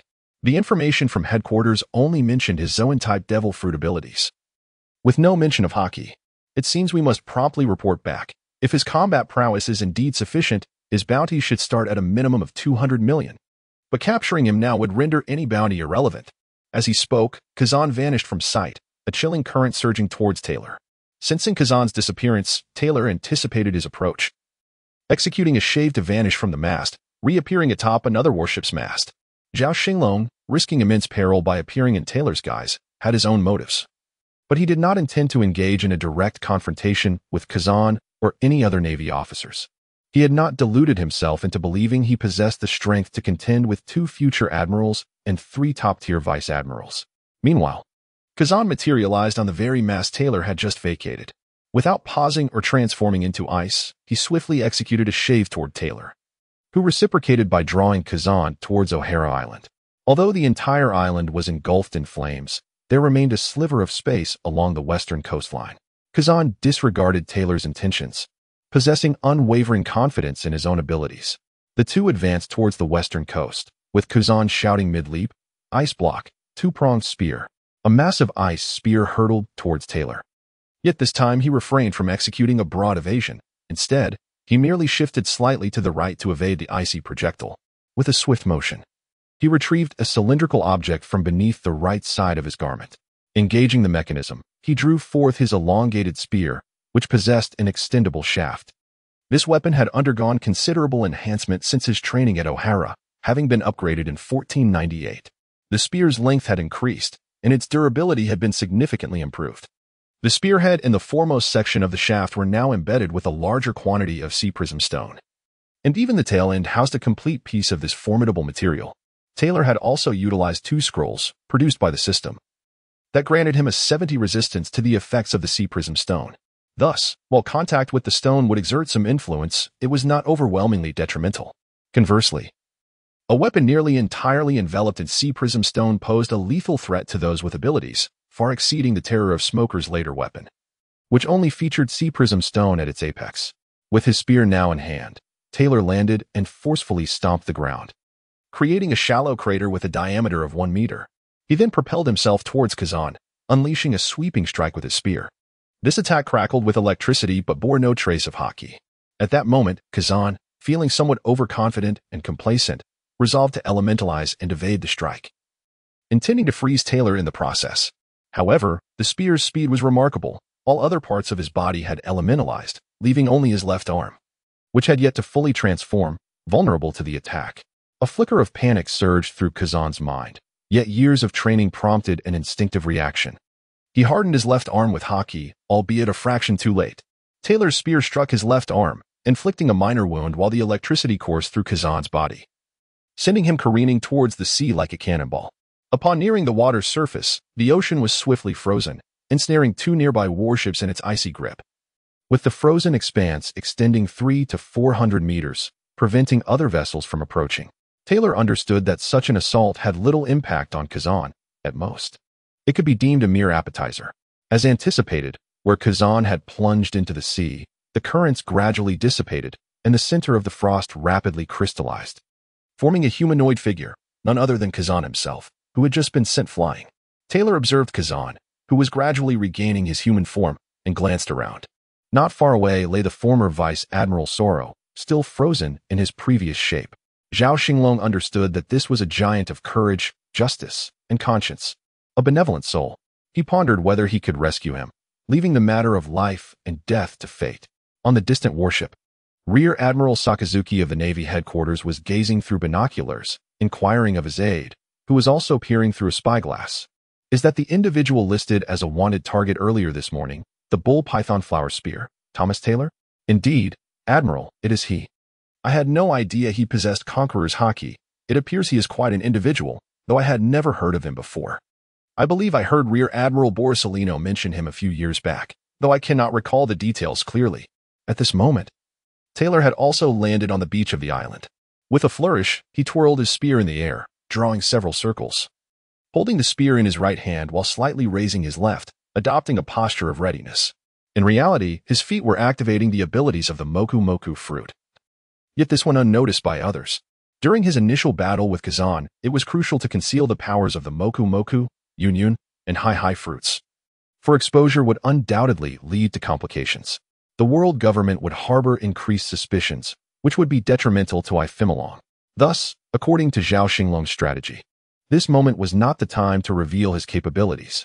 Ah, what a formidable little imp, Kazan remarked as he stepped onto the beach from the ice. Crouching down, he scooped up a handful of sand, casting it into the air to form a uniquely shaped sword. As military blade, he then charged forward, engaging Taylor in battle once more. Taylor, after a long absence, unleashed the Serpent 7 probe spear technique, with electric currents dancing along the spiraling spear.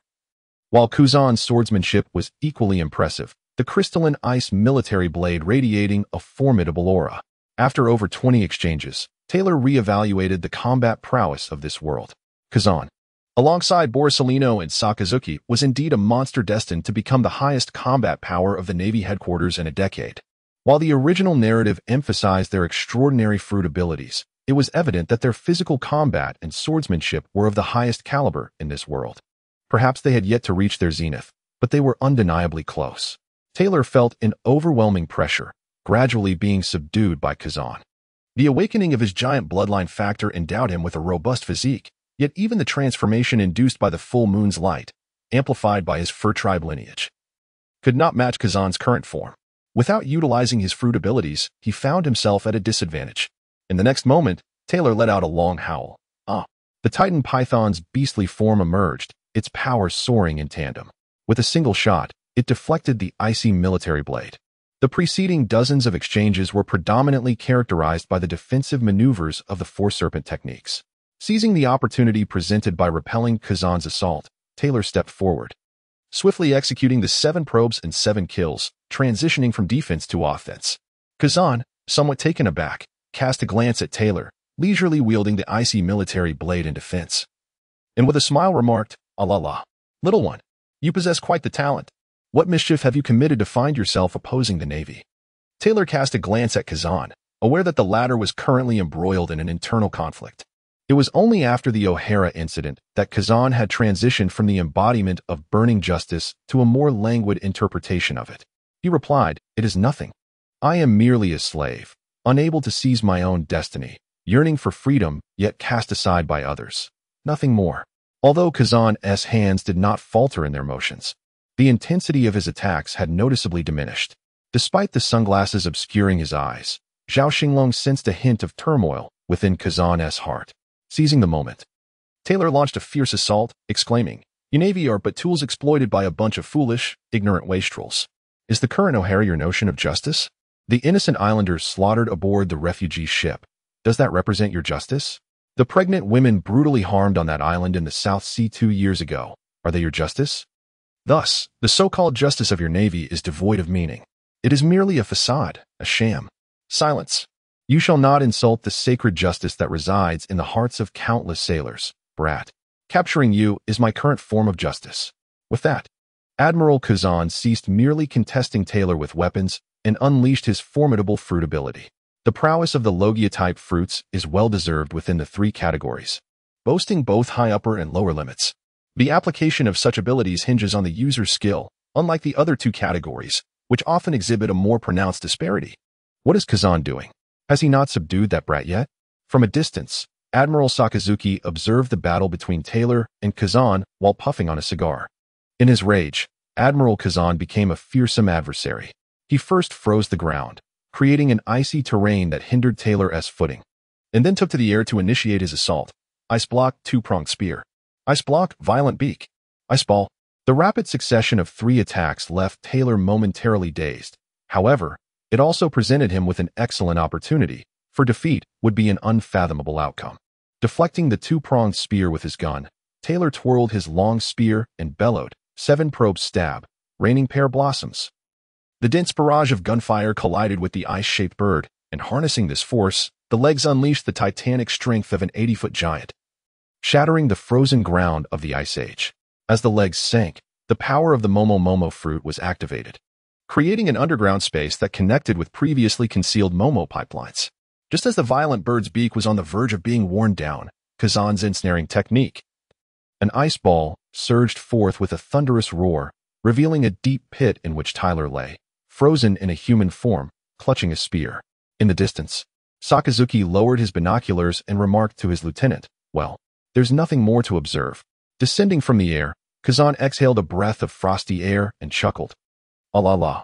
This little brat is quite a handful, but never mind, it's time for the freezing moment."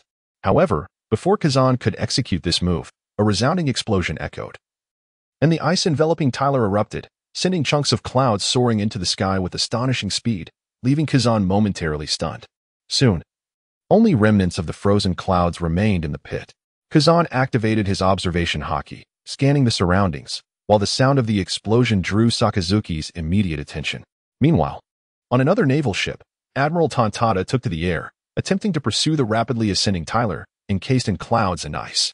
Yet, upon reaching an altitude of 300 meters, Tontada could only see a diminishing speck in the sky. Resigned, he began his descent. But just as he dropped to about 100 meters above ground, another thunderous blast erupted. On the night of April 1st, year 1500 of the Sea Circle, around 8:58 p.m., a gentle breeze caressed the surface of the sea, where waves danced lightly under the radiant full moon. Above the still blazing western coast of O'Hara, Admiral Tontada descended gracefully from the air, when another deafening sound erupted as he approached a height of 100 meters.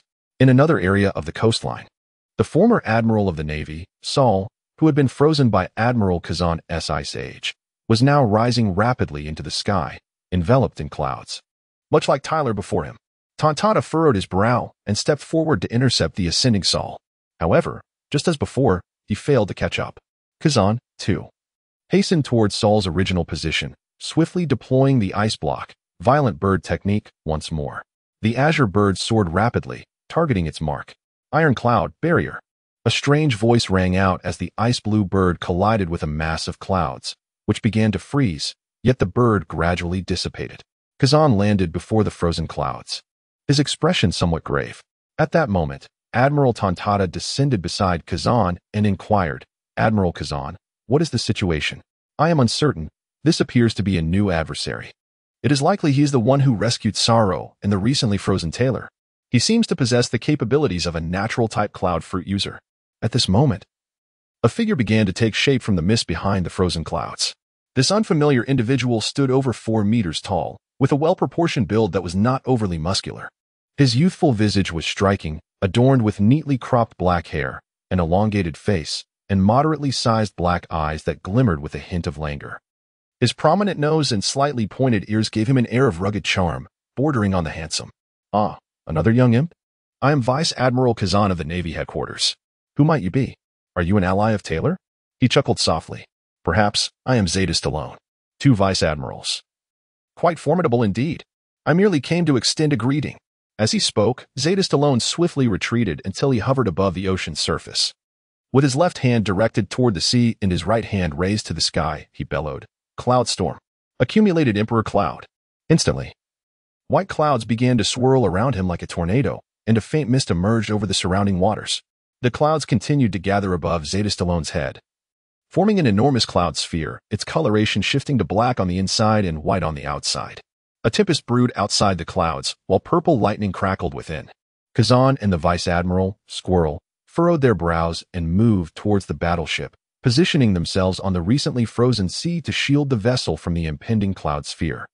Witnessing this, Zeta Stallone could not help but smirk, raising his right hand to wave at Kazan and Squirrel. "Ah, cloud storm." The massive cloud sphere hurtled toward the two, while Zeta Stallone remarked, "I have matters to attend to, so I shall take my leave." Due to the immense size of the cloud sphere, both battleships unfortunately fell within its range of impact. Vice Admiral Squirrel unsheathed his sword, relentlessly striking at the cloud sphere, attempting to shatter it before it descended.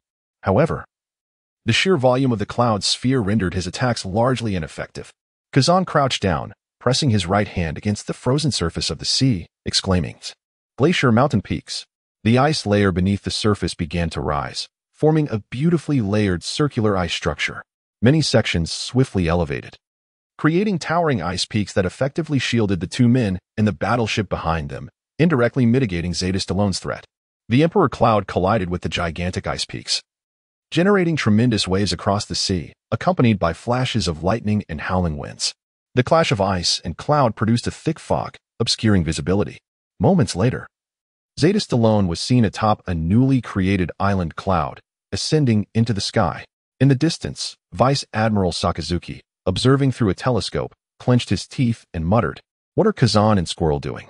As the upper body of Sakazuki surged with molten lava, a colossal sphere of magma erupted from him, manifesting the airborne version of a volcanic meteor. This immense lava orb hurtled towards Zeta Styron, who was soaring through the skies. Upon noticing the impending assault, Zeta Styron thrust his hands forward, conjuring a cloud sphere to shield himself from the gigantic lava ball, all the while ascending to greater heights without hesitation. "Iron cloud, barrier," he exclaimed as the lava sphere approached the cloud sphere. In an instant, the cloud transformed into a gray hemispherical shield, enveloping the lava ball within its grasp. With a thunderous explosion, the barrier disintegrated, yet the lava sphere, having lost its upward momentum, began to plummet. Sakazuki, filled with frustration, muttered, "Damn it. He got away. If only Borisolino were here, humph." Meanwhile, Kazan and the Weasel, having successfully withstood Zeta Styron's Imperial Cloud, found themselves at a loss for his whereabouts. This Tyler's accomplice is no ordinary foe. Tyler and Admiral Kazan battled for an eternity. What are Kazan's thoughts on that?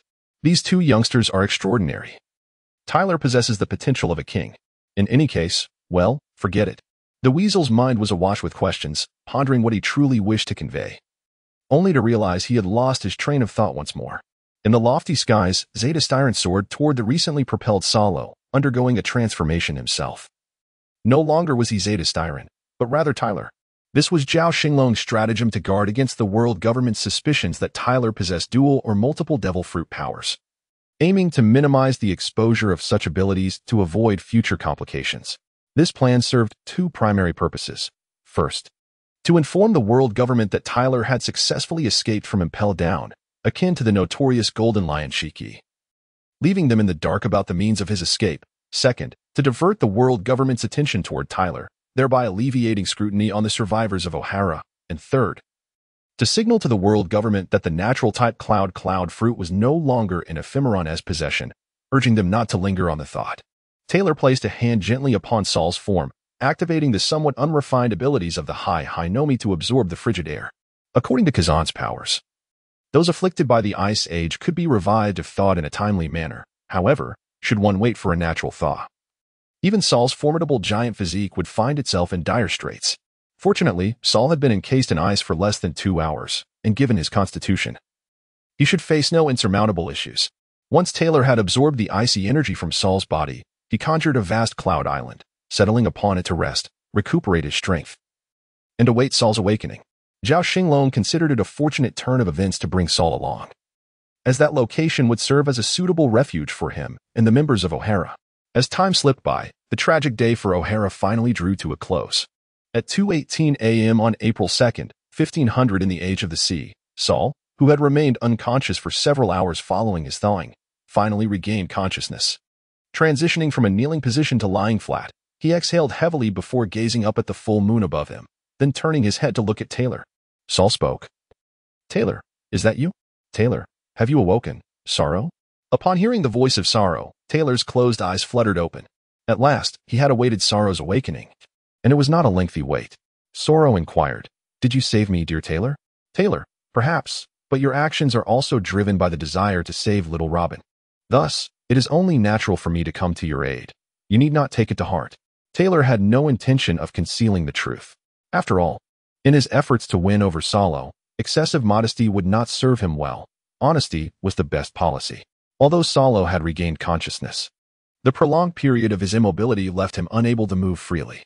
He remained reclined upon the clouds of the island, turning his head to address Taylor, exclaiming, "Well, I truly am fortunate. Thank you, young Taylor. By the way, how is little Robin faring?" "Taylor, she is fine. Kazan spared little Robin for your sake. So in a manner of speaking, you have saved her life." Saul, "Ha ha ha. That is indeed wonderful. However, let's be clear. I must particularly express my gratitude to you." "Thank you." "Taylor, Sorrow, there's no need for formalities. We are all friends here. Just call me Taylor." "Sorrow, all right. I will remember your kindness. By the way, Taylor, where exactly are we?" "Taylor, well, how should I put it? It should still be in O'Hara, but at an altitude of 10,000 meters. Salo, 10,000 meters above?" "Taylor, at an altitude of 10,000 meters, we find ourselves above the clouds. Turn your head and gaze in that direction." As Taylor spoke, he gestured with his left hand towards a certain direction. Sorrow, somewhat perplexed, turned to look in the direction Taylor indicated, where a faint red glow was discernible. Sorrow then turned back and inquired, "Taylor, what is that?" "Taylor, brother, that is the shimmering glow of O'Hara Blaze." Taylor spoke with a hint of choking in his voice, for it was a sacred place steeped in history that now lay in ruins, reduced to a desolate wasteland. Saul remained silent for a moment before finally saying, "At least little Robin is still alive. As long as she lives, there is hope. The lights of O'Hara shall not extinguish easily, and Robin will surely encounter companions who can protect her." "Haha, indeed." Saul added, "Taylor, you seem quite familiar with O'Hara. Are you also a resident of this island?" "Taylor, no. It's just that I have lived on this island for a full 3 years. If one must insist, it could be said that I am, indeed, an archaeologist." Taylor's words left Sorrow somewhat astonished. He had initially believed that only Alvia and Robin, the mother-daughter duo, remained as the sole archaeologists in this world. To his surprise, he discovered that Taylor was also among their ranks. Before his departure from the Navy, as a vice admiral at headquarters, he was privy to certain secrets, Many archaeologists scattered across the globe had been secretly apprehended prior to this revelation. Alvia, Robin's mother, was among those who had been captured during that time. Unfortunately, Alvia's expedition was particularly ill-fated as they encountered a fierce storm at sea, leaving her as the sole survivor, fortuitously crossing paths with Sorrow, who was executing the apprehension orders. Noticing the look of surprise on Sorrow's face, Taylor continued, "My mentor is none other than the esteemed director of the omniscient library, the eminent archaeologist, Dr. Clover. He stands as a pillar of authority within the archaeological community. As his protege, I am, in fact, the junior of Alvia, making little Robin my niece by relation. However, due to my youth and the fact that I watched her grow from the age of 6 months until she reached 3.5 years, our bond resembles that of siblings." Sorrow replied, "No wonder. It is truly delightful that, apart from her mother, Robin has you as an elder brother. How splendid." Taylor, Sorrow, what are your plans for the future? Taylor had yet to reveal the news regarding the continued existence of Clover and the esteemed archaeologists, not out of distrust for Saul, but rather due to uncertainty about his intentions. If he harbored other plans, he should not be ensnared in the quagmire of O'Hara. Saul declared, "Plans, you ask? Initially, I intended to journey to the giant tribe of the West Sea. However, with the incident at O'Hara unfolding, the world government will undoubtedly not let me evade their grasp easily. To betray the Navy is already considered a heinous crime in their eyes, and my involvement in the O'Hara affair only exacerbates the gravity of my situation. Nevertheless, I harbor no regrets. I do not subscribe to the so-called justice of the Navy." Taylor, "Indeed, my friend, you speak the truth. During my confrontation with Admiral Kazan in the early hours of the night, I made it clear to him that the justice of the Navy is merely a facade, a veil of shame for their role as instruments of the celestial dragons and the world government. Utter nonsense. Saul, you are truly courageous. Ha ha ha. I find myself at a loss for what to do next. At present, I have no intention of returning to any tribe in the West Blue. Not even my homeland of Elbaf. I can only wander aimlessly, taking each step as it comes, until one day the world government captures me. Taylor, my dear brother Sorrow, accompany me. I have a destination that is theoretically quite safe, where you should be able to live peacefully for at least 20 years. Sorrow, oh, such a place exists? The world is vast, and there are all kinds of environments. Just take me along. Ha ha ha. Taylor, moreover, there is another matter I wish to discuss with you. My friend. Sala, what is it? Why so enigmatic? Taylor, in fact, Dr. O'Hara and several other scholars are still alive. I intend to bring them to that place as well. Your presence brings me a sense of reassurance." Saul's eyes widened in disbelief, his mouth agape as he exclaimed, "What? How is that possible?" However, upon seeing Taylor's earnest expression, he found himself at a loss for words. "Saul, are they truly all alive? I may not be well read, so please do not deceive me." Taylor, "Indeed. Currently, I am in the sanctuary beneath O'Hara Island, and I plan to wait until the Navy has retreated before I go to fetch them, joining you in that paradise free from smoke and war. Ha ha ha." Saul, "Ha ha ha. That sounds absolutely splendid." Taylor, "However, the journey is quite distant. We shall traverse the clouds, which may take considerable time. And the location lies within the New World." Saul, "Time is of little consequence. That place is truly a paradise. Will it not be discovered by the world government?" Taylor, "There should be no issue. That is a place the world government does not dare to provoke easily, and it has remained closed off for a long time. Furthermore, we are above them in the sky, which should render us exceedingly safe." Subsequently, Taylor and Saul engaged in casual conversation, with Taylor recounting amusing anecdotes from his years in O'Hara, including some delightful tales about his sister Alvia, while Saul awaited the restoration of his health. Taylor anticipated the break of dawn to observe the movements of the Navy. On April 2nd, 1500 in the sea circle calendar, at 6:13 a.m., the jade disk had sunk into the western horizon. As a faint red glow began to emerge in the east, the sun was about to rise. The sky gradually brightened. An hour later, the resplendent sun finally leaped from the distant sea, ascending into the heavens, casting a golden red light upon the ocean and clouds. At this moment, Saul sat up, while Taylor retrieved the previously used monocular from the system space and strolled to the edge of the island cloud, gazing towards the distant O'Hara. The flames on the island had diminished, leaving only the charred branches of the tree of knowledge, which had toppled, with wisps of smoke and sporadic flames still emanating from certain sections of its trunk. The 2 Navy warships remained, albeit repositioned to avoid the smoke. Zhao Xinglong yearned to check on the situation of Dr. Clover and the others, yet the Navy's presence here instilled a deep-seated fear of revealing their whereabouts, potentially rendering previous arrangements and efforts futile. Thus, he and Saul could only silently endure in the sky. Meanwhile, Vice Admiral Kazan and Vice Admiral Sakazuki led 7 warships back to headquarters, transporting personnel from P9. By mid-morning, aboard Kazan's ship, he donned an eye patch, reclining on a deck chair in the sun, drifting into slumber. After inquiring with his aide about any significant matters, he succumbed to sleep. Rarely did Kazan experience insomnia, especially given his naturally optimistic disposition. The previous night, however, the visage of Taylor, with his extraordinarily long silver hair in the form of a moon lion, haunted his thoughts. Accompanied by the echo of Taylor's probing questions, "You Navy are merely tools exploited by a band of foolish and ignorant wretches.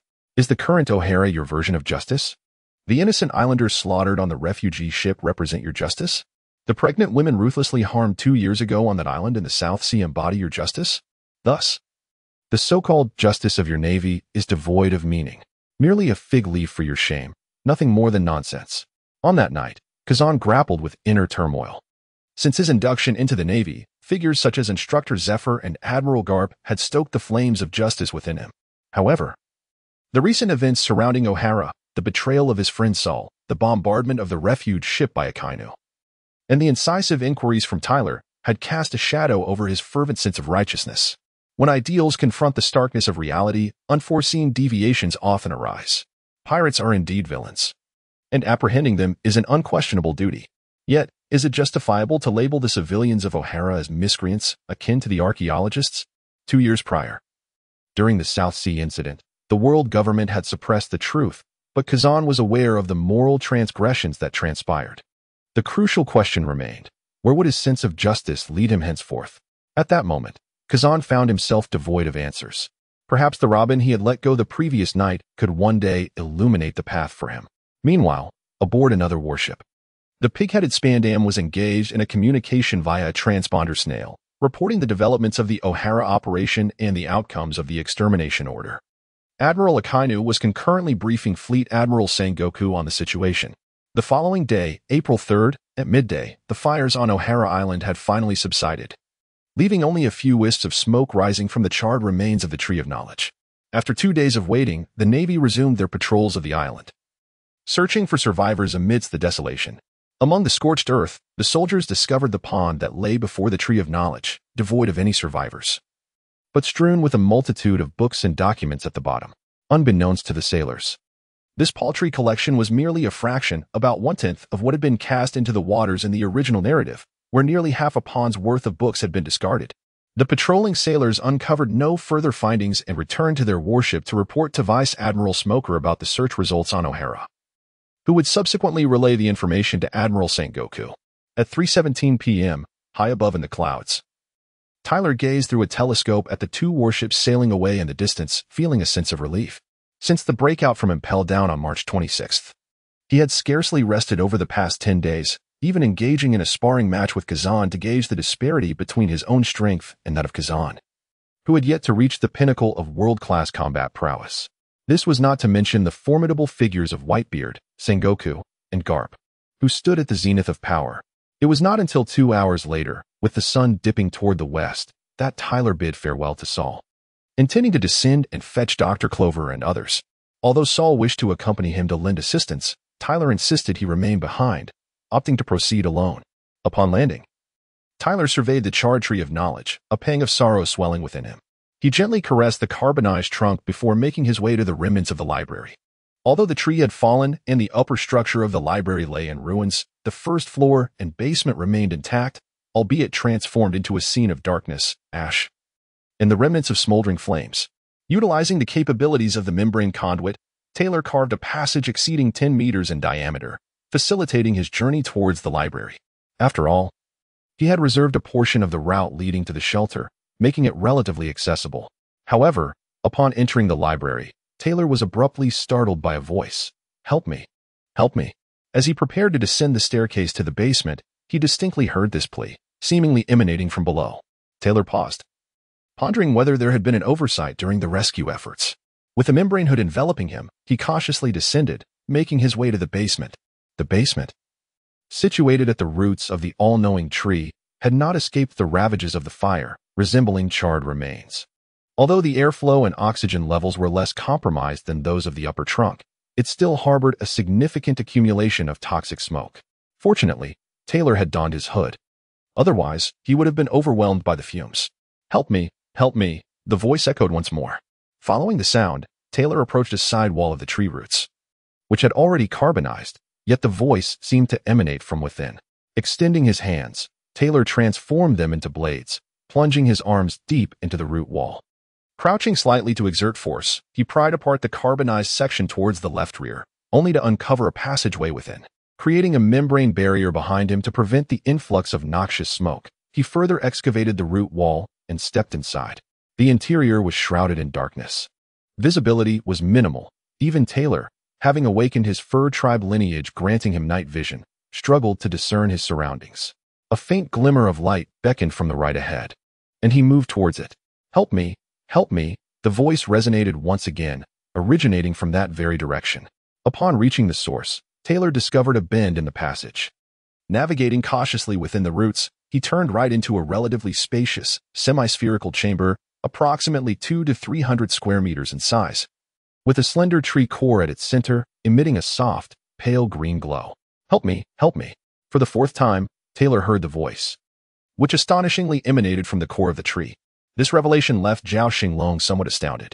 Although he had heard tales in his past life about ancient trees possessing spirits, often embellished by various narrators, he had never personally encountered such phenomena either in his previous or current existence. This was his inaugural experience of such a spectacle, and astonishment was only natural. Yet, why was Taylor able to hear the voice of the ancient tree? This perplexed Zhao Xinglong, for according to reason, Taylor's current body had not yet attained the level of perceptual acuity necessary to hear the voices of all things. Presently, he could only discern the sound from this tree core, which raised questions. Could a tree core indeed produce sound? This seemed rather implausible. How could one communicate with this core? For a moment, Zhao Xinglong found himself at a loss. He still needed to retrieve Dr. Clover and his associates.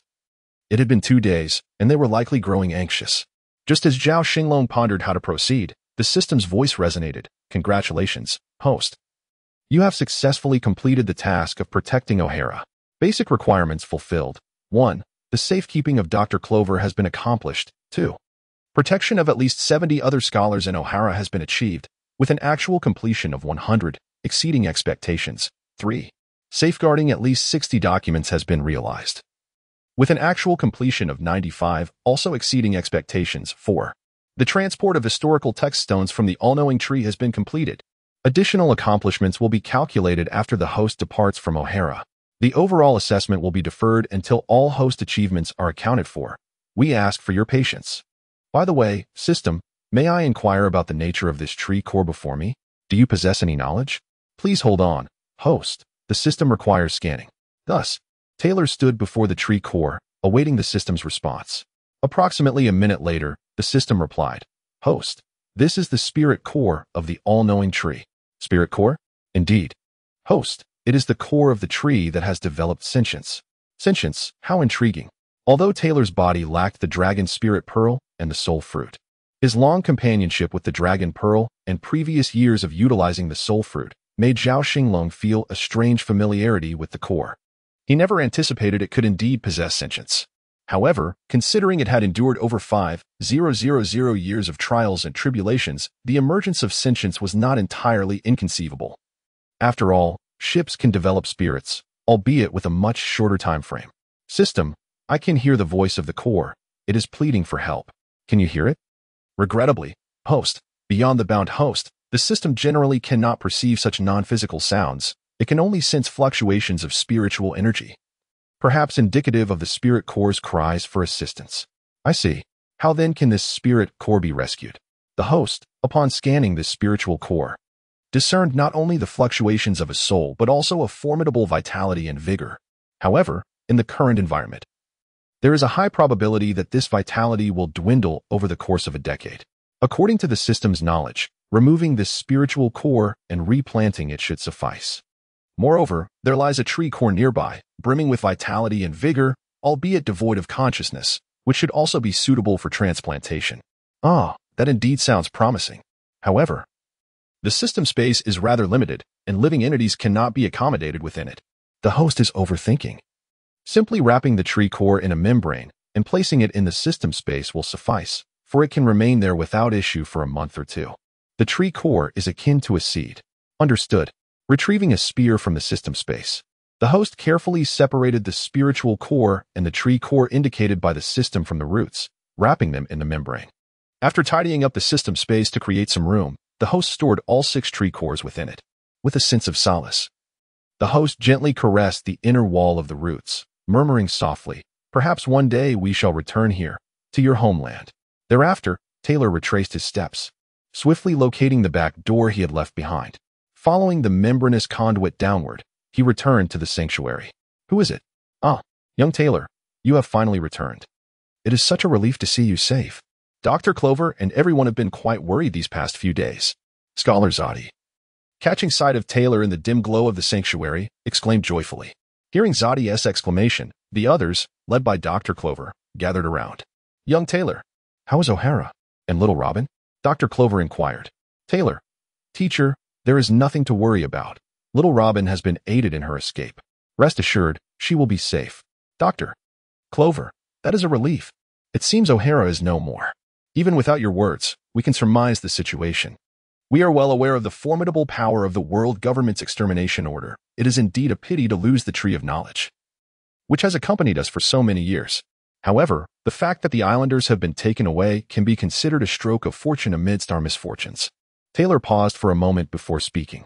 "Esteemed teachers and colleagues, there are several matters I wish to address. First and foremost, little Robin has her own path.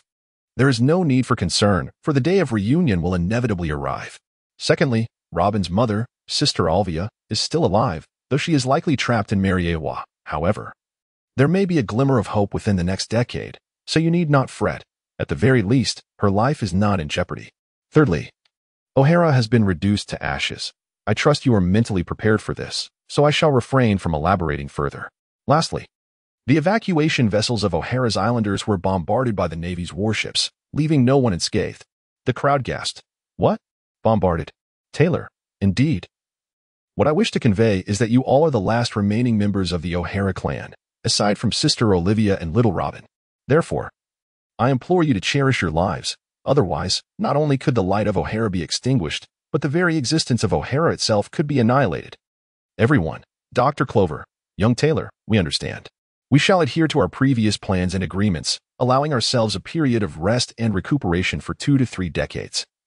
After which we will establish a sanctuary for scholars. Rest assured, Taylor, teacher, I did not mean it that way. I merely wish to convey that without life, there is no hope. You aspire to unravel the void of a century's history, and while I do not oppose that, if your lives are forfeited, who will then decipher the enigma of that historical mystery? Thus, life itself is the prerequisite and foundation for your historical inquiries. Soon, I shall elevate the sanctuary above. Please, everyone, take your seats. Utilizing the powers of the cloud fruit and the imium fruit, it took nearly half an hour to lift the sanctuary from the ground. Taylor emerged outside the sanctuary, embracing it with both arms. Activating the strength of a giant at a 90-degree angle, he propelled the sanctuary, enveloped by numerous island clouds, skyward. As the pirates' clouds possessed no mass, the sanctuary felt lighter than it truly was. Taylor deftly treaded upon the clouds he conjured, cradling the sanctuary, and soon ascended to an altitude exceeding 10,000 meters. He then created a vast expanse of island clouds to rest the sanctuary upon. Sitting atop a cluster of island clouds, Taylor gasped for breath. Despite its lightness, the endeavor was quite taxing. Everything was now prepared, awaiting the journey to the enigmatic location that Taylor had alluded to. Several months later, Taylor ascended to the island cloud previously occupied by Sorrow, commanding it to head toward the sanctuary. Within 3 minutes, the 2 island clouds converged beneath the azure expanse amidst billowing clouds. As the crimson sun descended in the west and the jade moon rose in the east, Taylor introduced the people of O'Hara to Sorrow before preparing to embark toward their new homeland. In the sanctum of Mariewa, within the study of the esteemed Effie Moron, Olivia was seated gracefully on a settee, engrossed in her reading. Adorned in a flowing blue gown that accentuated her long legs and perfectly sculpted silhouette, her appearance, complemented by her striking features and silvery hair, bore no resemblance to a mere captive. Rather, she exuded the aura of a mistress. During these days, Olivia and Ephemeron had developed a harmonious rapport. Unlike other celestial dragons, Ephemeron possessed an amiable disposition, resembling a refined gentleman, which both surprised Olivia and confirmed Taylor's assertion that he was indeed a commendable individual. At that moment, Ephemeron, freshly emerged from his workout and dressed in casual home attire, entered the room. Upon seeing such a captivating figure, he was momentarily taken aback, then chuckled softly, shaking his head as if to dismiss his thoughts. He addressed Olivia, saying, "The day before yesterday, the Navy launched a purge against O'Hara. It is now a desolate wasteland." Olivia remained silent, her body trembling slightly. She was aware of the purge, having been informed by Sorrow during their escape. Nevertheless, upon hearing the news, tears streamed down her face uncontrollably. In the next instant, with tear-filled eyes brimming with hope, Olivia gazed at Ephemeron and asked, "And what of Robin? How is she? Which would you prefer to hear? The official report or my insights?" Ephemeron replied. Olivia's eyes reflected confusion as she inquired, "Is there a difference? If the newspapers might report differently, does your information diverge from the official accounts?" "Indeed, there is a distinction. Primarily, Taylor has gone to O'Hara, thus the information varies," Ephemeron explained, taking a seat on a solitary armchair. "Taylor? Wasn't he impelled down? I saw him there 2 weeks ago. Has he been released?" Olivia's eyes widened with bewilderment. "Not quite. He escaped. However, the world government has just confirmed his breakout, and a bounty will soon be issued, alongside one for Sorrow," Ephemeron stated calmly. "Sorrow, it's my fault he is in this predicament. Had it not been for me, he would not have betrayed the Navy," Olivia lamented, tears cascading down her cheeks as she bowed her head, sobbing softly. "There is, however, some good news. A bounty for Robin will also be forthcoming." "Robin? How can this be? She is still just a child." "This is entirely understandable. Regarding the official intelligence concerning O'Hara, apart from yourself, there remain only 3 individuals, Tyler, Sorrow, and Robin. Just think about it. Issuing a warrant for your arrest seems quite reasonable, does it not? Only 3 individuals left? What about the teachers?" A faint smile graced Ephemelong's lips as he remarked, "According to official intelligence, all the original inhabitants and scholars of O'Hara, along with certain related personnel, excluding naval and government officials, amount to 4 individuals, including you. You are indeed wanted, as you are surely aware. However, the other 3 do not possess warrants, so what does that imply? The residents and scholars of the island." Olivia rose to her feet, her book slipping from her grasp and tumbling to the ground. Her already large eyes widened further, her pupils dilating and constricting erratically, as her emotions surged to the brink of collapse. Witnessing her distress, Ephemelong also stood, intending to gently soothe Olivia's back to help her regain her composure. Yet, before he could execute his intent, Olivia trembled violently and nearly fell. Quick as a flash, Ephemelong stepped forward to catch her, only to find Olivia clutching his clothing, burying her face against his chest and weeping uncontrollably. This caught Zhao Xinglong somewhat off guard, despite having lived over 40 years in his previous life, always engaged in missions. He had encountered numerous instances of romantic encounters, yet had not personally experienced them. For a moment, he felt rather at a loss. After regaining a measure of composure, Ephemelong extended his right hand to gently pat Olivia's back, speaking softly, "Please, do not be overly agitated. That is merely the official intelligence. You have yet to hear my information. Calm yourself." Olivia, nestled against Ephemelong's chest, shuddered and lifted her gaze to his face, clearly conveying a sentiment of, "I am well read. Do not attempt to deceive me. Take a seat, and allow me to explain slowly." Olivia returned to the sofa, while Ephemelong approached the floor-to-ceiling window of the study. Casting his eyes upon the nearly full moon in the sky, he remarked, "The official intelligence is not incorrect, but it is merely the result we wish the world government to perceive. Initially, the world government intended to spare the islanders and had prepared evacuation ships for them.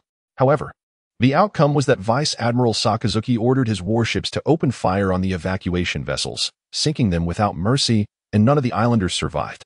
"Ah, how could this be?" Olivia's eyes widened in disbelief, her hands covering her mouth. This was a far cry from her preconceived notion of the Navy, more akin to the actions of pirates. If the islanders had remained on the island, they might have had a glimmer of hope. However, the true survivors on the island comprised Dr. Clover and his fellow scholars, along with their families, a total of 197 individuals who did not perish, including you and Robin. The current living descendants of O'Hara total 199 individuals. However, the world government believes that those 197 individuals have perished beneath the onslaught of the demon-slaying decree. This discrepancy between the official intelligence and my own arises not from mere chance, but from the fact that it was Tyler, your disciple, who saved them. Olivia once again found herself in tears, yet this time her sorrow was tinged with a hint of joy. The tragedy lay in the loss of all the island's residents, including Robin's uncle and his family. The joy stemmed from the safety of her teacher and the other scholars, as O'Hara had not been entirely extinguished. Previously, when she was escorted to Impel Down, despair had consumed her. Now, the survival of nearly 200 souls was an immense surprise, especially the fact that Robin was still alive. She felt an overwhelming sense of guilt as a mother, believing she had failed Robin greatly. Yet, she feared that the chances of reunion in her remaining days were slim. Lord Ifemalong, thank you. Thank you for not only ensuring Robin's survival, but also that of my teacher and the other scholars. As we agreed, you may do as you wish with me. With these words, Olivia's face flushed slightly as she lowered her gaze. Witnessing this scene, Zhao Xinglong felt a wave of trepidation, silently pleading, God, please save me. Little Robin, I truly do not wish to be your father. Just teach me the ancient script well, as that was our original agreement. As he spoke, Ifemalong began to pace towards the door, unable to endure the situation any longer. Just as he opened the door, Olivia's voice rang out. Will I ever have the chance to see Robin and my teacher again? Even if it leads to my demise, I would gladly accept. I merely wish to see them once more. Ifemalong did not respond immediately. He paused at the doorway, then turned to Olivia and said, I have an agreement with the world government to ensure your safety. This is not the moment for such encounters. Live well and wait patiently, as long as you breathe. There is hope. I cannot offer you any promises, but I can assure you that within a decade, you shall surely escape the sea of suffering. With that, Ifemalong stepped out of the study and gently closed the door behind him. Inside, Olivia stood for a moment, wiped her tears, picked up the book from the floor, and gracefully resumed her seat on the love seat, a smile gracing her lips as she began to read once more. Meanwhile, in the conference room of the Holy Land Mary Geos, the star of Panga City shone brightly, yet the second commander Jonathan and Admiral Sengoku, as well as Marshal Steelbone Kong, were notably absent. Old Waterstar inquired, Sengoku, has Kong not arrived? Is he out? Sengoku replied, indeed. Just a few days ago, we received intelligence that the solitary Red Count, Baralik Left Field, had suddenly appeared near the G5 branch, close to the world government's secret military research base, Punk Hazard. Concerned about potential complications, Marshal Kong decided to personally investigate, accompanied by Vice Admiral Garp, who had just returned from visiting family in the East Blue 3 days prior. Old Earthstar responded, I see. So, is there an issue with contacting them via Den Mushi? Warring states, according to the latest intelligence from the front lines, Admiral Kong has just engaged with the Red Count and is currently unable to take calls. Old Earthstar, well, that's of no consequence. Your presence would be equally effective. Today, we shall discuss matters concerning O'Hara. Warring states, O'Hara? Just yesterday morning, I received a report from Vice Admiral Sakazuki. The demon slaughter order was initiated the evening before last, leaving no trace behind. As of now, it is known that only a small child has managed to escape, along with a group that has stirred up trouble and rescued the naval trader, Saul. Fire Old Star. Indeed, that 8-year-old child poses little threat. She is the daughter of the archaeologist Nico Alvia, whose mother is in our custody and can be apprehended at any time. What Old Star? The more pressing issue is Thomas Taylor. His situation diverges significantly from our previous intelligence. Unless Effie Moron is meddling, Taylor's intentions could be quite sinister. Fire Old Star. Given the current circumstances, it appears unrelated to Effie Moron. Since we detained Taylor over a year ago, the two have had no further contact. Nonetheless, it is prudent to proceed with caution. I believe it would be wise for P0 to make inquiries with Effie Moron. At that time, I shall inform Effie Moron to cooperate with P0 as much as possible. Warring states, our naval records on Taylor are sparse. Could someone provide me with an introduction to this individual? All eyes turned to Jonathan, who, well aware of the situation, readily accepted the task of elaborating. Warring states. Allow me to introduce Taylor. Initially, we were only aware of Taylor's fruit abilities, his proficiency with a spear, and the awakening of his giant bloodline. However, during the recent O'Hara incident, Taylor displayed not only these traits but also the mastery of Busashoka Haki, Kenbunshoka Haki, and Haushika Haki. In addition to awakening the fur tribe's genetic factor, he has an accomplice with the ability of the cloud fruit, who calls himself Zeta Stallone, and is suspected of possessing Busashoku and Kinbunchika haki, though further details remain unclear. Warring States listened intently to Jonathan's account, contemplating the potential strength and secrets that might lie behind this individual. Warring States, what are your intentions, esteemed colleagues? Shall we pursue the bounties on these individuals? Or do you have other plans?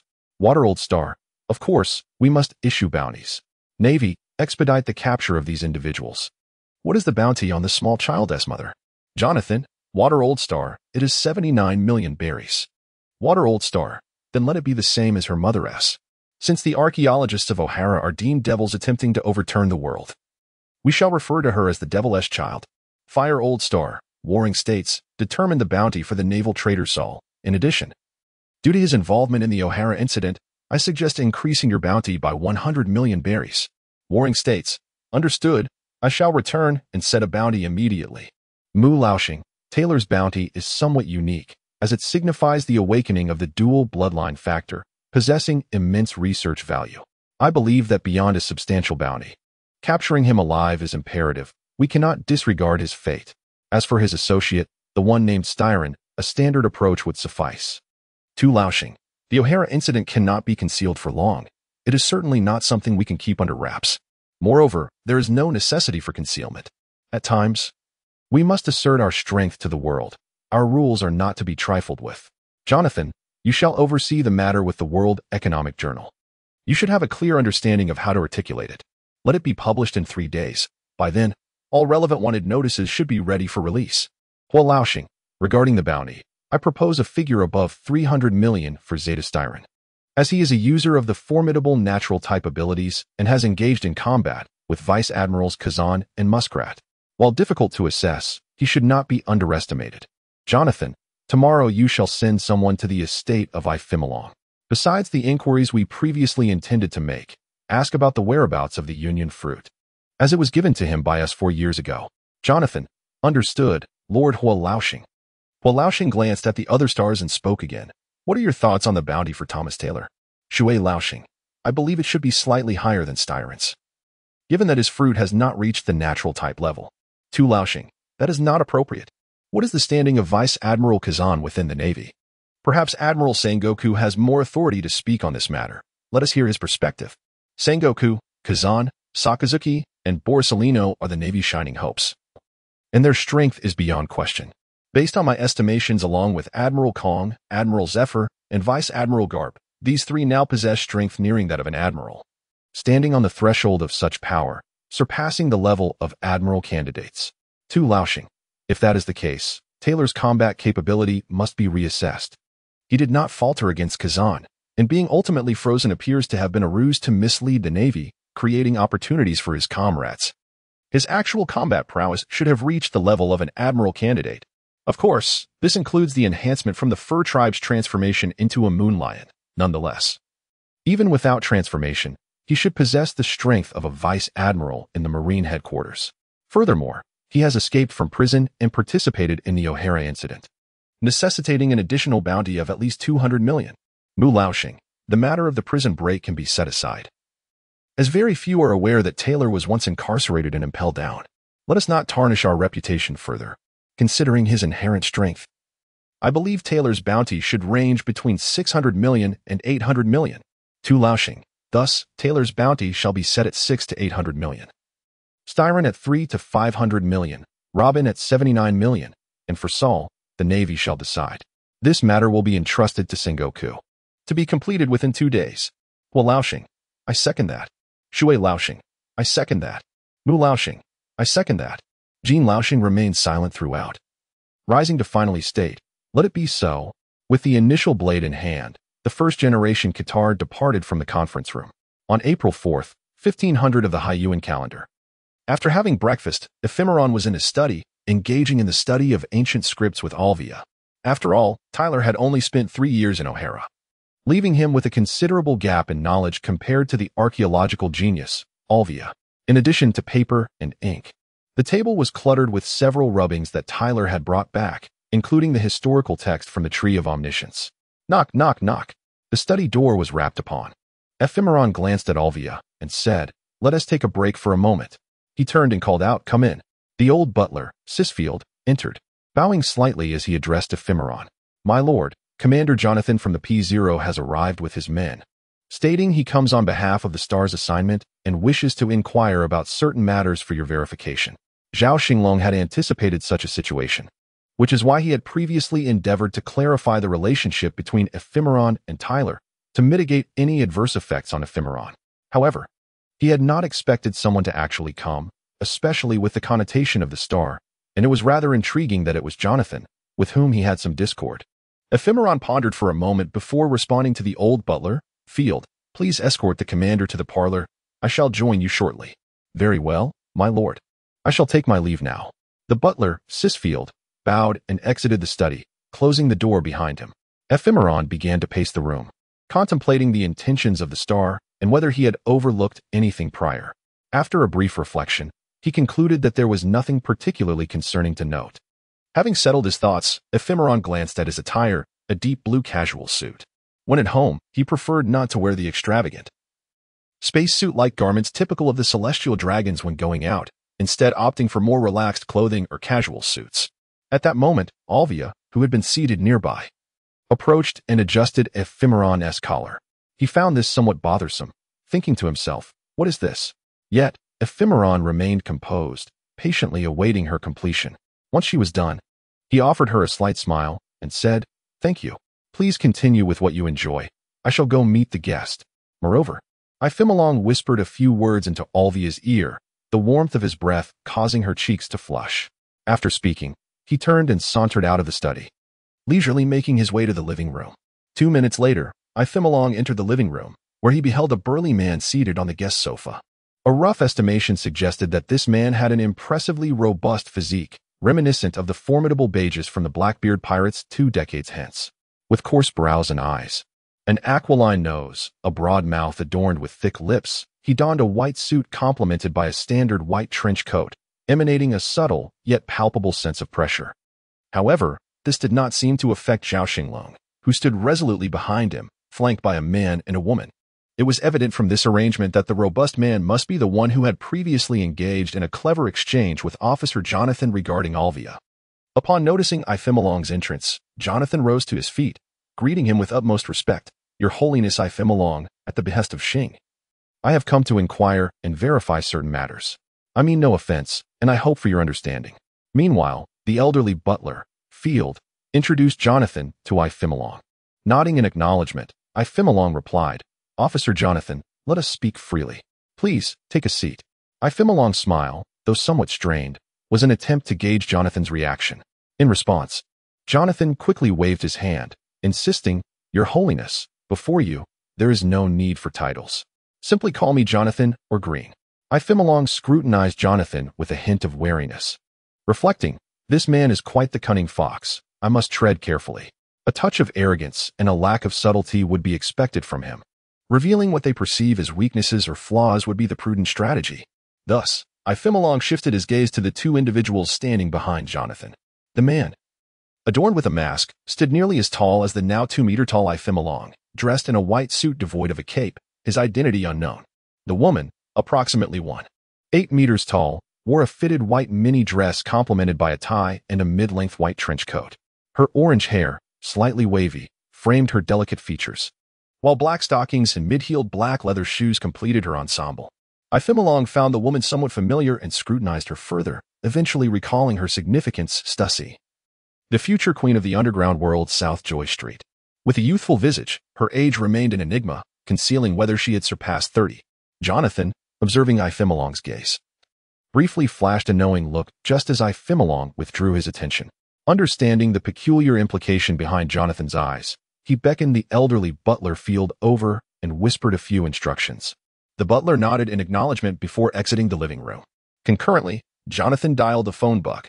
Ephemeron settled comfortably on the main sofa, a smile gracing his face as he regarded Stussy, while stating, "Jonathan, let us get to the crux of the matter. The esteemed Saint Ephemeron, the illustrious Lord Firestar, has specifically instructed to initiate a phone call with you first." At that moment, the telephone bug transformed into the likeness of Lord Firestar, who spoke. I am Van Hust. Lord Firestar, this is Jonathan. We have arrived at the residence of the esteemed Saint Ephemeron as per your directives. Very well. Pass the phone bug to Ephemeron. Understood, Lord Firestar. Please hold for a moment. Jonathan responded, rising to approach Ephemeron and handing the phone bug to him. Uncle Van Hust, this is Ephemeron. Ah, Ephemeron, do not harbor any thoughts. Today, we are here at your behest to inquire about some matters concerning Taylor. After all, he was previously your subordinate, and you are likely more informed about him. Furthermore, you must be aware that Taylor has escaped from Impel Down and has participated in the O'Hara incident. We believe this should not concern you directly, as it is merely his personal conduct. However, it is imperative to apprehend him swiftly, for he holds significant value for us celestial dragons in the government. Hence, we hope for your cooperation as the responsibility for capturing Taylor mainly rests with us. Rest assured, I shall cooperate fully with Commander Jonathan. That is reassuring. Matters have been quite numerous these days. I shall contact you again in a few days. For now, let us conclude this conversation. Subsequently, Lord Firestar Van Hust terminated the call without further words to Jonathan, who exhibited no discernible emotion. He simply took the phone bug from Ephemeron's hand. Esteemed Saint Ephemeron, I do possess some information regarding Taylor, albeit limited. Thus, we shall need to inquire further with you. Proceed. Ephemeron replied. Yet his gaze remained fixed and unblinking upon Stussy, which caused even the typically composed Stussy to feel a twinge of irritation, his smile becoming somewhat rigid. Esteemed Saint Ephemeron, are you acquainted with Taylor's capabilities? Capabilities? I cannot say for certain. However, I can summon 2 combat slaves to inquire. Please wait a moment. Just as Ephemeron was about to summon Butler Field with the telephone bug, a knock echoed twice on the side door of the living room. The elderly butler, Field, then entered, bearing a tea tray laden with 3 cups of water, a platter of fruit, and a selection of pastries. Following closely behind him was a silver-haired woman clad in a wine-red evening gown, Olivia, who also carried a tea tray. Upon her tray rested a delicate, translucent light blue cup filled with a golden-orange liquid, alongside a semi-transparent dark red bowl containing 2 pieces of pastry.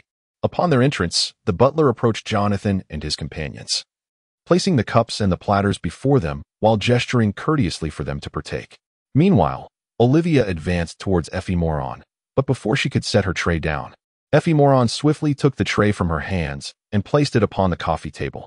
With his other hand, he gently grasped Olivia's hand, softly saying, "These tasks are for the servants. You need not concern yourself with them anymore. Return to your room and read. I shall come find you shortly, haha." Very well. I understand. Ephemeron gazed at Olivia with a mischievous sparkle in his eyes, as if he might devour her, causing Olivia's cheeks to flush with embarrassment.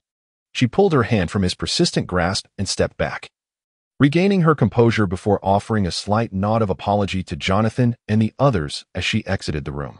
Once the door closed, Olivia pressed her hand to her chest, feeling the rapid thumping of her heart, and then thoughtfully made her way to the study. In the living room, Ephemeron lifted his teacup, taking a sip, before addressing the butler. "Field, please summon Takin and Cuz." "Yes, my lord." Field promptly exited the living room once more. "Jonathan, let us hold off on that matter until the 2 battle servants of Lord Ben arrive. For now, let us discuss other issues." "Very well, great Lord Ephemeron. Then let us turn to different concerns. This issue, I believe, has been raised by the Lords of the Stars previously, the matter of the Union Fruit. As we currently understand, this fruit's powers have been acquired by a young man named Zediuni, who rescued Tyler and Saul from Rear Admiral Kazan of the Navy in O'Hara." Jonathan paused as Ephemeron shifted his gaze from Stussy to Jonathan, inquiring, "And what else?" Jonathan continued, "Moreover, during Tyler's escape from Impel Down, there were also indications of this ability manifesting, which aided the Golden Lion, Shiki, in his successful escape." Ephemeron replied, "And so? What relevance does this have to me?" Jonathan responded, "Because I have records here indicating that the Union Fruit was bestowed upon you by Lord 1496. You do not deny this, do you?" Ephemeron, "Indeed. The reasons should be known to you all, for it was after the 1490 Battle of the Slaves that Lord Xing took my prize and promised to compensate me later. This Union Fruit was the compensation granted to me by Lord Xing. Ephemeron, you are likely aware of the situation here. The Union Fruit was indeed in my possession for a time, until January 1498, when I bestowed this fruit upon Tyler, who had just returned with the historical texts. After that, I lost track of this devil fruit. Jonathan, my lord, I have a question. It is important to note that this is no ordinary animal-type fruit. It is a precious natural-type fruit. Why would you so readily bestow it upon a slave? Ephemeron chuckled lightly, his gaze shifting once more to Stussy, unmistakably revealing his possessiveness. Jonathan internally sneered, thinking, celestial dragons are all the same. I once believed Ephemeron to be a remarkable individual, but he is just as unrefined as the rest. He previously claimed to sacrifice Tyler for the world government in exchange for Alvia, but it seems he was merely captivated by her beauty and her understanding of ancient script. How despicable. Stussy, just endure for now. I will ensure you are sent to the new world later. With this thought, Jonathan glanced at Stussy and subtly gestured for her to suppress any disdain or impatience. As he observed Stussy's smile gradually returning, he felt a sense of satisfaction before turning his attention back to Ephemeron. Ephemeron, I am different from other celestial dragons. As someone engaged in intelligence work, you should understand my two distinct traits, kindness towards slaves and a passion for reading, particularly ancient texts. Tyler has served me for 10 years, aside from his security duties. Nearly 7 of those years were spent diligently learning ancient scripts and seeking out historical documents for me. It is only fitting that I reward him. Moreover, as I mentioned earlier, the Union Fruit's origin is a compensation for the prize replacement from the Battle of the Slaves a decade ago. Surely, you are aware of how that champion came about. I am merely returning to Tyler what he rightfully won. What is improper about that? As Ephemeron reclined against the sofa, crossing his legs, his gaze continued to roam over Stussy, as if he wished to perceive her completely. He then turned to Jonathan and said, Jonathan, is this young lady accompanying you also a member of the P0? What is her name? May I take her with me when I depart from the holy city next time? Jonathan felt a bit overwhelmed by the request, cursing inwardly. Truly, celestial dragons are all the same. However, he could not confront Ephemeron directly, so he deliberated before replying. My lord, her name is Stussy. She is also a member of P0, but she has just transitioned from a secretarial role and lacks the necessary skills. I fear she may not meet your requirements for security duties. Jonathan, from now on, every time I go out, in addition to the usual security, please add one more person and include Stussy as well. It would be more flexible. After all, you are here to serve the celestial dragons. Do not forget that. Jonathan, yes, my lord. Jonathan thought to himself, Stussy, do not blame your brother Jonathan for being ruthless. I will send you to the underground world in the new world for a mission upon returning, so that this troublesome AI Fei Mo Long will no longer bother you. Yes, that is settled. Jonathan, my lord, let us continue. We still have 2 inquiries. The first is, why do you so readily allow Taylor to go out on assignments multiple times without any concerns? Are you not afraid he might run away?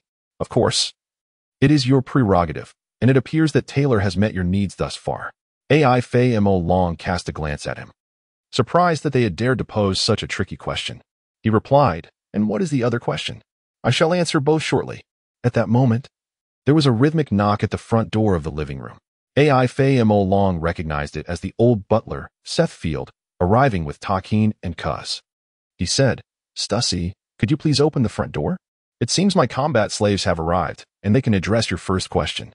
With a twinkle of excitement in his eyes directed at Stussy, Stussy suppressed her discomfort and stepped forward to open the door. Just as Field led Takin and Kaz to the threshold, preparing to knock. Upon entering, they greeted AI Fei Mo Long with respect and took their places beside him, one on each side. AI Fei Mo Long nodded and said, Jonathan, where were we? Ah yes, what was your other question? I shall answer both shortly. Jonathan, my lord, as far as we know, your father once possessed an extraordinary devil fruit, a soul-type paramecia. Might I inquire if this fruit still exists? Zhao Xinglong felt a tightness in his chest. The intelligence capabilities were indeed impressive, as they were aware of such a secret matter.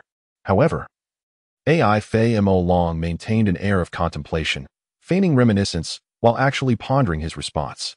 He turned to the two and subtly gestured to Takin and Kaz, avoiding the gaze of Jonathan and his companions, and spoke again. Takin, Kaz, these officers have some inquiries regarding Taylor's abilities that they wish to verify. Please cooperate. Yes. AI Fei Mo Long, my lord. Takin and Kaz replied. Then AI Fei Mo Long turned his attention back to Jonathan and said, Jonathan, feel free to ask your questions. His gaze then shifted once more to the lovely Stussy, unabashedly regarding her with a look that betrayed possession and a hint of malice. At this moment, Zhao Xinglong found himself contemplating the question posed by Jonathan. A misstep in his response could potentially expose him, resulting in a complete loss of credibility. Jonathan, seemingly indifferent to the performance of Xinglong, cast a glance at the two individuals beside him, meticulously evaluating them in his mind. Kaz was somewhat leaner and shorter than Jonathan. Yet his piercing tiger-like eyes radiated intensity. Although he bore an unattractive visage marred by a prominent scar, the cold and oppressive aura he exuded was palpable. His strength was comparable to that of a rear admiral in the naval hierarchy, while this was of little consequence to Jonathan, who possessed the prowess of a vice admiral. Within the realm of celestial dragon slaves, such capability could be deemed as the pinnacle of strength.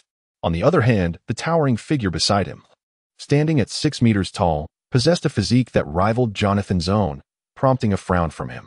From this robust man emanated a subtle, yet discernible threat. The gap in their strengths was not insurmountable, likely placing him at the level of a rear admiral as well. The duo before Jonathan undoubtedly represented the most formidable slaves among the celestial dragons at present. It seemed that Xinglong was not to be underestimated. Was his current demeanor a true reflection of his nature, or was he attempting to deceive Jonathan? Perhaps he sought to convey something to the esteemed Lord Xing through Jonathan, or even a combination of both. The thought of Xinglong being so formidable left Jonathan in awe. It was no wonder that Lord Xing held him in such high regard. Suppressing his thoughts, Jonathan observed Xinglong, who remained fixated on Stussy with an insatiable gaze. He steadied his emotions and inquired, "Tajin, Kaz, I am aware of your commendable skills. Having spent a few years alongside Taylor, how would you assess his strength?" Tajin and Kaz exchanged glances, and Kaz spoke first. "In this matter, Tajin possesses greater insight. My disparity with Taylor is quite significant, and I am unable to provide an accurate assessment. It would be best for Tajin to address this." Xinglong had earlier signaled Kaz, indicating that Tajin should take the lead in the discussion. Kaz, having served Xinglong for a decade, understood instantly. Within the confines of Xinglong's estate, all slaves, servants, and maidens recognized that aside from the venerable butler, Zeisfield, the three individuals most trusted by Xinglong were Taylor, Tajin, and Kaz, with the potential addition of Alvia in the future. At that moment, Tajin seized the opportunity to speak. "Esteemed officers, I believe I possess the most comprehensive understanding of Taylor's abilities within Master Xinglong's estate." Tajin refrained from immediately delving into Taylor's prowess, having observed Xinglong's discreet signal indicating that he should speak candidly and, if possible, elaborate further to buy time. After a brief pause, he continued, "Sir, would you prefer a detailed account or a general overview?" Jonathan swiftly contemplated this in his mind. A mere summary would signify an attempt to placate him. He recognized that the available information on Taylor was sparse, and a more thorough analysis would be decidedly preferable. Upon reflecting on this, Jonathan smiled and remarked, "It would be best to elaborate further." "Very well," replied the officer. "I became acquainted with Tyler a decade ago during the Slave Warrior Tournament. We faced each other in the semifinals. I secured third place that year while Tyler emerged as the champion. However, I firmly believe our match was the true final of that tournament, and I was undoubtedly the second-best competitor, just behind Tyler. I could easily have bested that runner-up." His tone suggested he still harbored some resentment regarding his third-place finish, while Jonathan felt a few lines of frustration form on his forehead. Thinking to himself, "I am interested in hearing about Tyler's prowess, not in your self-aggrandizing tales." Tarkin continued, "At that time, Tyler and I were practically evenly matched. The outcome hinged entirely on luck and our performance that day. Frankly, I was quite dissatisfied with that defeat. In the following 2 years, Tarkin and Tyler trained together almost daily. It was said that Lord Afi Malong had a keen eye for talent and had specifically sought out the world government to acquire the training methods for the Navy's 6 styles to expedite our progress. I relentlessly pursued Tyler, and our strength showed no significant disparity. We were all fiercely competing and training hard, making remarkable progress. I truly cherish those days." Jonathan was becoming increasingly exasperated with Tarkin's rambling and interjected, Tarkin, are you suggesting that you and Tyler were evenly matched?" Tarkin replied, "Sir, you may have misunderstood me. What I meant was that around 1494, approximately, though in 1492, Tyler was dispatched by Lord Afi Malong on a mission. By the time of the 1494 Slave Warrior Tournament, he had returned, but our gap in strength had widened. Nonetheless, it was not too pronounced at that point. I just realized victory was beyond my reach. I was indeed aware of the disparity in our abilities. I trained tirelessly every day, more diligently than anyone else, yet." Tarkin's voice quivered with a sense of injustice, and he was on the verge of tears. Jonathan, thoroughly exasperated by this character, felt he could do nothing but listen. In the presence of Lord Afi Malong, could he really afford to reprimand Tarkin? That would certainly jeopardize their mission. Thus, he chose to remain patient, embracing the role of a listener. After all, neither Afi Malong nor he were in a hurry. Today, the only objective was to complete the task. Afterward, I did not see Tyler again until September of 1495. His visit was brief, and we engaged in some sparring. However, I sensed he was holding back, not exerting his full strength. Even so, I was unable to triumph over him, which left me momentarily disoriented. Thankfully, it was Lord Afi Malong who helped me regain my confidence. Step back 2 paces, he bowed to Malong, whose attention seemed entirely focused on Stussy, showing no reaction whatsoever. Tarkin, as if accustomed to the situation, returned to his original position and continued. In early 1498, Taylor returned once, bringing back numerous impressions. The Lord was quite pleased and rewarded him with a devil fruit. However, I felt at the time that this would not provide him with any substantial enhancement in strength, as he, like me, is an ancient-type devil fruit user of the Zoan category. Perhaps this time would be different, yet I found myself with no opportunity yet again. Although I mastered hockey a few years ago, I was still no match for Taylor when he held back. Unlike before, I was uncertain how much power he had retained. By the way, Commander, can you discern my current level? In the living room of Malong's residence, Jonathan led 3 individuals inquiring about Taylor's combat prowess from Tarkin, the battle slave of Malong. Tarkin then asked, Commander, can you discern my current level? Jonathan, somewhat confused, replied, Are you not aware of your own strength? It's not that I'm unaware, I just haven't engaged in combat with others, so I don't know what tier we belong to. I see. I haven't fought with you either, so I can't be too precise, but based on my judgment, Tarkin, you are approximately at the level of a vice admiral in the Navy, while Kiz is at the level of a rear admiral. Of course, there are several individuals in the Navy who far exceed that tier, so you shouldn't be judged solely as an ordinary vice admiral. You give me the impression of an average vice admiral's caliber, though there might be slight discrepancies. They shouldn't be significant. Oh, I understand. Thank you, Commander. My current combat level is roughly equivalent to that of Taylor in early 1498, but not as formidable as Taylor in early 1499. At that time, he felt somewhat unfathomable to me. In retrospect, I still believe he surpassed me, especially since he defeated me without utilizing his devil fruit abilities, which was quite a blow to my confidence. Thankfully, with the guidance of Lord Malong, I managed to endure that difficult period. Since then, I have not encountered Taylor again, so I cannot make further assessments. Jonathan responded, All right, thank you both for your cooperation. Lord Malong, I have finished my inquiries regarding Taylor's combat prowess. Now let's address the other questions from before. Jonathan contemplated hastily concluding his questions for Lord Malong, so he could report back, as he still needed to coordinate with the Navy to capture the individuals related to O'Hara, and further arrange personnel with Spandane. Well, Tarkin, cause this no longer concerns you too. Go practice. Field, remain here. Understood, Lord Malong. Tarkin and Kuwais bowed respectfully before making their way out of the parlor, heading towards the training room adjacent to the arena. Jonathan remarked to Fimeron, Regarding the devil fruit you mentioned earlier, I have just pondered upon it, and indeed, it seems there was such a matter. Albeit it was quite some time ago, over a decade, in fact. At that time, I was but a child and my recollections are rather vague. I shall have my steward, Field, elucidate the details for you. He should possess some memories of it. After speaking, Ephemeron turned his gaze toward Field. Field, please recount the tale to these gentlemen, for I truly struggle to recall. Understanding the gravity of the request, Steward Field recognized that Ephemeron was sincere. In the eyes of the elder, Ephemeron's life could be delineated into 3 distinct phases. The first phase, prior to the Battle of Goddess Valley in 1484, when the charmingly innocent Ephemeron, not yet 6, exhibited a profound love for quiet reading and was adored by his father, Russell Silland. However, the repercussions of the Battle of Goddess Valley took a toll on young Ephemeron and his parents, who suffered grievous injuries while striving to protect him. Although Ephemeron himself emerged unscathed, he fell gravely ill for half a year, seemingly traumatized by the events. The second phase commenced after the Battle of Goddess Valley, during which Ephemeron, having been bedridden, transformed drastically, resembling a loathed demon, perpetually engaged in mischief. Field speculated that the battle had instigated a duality within Ephemeron's character, as the malevolent persona predominantly governed his actions, overshadowing the gentle, bookish child he once was.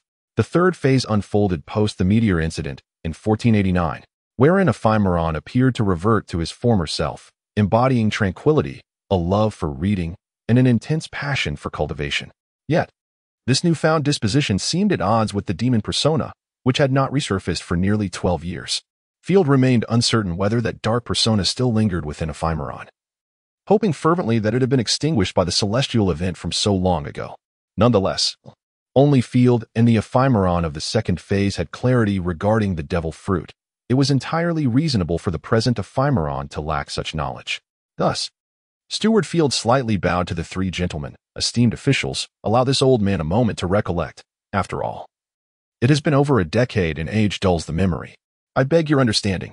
Subsequently, the elderly steward assumed a contemplative demeanor, and upon observing Field's actions, Zhao Xinglong in the realm of souls felt a surge of delight, for this afforded him ample time to devise strategies. He was well aware of the devil fruit he had christened the soul-binding fruit, though presently, Kaido was the sole user and was not in the holy city. Moreover, this devil fruit appears to be of significant importance, and it seems that Ephemeron is not the suitable person to discuss it. Otherwise, it would only raise further suspicions. Thus, the old butler has become a fitting conduit for communication. Regarding the trust in Taylor and the rationale behind allowing him unrestricted movements, Zhao Xinglong had indeed prepared some statements. Yet they may not suffice. His remarks require further refinement.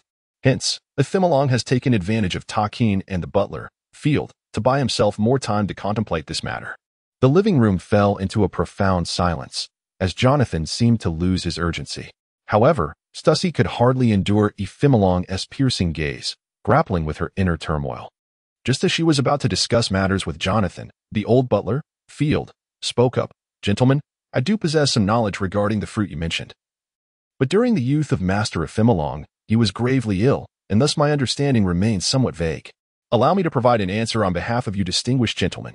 Jonathan responded, Yes, old butler, please articulate your thoughts. We are all ears. Field continued, That was a matter of 16 years ago. I trust you are aware of the taboo known as the War of Goddess Valley?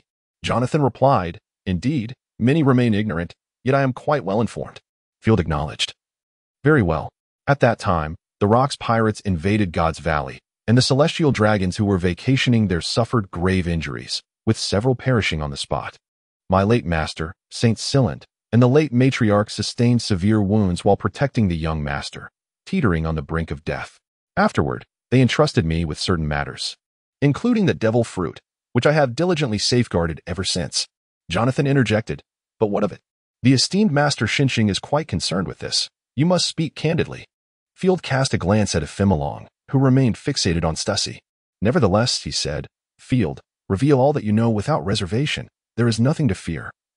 For I shall take responsibility if anything arises. Field complied, As you wish, my lord. He then turned to Jonathan and continued. You must also recall the meteor shower incident 11 years ago, which you investigated several times. It was during that event when a meteor struck the flagship of Master Ephemeron, piercing through his quarters. The scene was utterly horrifying, and I was nearly frightened out of my wits at that moment. Meanwhile, Jonathan silently cursed. What a ridiculous notion. In the mind of Ephemeron, a peculiar laughter echoed. Ha ha ha ha ha. On the 4th of April, year 1500 of the Sea Circle calendar, Jonathan and his companions were still at the residence of the celestial dragon Ephemeron, listening intently to the old butler's narrative. At the same time, in a certain maritime expanse of the New World, the sky was clear, dotted with wispy clouds, as a majestic three-masted sailing ship glided across the waves.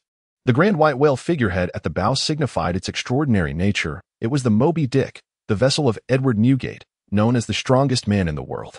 Flanking it were two slightly smaller ships, bearing the same design, with blue-gray whale figureheads. Seated firmly in his captain's chair was the indomitable Whitebeard, his powerful torso bared, draped in a white captain's coat with a red lining, and adorned with a white pirate admiral's hat. In one hand, he held a large red wine bottle, indulging in its contents liberally. To the left on the deck sat the Golden Lion Shiki, dressed in a kimono, with a helm embedded in his hair and twin swords bound to his legs, puffing on a cigar, a bottle of the same wine beside him. Golden Lion, what do you think of the sea without Roger? The walls that once hindered us have crumbled. It seems this era now belongs to you, Whitebeard. Whitebeard, if you've come here to chat idly, I could easily send you to the depths of the ocean, Golden Lion. As he spoke, Whitebeard continued to pour the wine into his mouth. Golden Lion, ha ha ha. You remain as infuriating as ever. That reassures me. I intend to vanish for a while. Then let this warm arrow witness the true terror of pirates. Whitebeard set down his bottle, slightly turning his head to regard the Golden Lion. What scheme are you concocting now? Golden Lion responded not directly, but with a chilling smile. The scene shifted back to the holy land of Mary Geos. At Ifemalong's residence, where the old butler, Sisfield, animatedly recounted the incident of the meteor that fell 11 years prior. Thankfully, the meteor had not struck the adult resting in his chamber. He was merely swept by the shockwave, sustaining minor injuries and a fright. Yet ultimately, it was a stroke of great fortune that he remained unharmed. At that time, the meteor had penetrated the vessel but did not breach the bottom. Rather, it struck the side, and with the sea being calm, no water entered the ship. Timely repairs prevented any sinking, perhaps a testament to the adult's blessings and protection. The devil fruit, which Lord Ifemalong typically carried on his travels, happened to be resting in his chamber at the time. Jonathan and Stussy exchanged glances with Ifemalong, their eyes filled with questions, implying, "Do you not always carry it? How could you have no recollection of this devil fruit?" On the surface, Ifemalong appeared to be leering at Stussy. However, Zhao Xinglong's consciousness had long since drifted far beyond, contemplating how to elucidate and thoroughly clarify the relationship between Ifemalong and Tyler. It would be most advantageous to position the two in somewhat opposing circumstances, thereby making it easier for others to believe they were unrelated. Esteemed officials, I believe there may have been a misunderstanding regarding the master. He merely carries a beautifully crafted box, a precious memento left to him by his parents, who advised him not to open it until he turns 18. Consequently, he has cherished this box and kept it close at hand, unaware that it contains the devil fruit. Oh, I see. And what transpired thereafter? The box is typically placed on the bookshelf in the bedroom. On that fateful day, the meteor struck the cabin, coincidentally hitting the bookshelf as well. We discovered the box while repairing the hoary ghost in the lowest tier of the cabin. By then, it had sustained significant damage, requiring extensive restoration, and the devil fruit was nowhere to be found. Nevertheless, the master was delighted to have the box restored and placed it in his study. Although the old steward conducted an investigation afterward, the lack of leads yielded no progress. Even after the master turned 18, the steward did not mention the devil fruit, leaving the master completely oblivious to its existence. Interestingly, Ifemalong was aware of this matter in his youth. The old steward Field's account is a narrative crafted after discussions between Ifemalong and Field many years prior, to ensure that this explanation would be maintained by the family, the government, and the stars alike. Thus, Ifemalong felt secure in allowing Field to convey this information. Upon hearing this, Jonathan furrowed his brow slightly, pondering the veracity of this account. Should he pursue further inquiry or simply report as is? As his thoughts raced, a decision formed in his mind. After all, this was a matter of particular importance to Xing, suggesting the potential for hidden complexities, and the timing of the fruit's disappearance was indeed suspicious. Mr. Field, from what we have gathered, we understand that Tyler was also aboard Ifemalong's flagship at the time and was affected by the explosion. Indeed, esteemed officer, you are correct. He was located in the lower tier cage and was quite close to the meteor's point of impact. It is peculiar, for all the slaves surrounding Tyler either perished at that moment or shortly thereafter, yet Tyler emerged unscathed, sustaining only minor injuries that were not severe. Oh, is that so? Did you not find this suspicious at the time? Jonathan's eyes sparkled with newfound information that had not been present in previous records. In those days, I had also inquired about the intentions of the elders, who in turn sought clarification regarding Tyler's origins. Ultimately, we discovered that he was a failed experiment, presumably due to the awakening of certain bloodline factors within him, likely of giant lineage. Since then, Tyler has grown at an astonishing rate, towering over others, which made his survival seem entirely reasonable, and we chose not to dwell further on the matter. Jonathan pondered whether the fruit might have been lost in the depths of the ship's hold, possibly consumed by a slave who then escaped, perhaps even gaining control over one or several others in the process. Mr. Butler, do you know the name or abilities of that fruit? He inquired. The officer responded, Indeed. I have heard my late master mention its name. It is said to be the control fruit. However, the specific effects were not disclosed, and thus we remain uninformed. Oh, indeed that is the name. The precise nature of its effects, however, eludes me. It is a fruit not documented in any atlas, Jonathan acknowledged. Meanwhile, Ephemeron, who had been observing Stussy intently, had a sudden realization, understanding why it was not found in the Devil Fruit Compendium. "Thank you very much for your cooperation, Mr. Field." Jonathan expressed his gratitude with polite fervor, turning to Ephemeron with a jovial demeanor. "Lord Ephemeron, I have one final question. I apologize for taking up your time, but if you could provide us with an answer, it would greatly assist us in reporting back."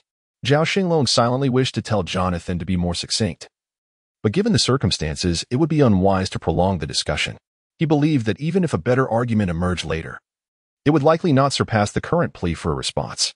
With that thought, Ephemeron cleared his throat, straightened his posture, and leaned slightly forward, resting his arms on the sofa's armrests, gazing at Jonathan with a hint of seriousness. "You inquire why I trust Tyler to act independently without reservation? The answer is quite simple. It is the mutual trust between us. As for whether I have any concerns, to be frank, my initial decision to allow him such freedom was indeed accompanied by apprehensions. After all, one can know a person's face, but not their heart. Knowing a person's face, but not their heart. Well said, my lord. What an insightful summary." Jonathan praised Ephemeron, reflecting on the profound depth of this celestial being, so distinct from others he had encountered. Ephemeron chuckled, "I am humbled by your compliments. Now, let us return to the matter at hand." It was indeed a spontaneous decision by His Holiness to send Taylor out alone on an errand. Jonathan inquired, "Oh, my lord, what do you mean by that?" Ephemeron replied, "It's a rather lengthy explanation." He glanced out the window, noting the sun was already at its zenith, and then called to his steward, "Field, please prepare some refreshments for the 3 guests. I shall forego mine, and will partake of lunch a bit later. Moreover, kindly inform Alvia that if she feels hungry, she should eat first without waiting for me." "Yes, my lord," Field responded before exiting. As Jonathan and Stussy exchanged surprised glances, Ephemeron turned to them, saying, "It is indeed noon, and I am aware that you are all burdened with duties, so I shall not impose upon you to stay for lunch. A light repast while I elucidate matters will suffice." Jonathan replied, "That truly causes you inconvenience, my lord. It seems unnecessary for you to delay your meal. The 3 of us can dine later." Ephemeron asserted, "Enough. I have already given my orders. It shall be as I say." He continued, "In 1492, I initially traveled to the Western Sea in May for a diplomatic mission, only to return to the Holy Land and receive an invitation from King Shuandaraka of the Ilyusian Kingdom. Considering the global situation, I embarked on a visit in late August to the Western Sea, including Elysia, which you are already aware of." Jonathan expressed his gratitude. "Thank you, my lord. Indeed, I have documented everything you just recounted." Ephemeron added, "Let me share something you may not know. Unlike most celestial dragons, I relish tranquility, enjoy reading, particularly ancient texts, and have also taken to physical exercise. Some may perceive me as somewhat unconventional, but is that not the essence of a celestial dragon's freedom? If one cannot be at ease as a celestial dragon, how can one claim to be divine? Is not a deity synonymous with freedom? What say you, Jonathan?" Jonathan responded, "Your words resonate profoundly, my lord. I feel a sense of shame for not having realized the harmony and robustness of your physique." It dawned on Jonathan that ever since meeting Ephemeron, he sensed something amiss but could not pinpoint it until Ephemeron himself addressed it. He now recognized Ephemeron's strong physique. Considering that after a decade of training, even a pig would boast a well-defined abdomen, reflecting on the other celestial dragons who bore bodies akin to barrels, he could not help but marvel at Ephemeron's athletic form, starkly contrasting with his peers. Ephemeron acknowledged his physique, but chose not to dwell on the topic, steering the conversation back to the matter at hand. "It is sufficient that you concur with this point. In May of 1992, during the voyage of the Golden Sky, I passed by O'Hara, a sanctuary for scholars, a place of exquisite beauty, where I briefly replenished supplies. However, I did not disembark, for I had matters to attend to back at the Holy Land concerning the affairs of the Golden Sky. I thought there would be future opportunities to visit. Yet at that moment, my gaze was drawn away from Jonathan, and instead, I found myself peering through the window into the distance, seemingly lost in reminiscence." Jonathan inquired, "My lord?" "Oh, I was momentarily distracted," I replied, urging him to continue. "Initially, I had intended to visit O'Hara last year or this year, but as you are aware, the world government sought to discipline those who defy its authority, serving as a warning to others. Thus, my identity was never suited for a presence in O'Hara. It was unavoidable." Jonathan remarked, "I had not anticipated your clarity, my lord. I wished to visit but was unable," I continued. "Yet, My desire to learn about archaeology and ancient scripts led to Taylor's journey to O'Hara. It was a reluctant measure, and the secrecy was to avoid drawing unnecessary attention or trouble. Only you, my esteemed compatriots, and perhaps a few others, are aware of Taylor's whereabouts. Thus, his discreet travels alleviated many potential complications. Moreover, in a sense, Taylor's appearance represented me at that time, making his clandestine journey all the more prudent. Indeed, my lord. Jonathan agreed. There is another reason, perhaps one you might not anticipate, I added. Another reason? Jonathan began to ponder deeply, while Stussy, behind him, furrowed her brow in contemplation, appearing endearingly perplexed. The room fell silent, and finally, Jonathan shook his head in resignation, addressing me. I find it exceedingly difficult to fathom your thoughts, my lord. I humbly request your guidance. I lifted the blue teacup from the table and sipped my tea, saying, that year while docked at O'Hara, although I did not disembark, I beheld a figure of elegant grace, a beautiful mother cradling a small child. That moment, that image, became indelibly etched in my heart. Jonathan was taken aback by my response. Yet upon reflecting on my previous demeanor, it seemed entirely reasonable. However, Stussy could not help but internally scoff. What a rogue, such a lecher. Seemingly oblivious to their astonished expressions, I continued. You know this individual. You encountered her just moments ago. It is none other than Nico Robin Alvia. Jonathan, somewhat charred from the lightning strike, began to connect the dots regarding the peculiar actions of Ephemeron. It became clear that Ephemeron's true target from the outset was Alvia, not Tyler. This revelation rendered Ephemeron's earlier erratic behaviors comprehensible. For Ephemeron, if such a reason existed, then Alvia held far greater value than they had previously surmised, perhaps even surpassing that of Tyler. However, for the world government, Tyler was of significantly higher worth than Alvia. Ephemeron remained silent, casting a haughty glance at Jonathan while internally musing. Alvia, my apologies, but you have become a shield for me this time. Otherwise, it would have been quite difficult to navigate through this. Jonathan responded, my lord, I understand. Ephemeron continued, when I initially dispatched Tyler, I had my concerns. But I was reluctant to delay matters further, so I took a gamble. If I lost, it would merely mean the absence of a slave. However, if I succeeded, I would gain a trusted confidant. I can afford such a gamble, but Tyler cannot. As these words left Ephemeron's lips, a subtle smile graced the corners of his mouth.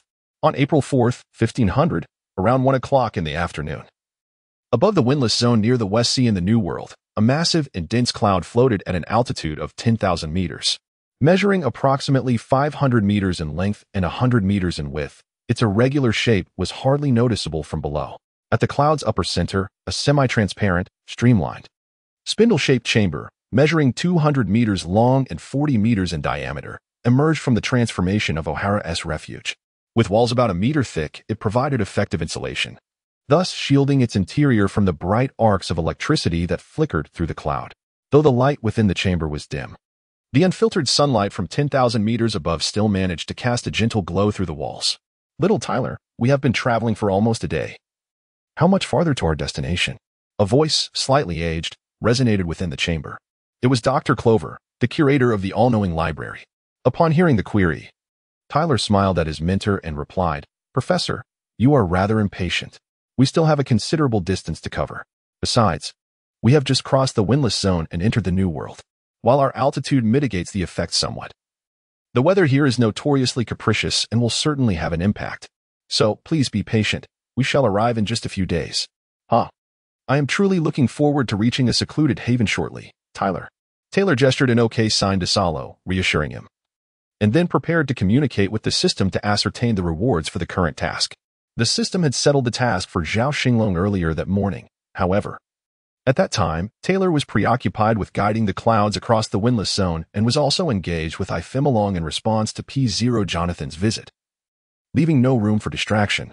Now, having traversed the windless zone, Taylor could leverage the available wind, no longer needing to maintain constant control over the clouds. By relying on the soul connection within Kaido's body, he could make appropriate positional adjustments. If the wind was favorable, a slight alteration of the course would suffice. If it was against him, ascending above the convective layer and waiting for a change in wind direction would be prudent. There was no urgency. The priority was merely to arrive safely. In his heart, Taylor silently murmured, System, could you please provide me with the evaluation and rewards for this task? I have some time now. Ding. Certainly, host. Congratulations on successfully completing the task of protecting O'Hara. The details of your performance are as follows. 1. You have effectively safeguarded Dr. Clover. This task is complete. 2. You were required to protect at least 70 other scholars in O'Hara. And you have surpassed expectations by successfully safeguarding 100 individuals. 3. You needed to protect a minimum of 60 pieces of literature. You achieved protection for 95, exceeding the requirement. 4. You have retrieved the historical stone fragments from the Tree of Knowledge. This task is complete. Your additional accomplishments are as follows. 1. A total of 127 non-scholarly inhabitants of O'Hara were protected. 2. You obtained 1 core from the spirit of the Tree of Knowledge, preserving the hope of reviving the tree. 3. You rescued one of the giant warrior tribes, Hakul. Soru. Task evaluation. System rewards are as follows. 1. You are awarded 3 scrolls of 35 resistance to the sea curse. 2. Your system space has been expanded by 30,000 cubic meters. 3. You are granted a one-time biological cloning chamber. 4. You receive 1 superhuman-type Gomu Gomu fruit. At the entrance of the residence of the esteemed Emperor's envoy, Jonathan departed alongside Stussy and the masked individual, escorted personally by the venerable butler, Sisfield. Meanwhile, within the grand dining hall, Emperor's was seated in the principal position, with Olivia by his side, patiently awaiting their midday meal together. After all, Emperor's was not only the master of the estate but also her savior. Especially considering the intelligence regarding O'Hara that he had disclosed to her, information that the government was entirely unaware of. This implied that O'Hara's efforts were not solely the result of Tyler's endeavors, but undoubtedly involved Emperor's assistance, thus rendering him a benefactor of O'Hara as well. Although Olivia was somewhat oblivious to the nature of the relationship between Emperors and Tyler, she could sense that their true connection was far more intricate than it appeared on the surface. Emperors, disregarding any notions of propriety, indulged heartily in his meal. Although it is customary to refrain from conversation while dining, he nonetheless expressed an apology to Olivia, explaining that he had, without her consent, thrust her into a defensive position earlier that day. This weighed on Jonathan, who had traversed from the 21st century. He felt a twinge of unease. Genuinely concerned about the potential for misunderstandings, particularly wishing to avoid Olivia's misinterpretation, rather than that of the enigmatic masked individual, Jonathan guided Stussy towards their administrative headquarters. And upon exiting Emperor's residence, he refrained from immediately reporting via telephone. Instead, he found himself reflecting on the preceding events, approximately 30 minutes prior, in the sitting room of Emperor's abode. A reason was presented that neither he nor Stussy had anticipated. Tyler was to investigate Olivia's circumstances and delve into ancient script and archaeology.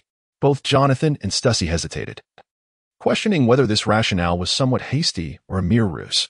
Yet, recalling Emperor's previous interactions with Olivia and the intense gaze he had cast upon Stussy, they began to reconsider its plausibility, albeit with uncertainty lingering in Jonathan's mind. However, Emperor seemed oblivious to their astonishment and confusion. Continuing with his discourse, I learned from Tyler that Olivia embarked on another expedition in 1494 with the research team. At that time, Tyler had not yet completed his foundational studies in O'Hara. If he were to join the research team, the intent would be too apparent, a situation I do not wish to witness. Therefore, Tyler continued his studies in O'Hara until his return in August 1495, fully prepared. If I were to adhere to my previous responses regarding this matter, it would be illogical for Tyler to leave the Holy Land shortly after his return without sufficient time to impart his learnings from O'Hara to me. Quite nonsensical, indeed. Haha. The Holy One has been increasingly concerned about Alvia, which has been at sea for nearly 2 years. Thus, Tyler found an excuse to search for ancient texts and ventured out again, vigilantly guarding Alvia to avert any impending dangers, which aligns with the Holy One's original intention. I understand, my lord. Henceforth, Tyler has been tirelessly traversing the seas, returning to the sacred land only a few times.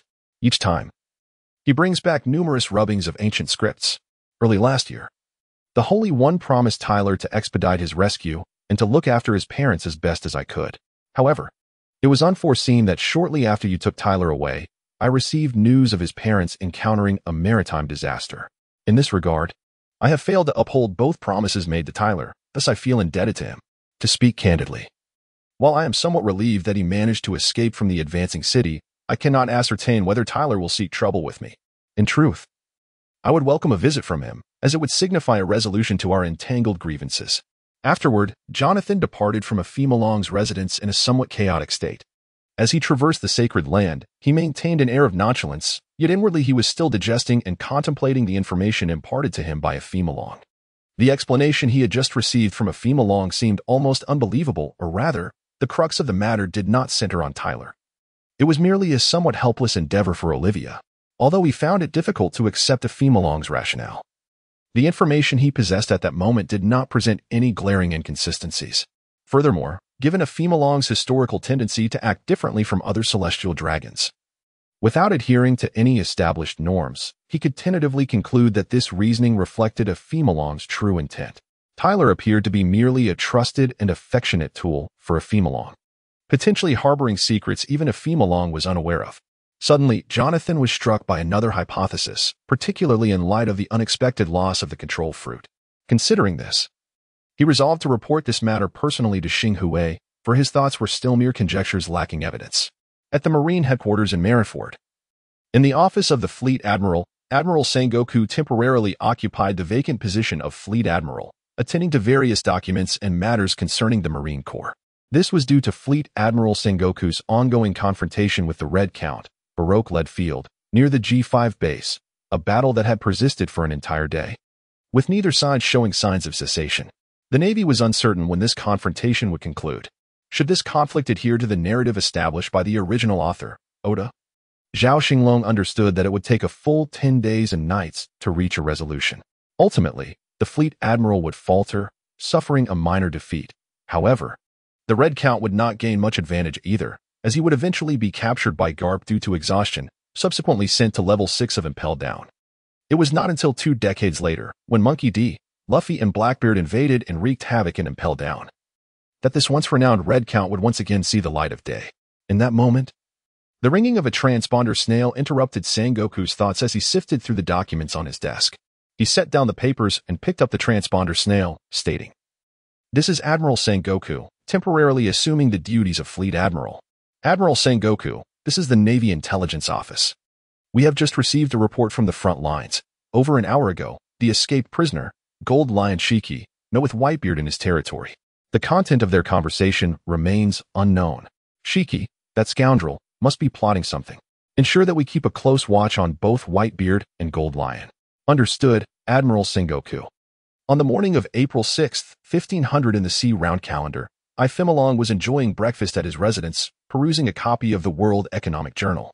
To his astonishment, the headline featured the O'Hara incident, albeit under the sensational title, "The Demon's Land's Destruction, O'Hara Archaeologists Attempt to Overthrow the World Government." Upon reading this, Zhao Xinglong discerned that this was a collaboration between the world government and the World Economic Journal.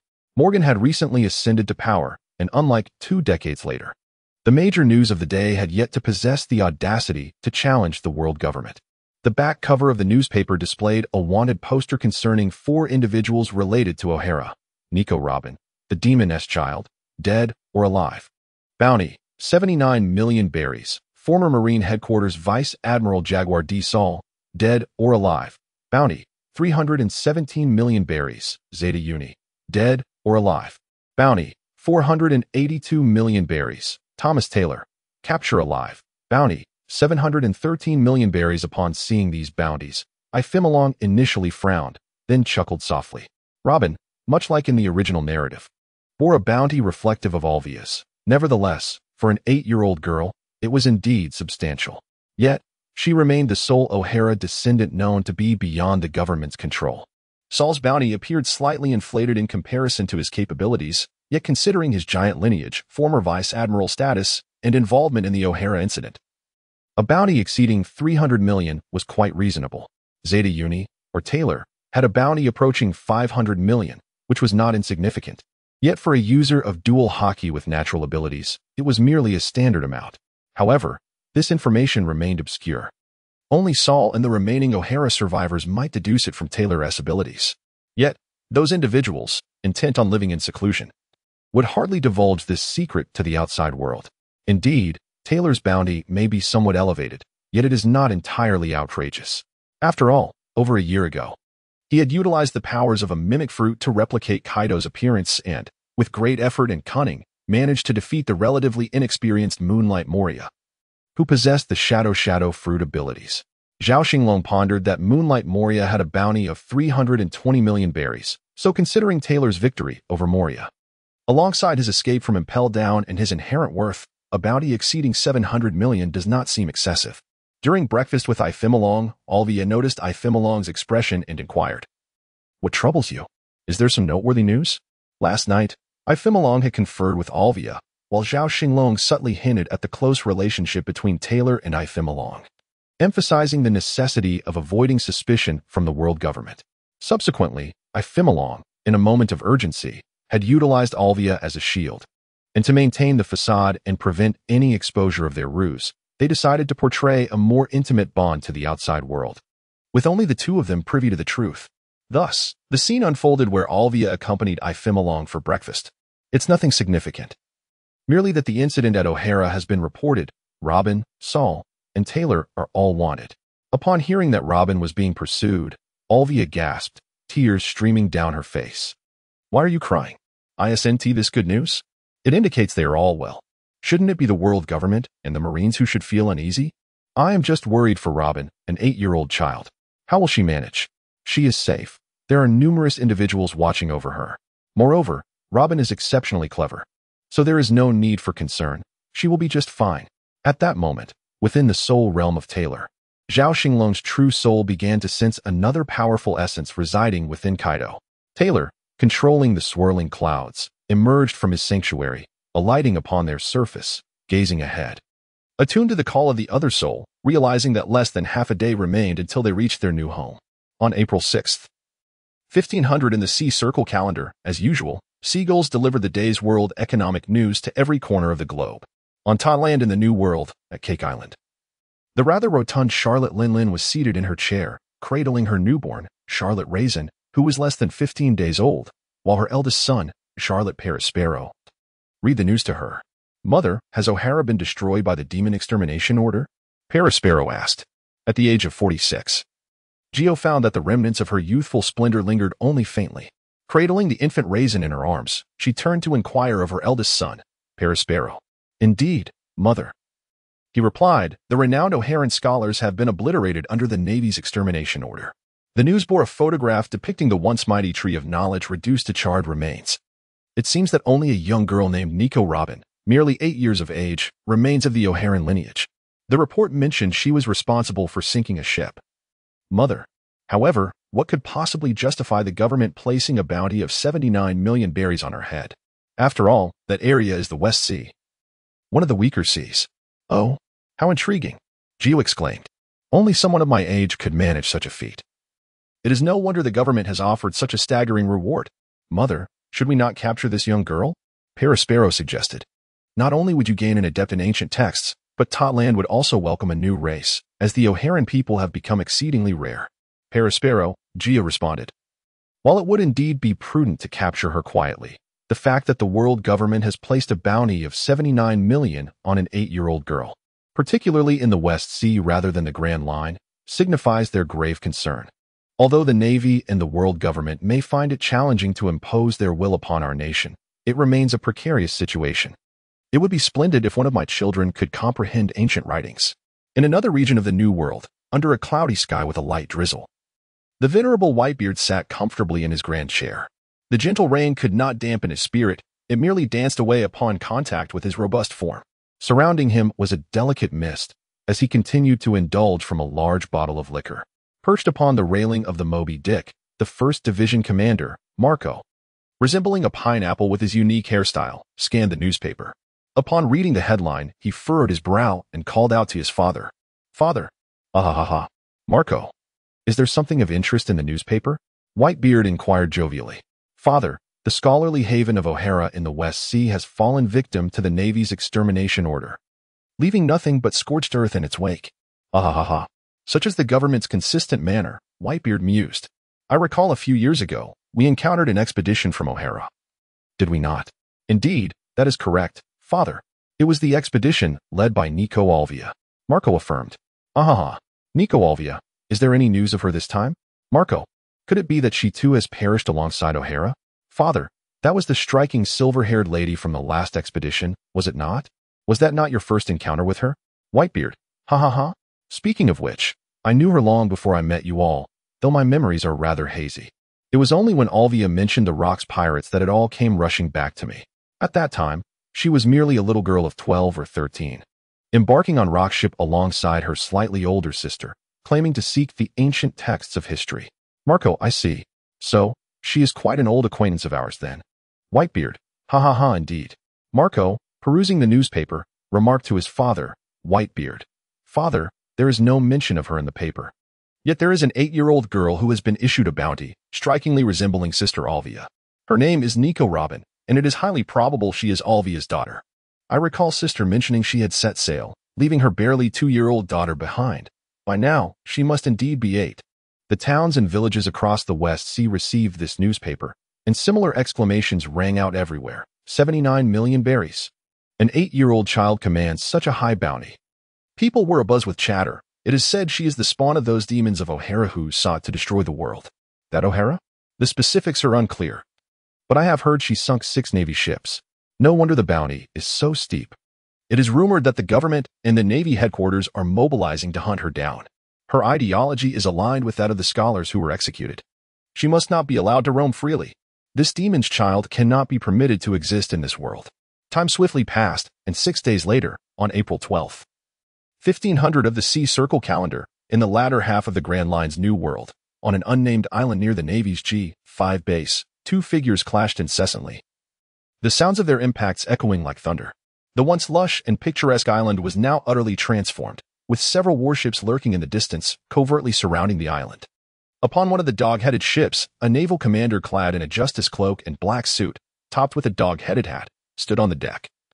Observing the 2 figures on the island, a large bag of senbei in hand, munching away, a lieutenant stepped forward, inquiring, Vice Admiral Garb.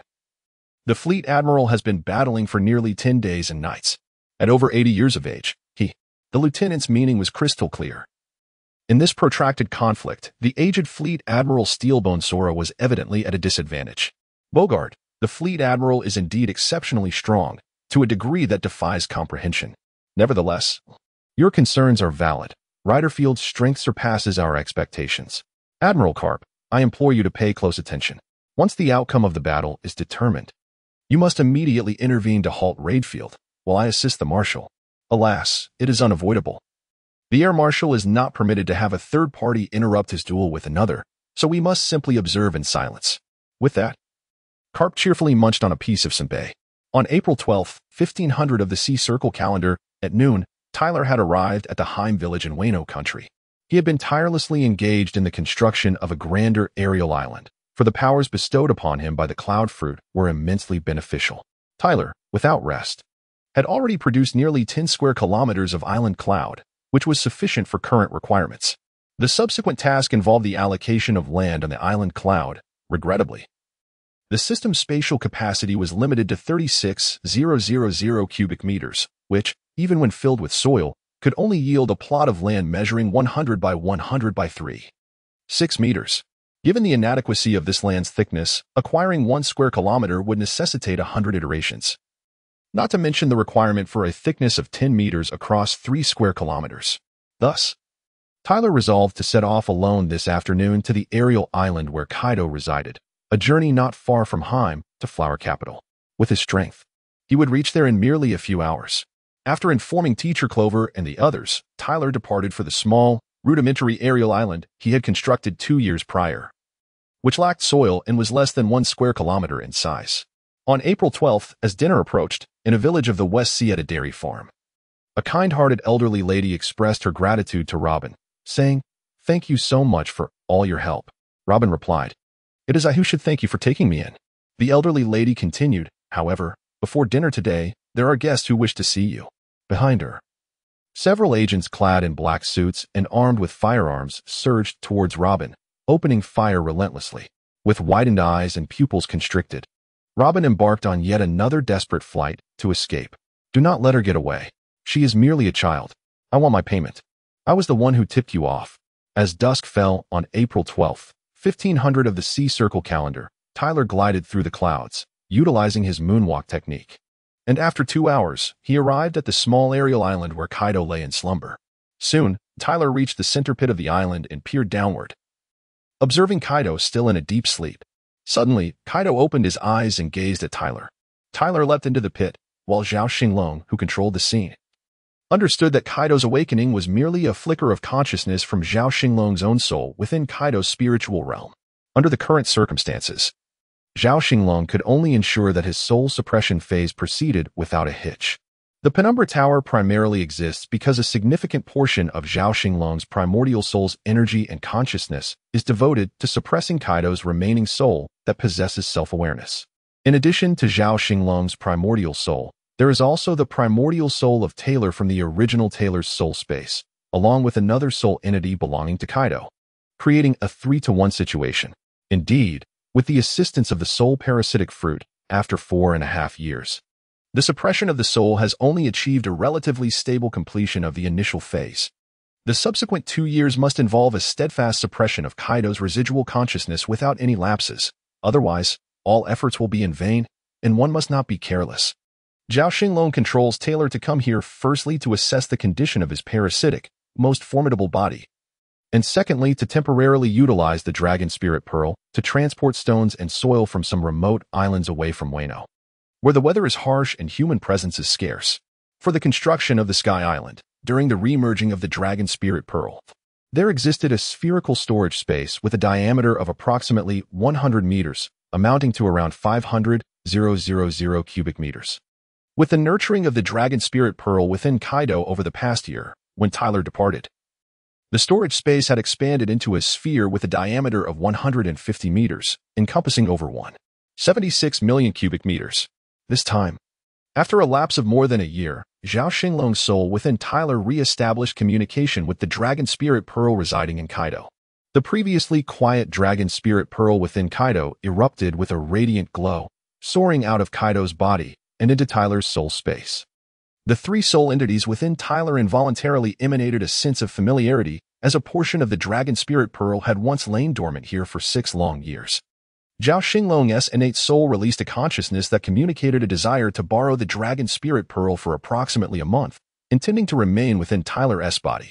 The Dragon Spirit Pearl readily acquiesced, expressing no objection to Zhao Xinglong's request, though it urged Tyler to expedite the repair of the Dragon Spirit Pearl, indicating that mere nurturing was insufficient and complete restoration was time-sensitive, albeit with a considerable time frame remaining.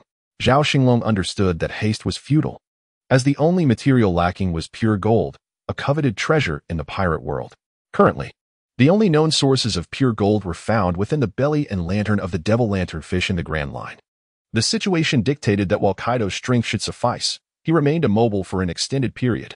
Conversely, Tyler lacked the means to confront the devil lanternfish effectively, and without sufficient luck, success was unlikely. As for the Avatar, Ifemalong, it was even less capable. And the absence of pure gold in the black market rendered Ifemalong's celestial dragon identity meaningless in this context. Thus, the only course of action was to wait. Considering this, Zhao Xinglong inspected the nearly empty space of the Dragon Pearl, transferring the sea floor stone chamber into the system space. This 2010 room was constructed by Tyler upon arriving in Wano, utilizing Kaido's identity to create a device for evading capture by the Devil Fruit. Its function bore some similarity to the Dark Fruit's abilities, yet it fell significantly short in comparison. The now expansive Dragon Pearl space had grown to a diameter of approximately 190 meters, amounting to about 359 million cubic meters, nearly 100 times larger than the system space. This would suffice for covering an area of 3 square kilometers to a depth of 10 meters about 10 times, offering a glimmer of hope. However, utilizing the system space would require around 1,000 uses, suggesting that completion would take no less than 10 years without some extraordinary device or fruitability. Clearly, the construction of the Sky Island remained a formidable challenge. Shaking his head, Taylor retrieved the 3rd reward from the O'Hara mission, a biological cloning chamber, a cylindrical tank approximately 1 meter in height and 3 meters in diameter. According to the system's description, this advanced technological marvel could perfectly clone a living organism, akin to the clones produced by Gmail 66, albeit with superior capabilities. This feature ignited Zhao Xinglong's excitement, for in the world of pirates, only a handful of formidable physiques were coveted, including the formidable Kaido, who stood before Taylor. If he could successfully clone Kaido, Zhao Xinglong might wield Taylor's body for further adventures, rather than masquerading as Kaido while stationed in Wano country. High above the flower capital in Wano, on a modest floating island, Taylor sought assistance from the system. Zhao Xinglong found himself unable to procure the necessary materials for cloning, such as fur or blood, from Kaido's seemingly indestructible form. The system interjected, informing him that Kaido possessed two incomplete genetic traits, the fur tribe and the fishman tribe. This information had been conveyed to the host earlier, indicating that Kaido's genetic composition was unsuitable for cloning. Thus, the cloning chamber would likely be ineffective. Let us give it a try, system. If it fails, we shall consider alternative methods. Taylor held a slender metallic tube, comparable to a toddler's pinky finger, recently provided by the system, containing biological materials such as blood, hair, and skin. He carefully inserted the tube into the circular aperture on the left side of the cloning chamber, designated for receiving biological substrates. However, after a mere 15 seconds, as the system had anticipated, a mechanical voice emanated from the cloning chamber. Detection in progress. Please hold. This announcement repeated incessantly for half a minute before transitioning to another message. Genetic factors incomplete. Genetic factors too unique. Cloning impossible. Cloning impossible. Genetic factors incomplete. Genetic factors too unique. Cloning impossible. Cloning impossible.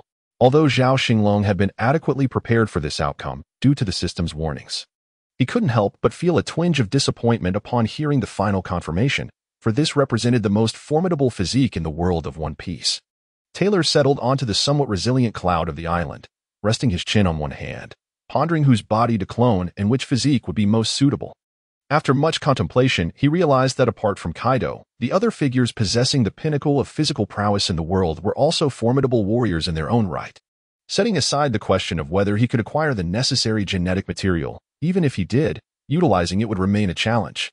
The cloning chamber's program had just indicated that the bloodline factors were not only incomplete, but also excessively unique.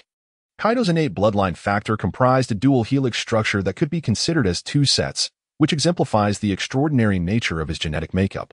If it were not for its uniqueness, how could Kaido possibly possess such terrifying strength? By this reasoning, the bloodline factors within Gio's body must also fall into the category of being excessively unique, and Whitebeard might similarly trigger warnings due to his peculiar traits. However, these were merely the fanciful musings of Zhao Xinglong, as acquiring the blood or other genetic materials from Gio and Whitebeard was nearly impossible. Relegating these thoughts to the realm of imagination, Zhao Xinglong reassessed his current situation. His immediate need was to fill the void left by Kaido.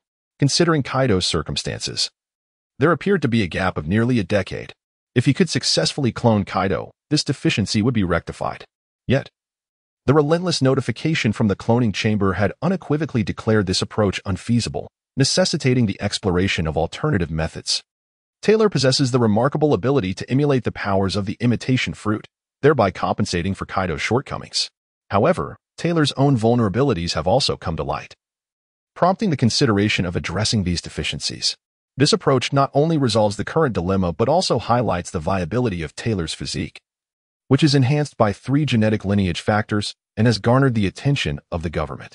Consequently, the prospect of cloning Taylor emerges as an intriguing solution, allowing for the replication of Taylor to traverse the world while simultaneously mitigating the risks associated with the original soul.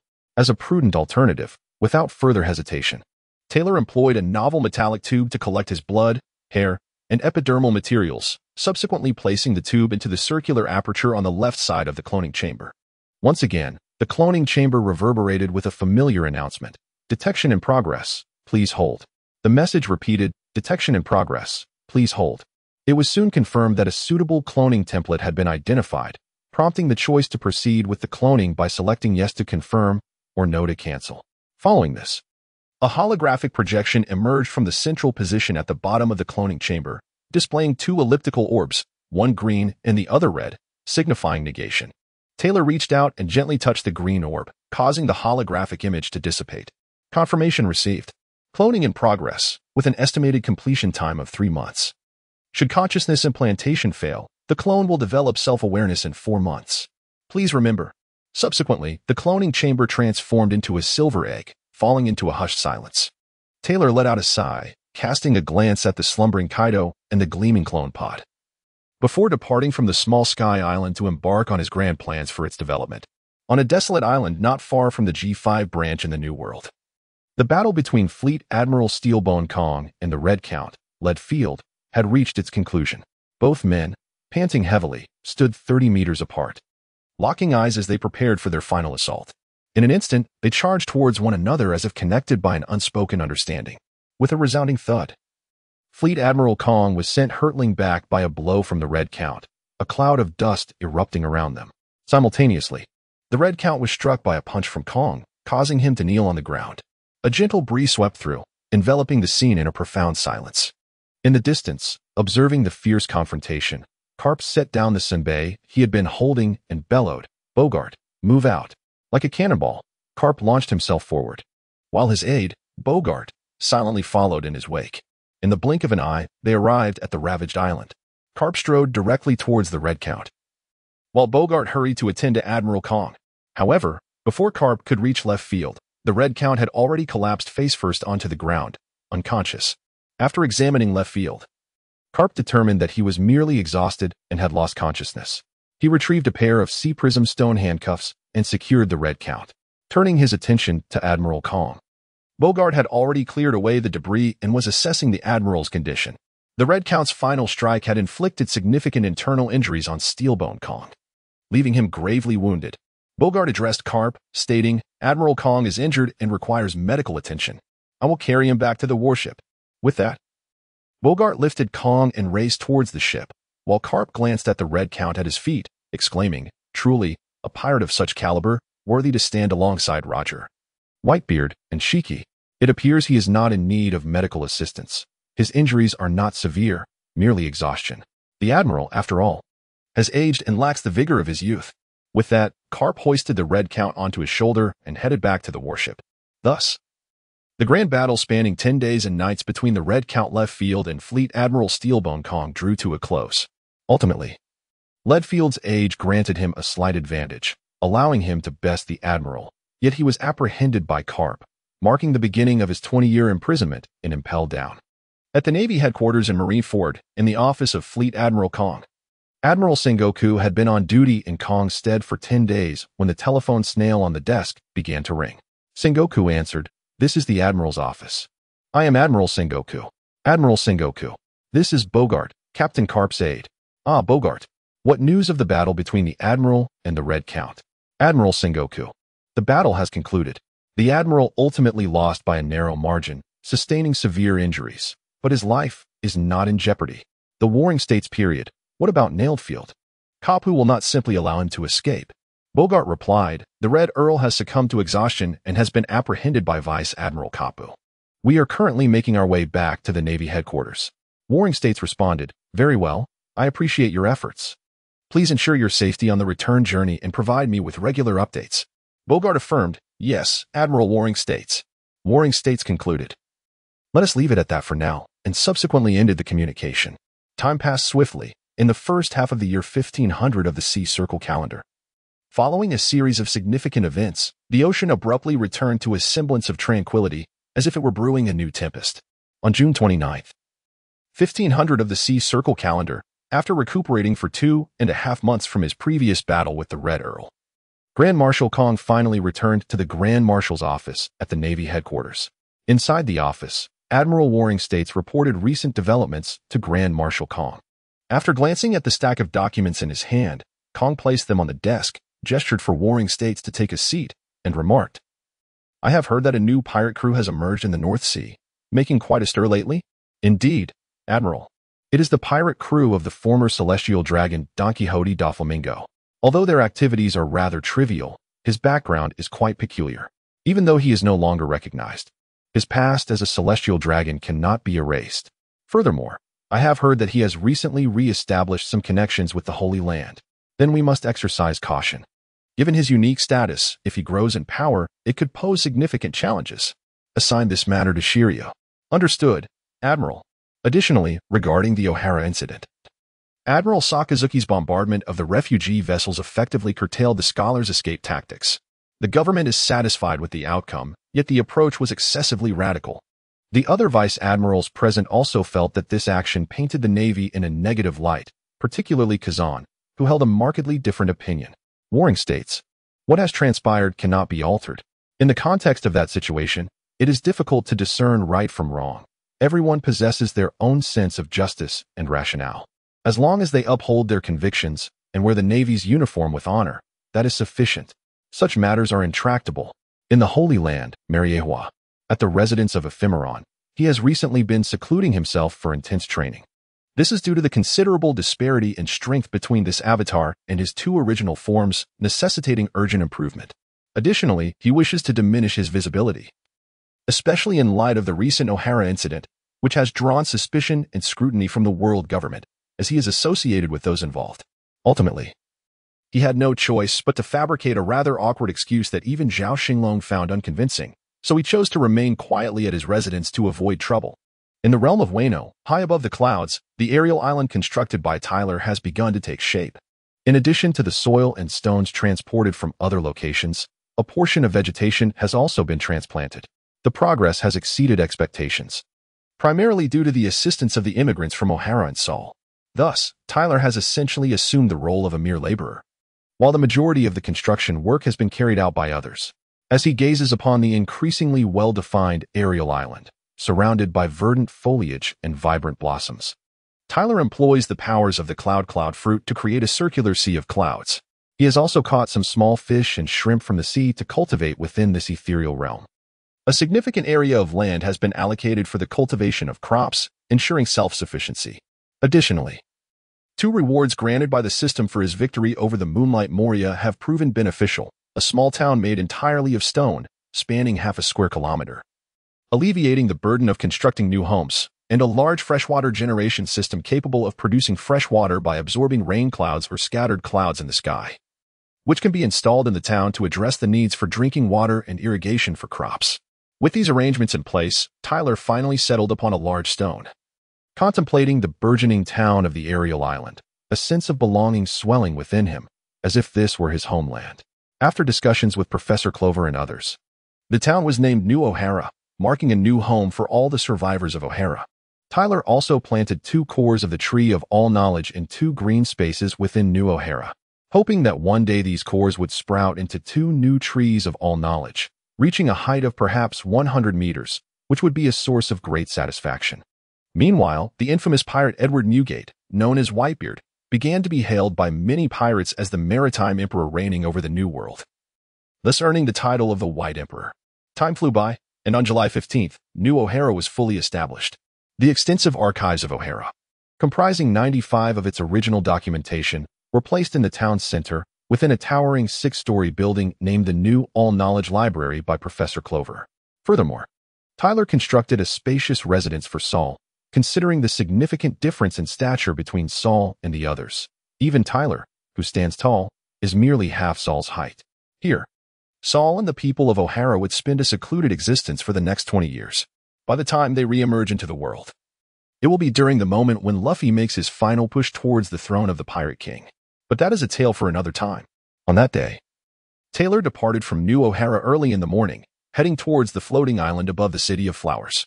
For the sake of temporary safety, Zhao Xinglong decided to wait until he had completely subdued Kaido and accomplished that task before relocating this island. For now, this would suffice. The purpose of today's visit was to inspect the situation of the cloning pod. According to the information provided by the pod, the 3-month period had elapsed, necessitating the implantation of his own consciousness to form a clone. Otherwise, the emergence of independent self-awareness could lead to complications. Currently, the soul fruit was consumed by Kaido, rendering him incapable of activating its abilities while in a dormant state. Zhao Xinglong had no intention of creating an uncontrollable entity, let alone an adversary. While other matters could be postponed, this particular issue could not. Upon arriving at the small floating island, Taylor navigated with ease to the large pit at the center. Kaido remained in slumber, and the previously silver giant egg had reverted to its original form. A transparent window in the center revealed a face identical to Taylor's, unmarred by scars. Perhaps sensing a visitor, the cloning pod emitted a mechanical voice once more after 3 months. Is consciousness to be implanted? Is consciousness to be implanted? The holographic display reappeared, showing the familiar green and red indicators. Zhao Xinglong prepared for both eventualities, regardless of whether the implantation succeeded or failed. He would utilize the Dragon Spirit Pearl to delve into the soul space of the clone for examination. Upon selecting yes, the holographic image vanished, and a long, snake-like appendage extended from the top of the cloning pod, opening a trumpet-shaped orifice that gradually affixed itself to Taylor's head. The consciousness implantation commenced. Subsequently, Taylor felt a wave of drowsiness wash over him, even affecting Ephemeron, who was far away in the Holy Land. Ephemeron, in the midst of his training, experienced a brief bout of dizziness, prompting his training partner, Alvia, to assist him, preventing him from collapsing to the ground. "What's wrong, Ephemeron?" "It's nothing. Just a sudden dizziness. Please help me back to my room to rest, and don't tell anyone else. Just stay with me. I assure you, there will be no interruptions." Alvia's cheeks flushed slightly, yet she supported Ephemeron back to his room. Meanwhile, Taylor, feeling the heaviness of his consciousness, found solace in the presence of the Dragon Spirit Pearl within him, which radiated a golden aura, alleviating some of the drowsiness. After several hours, the cloning pod once again issued a mechanical announcement. "Consciousness implantation complete. Consciousness implantation complete." Following this, the trumpet-shaped appendage retracted into the cloning pod, which began to reshape itself back into the silver giant egg. A notification tone then sounded. "The implanted consciousness will awaken in 1 month. Please ensure the cloning pod is activated within 1.5 months. Otherwise, the self-destruct mechanism will be triggered." "What a shock!" Taylor exclaimed. "Is this cloning pod truly so capricious? It self-destructs at the slightest disagreement. How daunting! How daunting! Perhaps I shall return in a month, once I have addressed the matters concerning the new O'Hara town, so I need not be distracted." Additionally, how to deal with the members of the Black Carbon clan remains unresolved in Zhao Xinglong's mind. Currently, Wano lacks the conditions necessary for nation building. It has long been a thorn in the side of the world government. The repercussions of the great pirate era ignited by Roger are gradually manifesting this year, as countless pirates flood into the New World, a tumultuous realm. Should Wano attempt to establish itself as a nation, it would face both internal strife and external threats, a challenge that merely the likes of Kazuki Oden and his retainers could scarcely manage.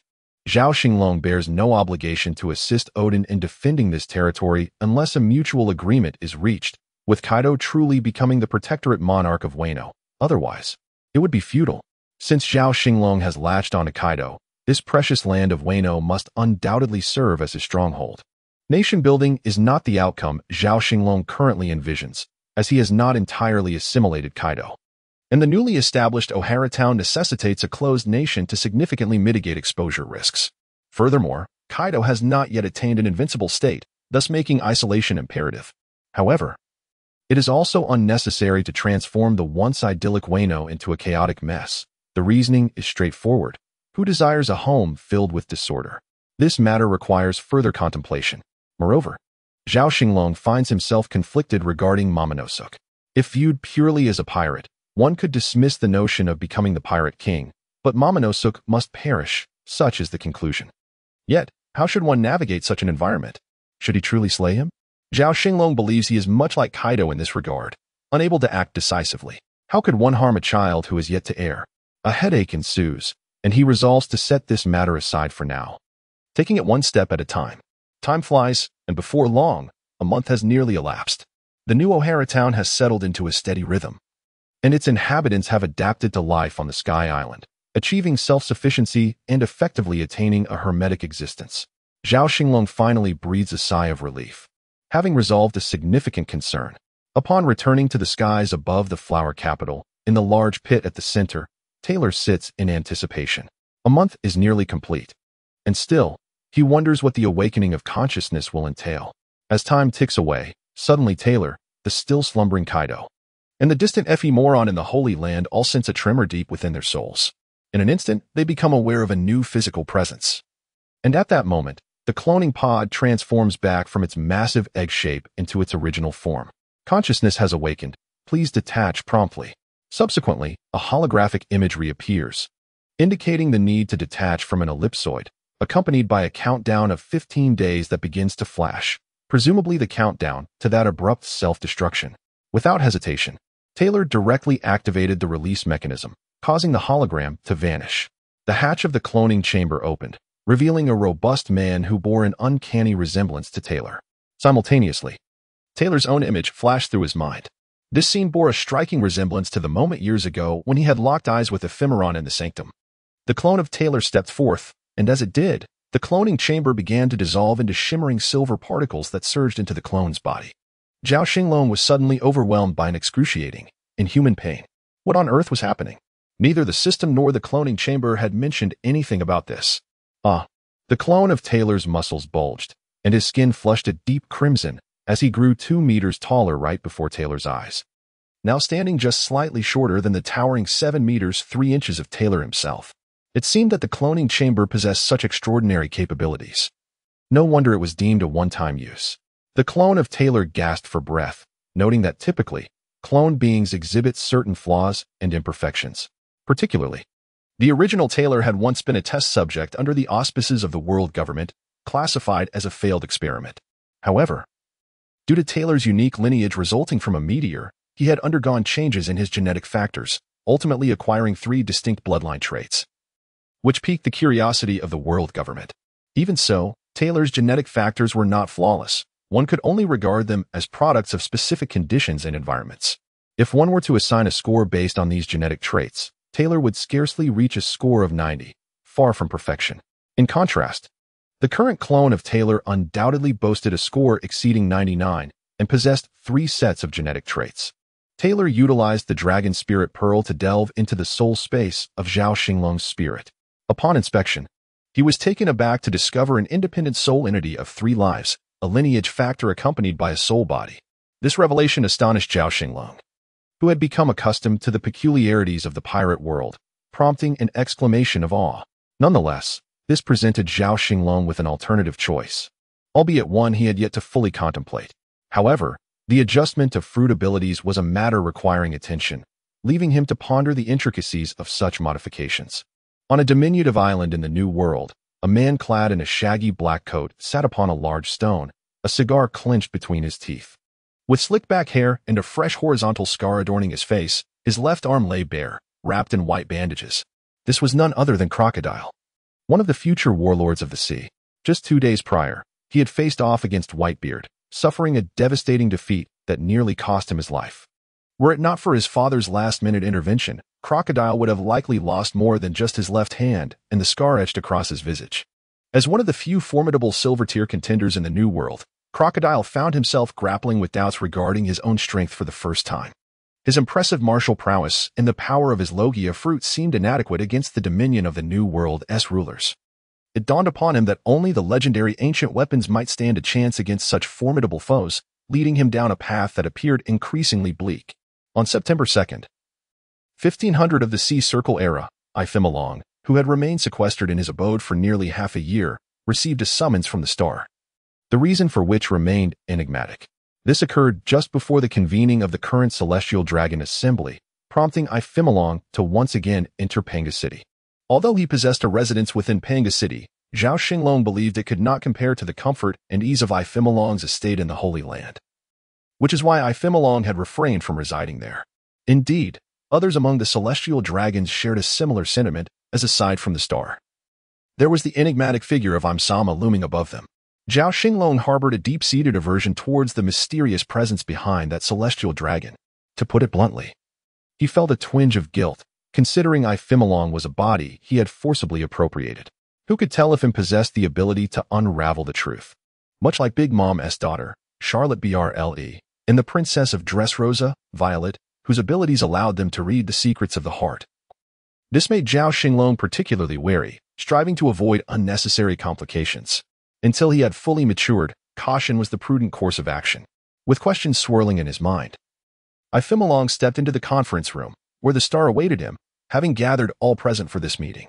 This surprised Xinglong, as he pondered what matter warranted the presence of so many individuals to meet with someone of his relatively modest stature. Good morning, esteemed gentlemen. I sincerely apologize for keeping you all waiting. Xinglong first greeted the stars, and Fire Elder Van Horst gestured for Xinglong to take a seat.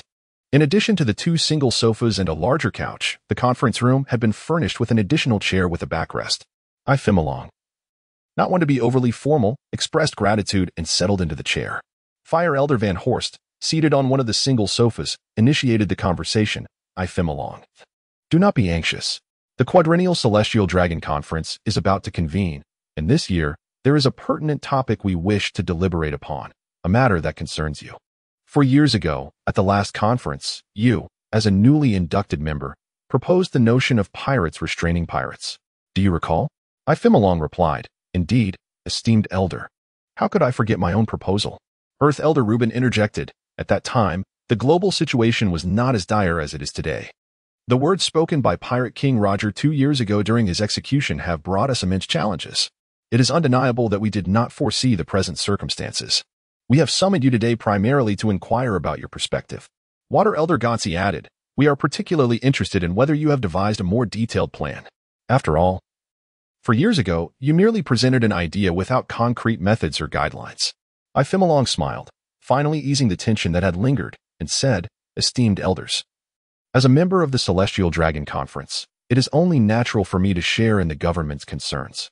However, you must understand that I have scarcely left the Holy Land in the past 2 years. My knowledge is largely derived from the world newspaper and various rumors, and I am not fully apprised of the broader situation. I do have some thoughts on a plan, but they must be aligned with the actual circumstances to hold significance." At this moment, Wood Elder Lucas spoke, having been observing Ifimolong intently. "Ifimolong, what specific information would you like to know?" Ifimolong responded, "I seek to understand the current state of affairs at sea, so that I may formulate appropriate countermeasures." Wood Elder Lucas replied, "The situation at sea has become exceedingly perilous. The New World is teeming with burgeoning pirates. New stars among them continue to emerge. For instance, last January, Moonlight Moria fell to Kaido's, and Crocodile was recently defeated by Whitebeard. Additionally, there is the Swordmaster Mihawk, a formidable challenger to swordsmen worldwide. These are all young and immensely powerful newcomers." Ifimolong remarked, "The emergence of new talent aligns closely with what I described 4 years ago." Fire Elder Van Horst continued, taking up the thread of conversation. "In the past 2 years, the number of pirates across the seas has markedly increased, flooding into the Grand Line. Renowned pirates such as Whitebeard Newgate, Kaido of the Beasts, and Charlotte Lin Lin have long dominated the New World. Among them, Whitebeard has even garnered the title of Emperor of the Sea. If this momentum persists, it is conceivable that within a decade, the New World may be home to 3 or 4 emperors, presenting a daunting challenge for our world government." Ifimolong nodded in agreement. "Indeed, however, the New World is characterized by its harsh and unpredictable weather, as well as its relative desolation. Engaging in a fierce struggle with those formidable pirates is hardly advantageous." Old Star Reuben remarked, "Ephemeron, your observations are remarkably astute. It is not that we are incapable of defeating them. Rather, the cost of such confrontations is simply too high. Yet, the pirates who venture into the New World possess considerable strength. The likes of Moria and Crocodile are few. Most are incorporated by the powerful. If this trend continues, their strength will only grow, leading us to a day when we can no longer maintain control." Old Star Reuben paused before continuing. "Moreover, the current naval forces are evidently lacking in high-end combat capability. The only true admirals are Marshal Kong, Admiral Sengoku, the Marine Hero Vice Admiral Garp, and Admiral Zephyr. However, Marshal Kong recently engaged in battle with the Red Count, Redfield, and suffered injuries. Admiral Zephyr has not executed pirate suppression missions for a decade, while Admiral Sengoku frequently substitutes for the Marshal at headquarters. Presently, the only active force within the Navy is Vice Admiral Garp, leaving the Navy in a precarious situation. Although in recent years, the 4 formidable individuals known as Sakazuki, Borisolino, Dracule, and Kozan have gradually emerged, they are still insufficient. At present, they are not equipped to handle the challenges of the New World. Figures like Whitebeard and Big Mom are beyond their single-handed capabilities. Kaido's seemingly immortal body will also present them with immense challenges. Even though the legendary pirate, the Red Count, was captured after his battle with Marshal Kong and imprisoned and impelled down, you are aware that another legendary figure, Shiki the Golden Lion, has escaped from there this year. In this transitional period, can your ideas effectively curb the development of the New World pirates while simultaneously restraining them?" Ephemeron recognized that there was no need to conceal the current realities from him, so he feigned deep contemplation, reflecting for a moment before saying, "Since the New World pirates are rather troublesome, let us control them from the source." Old Star Gauntcher inquired, "What method of control do you propose?" Ephemeron smiled, "By employing even more formidable pirates for control. To put it plainly, the current era of piracy was instigated by Roger's actions, which means that pirates from the four seas will not linger in their respective territories for long. They will inevitably flood into the Grand Line. From the reverse mountain, there are only 7 routes to reach the Sabaody archipelago. If we station powerful pirates along 6 or even 7 of these routes, the influx of pirates entering the New World will be significantly curtailed. Old Star Gonshur acknowledged, the reasoning is sound, but which pirate would willingly work for the government? They are not fools. Ephemeron chuckled. Ah, indeed, Old Star Gonshur. You are correct, no one is a fool. Yet, no one will turn away from their own interests. By revoking the bounties on their pirate crews, granting them the rights to legally plunder, and releasing their captured crew members. Do you not think that some pirates may become the government's hounds for the sake of wealth or camaraderie? Moreover, the government will conduct investigations and assessments. The number of individuals should be limited, 7 would suffice, perfectly aligning with the 7 sea routes. Figures who have valiantly battled against formidable pirates such as Whitebeard, Big Mom, and Kaido yet emerged unscathed would make excellent candidates. The recently mentioned Moonlight Moria, Crocodile, and Hawkeye Mihawk are indeed commendable selections. You may observe further and tentatively initiate contact, as this endeavor requires the mutual willingness of both parties. Ultimately, while many of these pirates may outwardly comply yet covertly resist, they will undoubtedly assist the government in managing numerous minor pirates, thereby conserving naval resources. Most crucially, they must remain perpetually available for the government's conscription. This stipulation is non-negotiable, as failure to comply would result in immediate revocation of their status. As for the name, let us designate them as the 7 warlords of the sea, thus positioning them in natural opposition to the maritime emperors of the New World. Fire Elder Van Host, the 7 warlords of the sea? That sounds quite appealing. Ephemeron, I urge you to draft a proposal regarding the 7 warlords of the sea. We shall review and approve it at next month's Celestial Dragon meeting for prompt implementation. What are your thoughts, esteemed colleagues? Agreed. Agreed. Agreed. In the blink of an eye, 15 centuries have passed, ushering in the year 1501 of the Sea Circle calendar. Over 2 months ago, under the persuasion of the gathered stars at the latest Celestial Dragon Assembly, the proposal for the 7 warlords of the sea, introduced by Ephemeron, was approved. The foundational framework remains primarily based on Ephemeron's blueprint, with further refinements to certain details. Thus, the triadic power structure of the Great Pirate Era has been firmly established. The world government has acted swiftly, targeting the former Great Pirate Crocodile, who has withdrawn from the New World. Shortly after the proposal for the warlords was passed, personnel were dispatched for engagement, swiftly reaching an agreement. Thus, the first 7 warlord of the sea was born. At this juncture, Crocodile's bounty still stood at 81 million berries, a figure that should have escalated to over 350 million following his confrontation with Whitebeard. However, Ephemeron had previously contemplated an early proposal to temporarily suppress the increase in his bounty. Consequently, Crocodile became the inaugural warlord, and his bounty lost its significance, remaining at 81 million berries.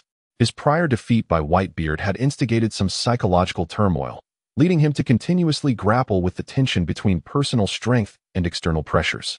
Becoming one of the 7 warlords of the sea, recognized by the world for his formidable strength, has instilled a renewed sense of confidence in Crocodile, igniting within him the desire to challenge Whitebeard once more, prompting him to set his plans into motion.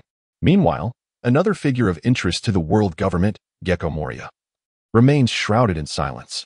2 years prior, he was defeated by Kaido and Wano and barely escaped, stealing the remains of the swordsman Ryuma and the legendary blade Shusui as he departed. Only Zhao Xinglong is aware that Moria is currently honing his Shadow fruit abilities within the treacherous waters of the Grand Line's Devil's Triangle, plotting to pilfer the corpses of more powerful adversaries.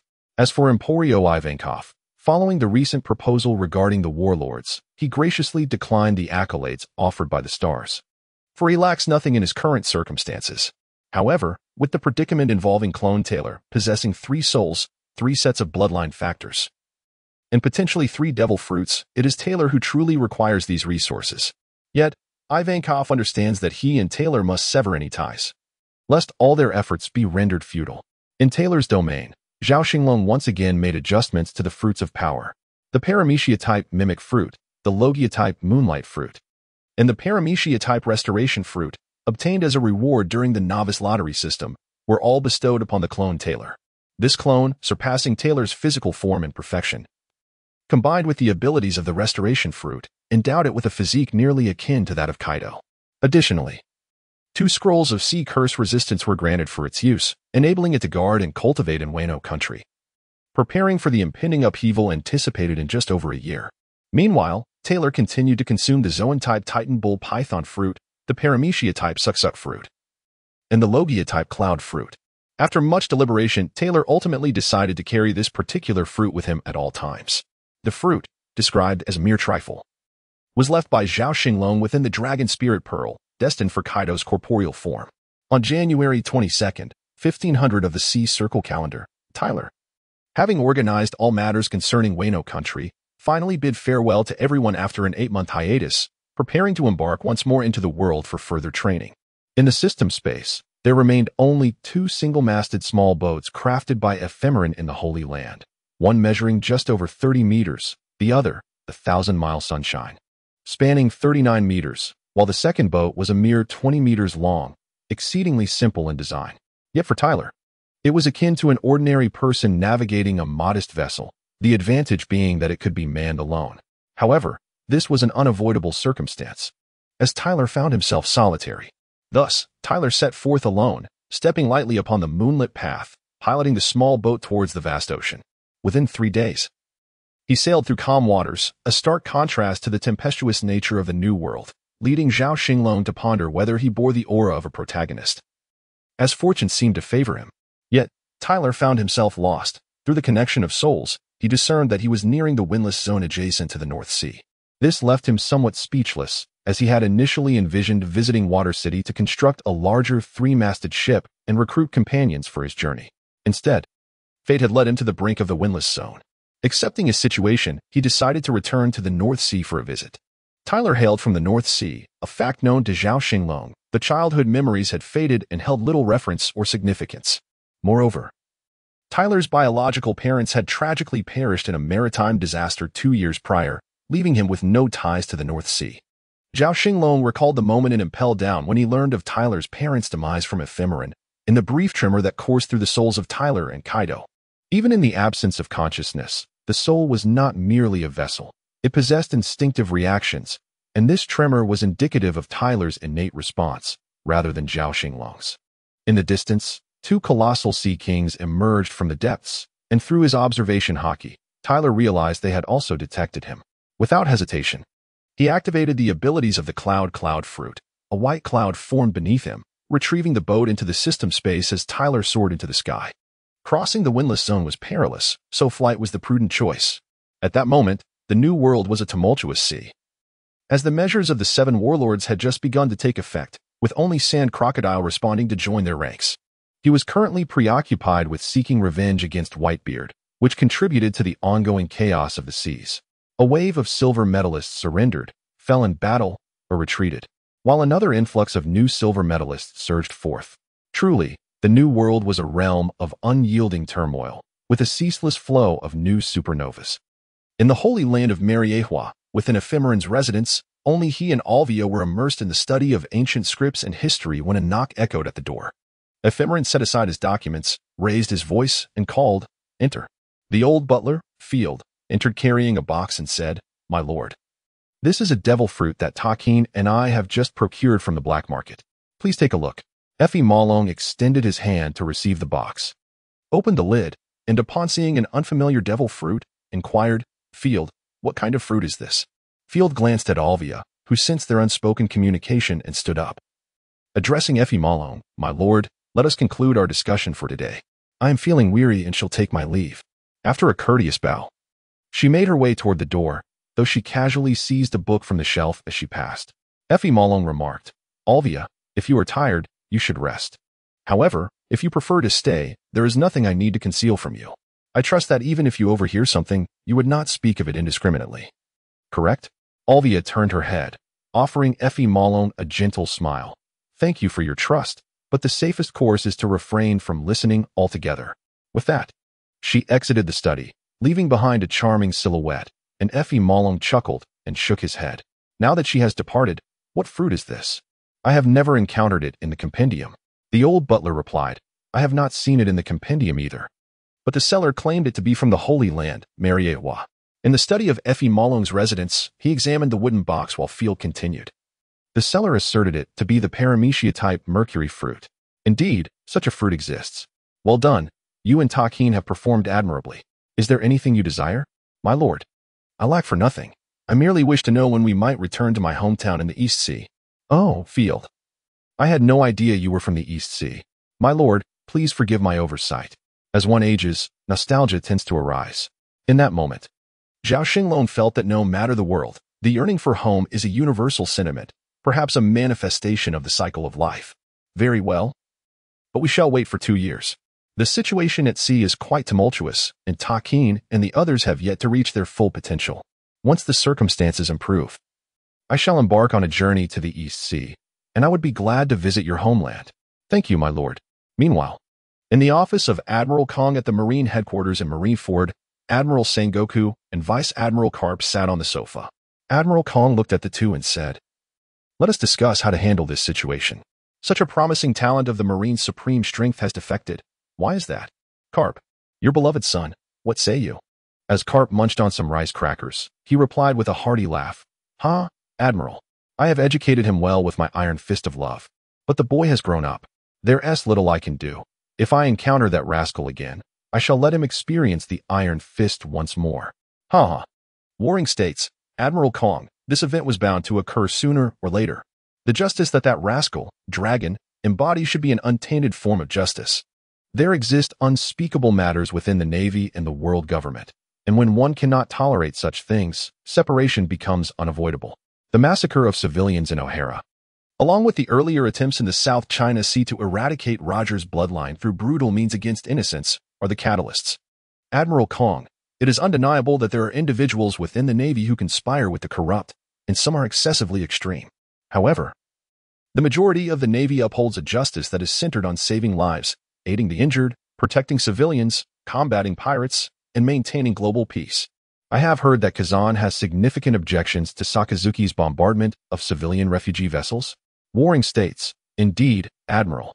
However, Kazan has been closely associated with Vice Admiral Garp, and is unlikely to withdraw from the Navy like Dragon. He remains a promising candidate. Admiral Kong, Warring states. I had originally intended to recommend you for the position of Admiral upon my retirement. Additionally, I plan to transform the traditional structure of 3 admirals into 4, Palyasolino, Sakazuki, Dragon, and Kazan. At that time, the Navy would have been immensely powerful. What a pity. Half a month later, on February 7th, 1501 of the sea calendar, Tyler, having traversed the doldrums, finally arrived at the kingdom of Rebunier, his homeland. With no ulterior motives, he merely sought to conclude his obsession and pay a visit to his childhood home, to honor his parents at their gravesite. Yet, shortly after Tyler disembarked, the North Sea's 134th Navy Division stationed in Rebunier received a report indicating that the wanted criminal, Thomas Tyler, had resurfaced in the North Sea's Rebunier Kingdom. The division's lieutenant commander promptly reported this to the Navy headquarters. Warring states, upon receiving the news, was rendered speechless. Astonishingly, Tyler, who had been missing for nearly 10 months, had reappeared, and in the North Sea, a region rife with pirate influence. One Doflamingo was already a considerable headache for the Navy, and now with Tyler's presence, it seemed impossible to contain him. The main issue was that the world government's bounty demanded his capture alive, significantly increasing the difficulty of the task. Although Vice Admiral Tsuru is currently in the North Sea, her primary mission is to keep an eye on Doflamingo. The celestial dragons truly evoke a profound sense of frustration. Upon reflecting on the current military capabilities of the Navy, Sengoku merely issued a command to continue surveillance to the branch, and the matter was left at that. Furthermore, he informed Admiral Crane to keep a watchful eye, considering the intelligence indicated that Tyler was a solitary figure, posing far less of a threat than the likes of the Don Quixote family. Indeed, Tyler adhered to Sengoku's wishes, refraining from causing any disturbances or panic within the Rubernil Kingdom. He lingered for several days, visiting his childhood home and paying homage to his parents before departing, disappearing without a trace thereafter. Sengoku breathed a sigh of relief upon receiving reports from the branch, noting that this time Tyler had chosen not to traverse the calm belt, but rather set sail towards Reverse Mountain. Tyler intended to enter the Grand Line from this point, aiming to reach Water 7, where he hoped to acquire some knowledge of shipbuilding, for navigating the seas alone proved to be rather troublesome. On March 2nd, 1501, in the Sea Circle calendar, Tyler, piloting a modest vessel of less than 20 meters, finally beheld the red line, drawing near to Reverse Mountain. However, on his left, a multitude of sea slugs, yes, the snail ships, descended from the red line. Tyler instantly recognized them as the Germa 60 SIXS Mobile Kingdom but chose to ignore them, continuing his course towards the reverse flow of the mountain. The numerous colossal snail ships that descended from the red line did not set sail, but instead joined together to form the Saint Germain, moving slowly along the red line into the distance. Vince Smoker Gaji also became aware of Tyler's presence, yet he had no time to spare. As he was anxiously awaiting outside the delivery room, where his wife, Vince Smoker Sora, was in labor, Gaji was eager to discover whether his modifications to their child had been successful, with 2 staff members responsible for the initiative standing by. In the New World, the newly appointed warlord, Crocodile, once again challenged Whitebeard, and the outcome was predictable. The seasoned Crocodile faced defeat yet again. This time, however, he was somewhat more confident than before, managing to retreat unscathed. Yet, 2 failures became the final straw that crushed his ambition to enhance his strength, leading Crocodile to withdraw from the New World and return to the first half of the Grand Line to contemplate his future. In the East Blue, Shanks first arrived at the village of Syrup, where he encountered the sharpshooter Jesus Burgess and extended an invitation for him to join his crew. Although Jesus harbored aspirations of adventuring across the seas, he felt it was unseemly to abandon his newlywed wife so soon, thus politely declined Shanks' generous offer. Shanks, unfazed, contemplated returning in a few years' time. In the Sabaody archipelago, ever since the young 8 saved the Dark King Rayleigh last year, he occasionally visited Shaki's bar to check on Rayleigh and Shaki. In the homeland of P9, a youthful Rob Lucci and Kaku diligently trained, eagerly anticipating their formal induction into the CP organization. Stussy, having gone to the Ephemeron estate last year, was subsequently dispatched by Jonathan to the New World to undertake information-gathering tasks within the underground world, earning her title as the Queen of Fun Street. Riding upon the miraculous sea currents, Zhao Xinglong finally experienced the exhilarating journey akin to a roller coaster that Reverse Mountain offered through Tyler's vessel. At Twin Cape, Laboon had yet to grow to the immense length of 400 meters he would attain 2 decades later, yet he was already a formidable creature. Tyler did not wait to be engulfed by Laboon and his ship, but instead stowed away his small boat and stepped onto the lighthouse. Gazing at the scarred forehead of Laboon, he touched the scar on his own forehead and smiled, finding a kindred spirit in their shared plight. At Twin Cape, Laboon emitted a mournful cry that seemed to beckon to former companions, a lamentation akin to a sorrowful requiem sung to the heavens. Standing atop the lighthouse, Tyler contemplated the loyalty of this great sea beast and reflected on the true nature of the celestial dragons and the world government, concluding that they were indeed inferior to mere beasts. Beneath the lighthouse on the opposite side, a man adorned with a floral crown and spectacles, dressed in casual vacation attire, sat leisurely on a recliner, perusing the day's World Economic Journal. Beside him stood a small round table, upon which rested a steaming cup of coffee. He was none other than the esteemed lighthouse keeper of Cape Gemini, the guardian of the Grand Line, former ship's doctor of the Roger Pirates, Dr. Kurokas. At that moment, Kurokas turned his gaze to the left, observing the imposing figure of Taylor atop the distant lighthouse. He mused to himself about Taylor's impressive physique, noting that he was taller than even the notorious Whitebeard, though he remained curious about the man's true strength. Suddenly, he noticed a flicker of movement, and the figure atop the lighthouse vanished. In the next instant, Kurokas's observation Haki detected a presence to his right. He turned to behold a towering man, exceeding 7 feet in height, clad in light blue cropped denim pants and brown mid-calf leather boots. His chest was exposed beneath a brown short-sleeved jacket left unbuttoned. With golden, shoulder-length hair and ice-blue eyes, he possessed a well-defined brow, a straight nose, and a wide mouth. His youthful visage, likely no more than 20 years of age, radiated an undeniable aura of authority. With a radiant smile, Taylor gazed at Kurokas and inquired, "Mr. Kurokas?" Kurokas slightly furrowed his brow. After all, not many were acquainted with him, particularly someone who appeared so youthful. It was unlikely he belonged to the giant race, as their young typically towered over 12 meters. The individual before him was far from that height, perhaps akin to the unique human type represented by Whitebeard Newgate. Although Kurokas had witnessed many grand spectacles, he was not a seer. He had no inkling of Taylor's past, which included being subjected to a forced lineage factor implantation experiment by the world government, endowing him with giant lineage traits that had been activated, thus accounting for his stature. Suddenly, Kurokas felt a sense of familiarity wash over him. Where had he seen this individual before? Ah, yes. The newspaper from the previous year, the O'Hara incident. Thomas Taylor, the celestial dragon slave, with a bounty of 713 million berries. Goodness. So young. To think he encountered this fellow at Twin Cape? Could he have traveled from the West Blue?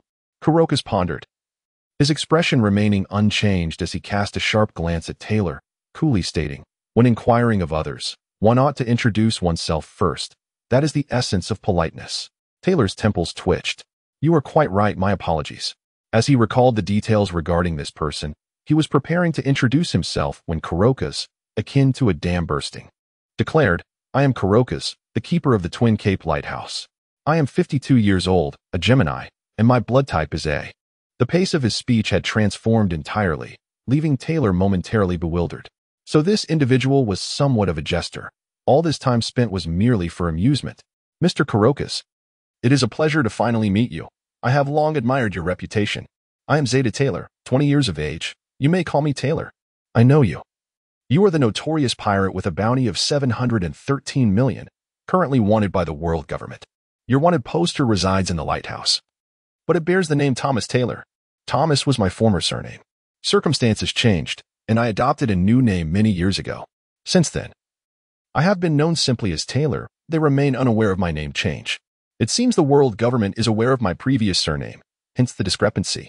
Thus, Zhao Xinglong recalled that 3.5 years prior, after Roger led his crew to Raftel and became the Pirate King, he disbanded the Roger Pirates.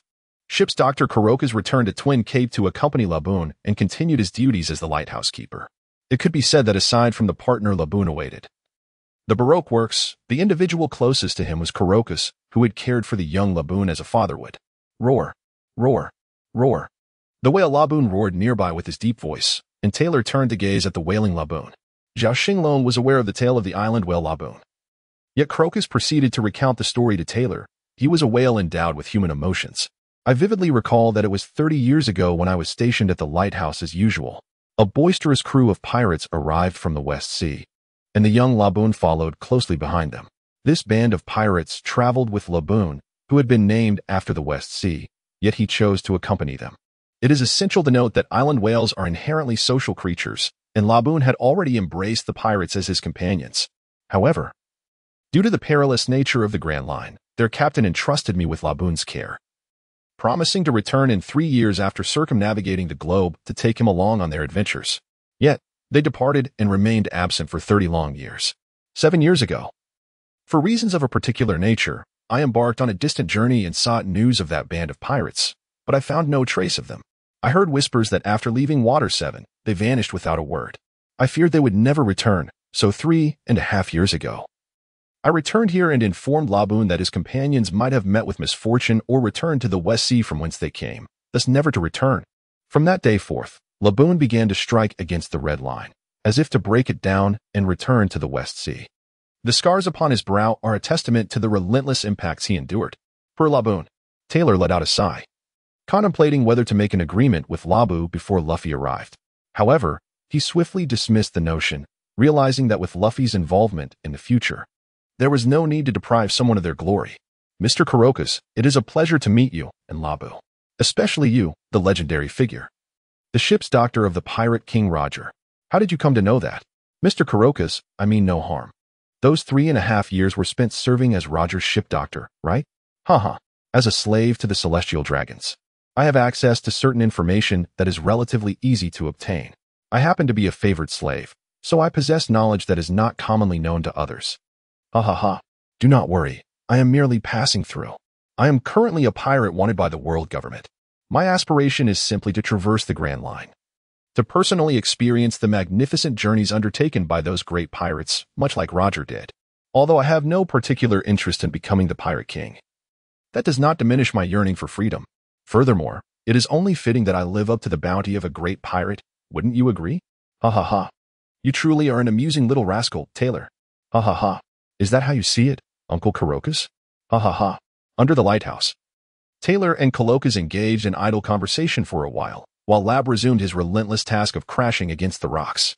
Kurokas, setting aside his newspaper, rushed to the shore, calling out, Lab, do not continue. You might injure yourself.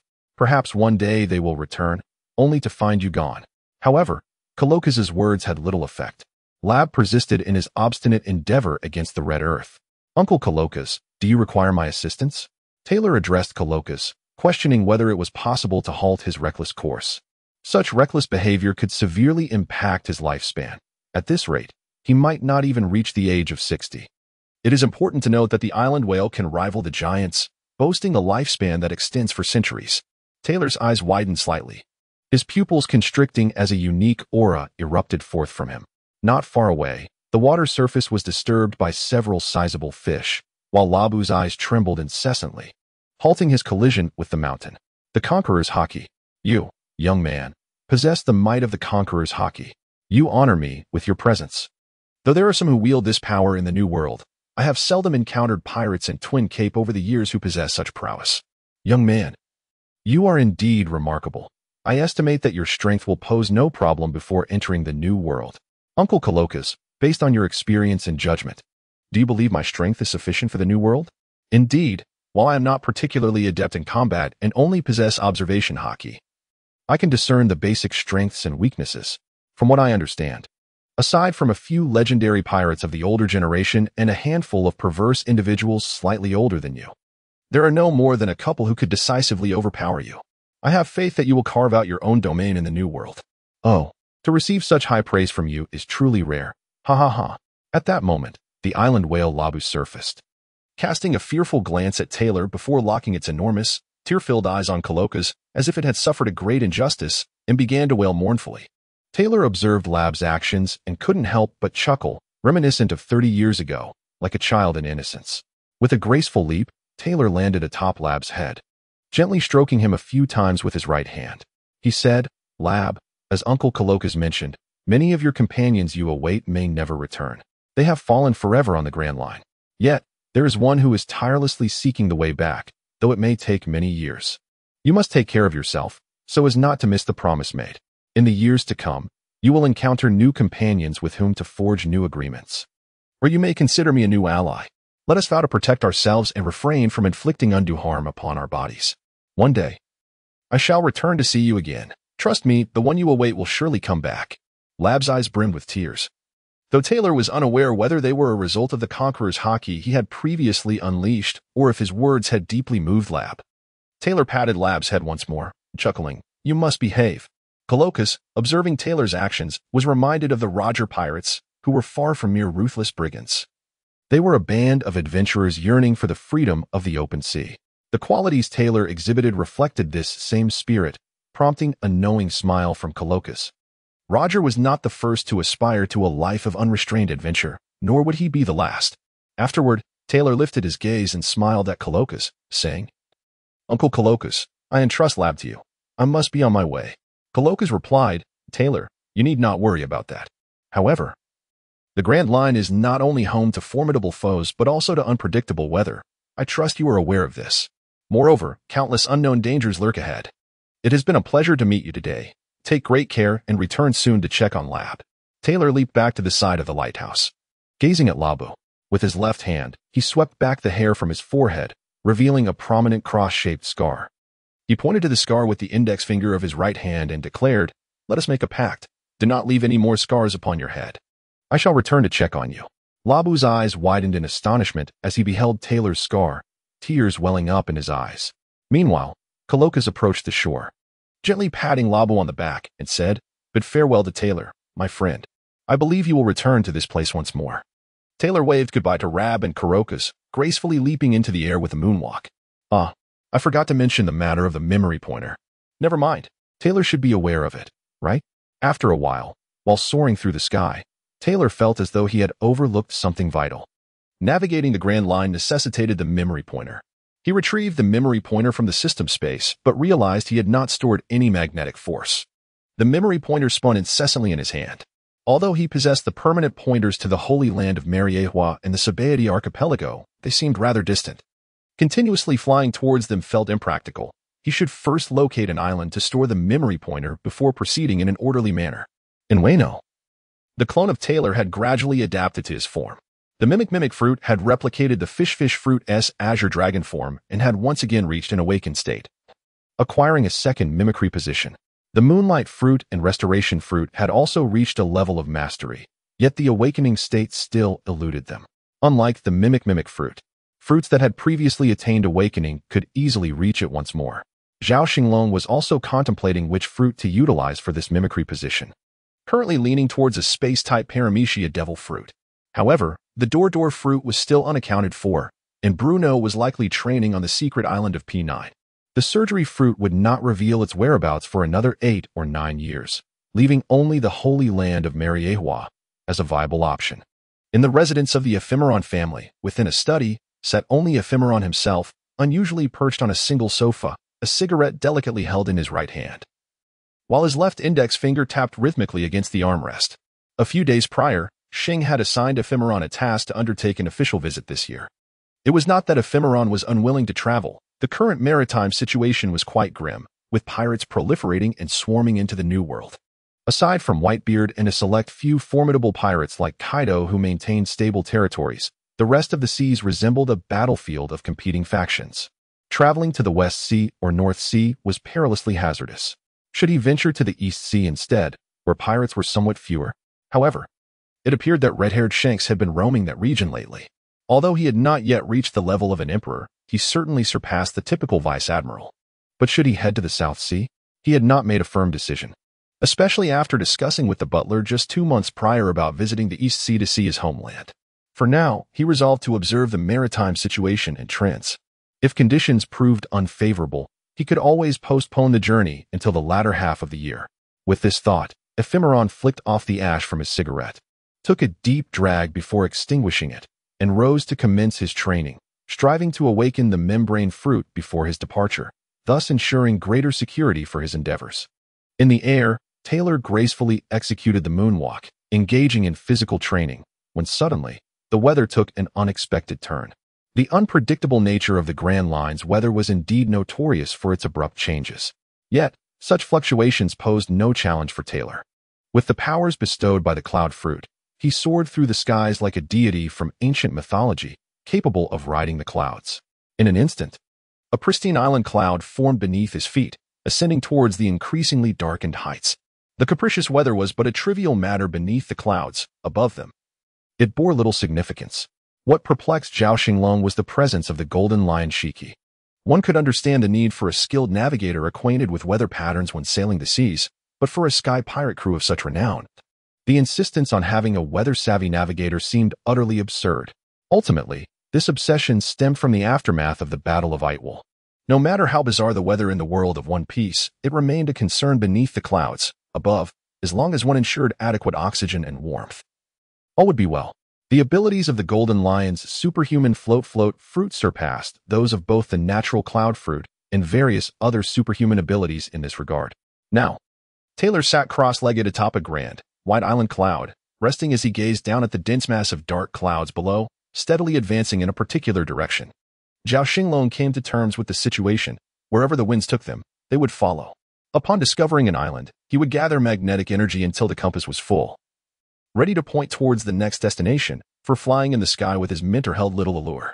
Reflecting on the years gone by, excluding Kaido, Taylor had predominantly relied on the powers of the film fruit, azure dragon fruit, and cloud fruit to soar through the air, rather than truly navigating the seas. Although Effie Malone had taken several journeys aboard the Holy Ghost ship, her identity and persona limited her ability to enjoy the freedom of sailing. Now, an opportunity arose to traverse the seas, especially amidst the ever-changing weather, battling against nature itself. However, for the time being, they would make do with a small boat. Planning to construct 2 vessels upon reaching Water 7, one for multiple passengers and another designed for single use, tailored to harness the powers of the fruit. As the sun set and the moon rose, day transitioned into night. At the gateway of the Grand Line, 10,000 meters above, the brilliance of sunlight transformed into a tapestry of stars.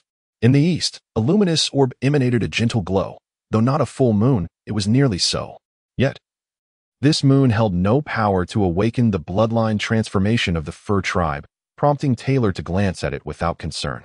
Taylor had just drifted above the dense clouds.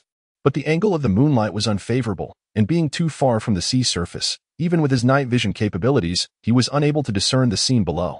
Consequently, Zhao Xinglong decided to halt their journey for the night and take a moment to rest in the sky, relinquishing control over the clouds. Fortunately, there was no wind at present, so they would not drift too far. They could assess the sea surface come dawn and check the permanent pointer of satiety to ensure the general direction was sound.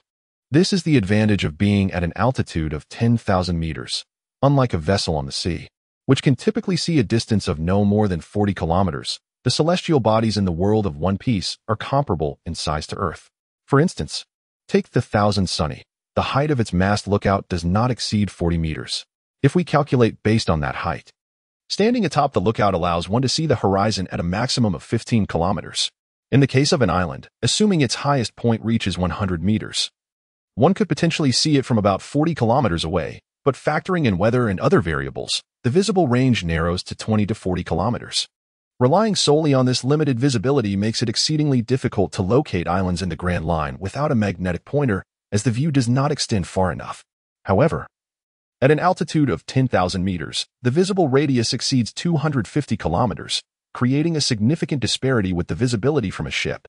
Thus, at such heights, one can discern the direction using the permanent pointers of distant islands, making it relatively easier to locate the next island during the journey. In contrast, a ship might inadvertently sail between two routes, ultimately discovering no islands on either side, continuing on without resupply, and becoming lost in the Grand Line. It is precisely for this reason that Taylor felt confident in venturing deeper into the Grand Line without a recorded pointer. Naturally, this journey was monotonous and uneventful. After a night of silence, the next morning, Taylor, who had been meditating on the Cloud Island, opened his eyes. His ice-blue gaze sparkled with a glimmer as he exhaled a heavy breath. Stretching his body and loosening his muscles, he acknowledged the advantage of possessing multiple soul bodies, allowing him to forego sleep. Nevertheless, his physical form still required rest. Thus, in typical circumstances, Zhao Xinglong's various bodies would meditate, employing the tortoise breathing technique to enter a state of rest even deeper than sleep. Retrieving the permanent pointer of the Satiety archipelago from the system space, he glanced at the general direction and began to guide the Cloud Island toward it, proceeding neither hastily nor slowly. He then took out the telescope crafted in O'Hara, scanning the surroundings. At long last, around 10 a.m., Taylor spotted a few cacti on the left side through his telescope.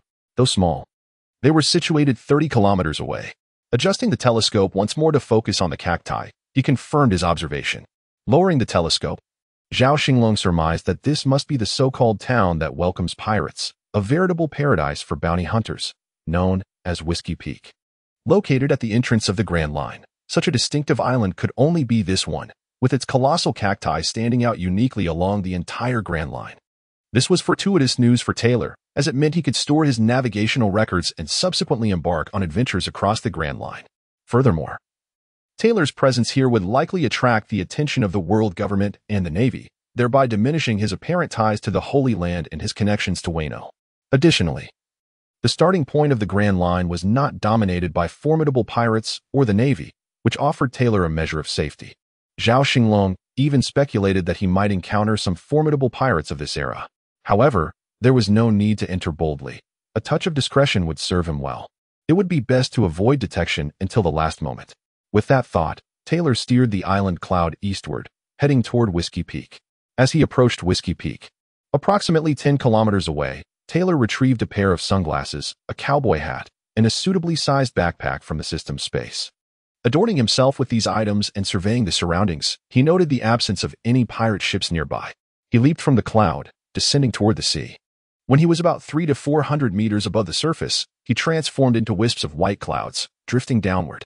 The simple single-masted boat emerged upon the water's surface, and the scattered mist surrounding it coalesced on the deck, transforming back into Taylor's form.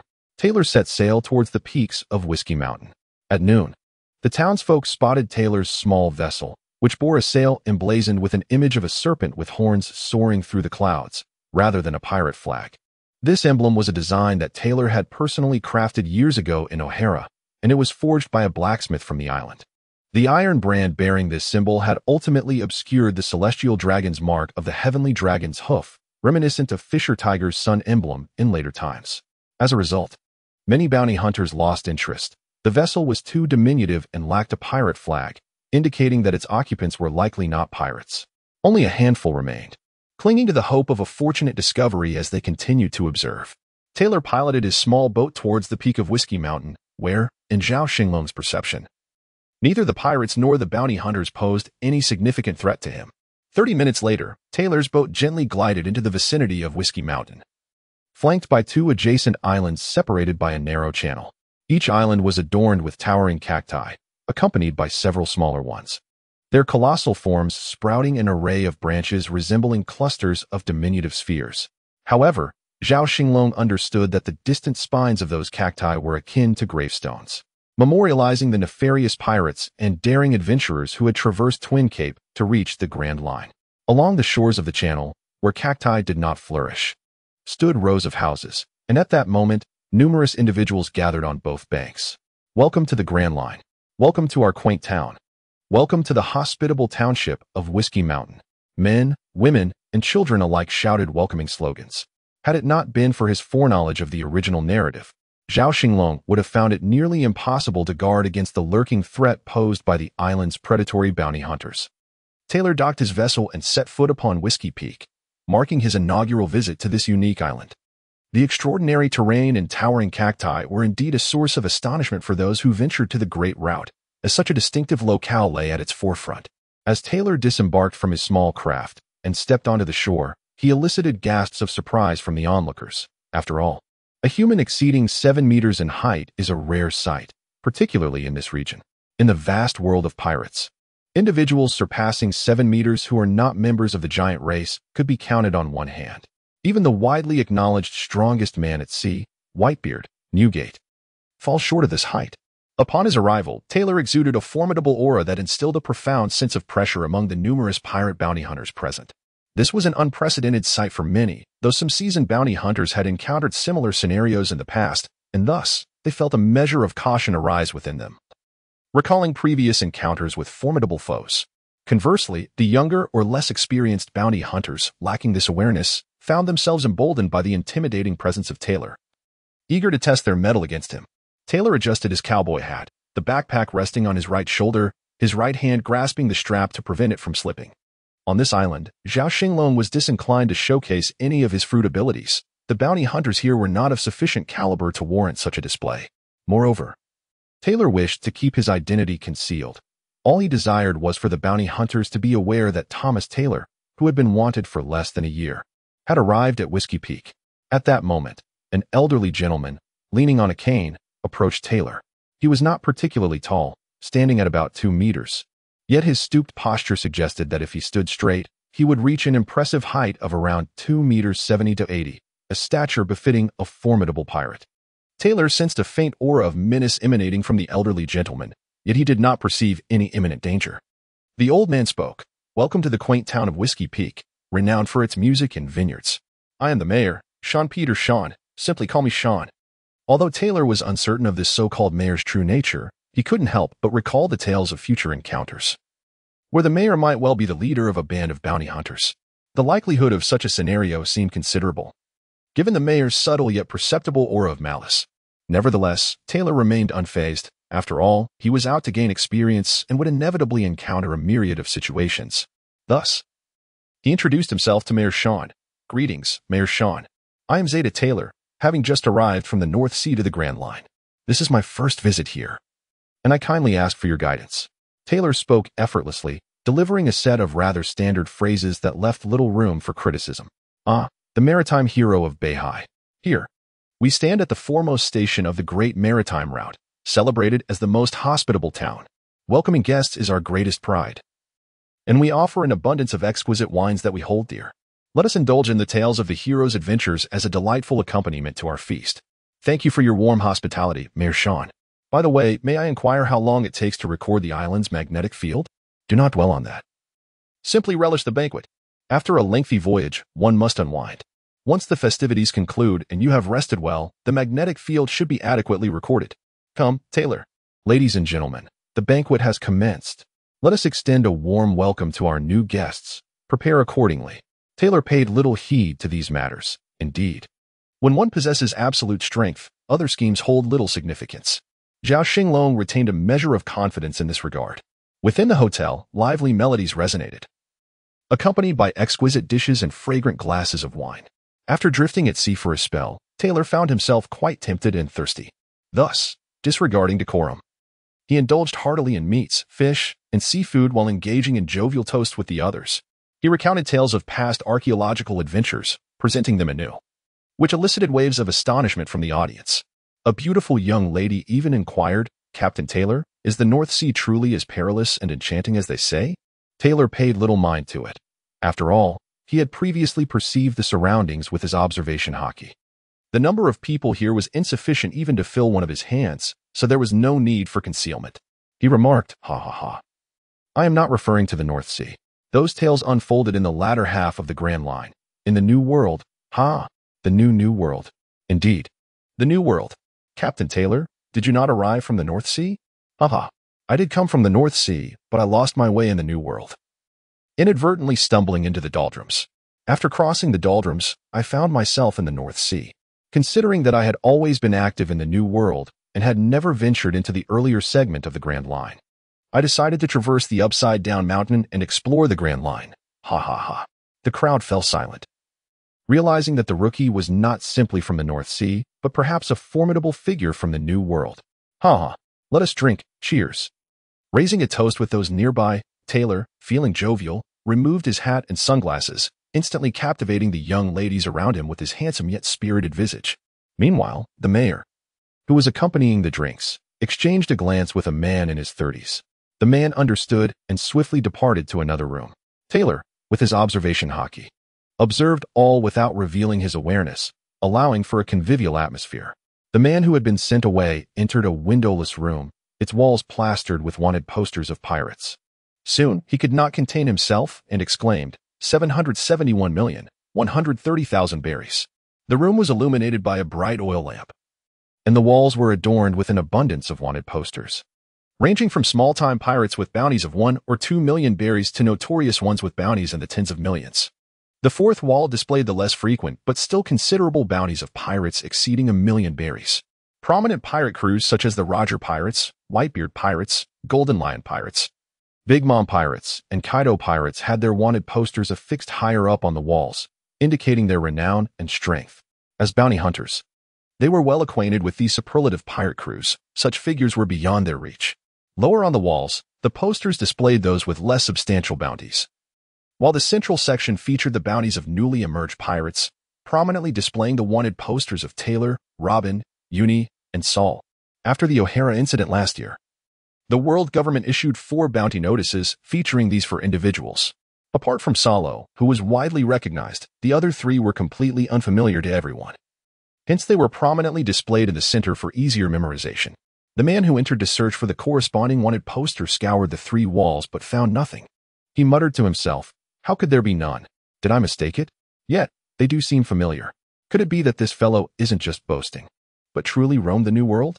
Unconsciously, he glanced at the 4th wall, and there, in the center, was the bounty notice for Tyler and his companions. The golden long hair, ice blue eyes, and the distinctive cross scar on the forehead all perfectly matched the man drinking in the tavern. The man's blood pressure surged in an instant, his hands trembled, mouth agape, eyes bulging as if they might pop out, and he involuntarily shouted, 777,130,000 berries. As a seasoned bounty hunter, he understood the significance of this. Only those with profound backgrounds or of special importance to the world government would be marked for capture alive, while most formidable pirates were deemed expendable. He continuously rubbed his chest with his right hand, attempting to calm his racing heart, eventually managing to steady his breath before stepping out of the peculiar room. Closing the door behind him, and making his way toward the nearby tavern, his legs still trembling slightly. Upon reaching the tavern's entrance, he did not go inside but called a companion to fetch the mayor, as discussing this matter inside was impossible. After a brief moment, the mayor, leaning on a cane, emerged from the bar. Upon seeing the man, they exchanged glances and moved toward a shadowy corner. "How goes the investigation, Tony?" "Mayor Sean. The individual sought after since last year's O'Hara incident is Thomas Tyler, a former celestial dragon slave, and the one with a bounty exceeding 700 million? Indeed. The bounty is 713 million berries, and he must be captured alive. Damn, those scoundrels in the world government.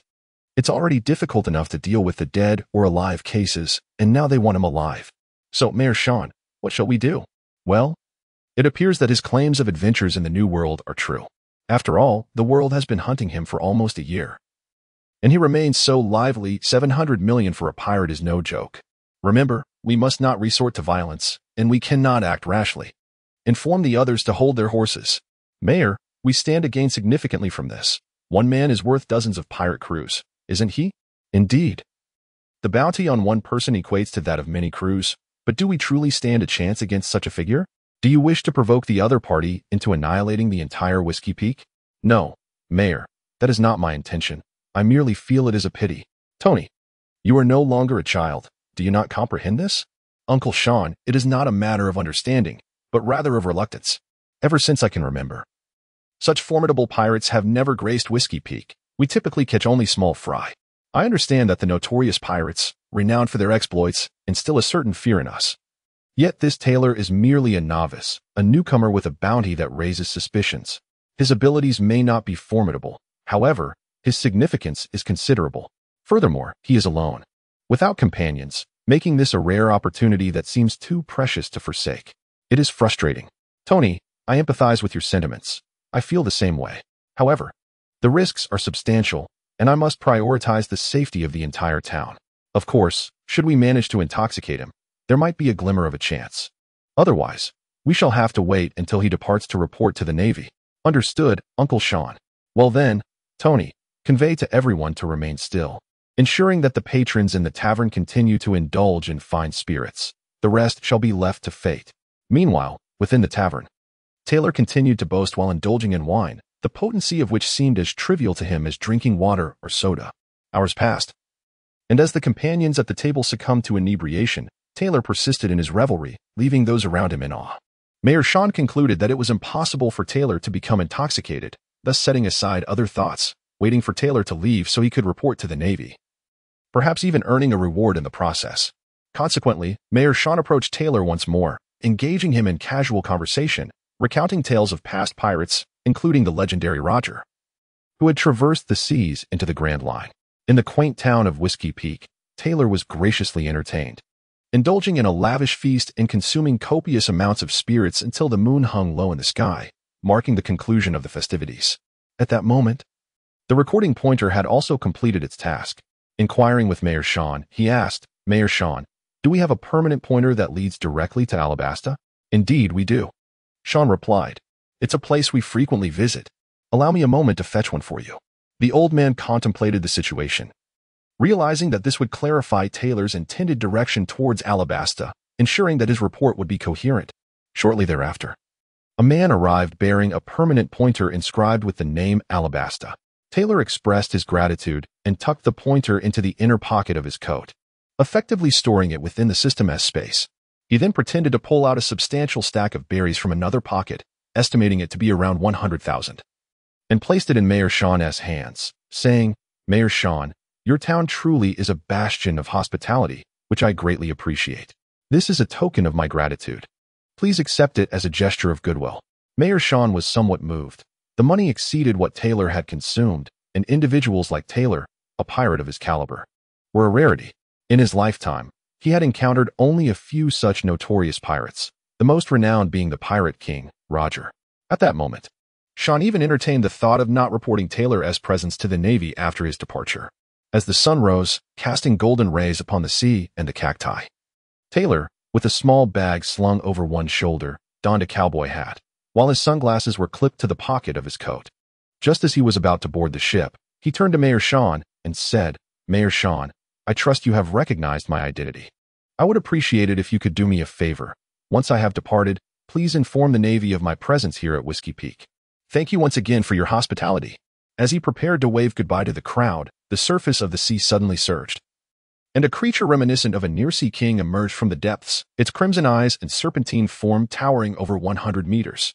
The populace on both shores erupted into chaos, taken aback by the sudden appearance of this formidable sea creature. Taylor turned his head and glanced at the Sea King. Furrowing his brow, Zhao Xinglong felt a sense of unease within. The creature was quite large, and without the abilities of the fruit, it posed a significant challenge. However, the conqueror's haki was still in its nascent stage, making precise control impossible. The current circumstances were evidently unsuitable. Thus, he resolved to rely on physical combat augmented by haki. With this thought, Taylor discarded his backpack onto the ground and suddenly harnessed a portion of his giant strength in his legs, executing a shave technique that propelled him to the side of the Sea King's head in an instant. He gathered his giant strength in his right fist, then hardened it with armament haki, transforming it into an advanced version of the finger gun, the mountain-crushing fist. He struck the Sea King's head with a tremendous force, causing its eyes to roll back, and it fell over with a thunderous crash, creating towering waves that drenched the group of onlookers on the opposite shore. The islanders and bounty hunters, who had long resided on Whiskey Peak, gaped in astonishment, their eyes wide and mouths agape, unable to fathom the scene before them. Meanwhile, Mayor Sean and Tony, who were aware of Taylor's true identity, simultaneously exhaled a sigh of relief, wiping the cold sweat from their brows with their right hands. They silently rejoiced, thankful that a confrontation had been avoided, for otherwise, the situation could have escalated dramatically. Returning to the small boat, Taylor waved goodbye to the crowd and stepped onto his modest vessel, setting sail with the wind at his back. Zhao Xinglong had meticulously planned Taylor's route.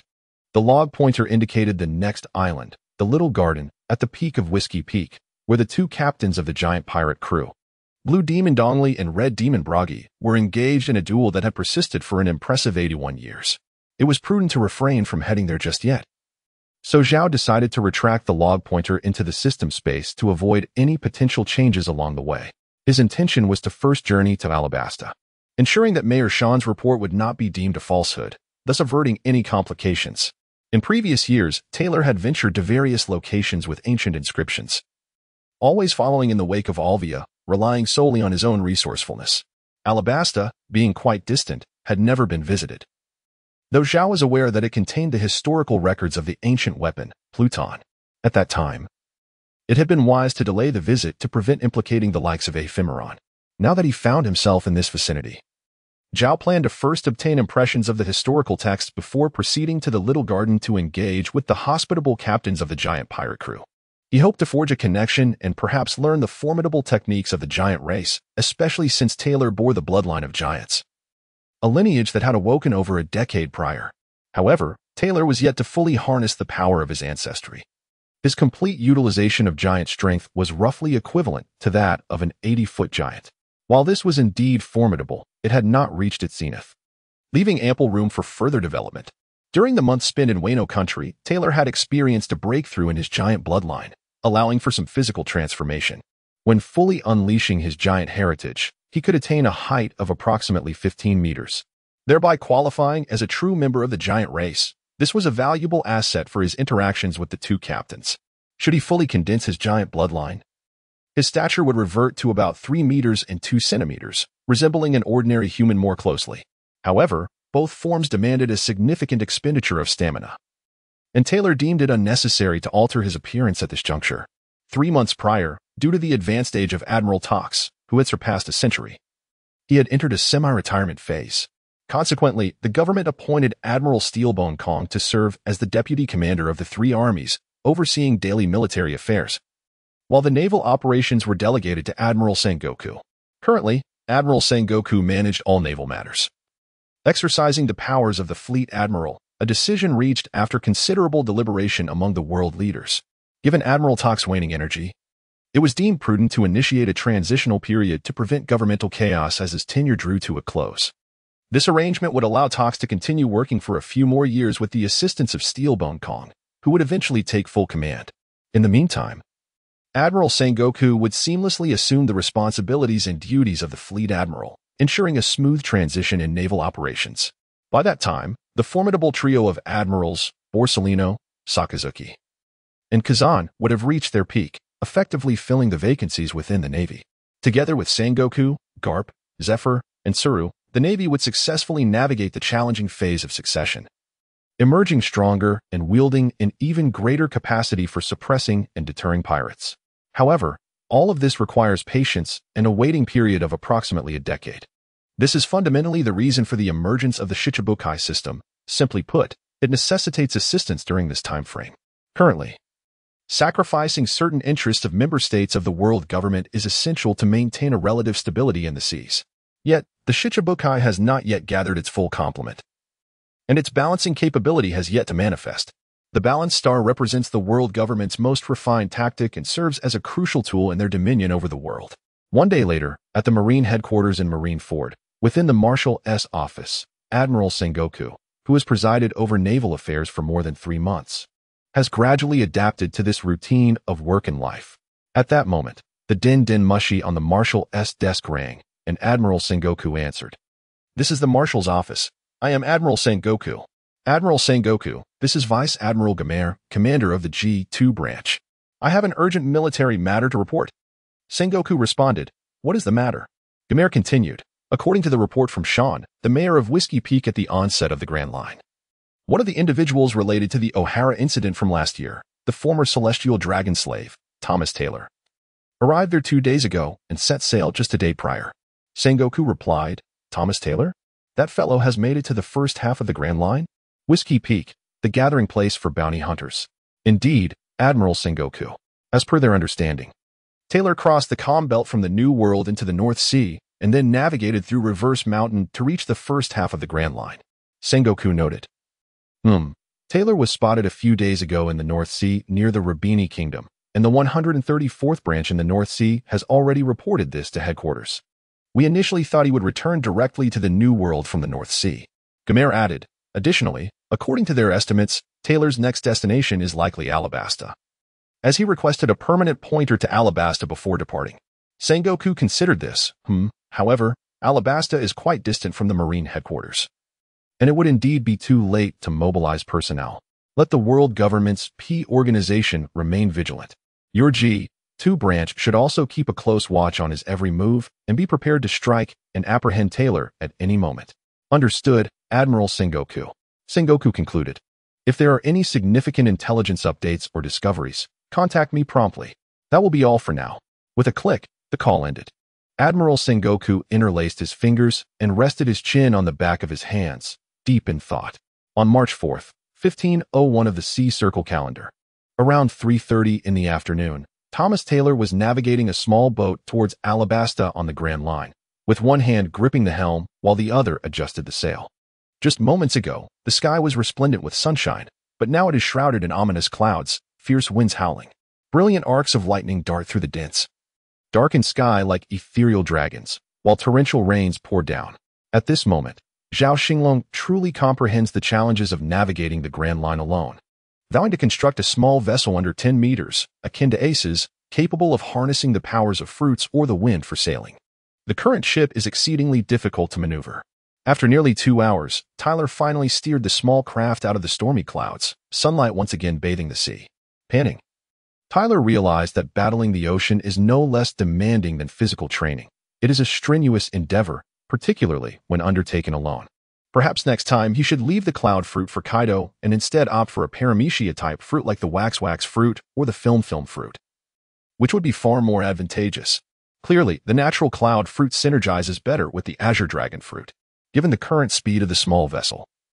Zhao Xinglong estimates it may take several more days to reach Alabasta. Fortunately, the system space contains an abundance of food, fresh water, and other necessities procured by Tyler in the Rubial Kingdom. Otherwise, this diminutive craft would hardly suffice for Tyler's grand adventure on the seas. On the night of March 4th, 1501 in the Sea Circle calendar, in the Holy Land of Mariehua, at the Ephemelong residence, sensing Tyler's thoughts regarding the fruits, Ephemelong retired to his chamber earlier than usual. In the secret room of his bedroom, he held the special paramecia-type mercury fruit, previously acquired by Takin and Field from the black market. In Zhao Xinglong's view, it is highly likely to possess unique attributes akin to a natural-type fruit, which would be more beneficial for Ephemelong than the film fruit. After all, the film fruit is merely a paramecia-type fruit similar to the string fruit and is unlikely to induce any bodily transformations upon awakening. However, in Tyler's hands, when combined with the abilities of the suck fruit, it could indeed achieve the effects of a special paramecia-type fruit. The question remains, how to extract the film fruit from one's body. Ephemelong secured the mercury fruit, exited the secret room, and restored everything to its usual state. Zhao Xinglong had already formulated a clear plan for the upcoming months by focusing on the East China Sea, intending to devise a more detailed strategy later in the year. For now, he would take a steady approach. In the conference room of Panga City within the Holy Land of Mariehua, Xing appeared as usual. Jean Laoxing sat by the window, gazing at the myriad stars and the luminous moon. A delicate mist enveloped Panga City and the Holy Land, bathed in moonlight, creating an illusion of ethereal beauty. Apart from Shui Laoxingong, who stood nearby, the other three members sat solemnly on the sofa. The atmosphere in the meeting room particularly subdued. Gongshi, the convener of this assembly, spoke first. This afternoon, Sengoku relayed news that Tyler has re-emerged, once again at the forefront of the Grand Line at Whiskey Peak. The town mayor reported this to the Navy's G2 branch, and according to the information we currently possess, his next destination should be Alabasta. What are your thoughts? Old Earth Star Reuben, Alabasta? The Nefertari family? This is indeed a troublesome matter. Although they declined to migrate to the Holy Land 800 years ago, they are still descendants of the 20 kings. Water Old Star Gonsi Humph. To put it bluntly, they are traitors. Fire Old Star Van Hoest. Perhaps there lies an undisclosed secret there. Would Old Star Lakaski. However, without the adults' directives, we cannot act recklessly regarding Alabasta. Old Earth Star Reuben. The current state of the Navy has limited personnel available for dispatch, and it would be too conspicuous, easily alarming the enemy. Moreover, was Tyler's appearance this time not perhaps a premeditated move? Given his strength, he could easily avoid the subpar bounty hunters at Whiskey Peak. Would Old Star Lakaski, are we perhaps overestimating Tyler? Water Old Star Gonsi, personally, the attention our star is giving him does not quite align with his prowess. It does seem excessive.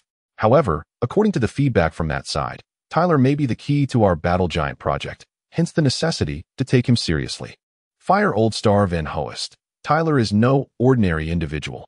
Earning the trust of Xinglong is no simple feat. We have experienced the cunning and wisdom of that descendant firsthand, and I need not elaborate further. Water Old Star Gonsi.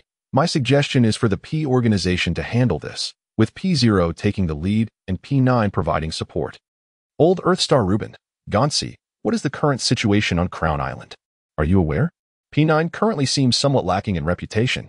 Spandane possesses certain abilities, but the overall and individual combat effectiveness of P9 is clearly insufficient. It lacks the distinctive features expected of an ace organization, considering it is only second to P0. Fire Old Star Van Hoest. The current criticism directed at P9 is its declining overall combat strength. Replacing Spandane will not solve the issue immediately. Besides, are there any suitable candidates? Gonsi. Water Old Star Gonsi. You are both correct. P9 has indeed fallen short, akin to finding a general among the short. Changing the leadership will not rectify P9's weakness, so replacing Spandane is of little significance. Let him hold his position for now. The new preparatory members on Crown Island are still training hard, and there are several promising candidates among them. I have heard of a little monster named Rob Lucci. He will undoubtedly be an ace in the future. I am considering having these individuals join P9 directly after graduation, bypassing the traditional progression through P1-8. As this generation of P9 is simply not up to par. Would Old Star Lakaski? Then let us proceed as Gonsi suggested. After all, Tyler was originally a slave of the Celestial Dragons, falling under the jurisdiction of P0. Let P9 coordinate with P0. We must act swiftly, as Tyler may arrive in Alabasta within 2 or 3 days. Old Earth Star Reuben. I second that. Additionally, I have a temporary topic to propose, which I will address shortly. For now, let us hear opinions on this matter. I second that. I second that. I second that. Along with the Elder Gene. The remaining members of the Star Council unanimously endorsed the previous agenda, thereby approving the proposed actions concerning Taylor. Subsequently, the Elder of Earth, Reuben, remarked, "Since we have reached a consensus, let us deliberate on the next topic, which pertains to the 7 warlords.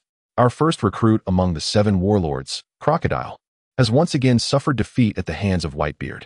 However, this time the outcome was significantly better than the last, as he emerged with only scars rather than losing a hand. Should we consider revoking his status as a 7 warlord?" The Elder of Fire, Van Horst, interjected, "Previously, Xinglong informed us of the regulations regarding the 7 warlords, which included provisions for handling defeat.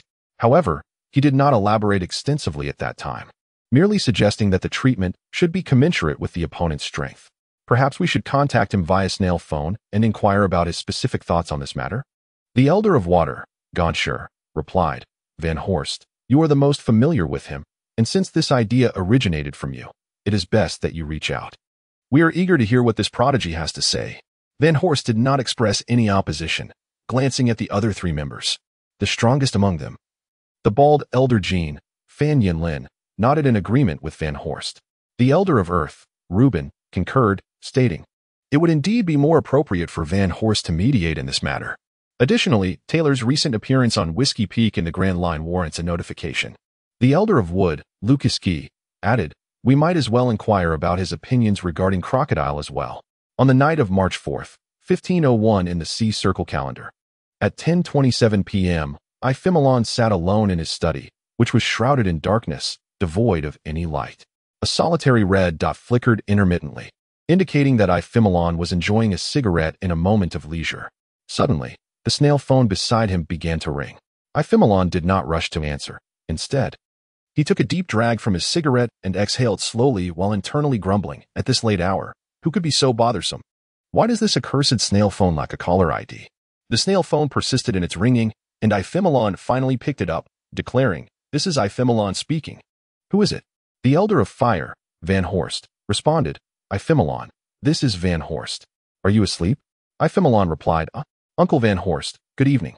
I am still awake. What can I do for you?" "Your nephew shall do his utmost." Van Horst chuckled. "Your tongue is quite sharp." Haha. The other members also shared a laugh. Well aware that Iphimelon was a rather straightforward individual, yet he was also quite astute. He had performed admirably in the tasks assigned to him, and the higher-ups had been closely monitoring his progress. Iphimelon responded, "Uncle, you flatter me. I am merely speaking the truth. Is that a fault? It is indeed an honor to serve the esteemed members of the council. Fire Old Star Van Host. Enough with the jesting. There are serious matters at hand. Currently, I, along with several esteemed stars, am convening in the meeting room, and there are a few issues on which I would like to hear your thoughts. Ephemeron, I am truly humbled, truly humbled. Uncle Van Host, and esteemed elders, your words are indeed overwhelming for me.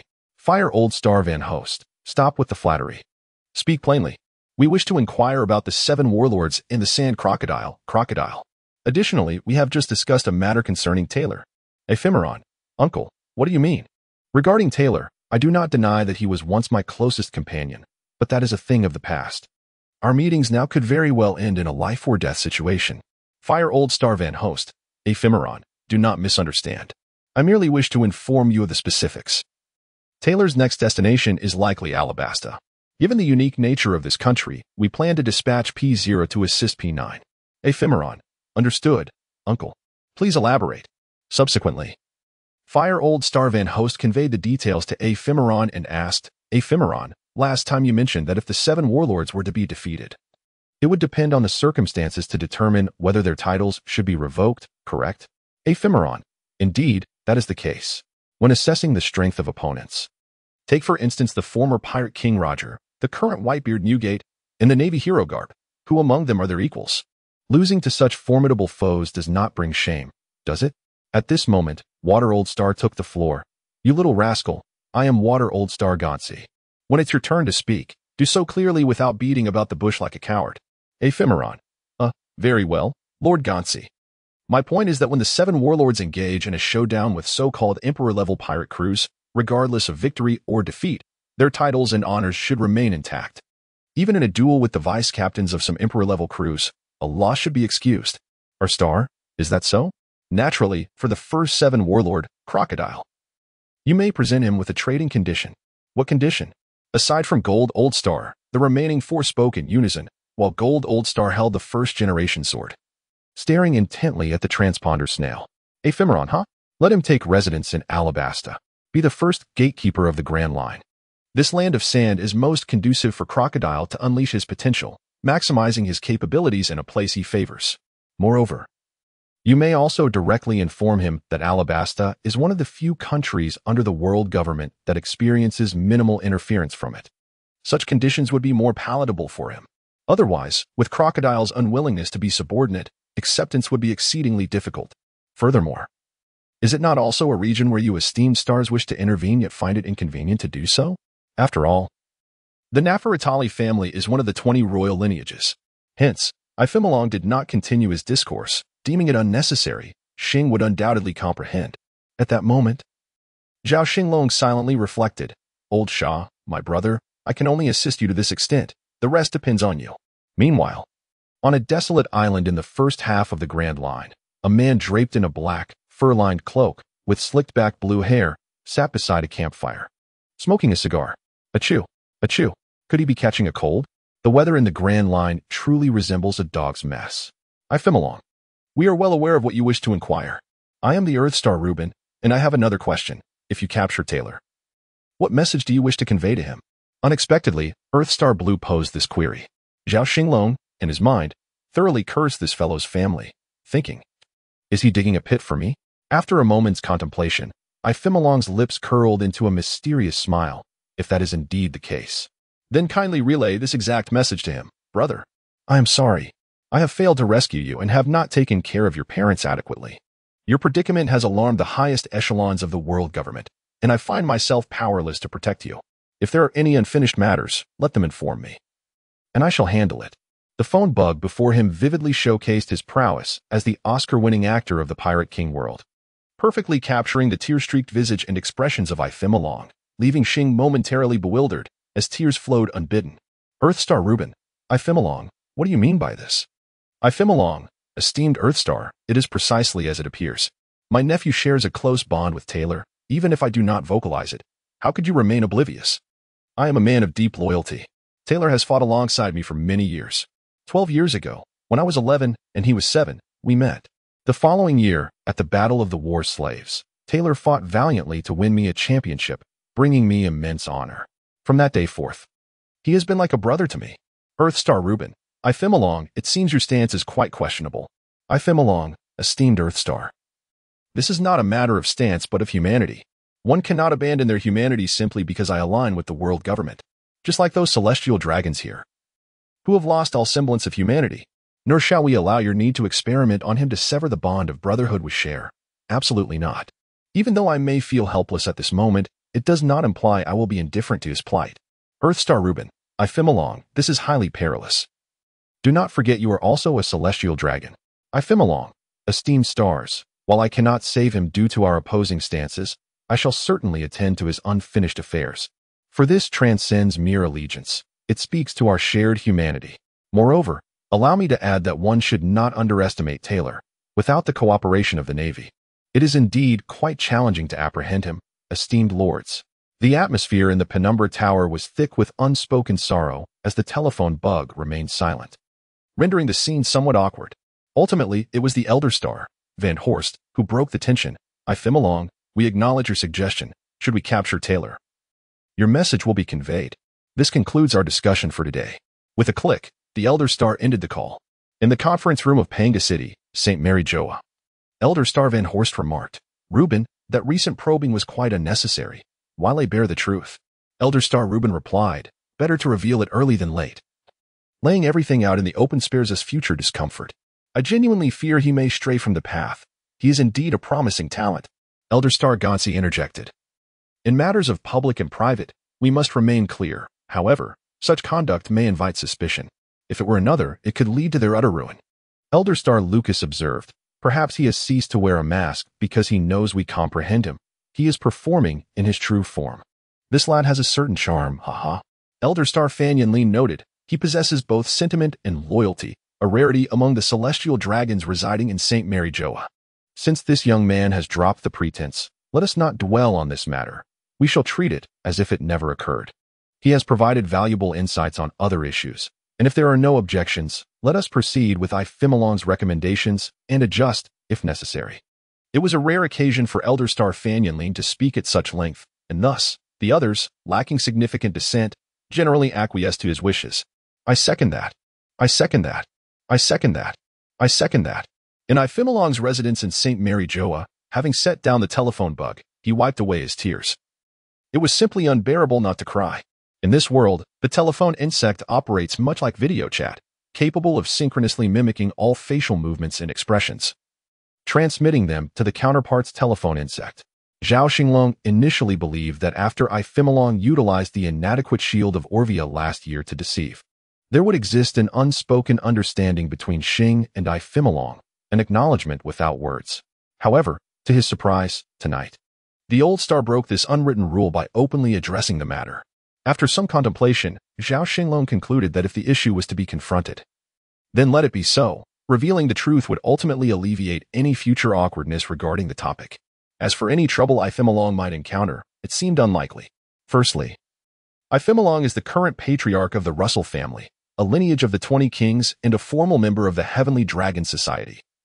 Without concrete evidence of treason laid bare, no one could harm Ifemalong. Secondly, Xing would not act against Ifemalong merely due to his words. After all, it was through deceiving Ifemalong that Tyler was apprehended, which placed Xing in a position of moral ambiguity. Thirdly, today, in the absence of outsiders, the Old Star took the opportunity to address the matter, allowing Ifemalong to vent a little and easing the tension between their factions. Years of observation led Xing to consider Ifemalong a promising candidate for leadership, someone worth nurturing, but unresolved grievances would only lead to complications in the future. Ifemalong sat in his study throughout the night, chain-smoking until dawn, when he finally grasped the situation, muttering to himself, "These old foxes are truly cunning." Feeling somewhat numb, Ifemalong rose to stretch, entered the study's bathroom to freshen up, changed his attire, and proceeded to train. This was partly due to Zhao Xinglong's long-standing habits, and additionally, Ifemalong felt he had lagged behind in Zhao's various incarnations. As for the other three bodies, Kaido is not worth elaborating on, currently in the process of suppressing his soul. He remains undoubtedly the strongest among the four. The claim of being the mightiest creature in the pirate world is not unfounded. The clone Tyler started at a high point, surpassing even Tyler's original form, and while its physical limits may not reach the levels of Kaido and Big Mom, it could potentially approach the caliber of the late Whitebeard, making it a promising asset. At present, Taylor's capabilities can be regarded as barely reaching the level of a vice admiral in the Navy headquarters, rivaling even the Seven Warlords. This serves as the foundation for his audacious navigation through the Grand Line, even amidst the intense pursuit by the world government. However, Taylor is not reckless enough to charge headfirst into any situation. On the other hand, the physical condition of Ephemeron is genuinely poor. This is a consequence of Zhao Xinglong having completely taken control of Ephemeron's body since he was 12, continuously honing his skills. Without this rigorous training over more than a decade, one could only speculate what state he might have been in, given the enhancement from the devil fruit abilities. Zhao Xinglong himself questions whether he has even reached the level of a Navy lieutenant colonel. A more accurate assessment would suggest he is at the level of a Navy major, which aligns with that of an ordinary person. Any individual in the Navy who has consumed a devil fruit typically holds the rank of lieutenant colonel. While Ephemeron remains youthful, he must persist in his training, aspiring to achieve at least the strength of a Navy rear admiral by the time he reaches his peak. This would significantly enhance his survival prospects. As the journeys of other celestial dragons carry substantial risks, a moment's carelessness could lead to dire consequences. It is not merely a matter of inadequate protection, but stems from an inherently fragile physique that cannot withstand even the slightest disturbance. In the Grand Line, upon a small island, the rising sun casts its golden rays upon the sea, shimmering like scattered jewels. Crocodile, the sand alligator, lounges upon a massive rock, savoring a cigar. He has just received a call from the world government, filled with platitudes and formalities that he dismisses with indifference. The title of warlord holds little weight for him, yet it does afford certain conveniences in his dealings. However, they presented him with a condition, assuming him to be a mere puppet of the government. "I will not go to the designated location. I intend to visit Alabasta." Yet, upon learning that they hoped for him to establish a permanent presence in Alabasta, Crocodile swallowed his retort. Over the past few years, he had gathered enough intelligence that subtly directed his ambitions toward the desert kingdom. He even felt that perhaps fate favored him. His sand fruit would reach its fullest potential only in Alabasta, making it his true domain. Consequently, both parties reached an agreement, much to the astonishment of the liaison, who marveled at Crocodile's acumen in navigating the nuances of their expectations. 3 days later, Taylor piloted his small boat into the waters near Alabasta. The temperature was rising, and the air felt pleasantly warm. Most notably, Taylor encountered the sea cat, regarded as a sacred symbol by Alabasta. In terms of size, it undoubtedly belongs to the Sea King class, resembling a fish with the head of a cat. It could aptly be termed a catfish, akin to a mermaid, but with a feline twist. Upon sighting the sea cat, Taylor recognized that he was nearing Alabasta. However, it was likely that the advanced forces of the world government had already arrived, providing an excellent opportunity for him to test his skills. Only through real combat can one uncover their shortcomings. On the night of March 8, 1501, during the era of the sea-round calendar, Tyler skillfully navigated his small vessel to the port city of Nyana in Alabastan, commonly known for its rapeseed flowers and renowned for its perfumes. Serving as the gateway to Alabaston. Upon anchoring his boat, Tyler did not hasten to disembark, for it was already late, and the market and merchants had likely dispersed. Thus, he chose to spend the night aboard the vessel, which consisted of a single, albeit cramped, cabin. Standing over 7 meters tall, Tyler experienced some discomfort. Yet he harnessed the power of his giant lineage to shrink his form, allowing him to rest within the confines of the cabin.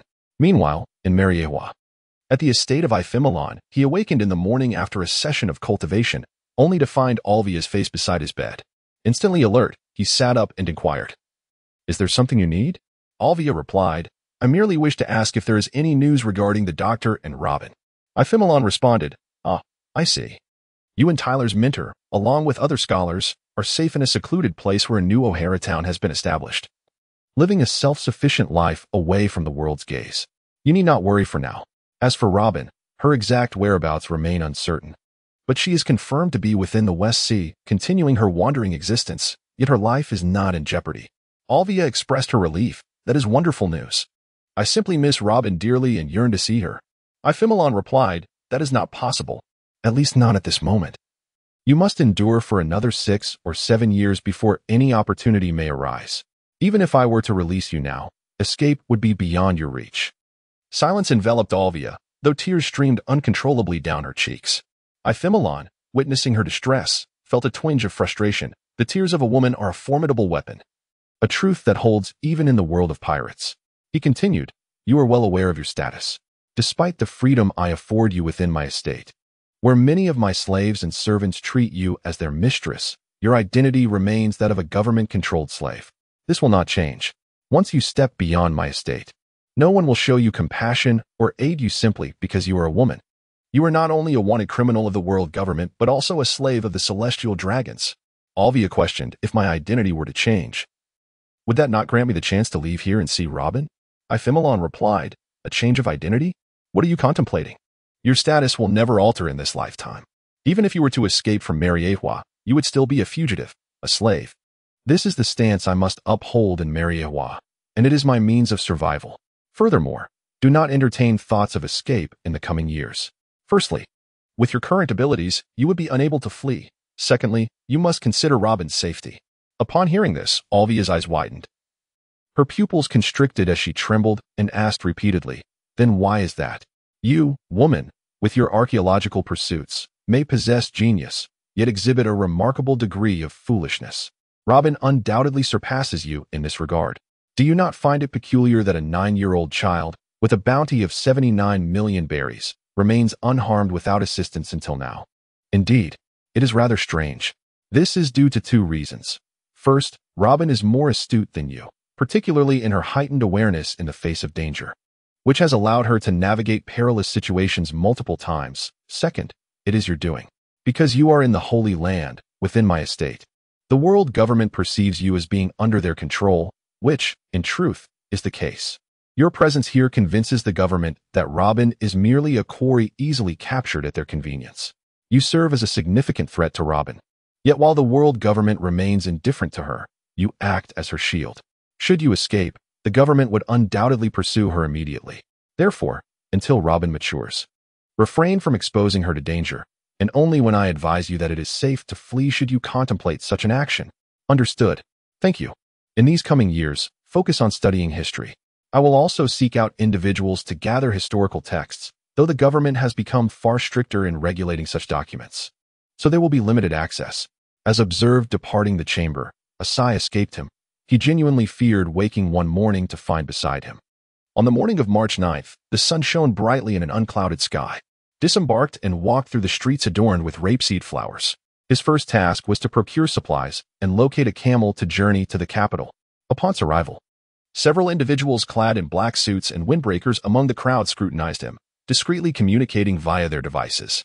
With his observation hockey activated, noticed their subtle maneuvers, but chose to disregard the initial presence of the organization's operatives. It was merely the typical appearance of intelligence agents stationed in this nation.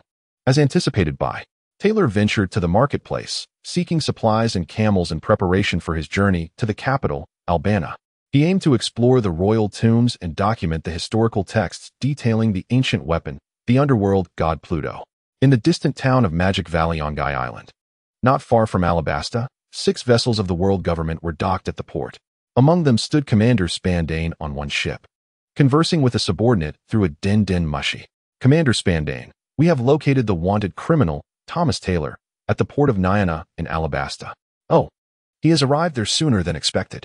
Do not act recklessly. You are no match for him. Avoid alarming him. We should reach Alabasta in a day or 2. Have the other personnel arrived? Commander, 2 officers from the P0 unit have arrived, but the rest are still en route. Very well. Follow my orders. All P9 personnel must closely monitor Taylor's movements without engaging him. As for the P0 members, let them do as they please. You need not concern yourself with them. Understood? Yes, Commander Spandane. Good. Proceed then. With a click, Spandane ended the call and turned to his aide, instructing, relay the orders. Prepare for departure. Our destination is Alabasta. Meanwhile, in Wano country on Onigashima, the clone of Taylor, masquerading as Kaido, had arranged the recent affairs of the beast's pirates before departing the island. He transformed into a streak of light and headed to the town of New O'Hara to check on the scholars there. Upon his arrival, the scholars were astonished to see him, having believed Taylor was on a training journey. It was only later revealed that this was Taylor's brother, Taizur. After spending a night in New O'Hara, Taizur transformed into a beam of light the following morning and subsequently took on a dragon form, setting his sights on the land of Wano. During inquiries from the Clover teacher and others in New O'Hara, Zhao Xinglong whimsically named the clone Taizur, and upon reflection, deemed it a fitting name. Taizai, utilizing the powers of the moonlight fruit, transformed into a flowing light to venture into the distance. He could not appear in the guise of Kaido, as that would easily lead to misunderstandings upon his arrival in Whole Cake Island. The formidable strength of Big Mom's crew was a source of concern even for Kaido himself. Her body, likened to an iron balloon, was no less formidable than Kaido's true form. Engaging in a confrontation with Big Mom would be tantamount to courting disaster for Taizai, particularly in the absence of the soul fruit, as her soul fruit posed a significant threat to him. Moreover, Zhao Xinglong's intention in directing Taizai to Whole Cake Island was not to instigate a fight, but rather to pursue other, more pressing objectives. This mission was a crucial component of Zhao Xinglong's plan to convene the 4 bodies in the latter half of the year and to undertake the distribution of various fruits. Failure was not an option. As dusk approached on March 9th, the sweltering heat of Alabasta had finally subsided. Taylor, who had spent the day procuring a considerable amount of supplies, was nearing the end of his rest at the inn. He had stored much of the food and water in the system's spatial storage. Although the system rarely issued tasks and the rewards were somewhat meager, the levels of his body, martial arts, swordsmanship, and hockey could not advance as they did in other systems through daily tasks or other means. The absence of a twin system did not instantly elevate Zhao Xinglong to an invincible status within the world of pirates. While the system itself provided explanations for the lack of daily functions, its overall utility had been significantly diminished. Nonetheless, the system's storage space proved to be an invaluable auxiliary tool, alleviating numerous challenges. Taylor, burdened with a backpack, led 4 camels to the northern outskirts of the city. The camels bore a small sand vessel, measuring 8 meters in length and over 3 meters in width, perfectly accommodating Taylor along with his backpack. Together, the 4 camels pulled the sizable vessel toward the majestic capital of Alabasta, Alyabarna, taking advantage of the coolness of twilight and the early night. Eager to reach his destination swiftly, Taylor preferred to travel at night, as daytime journeys proved exhausting, and he was not in a particular rush after all. The supporting characters had yet to arrive. While the nights in Alabasta offered a refreshing chill, they were not without their tribulations. Throughout the night, colossal sand scorpions and the formidable Sandora lizards emerged in abundance. Although the dangers they posed were minimal, they nevertheless caused Taylor considerable annoyance. As dawn broke, the crimson sun illuminated the earth, casting a long shadow of a massive Sandora lizard dragging a sand vessel across the desert's left side. After a night of relentless travel, Taylor, seated atop the great lizard, caught sight from afar of the extraordinarily grand city of Alyabarna. To the west of the capital lay the remnants of an ancient structure where 2 men clad in white suits and masks, armed with binoculars, observed Taylor's approach. Recognizing him as a member of the notorious P0 from his attire, one of the tall figures spoke to his comparatively shorter companion. Let us first contact Commander Gattus to inform him of the current situation. After that, We shall proceed to apprehend Taylor. It is perplexing how the higher-ups perceive this relatively unknown individual, whose bounty exceeds 700 million. Such a reward typically denotes a figure of vice-captain rank within a royal pirate crew. What significance does Taylor hold? Meanwhile, the shorter P0 swiftly dialed a phone book, and the call was answered without delay. I'm Gattuso. Commander Gattuso, this is Kyle. Oh, Kyle, what have you discovered? Commander, Thomas Taylor has reached a point 2 kilometers outside the capital of Alubarna. Is that so? Then he is unlikely to depart from Alubarna today. Continue monitoring him. I will be arriving in Alabasta with a few others in 2 days. We aim to encircle Taylor in Alubarna and capture him. Commander, Michelle and I can handle this alone. Await our good news. Once we capture Taylor, we will head directly to Nahama, where we can regroup. If you arrive, P9 will undoubtedly intervene as well. Gattuso was enveloped in an overwhelming fury as his subordinates audaciously defied his orders. Although he had managed to evade scandal a year prior due to the incident involving Taylor, this retreat had left an exceedingly poor impression on Jonathan and the first officer. Even the Star, particularly the ever-communicative Van Horst, had developed a palpable disdain for him, ceasing all communication and ignoring his calls. Throughout the ensuing year, Gattuso found himself ostracized. His situation far more dismal than that of Stussy, who had sought refuge in the underworld of the New World to escape the lecherous ephemeron. Now, a precious opportunity to restore his reputation and standing had arisen. Gattuso hurriedly journeyed from the New World to Alabasta, nearly encircling the globe in his haste. Just as he was about to arrive, he was met with the shocking news that his subordinates intended to act independently. Although their capture of Taylor would credit him as the team leader, it would further diminish his standing, rendering him even more contemptible in the eyes of his subordinates. Kyle, you scoundrel, heed my words. I command you and Michelle to closely monitor Taylor. Should you disobey my orders and jeopardize the plan, all responsibility will fall upon you, Michelle, and your direct superior, Jonathan. Do you understand? Fine, we'll handle it ourselves. That is enough for now. On the great route, in the waters off Gaia Island, a ship sailed, its deck occupied by a figure clad in a white suit and draped in a white trench coat, wearing a mask and speaking furiously into a phone book.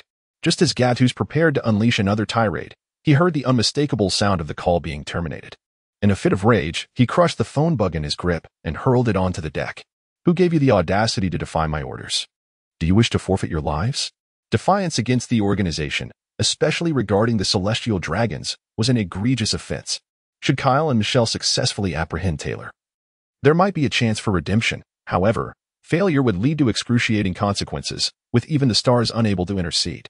After venting his frustrations, Gattuso secretly smirked, thinking to himself, these arrogant fools will undoubtedly pay a steep price for this incident, perhaps even dragging Jonathan, that scoundrel, into the fray. Were it not for his meddlesome ways, I, Gattuso, would not find myself in such dire straits today. Humph, let them revel in their moment of triumph. Once Kyle and his cohorts falter, I shall capture Taylor, and this success will obliterate any previous unfavorable impressions, propelling me even further. Resolutely, Gattuso commanded his crew, increase speed. Set course for Alabasta and make haste to Raha, where we shall take a moment to regroup. Yes, sir. A group of sailors discerned that Commander Gattuso was in a foul mood, and thus, none dared to provoke his ire.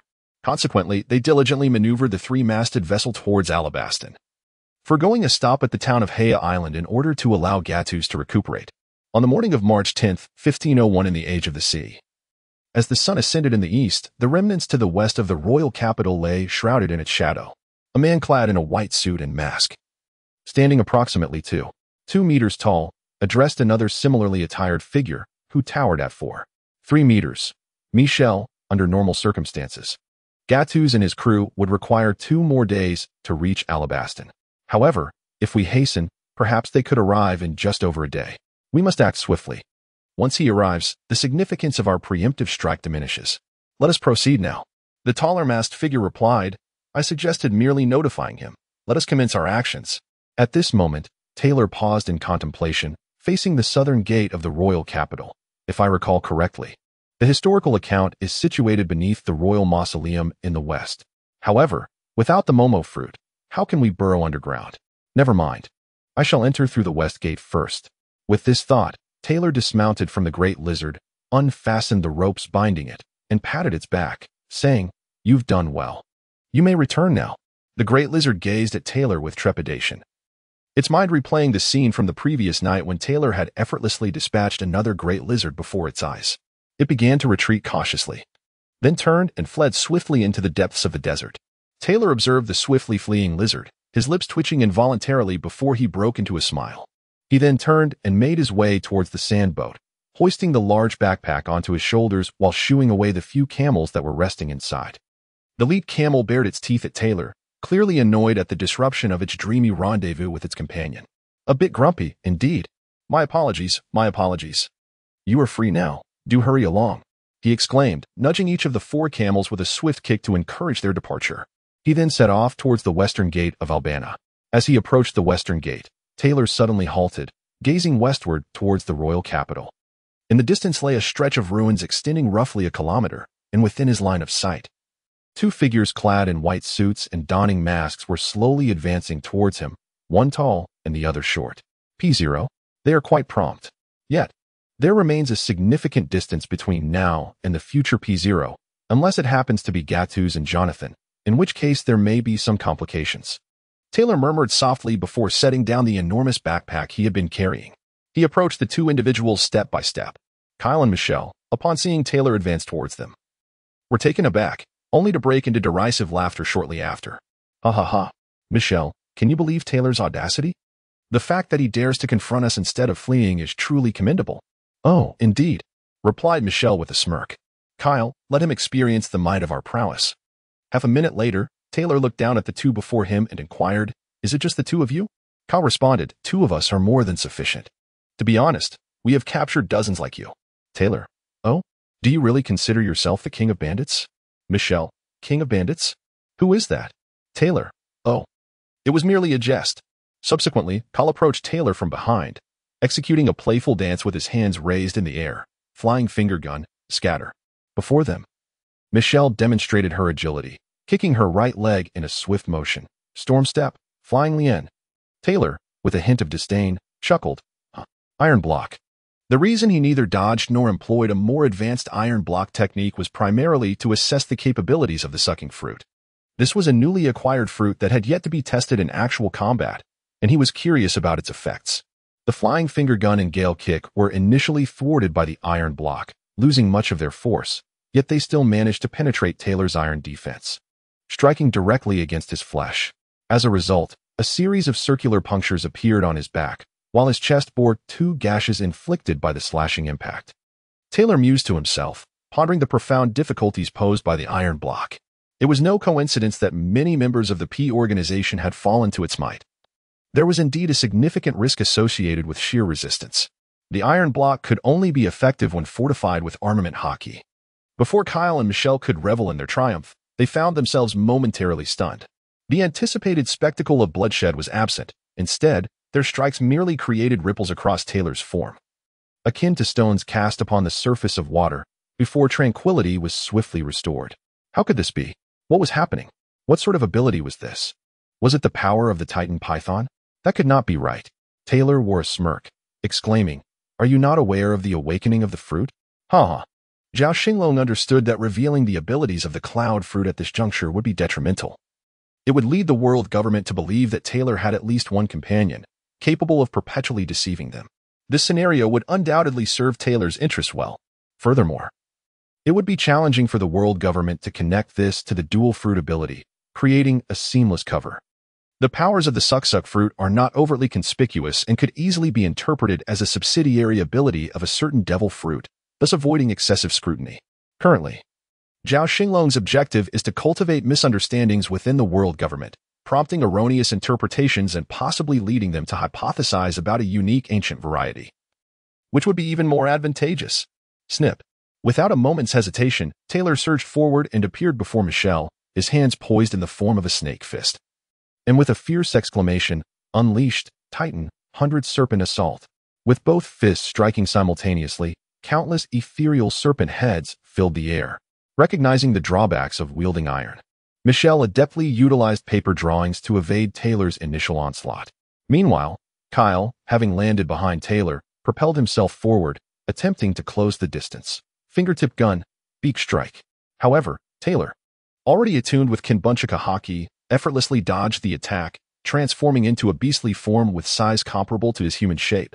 With a serpent tail swaying, Taylor executed a new technique, Tempest Kick, Serpent Whip. A series of slashing strikes rained down upon Kyle, who struggled to counter the beak strike as the blows continued their relentless assault. Left with no choice, Kyle maneuvered sideways in midair to evade the attacks. With Kyle momentarily repelled, only Michelle remained before Taylor, determined not to allow Michelle to evade so easily with his paper drawings. Taylor augmented his martial arts with unpredictable trajectories while employing Kenbunchaku, Titan, 100 Serpent Fluidity. The impact reverberated as Michelle's paper drawings could not fully evade Taylor's martial prowess, resulting in several punches landing squarely. He was sent hurtling backward, crashing into a relic, causing a dilapidated stone palace to collapse entirely, stirring up a cloud of dust. Taylor paused, gazing at the remnants of the landslide in the distance before turning to glance at Kyle, who had just evaded the whip of a serpent with a graceful moonstep. A faint smile graced his lips. Seizing the opportunity in the midst of adversity was of utmost importance. Transforming into a colossal python measuring 40 meters in length, he reinforced the horns upon his head, shaping them into a formidable spear several meters long. The technique of the coiling serpent re-emerged, with the 7 probes of the serpent, a legendary spear technique passed down through the Zhao family. Taylor, after more than a decade, executed it once again in his Titan python form. His immense serpent body coiled to the left, closing in on Kyle, who had just evaded the assault. The gigantic python's head loomed threateningly before Kyle as the 7 probes and 7 kills were unleashed. Zhao Xinglong roared within his heart, the stabbing probes of the 7. The deluge of pear blossoms. The head of the giant python, embodied by Taylor, moved with the grace of 100 serpents, conjuring hundreds of ethereal shadows. A massive spear formed from bull horns wove an impenetrable net, completely ensnaring Kyle. Left with no choice, Kyle attempted to evade using his paper-drawn illusions, yet like Michelle, he found it impossible to fully escape. With 3 sharp sounds, Kyle sustained 3 cuts to his body. A fleeting image of Michelle under Taylor's serpentine assault flashed through his mind, compelling Kyle to unleash his most formidable technique in defense, shouting, "Iron Block Fist, Armored Armor." His pristine white suit tore apart as his muscular physique expanded, his muscles coiling like iron, rendering his body denser and slightly smaller. The hockey enveloped him in a formidable aura, shining darkly. The clashing of the python's bullhorn spear against his ironclad armor resonated with a cacophony of metallic sounds. Observing the application of Kyle's iron block fist combined with the hockey, Zhao Xinglong recognized the high technical caliber of his opponent's technique. Although the power, range, and practicality of the move were debatable, it was undeniable that it showcased an advanced application of the 6 styles of iron block, hinting at the embryonic form of life restoration, alongside the advanced hardening of hockey. This amalgamation of abilities inspired Zhao Xinglong, after all, among his 4 bodies. Excluding Ephemelong for the time being, the other 3 possessed formidable physical strength, tricolor hockey, multiple fruit abilities, and various martial or spear techniques. Thus, the integration of techniques and abilities became particularly crucial. However, leveraging his immense strength advantage, Taylor ultimately thrust Kyle away, sending him flying into the desert sands. Transforming from his pure beast form back into human shape, Taylor surveyed the ruins to the west and the vast pit in the southern desert. The 2P0 warriors had fallen within a mere 30 seconds, undeniably affirming Taylor's current prowess, indicative of a supplementary junior admiral. Though still distant from true admiral status, a gap that could not merely be bridged by time. Zhao Xinglong was also aware that his recent attack had not been sufficient to fully incapacitate the 2P0 warriors. While it was not exactly a trial of strength, both sides had undoubtedly held back, as even Kyle had not unleashed his full might, recognizing that this was not a life or death struggle for them. The RP personnel had reinforcements, while Taylor was currently without allies, a disadvantageous position. Nonetheless, Zhao Xinglong remained unconcerned, knowing Taylor possessed the Union Fruit and was not overly deterred by substances like sea stone. Although they had an effect, they could not entirely restrain him. Thus, Zhao Xinglong felt secure, confident that even if the Union Fruit were revealed, he could still escape unscathed. In the remnants of the western ruins, where a stone palace had recently been shattered by Michelle, fragments of varying sizes were once again disturbed, scattered aside. Michelle rose from the debris, brushing off the dust from her attire, and stepped out of the ruins onto the stony ground of the site. Approximately 200 meters away from Taylor, she began to walk slowly towards Taylor, exuding an air of sophistication. However, Taylor did not pay much attention. He cast a fleeting glance at Michelle before redirecting his gaze towards the south, where he sensed something unusual. The sound of shifting sand echoed, reminiscent of grains flowing. As the sand at the edge of the pit cascaded inward, a gentle breeze swept by, stirring up a modest cloud of dust. Within this haze, a colossal silhouette emerged, not human in form, yet indistinct. At that moment, Michelle, positioned 50 meters away from Taylor, suddenly surged forward with remarkable agility, transforming mid-stride into a unique hybrid form. This amalgamation of human and beast featured a human torso, for hind legs, and hands resembling scythes. Two pairs of transparent wings fluttered vigorously behind, resembling a gigantic mantis. In the air, Michelle approached Taylor, her scythe-like hands slicing through the air, unleashing waves of slashing strikes akin to the kick of a tempest. Having gauged each other's combat prowess, it was now time to test the limits of Taylor's newfound abilities. This time, he refrained from employing iron blocks or armed colored hockey, bracing himself to withstand the onslaught with sheer physicality. The strikes met his body as if ensnared in a quagmire, failing to generate significant turbulence. Yet, Taylor discerned the limitations of the suck-suck fruit. It could barely absorb the damage from strikes devoid of hockey. Should the intensity of the attack increase, it would jeopardize his physical integrity. With this understanding, Taylor felt reassured and initiated a counterattack, transforming into a serpentine form as he advanced toward Michelle, his fists imbued with armed colored hockey, engaging in a fierce exchange. After hundreds of blows, the two clashed decisively, with Michelle tumbling backward for over 40 meters, while Taylor slid back approximately 10 meters, gaining a slight advantage. Meanwhile, the dust in the sandy pit began to settle, revealing the true form of the enormous silhouette, a massive, reddish-brown scorpion measuring over 20 meters. Taylor's expression grew grave. Although he was unperturbed by typical attacks, the potency of scorpion venom could vary significantly. Zhao Xinglong harbored doubts about Taylor's resistance to toxins, having never tested it. Perhaps Kaido's physique could withstand such challenges, being the strongest creature, yet Taylor lacked comparable physical strength and resilience. From a distance, Michelle shouted, "Kyle, Taylor's abilities are rather peculiar. Let's join forces."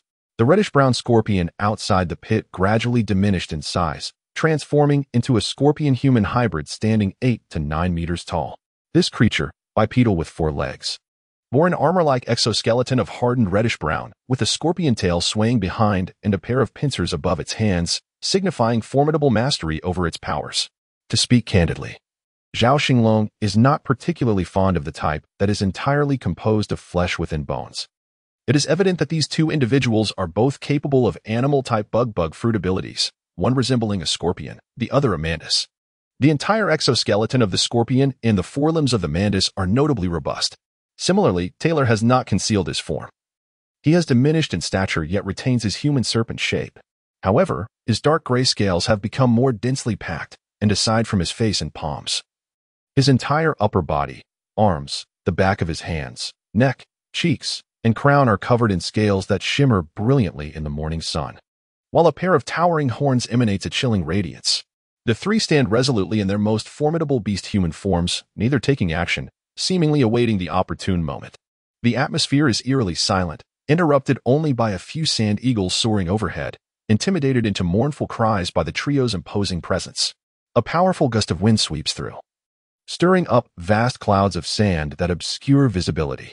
In that moment, all three figures vanished from sight, with a cacophony of sounds, thuds, cracks, and pops, resonating amidst the swirling dust. A minute later, as the particles settled, three colossal beasts stood in a triangular arrangement: a greenish mantis, a 20-meter-long reddish-brown scorpion, and a grayish-black serpent exceeding 40 meters in length. Almost simultaneously, these colossal forms shrank down into their beast-human shapes. The scorpion man Kyle and the mantis man Michelle exchanged a glance before launching themselves towards the now serpent man Taylor. Michelle's arms, resembling scythe blades, swung through the air, declaring, "He." Scythe, multiple cross slashes. The cross-shaped waves of slashes relentlessly assailed Taylor. In response, Taylor twisted his body, the tip of his serpentine tail hardening with armed color. As he unleashed his signature technique, here it comes. Serpent spiral technique, 7 probe stabs, rain of pear blossoms. Countless serpentine spear shadows clashed against Michelle's numerous cross slashes. On the other side, the scorpion man Kyle leaped into the air, employing the moon step technique, swiftly closing in on Taylor. His pincers prepared to clamp down. while his tail stinger lay in wait for the perfect moment to strike. With both hands enveloped in hardened haki, Taylor delivered a powerful punch, colliding with the scorpion's pincers while his upper body swayed incessantly, denying the scorpion's tail any opportunity to strike. This stalemate persisted for several seconds until Kyle unleashed a simultaneous assault with his pincers, transitioning from a standing position to a crouched stance as 4 additional legs emerged from his abdomen, propelling the scorpion's tail directly towards Taylor. Scorpion tail, charge. As the scorpion's tail thrust forward, Taylor crossed his arms in an X shape before his chest to shield against the impending strike. Although the attack breached his defenses, the damage was absorbed by the powers of the absorption fruit, along with the scorpion's venom. Taylor leaned back, and Kyle shouted, "Now's our chance, Michelle." Meanwhile, Michelle, who had been evenly matched against the serpent's tail, suddenly exerted her strength to send the tail flying away. In that fleeting moment, both Kyle and Michelle glimpsed the prospect of victory and the potential capture of Taylor. They advanced in unison, but just as Taylor leaned back, he abruptly halted his movements, a chilling glint flashing in his eyes. The serpent's tail transformed into a spear once more, while Taylor's upper body writhed in a serpentine manner, his fists resembling serpent heads. Both the serpent's tail and his fist were enveloped in hardened haki, exuding a formidable aura. Taylor bellowed, raining petals of the storm. Titan, serpent's dance of chaos. The serpent's tail and fists surged towards the advancing duo, prompting Kyle and Michelle to unleash their ultimate techniques: scythe, heavy slash, and scorpion tail, rampage. Bang, bang, bang. With a series of exchanges, the trio engaged in a battle of attrition. However, Taylor, possessing the Munch Munch fruit, managed to absorb a significant portion of the damage. Unfortunately, Kyle and Michelle were not as fortunate. Although Michelle landed a strike on Taylor, the impact was negligible, while she was struck multiple times by Taylor's torrential flower assault. Despite her partial armor, the haki of flowing Sakura penetrated her defenses, injuring her vital organs and sending her crashing into the palace of the Western ruins, leading to the collapse of more than one structure. In addition to the influence of flowing Sakura, Taylor had amplified his previously employed giant power by 80%. Meanwhile, he too had endured 3 stings from the tail, but the 100 Serpents' chaotic barrage struck Kyle numerous times. Kyle's scorpion armor suffered extensive dents and damage, and his face, unprotected by the armor, was left battered and bruised. After receiving a powerful punch from Taylor, he was hurled hundreds of meters, crashing into the base of the royal city's mountain and creating a large crater with a diameter of 7 to 8 meters, leaving him embedded within it. No longer in his scorpion-human hybrid form, Kyle reverted to his human shape, blood spilling from his mouth, his gaze unfocused, on the brink of losing consciousness yet still persevering. Taylor, too, transformed back into his human form, panting heavily. The recent exertion of 80% of the giant power had been taxing, straining his stamina, rendering prolonged use impractical. In less than 10 seconds, he had exhausted more than 40% of his energy, and with prior depletion, his remaining stamina dwindled to below 30%. Nonetheless, he still surpassed the two in their weakened states. In the eastern royal city's mountainous pit, the sound of falling stones echoed from the chaotic rubble of the western ruins. Kyle emerged bloodied from the pit, occasionally spitting up blood, his face a canvas of bruises and swelling. Without hesitation, he swiftly moved southeast, while Michelle mirrored his actions, heading southwest. Their unspoken coordination allowed Taylor to pursue only one of them, ensuring that the other could relay their message back.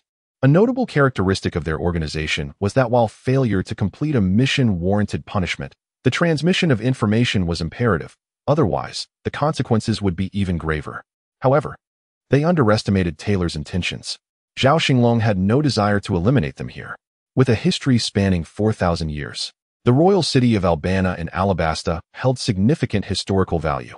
Having studied archaeology for a time, Taylor held a certain reverence for history and human civilization.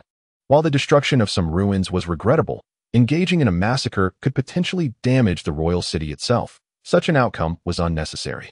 The primary reason Zhao Xinglong assumed Taylor's form here was to imprint the annals of history and, in passing, to show the world government a glimpse of defiance, using today as appetizer as a prelude to a stern warning.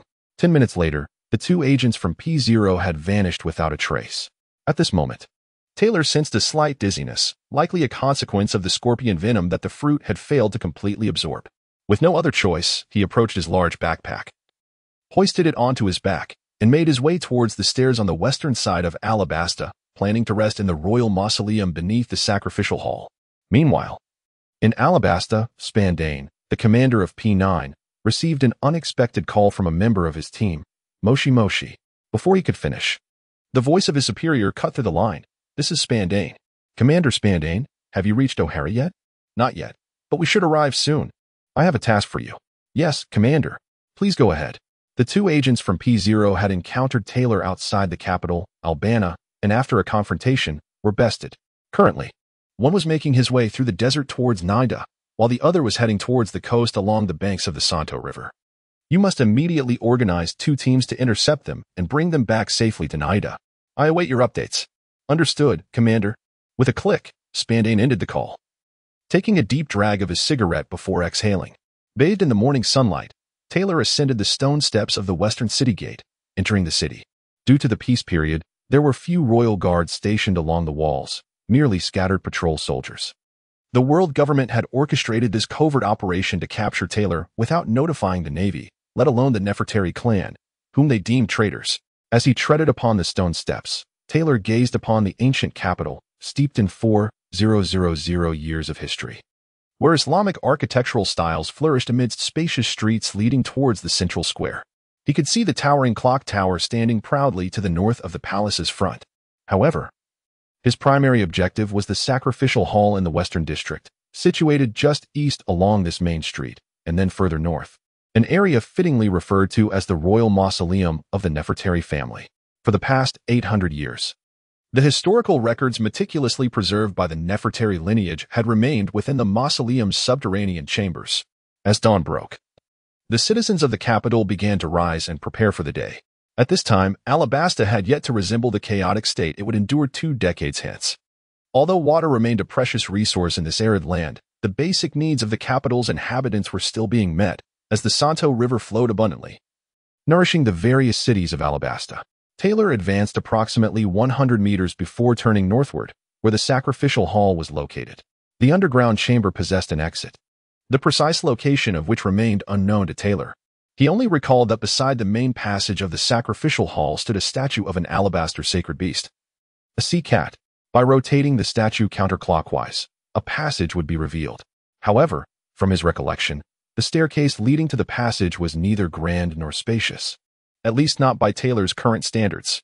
His towering form could not fit within. Thus, in the solitude of his surroundings, Taylor suppressed his giant lineage, reducing his height from 7 meters to 3.2 meters, his maximum possible contraction. Zhao Xinglong estimated that Taylor's limit was around 2 meters and 6 centimeters. Further reduction was unfeasible unless he achieved the pinnacle of life restoration and cultivation. Otherwise, 2 meters and 6 centimeters represented Taylor's inherent height. It was likely that Taylor's own lineage had been stimulated by the giant bloodline, rendering him a notably tall and normal human. Originally, Taylor would have been grateful to reach a height of 2 meters. Taylor stored his once massive backpack within the confines of the system's space, causing his clothing to become rather loose. Zhao Xinglong found himself perplexed, unable to comprehend why the characters in the original narrative donned garments with such remarkable elasticity and adaptability, effortlessly adjusting to their changing sizes without any issues. Furthermore, Taylor had previously prepared by exchanging his attire for a more suitable top from the system's space, while his 3/4 pants had transformed into sweeping long trousers, which he would have to make do with for the time being. As he proceeded onward, within just a few minutes, he arrived at the side of the sacrificial hall, a structure characterized by its solemn and imposing architecture. The ancestral kings of the Nefertari royal family were interred here. Taylor continued eastward, making his way around to the front of the sacrificial hall. A broad pathway, paved with stone slabs, extended from the east towards the entrance of the hall. Flanking the path were patches of lush, green grass, and on the right side of the walkway stood a modestly sized statue of a sea cat atop a square pedestal, measuring just over 2 meters tall, yet not surpassing Taylor's own height. The sea cat, revered as the sacred beast of Alabasta, found its placement at the entrance of the sacrificial hall to be entirely fitting and not at all jarring. The people of Alabasta would regard it with respect. Thus it was perfectly reasonable that the underground passage, having remained undiscovered for 800 years, would elude detection. Taylor approached the statue of the sea cat, extending his right hand and applying slight pressure. With a resonating sound of grinding stone, the statue rotated counterclockwise by 90 degrees, shifting its gaze from the east to the north. A few meters to the east of the statue, the ground trembled as it lifted, revealing the stone slab that concealed the passage. Taylor stepped toward the passage, and as he walked, clouds of smoke enveloped the statue beneath his feet. Descending into the dimly lit underground passage, Taylor continued forward, bending low until he fully entered. Once inside, the rumbling echoed once more, and the statue reverted to its original position, the stone slab seamlessly returning to cover the ground, as if nothing had transpired. In Mary Geos. Within the Panga City Star conference room, all the stars were present. The Earth Star, Reuben, unusually took the lead in speaking. I have just received a report from P0 regarding Gastu. This morning, 2 P0 members, who had been lurking in the Sand Nation of Alabasta, encountered Thomas Taylor in the capital, Alubarna. Despite their combined efforts, they were ultimately defeated. The Water Star, Gonsi, inquired. They couldn't prevail together? Well, considering Taylor is an ancient Zoan-type user with unparalleled physical prowess, it is understandable that P0 members lacking special abilities would struggle. Earthstar Reuben responded, no, these two were the primary combatants within P0. When we issued our orders, they had just completed their previous mission and were near Alabasta, thus arriving ahead of others and ambushing Alubarna, biding their time, yet they still failed. Moreover, both of them are Zoan-type Devil Fruit users. The Firestar, Van Horst, interjected, oh? So does this mean Taylor's strength has truly surpassed that of a vice admiral, nearing admiral status, as reported by the Navy headquarters last time? If so, that is indeed alarming. The Woodstar, Lucas, asked, how much did Taylor display this time? Is there a report? Earthstar Reuben replied, unknown. The 2 P0 members reported that they fought nearly at full strength, but there are many uncertainties. Waterstar Gonsi pressed, what uncertainties? Earthstar Reuben cautioned, let us not forget, during the O'Hara incident, the Navy headquarters report stated that Taylor possesses Conqueror's Haki and the traits of the Fur tribe, enabling him to transform into a moon lion. Yet today's report only mentions that Taylor can perform advanced applications of armament Haki, with Haki enveloping him. Firestar Van Horst remarked, so, this year Taylor's armament Haki has indeed progressed further.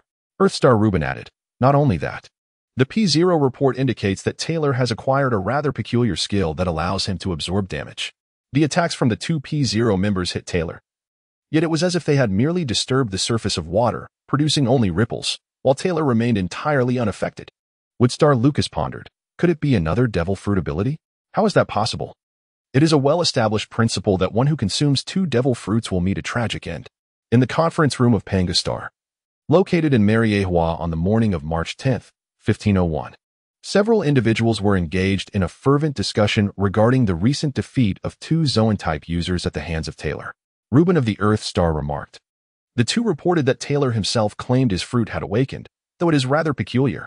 Lucas of the Woodstar responded, isn't it typical for the awakening of Zoan-type fruits to enhance strength, defense, speed, and recovery capabilities? Although this characteristic could be viewed as the ultimate manifestation of defense and recovery, we cannot entirely dismiss the suspicion that he might be a dual fruit user. Van Horst of the Firestar interjected, dual fruit user? Lucas, I believe you are being overly pessimistic. Throughout the history of devil fruits, there has never been a case of a dual or multiple fruit user. Dr. Vegapunk's research on lineage factors sufficiently demonstrates that a human soul cannot withstand more than one devil fruit. Continuing, Van Horst noted, their confrontation occurred this morning, not on the night of the full moon, so this does not represent Taylor's strongest form or his utmost power. Current intelligence suggests that Taylor's true strength in his usual state exceeds 500 million, potentially reaching 600 million. Under the full moon, in his most formidable state, he might surpass 900 million. Gonsi of the Waterstar exclaimed, 900 million? Is it truly that high? Such power seems rather exaggerated. Van Horst reassured. It is not an exaggeration. Oh, Gonsi. By the way, regarding this morning's events, I have received reports from other sources that provide additional information. Reuben inquired. What is the situation? Van Horst explained, the two defeated today, the primary combatants, are named Kyle and Michelle, both possessing ancient Zoan-type abilities, the Emperor Scorpion and the King Manus. Gonsi added, if that is the case, then Taylor's usual strength of 600 million and 900 million under full moon enhancement is not at all inflated. The Marine headquarters likely has only Kong, Sengoku, Garp, and Zifa capable of restraining him, while Borsalino, Sakazuki, and Kazan do not possess guaranteed victory. Van Horst concluded, indeed, this represents Taylor's peak power. In his regular state, those 3 monsters should still be able to triumph. But if Taylor chooses to flee, they would lack the certainty of capturing him. The highest-ranking officer dispatched is Gastu, and his ability to apprehend Taylor is tenuous at best. Reuben lamented, "This indicates that we have underestimated Taylor and misjudged his power. How infuriating. His rapid growth has surpassed our expectations." Lucas added, "This assessment only considers pure strength, without any additional factors."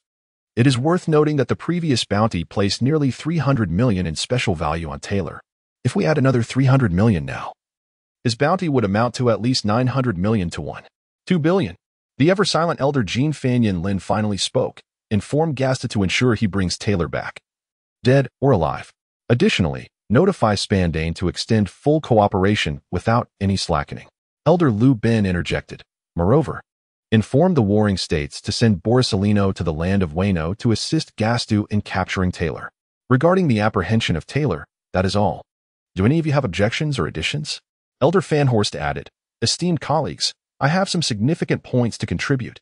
Today's defeat is a direct consequence of Kyle and Michelle's unauthorized actions.